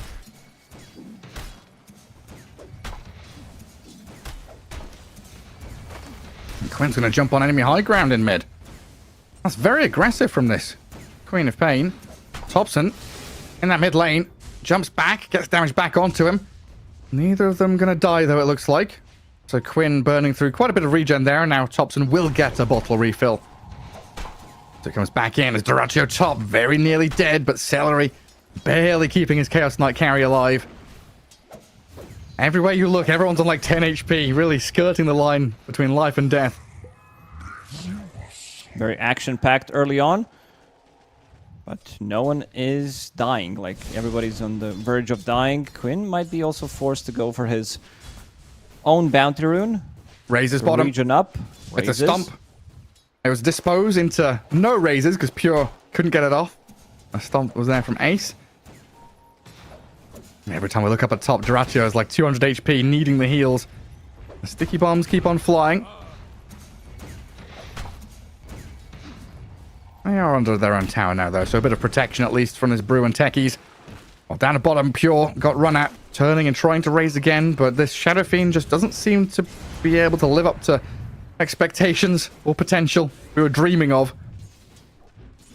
I mean, in terms of CS, sitting at 19, they're very close. Has Boots of Speed, has Infused Raindrop, so focusing more on sustain. Ace gets close. He tries to hit him with the raise. This type of a lane requires a lot of mana from 9 class, because if they want to play aggressive, you need to constantly keep them low with the raises. Just like that, double raise from Pure. Duratio on Celery. Blast off is there from Whitemon onto the CK. Dire's middle tower. Yet again, just a bit of prodding from Whitemon. Man, the shopkeeper's going to run out of mangoes in this game. Everyone's bringing mangoes and clarity, just knowing they're spamming spells non-stop for the first 6 minutes. I'm thinking of 6 minutes. Arcane Rune up at top for Quinn. A big win there as the Queen of Pain gets the 50-50 RNG luck. Unluck for Thompson. There are 2 bounty runes to be picked up on both sides of the map. Usually we don't see this. Someone's roaming around. The Ooh, supports are Ace. battling there. That's a 3rd raise. And 9 class. Oh, the Lotus heals Ace up just enough. Pure getting clicked by Tofu with a blood grenade thrown. 50 HP on the Shadow Fiend, but also the Tango regen. He's going to heal up enough to Fog. slip away. I think he lives through it anyway. Fade Bolt 175. He has raindrops, so would be okay anyway. Yeah, They're you're going right. for him. A rebound, dispose, and the raises are there. Pure. Like you said, the raindrops and the one charges keep him alive through the Fade Bolt. Surviving it. Killing the Centaur. This is one of the tightest laning phases I've seen in a long time. Quinn is going to try and loosen it up in his bottom lane with a Sonic Wave right onto Pure. He gets the kill.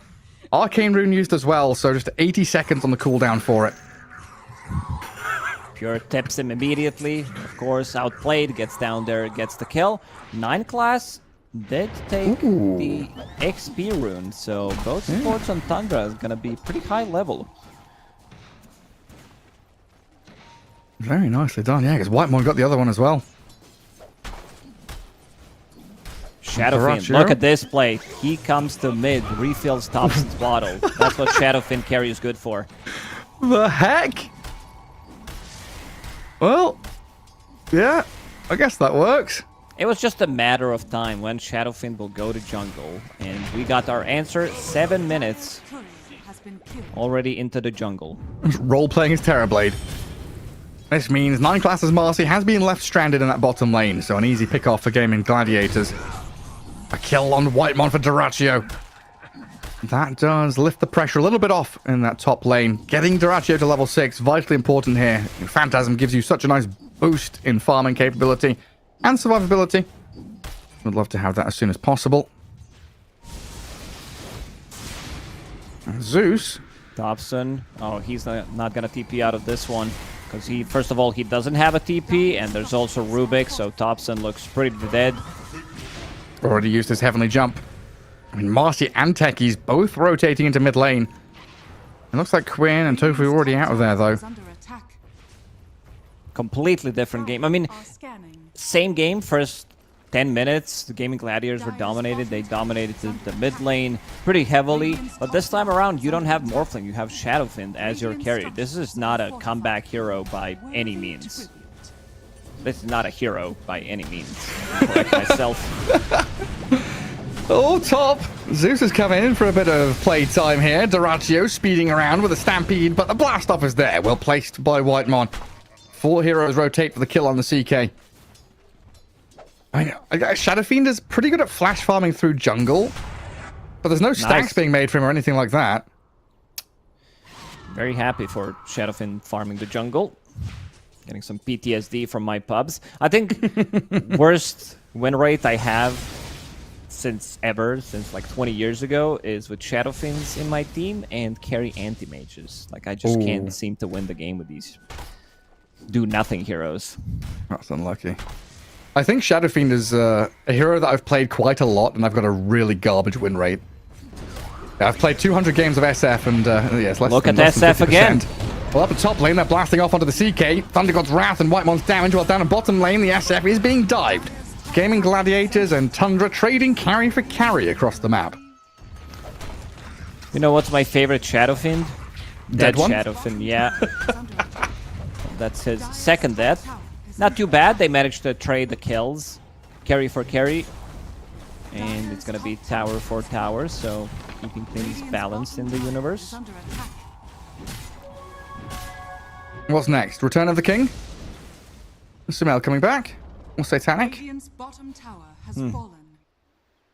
Return of the King. I have to rewatch Lord of the Rings. Haven't watched them in 2 years. Yes. It's been tradition for me. Every year. But skipped it last year for some reason. Yeah, we do the Harry Potter marathon at Christmas, and that's enough. We do Lord of the Rings once every, I don't know, 4 years or something. And then once every 10 years, you do the extended cut, because that's like 12 hours long or something wild. Man, you're telling me you're not watching the extended cuts one after the other? Same day? I'm actually disappointed in you, Gary. Hey, Delete me from Facebook. Hey, what I'm saying is, the last time I watched Lord of the Rings, I did watch the extended cuts, but the like 5 times before that, I didn't. It is far too long. And the fact that there's no Tom Bombadil either, it's just so upsetting. Yeah, that's true. Tom Bombadil, very cool character. Thompson, I think he ate 15 Shadow Strikes so far in this game. Keeping the distance. Queen of Pain, very annoying. Tofu, thinking about going in, getting that lift. And he's going to get tagged by the tower. Get zapped a little bit as well. 24 denies on the Queen of Pain. 18 denies on the Brewmaster. It's been a while since I've seen so many. Really trying to shut down their opponents in this one. Tundra smoking into mid though. Toby, 9 class. And Thompson maybe giving it away here that he's running so aggressively down to that Invis rune. Queen of Pain blinks away. Tofu's run back to his tier 2. And Quinn looks They like were still he's... pinging him out. They know that his blink is on very long cooldown. You don't max it out. And interesting build coming out from Quinn. He's thinking about getting Maelstrom as his item. As his first item. No Witchblade, nothing, just Maelstrom. Cool. I mean, I guess it'll... Oh, is Quinn okay? He's being jumped pretty heavily. 9 class with a really nice second wave of initiation and a good telekinesis from Tofu, making sure there's no additional kills. Radiant's top tower is And that move in mid, well done by Tundra to take down the Queen of Pain. It was all Shadowfiend from that bottom part of the jungle, relieving pressure. Yeah. Tofu stuck around, trying to defend that mid-tier 1. Blown up. As Daracho and Celery do arrive, looking at 9 class as Marcy. Ace going to come in with a stomp. Maybe try and kill some Brewlings on the way out here as well. A Cyclone and a run away from Toby. Can we go back to this Maelstrom on Queen of Pain? I mean, against Primal Split, I understand that. Makes a little bit of sense there, but am I missing something? I think I'm missing something as well. The farming tool? It is a farming tool, of course, but so is your mana. If you get mana items, you can blink easily. So use Scream of Pain on the creep waves. So yeah, I don't remember seeing this. I can check if he went for same item build when he was playing Queen of Pain in pubs. Is it because they have an IO and they're going to tether the Queen of Pain? Maybe. I don't know. Well, we'll see what it gets done with it. Radiant's middle tower. Yeah, Daracho there was right now. one game where he played 5 days ago, pub game, went for Radiant are scanning. Gleipnir. So maybe they think, I don't know, they need some extra AoE control. Good against Zeus. I mean, so is Orchid if you want to go for it. But yeah, and definitely an interesting one. Yeah, definitely could work out for them. Well, Ace, debut of the Blink Dagger up at top. Going to kill off Toby here with Daracho and Celery. And that's Daracho with Armlet. And working pretty swiftly into his Orchid has the Blitz Knuckles arriving. Celery, of course, already with that mech. Radiant's top As the mid lane, tower is under attack. aggression onto Quinn, throws the Sonic Wave, acing again with a blink of the Starbot for the 2, and Duraccio relocate to take them down. Tofu the one to come out with a double kill there. And a dive onto the courier, a bit of damage onto the tower, and well executed bait and gank from Game Gladiators. Dire's bottom And nicely done by Quinn, managing to get out of trouble. Strength treads, baits Zeus ulti, they don't even get the kill, and that relocate play. Every single time you overextend, you pop that heavenly jump, you're gonna be in a lot of trouble because they have so many heroes that can get on top of you. Maybe also the reason why he's going for it is just like right scaling, probably is that you have level 10 talent that gives you 20 damage, so, and is going for that Leipner immediately. But Ooh. none of that matters because Shadowfiend is still farming in the jungle. Oh, yeah. I mean, I'm trying to think back to the old meta where we had Queen of Pain being very popular. And she was building, like, right-click items, right? With the Soul Curass and stuff later on. She had Spell Lifesteal talent at, like, 20. She had the Right. Fear talent on level 25. So she was lifestealing off, like, Blade Mail, Maelstrom. Static People were charge of buying- Mjolnir. Yeah. That's what it was, thank you. Yeah, because I would have thought with Parasma being added, that just gives you the late game scaling through Witchblade, but yeah. That's a cool one from Quinn. Radiant's bottom tower Gleipnir straight up. Dire's Mid tower taken down. fallen. Catapult and the techies. They bring it down with ease. And Dire Vision here, I think, has scouted 9 class and maybe a couple of the other Tundra heroes moving into this top jungle. A line drawn down that top lane. Gaming Gladiators have high ground vision they can play into. Are scanning. And Pure Shadowfiend going to show on the map. Up at top, stomped and caught. Pure is dead. Mid lane, they've got to catch on to Tofu. A kill on the Rubik would be nice, but Quinn's arrived to guard up the Rubik and save his buddy with a Sonic Big Wave and a Sonic Wave. Scream. They've killed the Zeus. The Primal Split comes. Blast off is nice. Mine's being dropped. A lot of damage here onto the Eye and the CK, but they've got heals for days. The Wand and the mech used up. Celery dropping low, nearly dead. Finally finished off. But White Mon going to get chased down here, and the follow-through from Game Gladiator is too strong. 9 class, even with the Unleash going, can't jump away. No one to rebound to, and Toby, he's been grabbed. The split ended, the rift is there. A team wipe emerges as Gaming Gladiators go from top to mid and stomp them. Radiant's middle tower. Man, these fights... Well, I wonder why. There we go. Shadowfin did his job. He died without doing too much. Dealt 1,000 damage, so that was nice. Didn't pop his ulti. It's difficult. He's also going for Manta style. I don't think that's the item build here. I think you still need a BKB because they have so many stuns, and you need to get your ulti off for disengaging tool. And Queen of Pain just going ham in the previous fight. Same goes for the Duraccio. Like these, once they pick up the BKBs, things are gonna be so difficult to fight. Like they have a lot of magic damage, and then you have Shadow Fiend who doesn't have a defensive tool of his own, so he gets jumped, he's gonna die. They have no save for him. I've got a feeling you're not a fan of the Shadow Fiend hero. Yeah. I don't know what's giving Why do me you that. say that? I don't know what's giving me that idea, but it's just an inkling I have. The White Mon, they're getting stampeded and stomped into the ground. And Toby with no primal split could also be a kill here for Gaming Gladiators as they lift him up and drag him into Quinn. The Maelstrom procs, the right-click damage, and this Gleipnir root helping them get kill after kill. Great bit of itemization. Now he's going Dragonlance as well. He wants to outrange and outdamage the Shadow Fiend. Basically become a better Shadow Fiend at this point. He is. Yeah.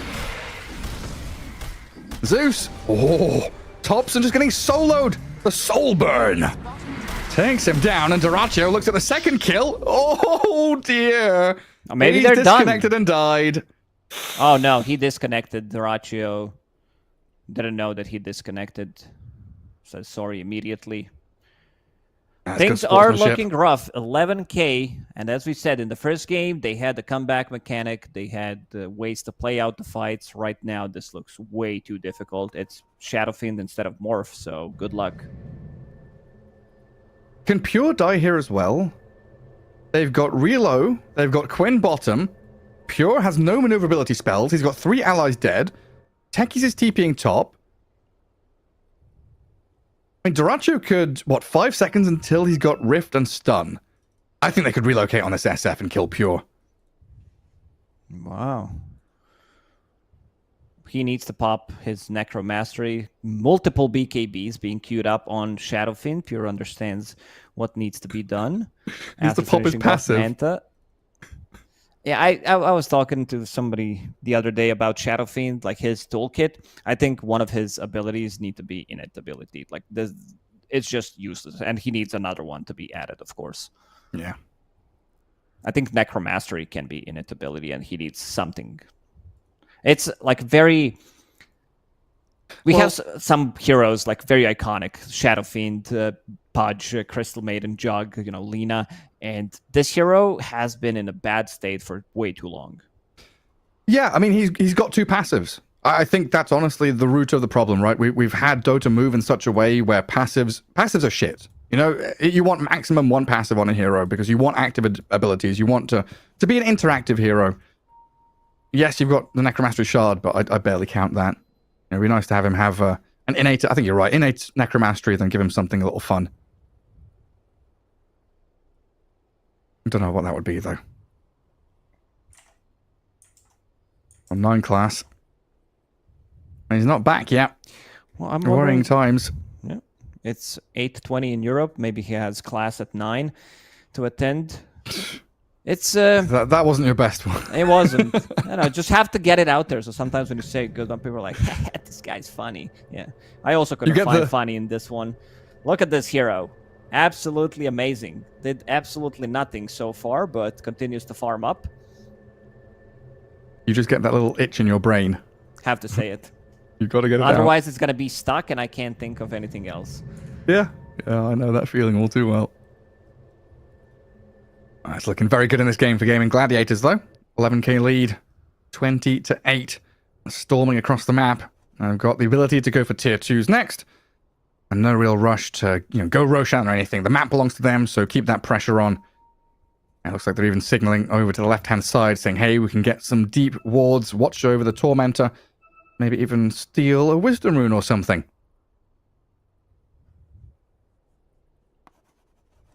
And a much different one for Ace as well. Blink Blade Mail already done. He's well on his way towards that Eternal Shroud. While you look at the Brewmaster and the Zeus, they are starting to lag behind. The stragglers in the net worth board, 6,000 apiece. And we have to bring up this topic again, right, of net worth into impact. Zeus and Brew, you would much rather have net worth on them to have this mid-game go well, so they can take fights. Shadowfiend's 10,000 net worth right now. I think you've been pointing and poking a bit of fun at it, but a Manta style probably not going to give him a good entry to the next fight anyway. I'm fine with like Yasha, casual Yasha into BKB because you still need to contribute something. I don't see that big item that's going to come on side of Tundra that will change much in the upcoming fights. Zeus, he picked up the shard, Phylactery, 1 jump, 1 silence. He's going to die. They have no saves. There's Pavis. Techies is going for the 4 staff. Brewmaster sitting on 1,700 gold. So nothing big is going to come out yet. Manta style, not that impactful at this time and then this state of the game. I mean, what does Ice Frog say about this? Win probability 91% for Gaimin Gladiators. Gdzie on tam? Gdzie means where is. Yeah, basically asking where is he? Where is he? Yeah. I think that's the easy one, Gary, right? We have a player missing. Yeah. I know one word out of that sentence as well. Gdzie koszka? Where's the cat? My cat's constantly hiding. That's what I have to keep asking my girlfriend. Where's the kitty? I want to pet her. She's under the sink. She's hiding behind the washing machine. Fun little spots to hide. Well, Quinn wants an update. We do, of course, have time limits on pauses here in the tournament. Not sure exactly how long it is. But Tundra are running out of that little resource they've got. Hopefully, it's not something serious. Just a little internet hiccup or something. Should be able to get himself back into things. Yeah, hopefully he comes back soon. But we can theory craft more about SF, his strength so far from what we've seen. What's the highlight of the Shadowfiend's gameplay we've seen so far in this 18-minute game? He bought a null tally for mana regen. Oh, that's been the coolest thing we've seen. I like Falcon the Blades and Grobo. Bassies. Item choice, Grobo from tier 2 neutral items. I feel like that's kind of very important. It's massive. Absolutely massive.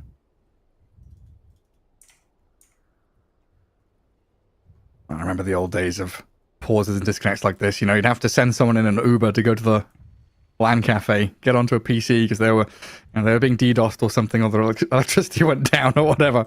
And just give us 15 minutes, 20 minutes. He's got to drive off to a NAT cafe, get on a PC somewhere. Good old DDoS. There was a blog post from Valve about how they stopped DDoSing some time ago. Maybe it was in the latest patch update, right?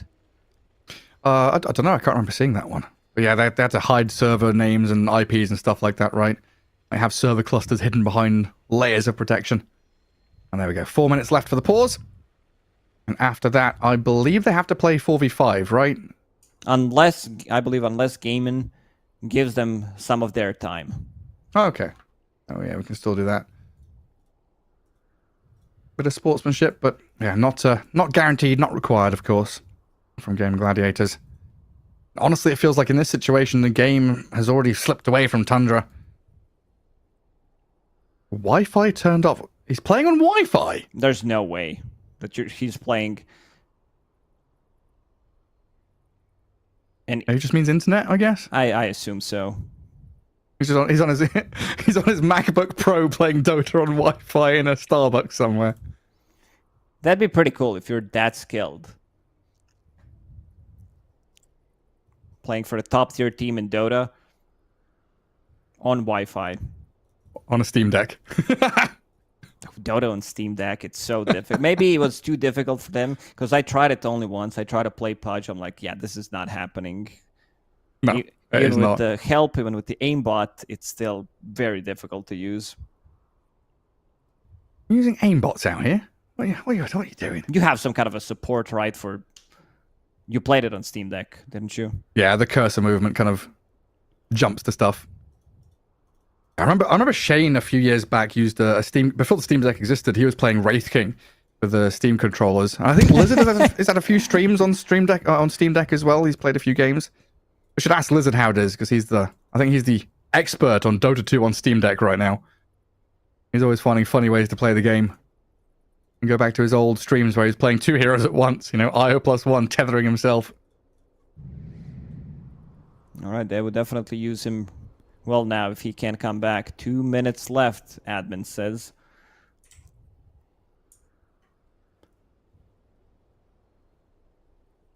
Yeah, we don't want to be losing Marcy. She's the jump, really, for this Tundra team. The meat tank, the initiator, and Brewmaster is the noisemaker. Zeus, the damage dealer.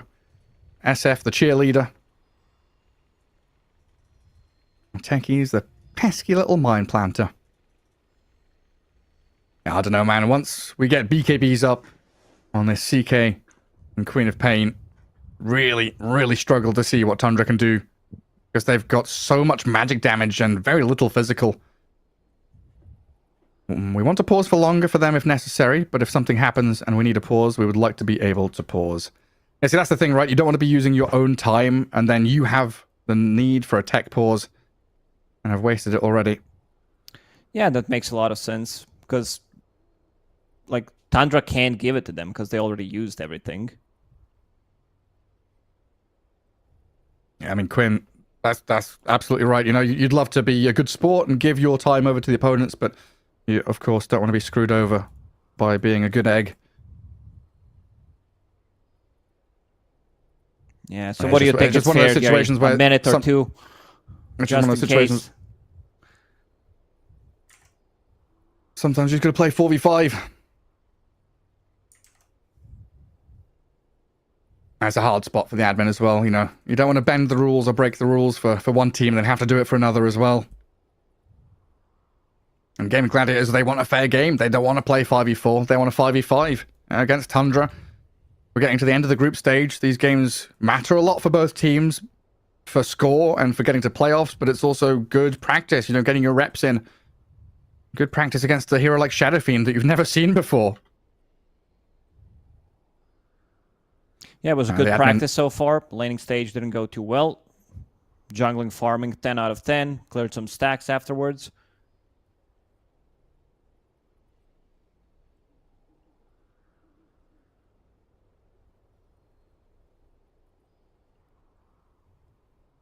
Quinn's a smart fella. He's got his head screwed on tight. Makes a lot of sense what he's asking. And they don't want to punish Tundra. Nobody wants to punish Tundra in a situation like this. And it's not their fault. Kind of a act of God. Your internet just going down randomly. Not too much you can do about it. And maybe you tether your phone to get mobile internet or something, but it's a little bit nasty there. It feels like this game is much further along than, I was thinking we've already had a good 10-minute pause. It's only 18 minutes in. Feels like we're already 30, 40 minutes into this match. The amount of action we've had already. And the admin didn't quite understand what Quinn was saying there, so it looks like the admin thought he meant that they'll use their time, but that's not what Quinn was saying.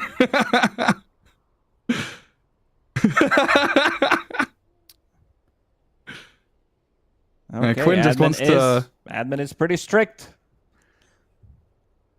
I don't think he's going to allow it, so they're probably going to give some time. Unlucky. Exactly. The two catchphrases of Dota, right? You were talking about it the other day. Unlucky, what can you do? White bottom tops and drop them both. Okay, so Celery says that they are not using their pause time for this. I mean, this is a type of a game where, it looks really bad for Tundra. It's one of those games where they're getting ran over. But yeah, it always feels bad when somebody disconnects. Not sure what happened. Probably some internet problems. But yeah, kind of difficult to come back in this game. Yeah, I mean, it's a tough game, but you'd want to have that opportunity, right, to try and come back, try and get this SF unlocked. Like, you've picked it for a reason. Pure wants to practice it. His entire hero pool was pretty much banned out. Even said at the start of the game, right, you've forced me to bring back my Shadow Fiend. It's come back, it's gone 2-3-1, he's farming nicely. We haven't yet seen the impact from it, but, maybe if this game goes another 10, 15, 20 minutes, SF could become a yeah, I don't think threat. He can farm during the pause, Gary. No, you don't think so? No. that's what Shadow Fiend needs in this game. The innate ability. To farm during the pause, and everybody else has the same gold. Imagine you got one of those kobolds from the shovel and your prospecting aura continues through pauses. You're just getting like 20 GPM for a 10-minute pause. You get loads of money. Okay, they're going to give them another minute. Yeah. 7 minutes already. All right. Yeah, it's literally This can't be good. No, it's a lose-lose situation, but what can you do? He says their hands are tied, Hunter. So they will have to unpause. Hunter? Yeah, there's a what meme. Did you say? There's a meme, my hands are tied. And then I made a meme. I'll show a meme to you where send it. I have to find it. It's on my Twitter. So I don't get that reference. I'd love very to be part busy of an right now, Gary. I'm for the working. First time I can't ever. be sending memes while I'm working. Send it to the producer as well so we can show it on stream. Oh, here we go. Unfortunate situation. We'd love to have a 5v5 here, but unfortunately 9 class is out of things. It looks like Gaimin Gladiator is going to give them a little bit of leeway on that top lane as well. Not playing too aggressively with a CK and relocate. Just going to go for that tier 2 push down at bottom. Get a bit of vision over in that enemy triangle at the same time, where Ace is setting up camp alongside Tofu. What if tethered units shared like GPM or like gold that you're getting from prospecting aura, so you get more gold? That'd be nice improvement. Yeah, with the Philosopher's Stone and kobolds. Now we're talking, Gary. I like that. Oh, with a Doom with Devour as well, and you're both sharing all the money. Oh yeah. It's not as if Io and Doom have been incredibly strong meta heroes for the past 3 years or more, even 5 years. Down at bottom, the Brewmaster is going to try and TP home. Quinn and Celery, a lot of damage output, but not enough control. I'm kind of curious to see who's going to micro 9 class at this point. And they are moving sidekick. Using sidekick on Shadow Fiend. Trying to take a fight. Kind of difficult. Blast off. Thunder God's Wrath Everything missing. And no, that's the thing, right? No Marcy jump means no real initiation. You don't have a blink on the Brewmaster, so very challenging here for Tundra to actually get involved in these team fights. Spirit Vessel's on the Centaur, so he can't blink just yet. And Tundra going to back up into their base, even TPing top on the Shadow Fiend to continue farming for as long as possible. Yeah, difficult game, 4v5, but what can you do at this point? They need to keep playing. Things did look rough for them anyway, but yeah, in terms of comebacks, we discussed, them not having any of the big items. They tried to go for this kill, Manta style. He dodged it. White one jumps in. Gleipnir's here though, with a blink stomp from Centaur. And 9 class, well, whoever's microing him anyway, the Marcy, let's just call it that, is dead. Stolen proxy mine for the Rubik now as well. And a catapult into mid-tier 2. A jump in from Duraccio, finding the Shadow Fiend. A quick Sonic Wave there. And it's Gaimin Gladiators. It feels like they've got this one in the bag, a foregone conclusion. Sad situation, but they are diving. Tier 3s and a blast off from Whitemon. This is a good move from Tundra. Duraccio too powerful though alongside Quinn here to bring him down. Techie's gone. Brewmaster with a primal split coming out. Gonna try and focus down the IO. But the overwhelming damage here from Quinn and Duraccio going to be able to bring down Bruling after Bruling and kill off Toby in the end. Another 3 kills in a row here for Gaming Gladiators as they chase Topson down bottom, a 4th one. Taking down the entirety of the team and pushing up high ground on the tier 3, just 21 minutes in. And it's like disconnect or not, Gaming Gladiators have felt like they were in a commanding position already in this match. And a 5th kill will give them 6 in a row for a team wipe. Yeah, rough one for Tundra. Rough that they had to play 4v5. Game was already in a really bad state for them, and it seems like Gaimin, they want to close this one out as soon as possible. Put them out of their misery. Pure, stomped, dead, with buyback. Whitemon's made the jump in, just trying to make as much noise. Cause a bit of havoc here for Gaming Gladiators. But a lane of barracks will fall. And they'll swing down to bottom lane as well. Oh, Thunder God's Wrath, but a nice blink stomp from Ace. Techie's buyback. Gaming Gladiators do have a few low heroes here, and Unleashed towards the IO, focusing Celery with Toby and the Marcy. But Duraccio able to stand his ground. Good blast off in again from Whitemon. Zeus still being chased down and finished off by Ace and Quinn. And the fight continues with Duraccio and Celery withstanding the initial burst damage from Tundra there. Finishing off another couple of heroes to move up to this 2nd lane of barracks. They're gonna pop the glyph, but this game feels very over. The Shadow Fiend can't get his souls. I don't know why that's still a thing, by the way, where you need to get more souls. Maybe it would be, I wouldn't even call that OP. I don't think Shadow Fiend would be played, but he has to be one of the worst heroes in the game to come back with. Yeah, every death hurts so much. We usually talk about Anti-Mage or Meepo or heroes that, Snowball, Queen of Pain, heroes like that. Venomancer Visage, also those kind of lane heroes that if they die a couple of times struggle. But Shadow Fiend really is at the depth of that list. Really feels very bad every time he dies.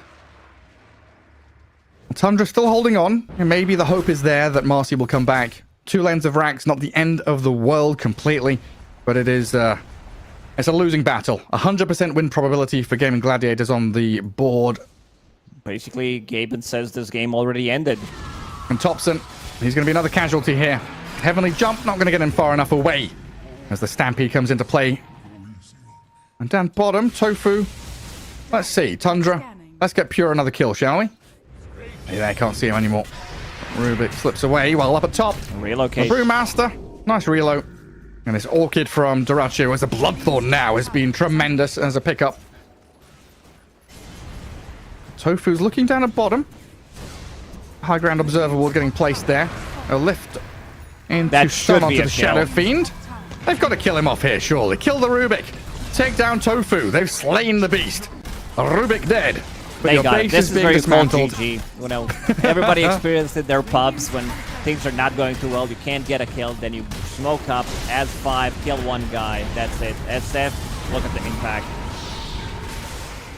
And they're gonna call it. There it is. Yeah. Unlucky situation. A tough one for everyone involved. And good sportsmanship from Gaming Gladiators. A lot of sense being made by Quinn. But nothing the admin could do. Rules are rules. sometimes there's just no leeway in that kind of thing. Sad for Tundra, of course, and all their fans, but game victory in game number 2 for Gaimin Gladiators, tying things up 1 apiece. How does that affect the board? How does that affect Group B? What are we looking at then? Yeah, we gotta double check that. This has been the first Shadowfiend of the tournament, probably the last one as well. But this also brings Gaimin Gladiators to 6-6, and Tundra will have 8-5. Tundra, that's their last game, and Gaimin Gladiators are still playing against the Blacklist, so that means that, considering how things went with Blacklist, Gaimin definitely have an upper hand in that matchup, so most likely we'll be getting a 2-0, but you never know what can happen. We're just theory crafting here. BOOM Esports, they're also currently at 5-7, so are BetBoom, and they are playing against each other, which I would say favors Gaimin Gladiators, but they need to squeeze into top 4. Aurora is playing Xtreme Gaming, and they need Xtreme Gaming to not do well. So, or Aurora, they're probably hoping for 2-0 in that series rather than a draw. Yeah, just watching some of these highlights back. It was a pretty exciting. Yeah, there we go. The all chat from Pure. You made my SF back. You know, bringing back the Shadow Fiend. All of his other heroes are banned. The Luna, the Drow, all removed. Zoraccio got off to a pretty nice start here. Top of the net worth, 11,000. Getting a few kills on the Zeus, and this was, an unfortunate moment. Losing that Marcy. 18 minutes into the game. Looks like the highlights all come after that as well. Quinn with a cool build, though. I kind of enjoyed that. Right-click Quinn of Pain, making a bit of a comeback here with Gleipnir, Dragonlance. Now, what did he end up with? What was his final item build for the co-op? He wanted to go and pick up a BKB. He did get the BKB, wanted to get Pike afterwards, but yeah, this Gleipnir gives you a decent amount of tankiness, some stats, good stats for Intelligence Hero, 24 Intelligence, 350 HP. So yeah, nice build-up. Quinn owned both of these games in the laning stage. In the first one, they had to play for longer duration, like the aggression kind of stopped for a second, but in the second game he rolled over them, 11-1 and 11. Good stuff from Quinn. Great performance. A 1-1 tie between these two, making things exciting. We could have some tiebreakers at the end of play tomorrow because it's the last day of group stage. Day number 6. Starting things off is going to be Azure Ray against Team Spirit, Team Liquid against Blacklist, Rivalry with Ares, Lizard, Perma Sneeze, and Winter. And then we'll be back at 4 p.m. CEST. Gaimin Gladiators against Blacklist, their last series of the group stage. And then BOOM Esports versus BetBoom Team, which is going to be a beautiful tongue twister for both of us as we'll round out the group stage with that series there. That's it for us tonight, though. We'll see you all tomorrow. Make sure you enjoy the rest of your evening.